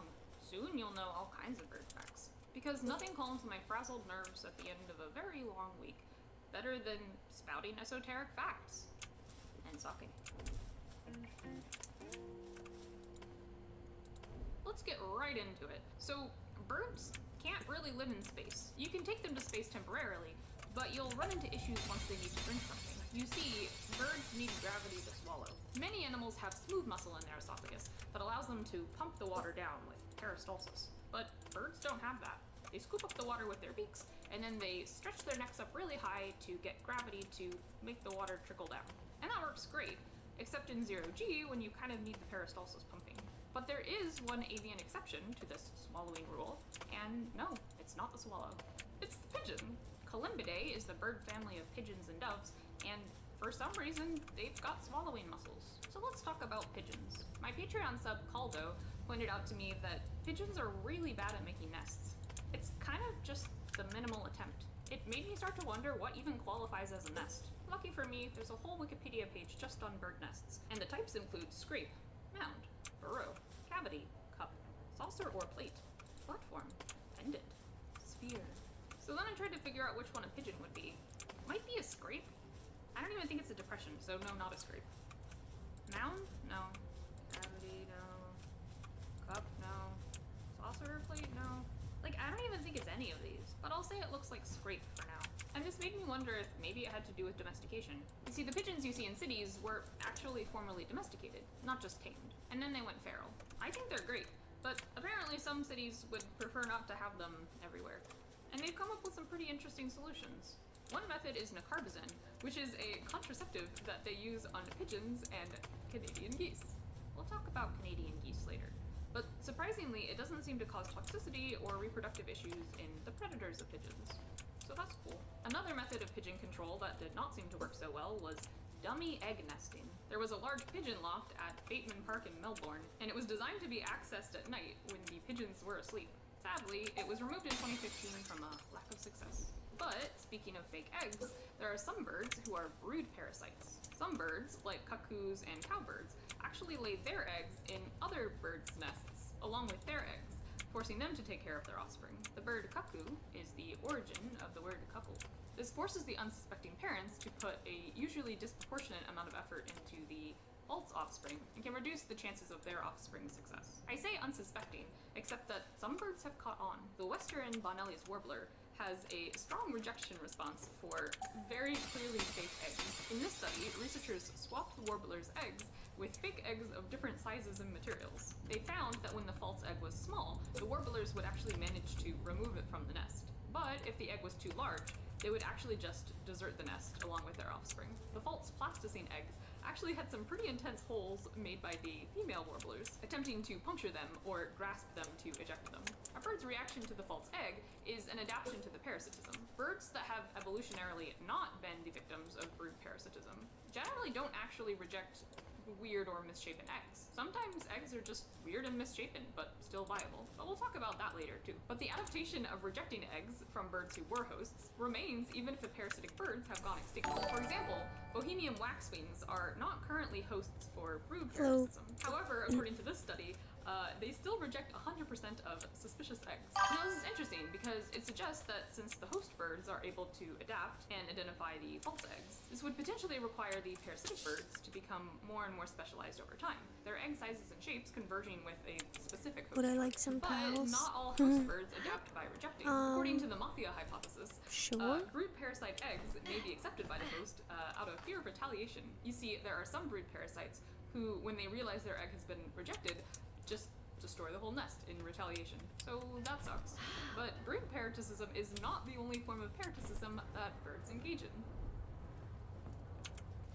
Meet the parasitic jaeger. This bird was initially misnamed in a kind of hilarious way. Its genus name, Stercorarius, is Latin for of dung, because what the parasitic jaeger does is wait until seabirds are flying back from a successful hunting trip and then just harass them really intensely. The harassment is so intense that goop falls out of the sky. People used to think that that goop was the parasitic jaeger pooping, but no, it was the attacked bird vomiting up its meal. You see, the parasitic jaeger feeds on vomit, like a little baby bird. And that's called kleptoparasitism. Speaking of birds that were tragically misnamed, Patreon sub Ben Gimperling pointed out that no extant penguin is a true penguin. You see, in the 16th century, European explorers came across great auks and called them penguins. But auks are now extinct, and penguins are not actually very closely related to them. A Germanic word for penguins is fetgans, or fatgoose. Some penguins live in very cold places, and it's actually kind of impressive that they can survive despite how small they are. Their surface area to volume ratio is not great, so they compensate for it in some interesting ways. For one, their feathers have feathers. Their wings, which are particularly thin because they're used as flippers, actually have a plexus of arteries and veins which can redirect heat back to their core. Some penguins, like king penguins or emperor penguins, just don't even build nests. Instead, they just tuck the eggs and chicks between their feet. Speaking of shitty nests, the oilbird actually just makes its nest out of droppings. Oilbirds are pretty cool. They live in caves, and they're pretty good at seeing in low light environments. They have the highest light gathering capacity of any bird, and their retina is dominated by rod cells at the highest density of any vertebrate eye, and are organized in an arrangement that is unique among birds, but shared by deep sea fish. And even though they can see pretty well in the dark, they also are adapted to use echolocation. They make a series of sharp audible clicks. Speaking of interesting information transfer, I really like starlings. They have really interesting and complex vocalizations where they can embed sounds from their environments, but they also have this strange dramatic swarming behavior called murmuration. A murmuration is where the starlings all fly together and form all kinds of complex patterns, all moving together, coordinated.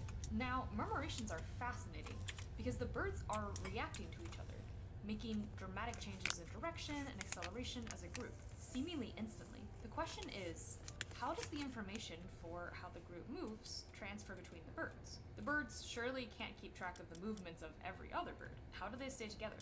Luckily, physicists have plotted the position and speed of birds as they flocked, and made a mathematical model to identify the optimal number of flock mates for each bird to track, and that number is 7.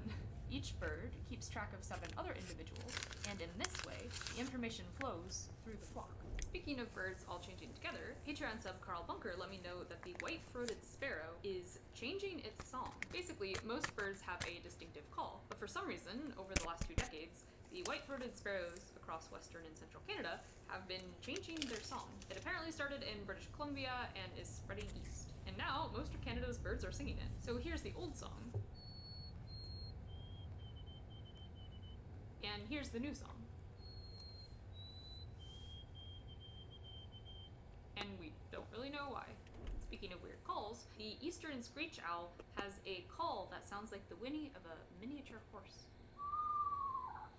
The eastern screech owl also has some of the weirdest commensalism I've ever seen. They put live, blind snakes in their nests. Some of the snakes are eaten, but most live in the nest debris, where they eat soft-bodied insect larvae from the decomposer community in fecal matter, pellets, and uneaten prey. So that's pretty weird.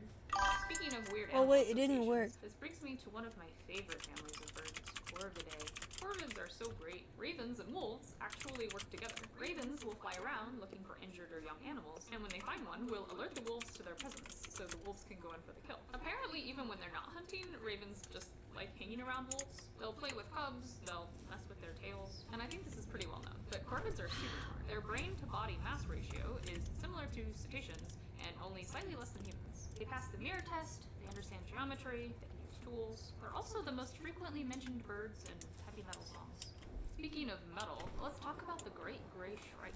This bird is so cool. It's a predatory songbird, and it doesn't have all the adaptations of raptors, like its feet are kind of wimpy, but its beak is really intense. It kills its prey by swooping in and stabbing their skulls. But this predatory songbird doesn't just prey on animals as large as a young stoat. It takes its prey, and it impales it on thorns or barbed wire, creating a sort of larder. Now you might think to yourself, well, a larder, that's gonna sound pretty tempting to a lot of animals. But the shrike is smart enough to spread the noxious chemicals from certain grasshoppers and locusts through the larder, discouraging thieves. I first learned about the shrike from reading the book Hyperion, and it's been one of my favorites ever since.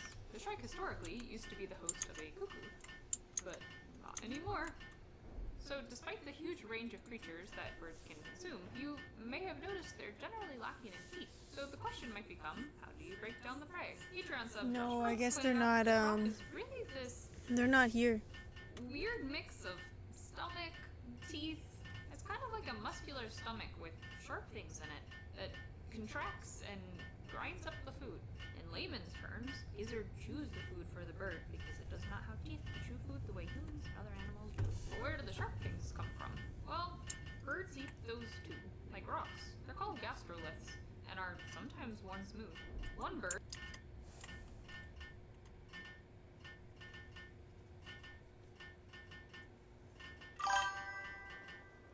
Yeah, it doesn't work, sorry.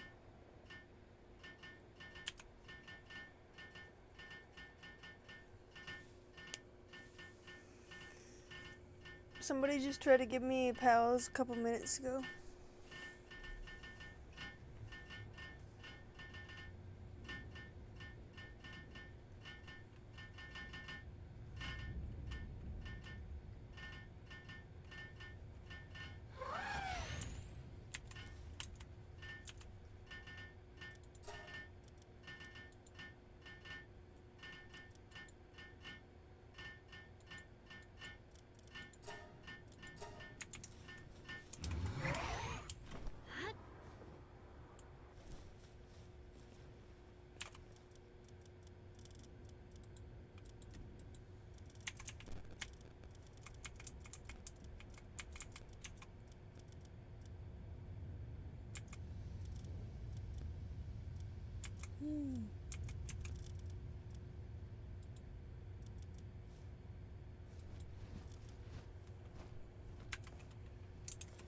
Oh, am I hungry? Looks like I'm hungry.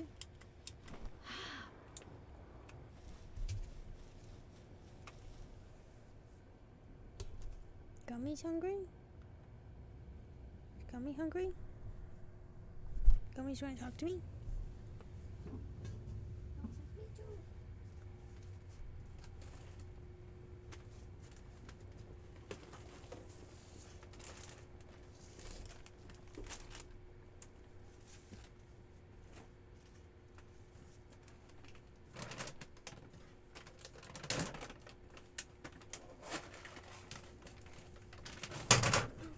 Well, that's because it's been way too close.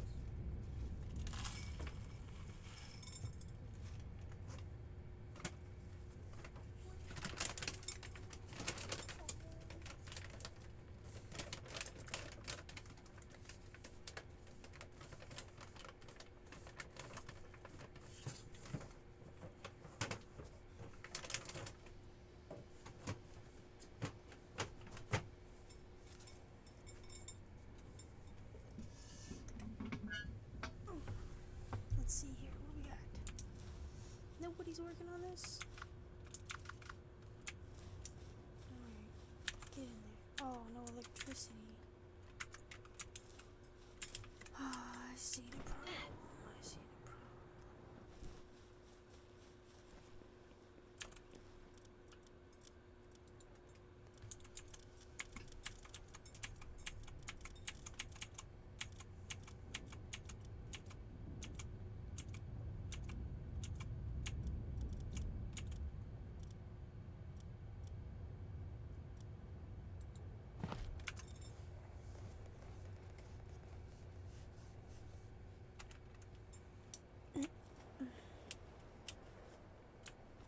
What do we got for food?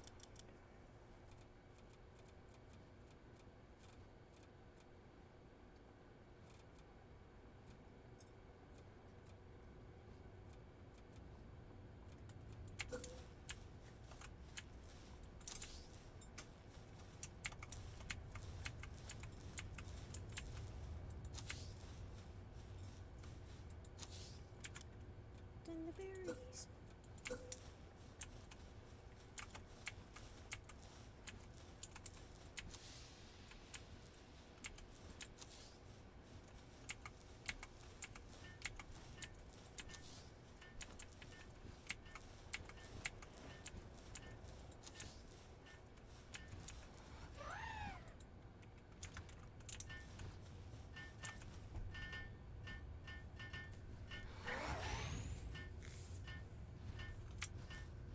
I'm hungry, make me food.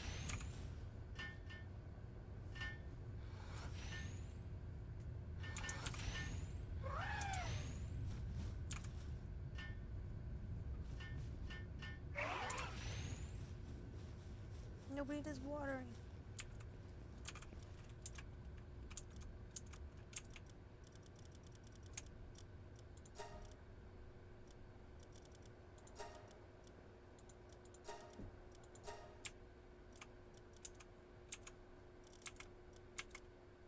have the blue Suzaku.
go to bed? You tired? Yes, please go to bed. You're crazy up all the time.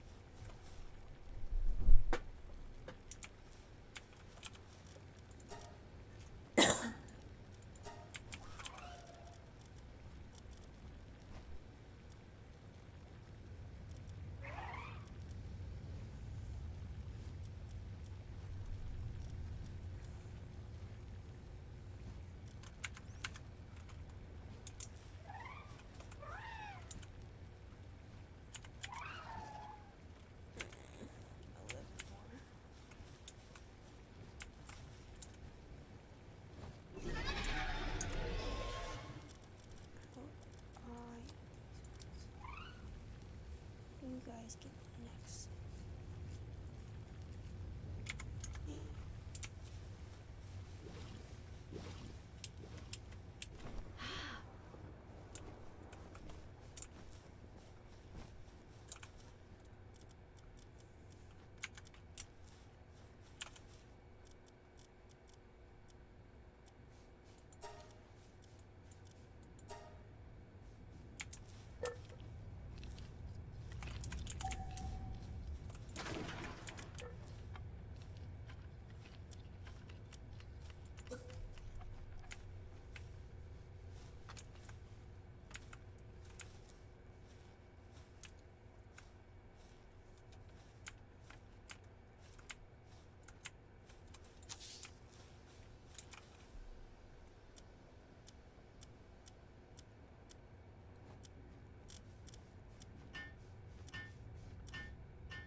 It's not even remotely straight, Becca.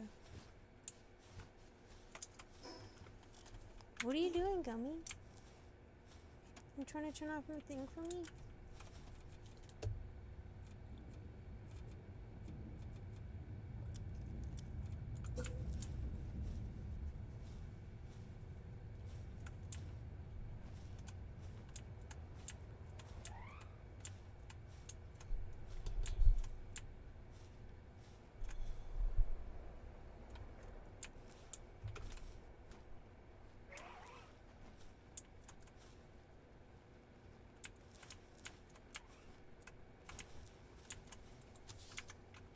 There we go.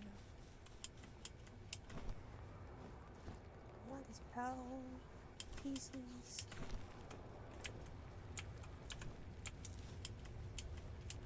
Now,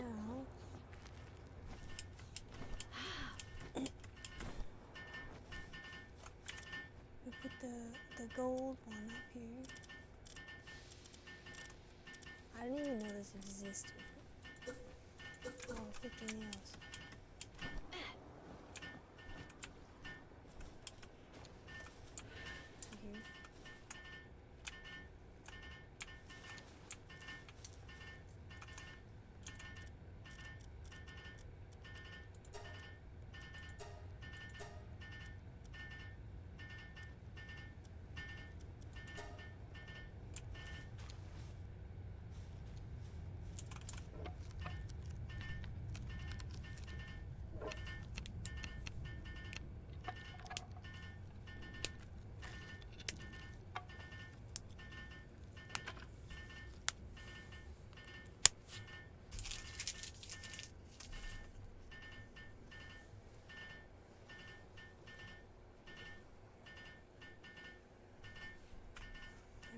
Nails. Go back to making gunpowder again.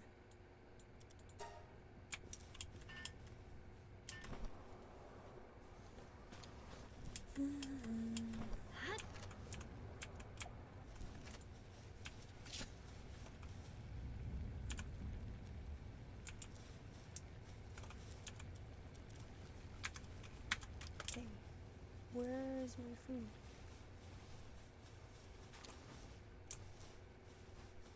You're reading it. That's where it's going.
Somebody's bugging me to go to bed. I think I gotta go to bed.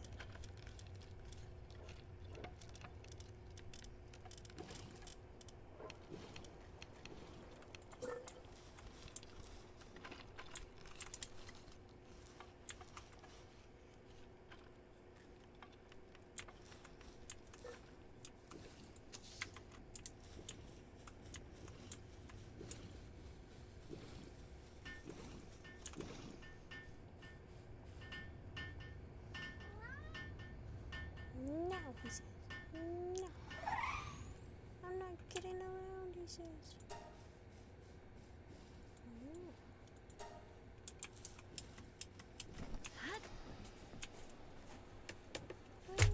Connie. Connie. You wanna go to bed? Okay, I'm going to bed. Good night, everybody. My cat is gonna just keep jumping around and annoying the shit out of me if I don't go to bed, I guess. That's his new tactic. 'Cause I said something, so he's gonna keep reminding me that I said it.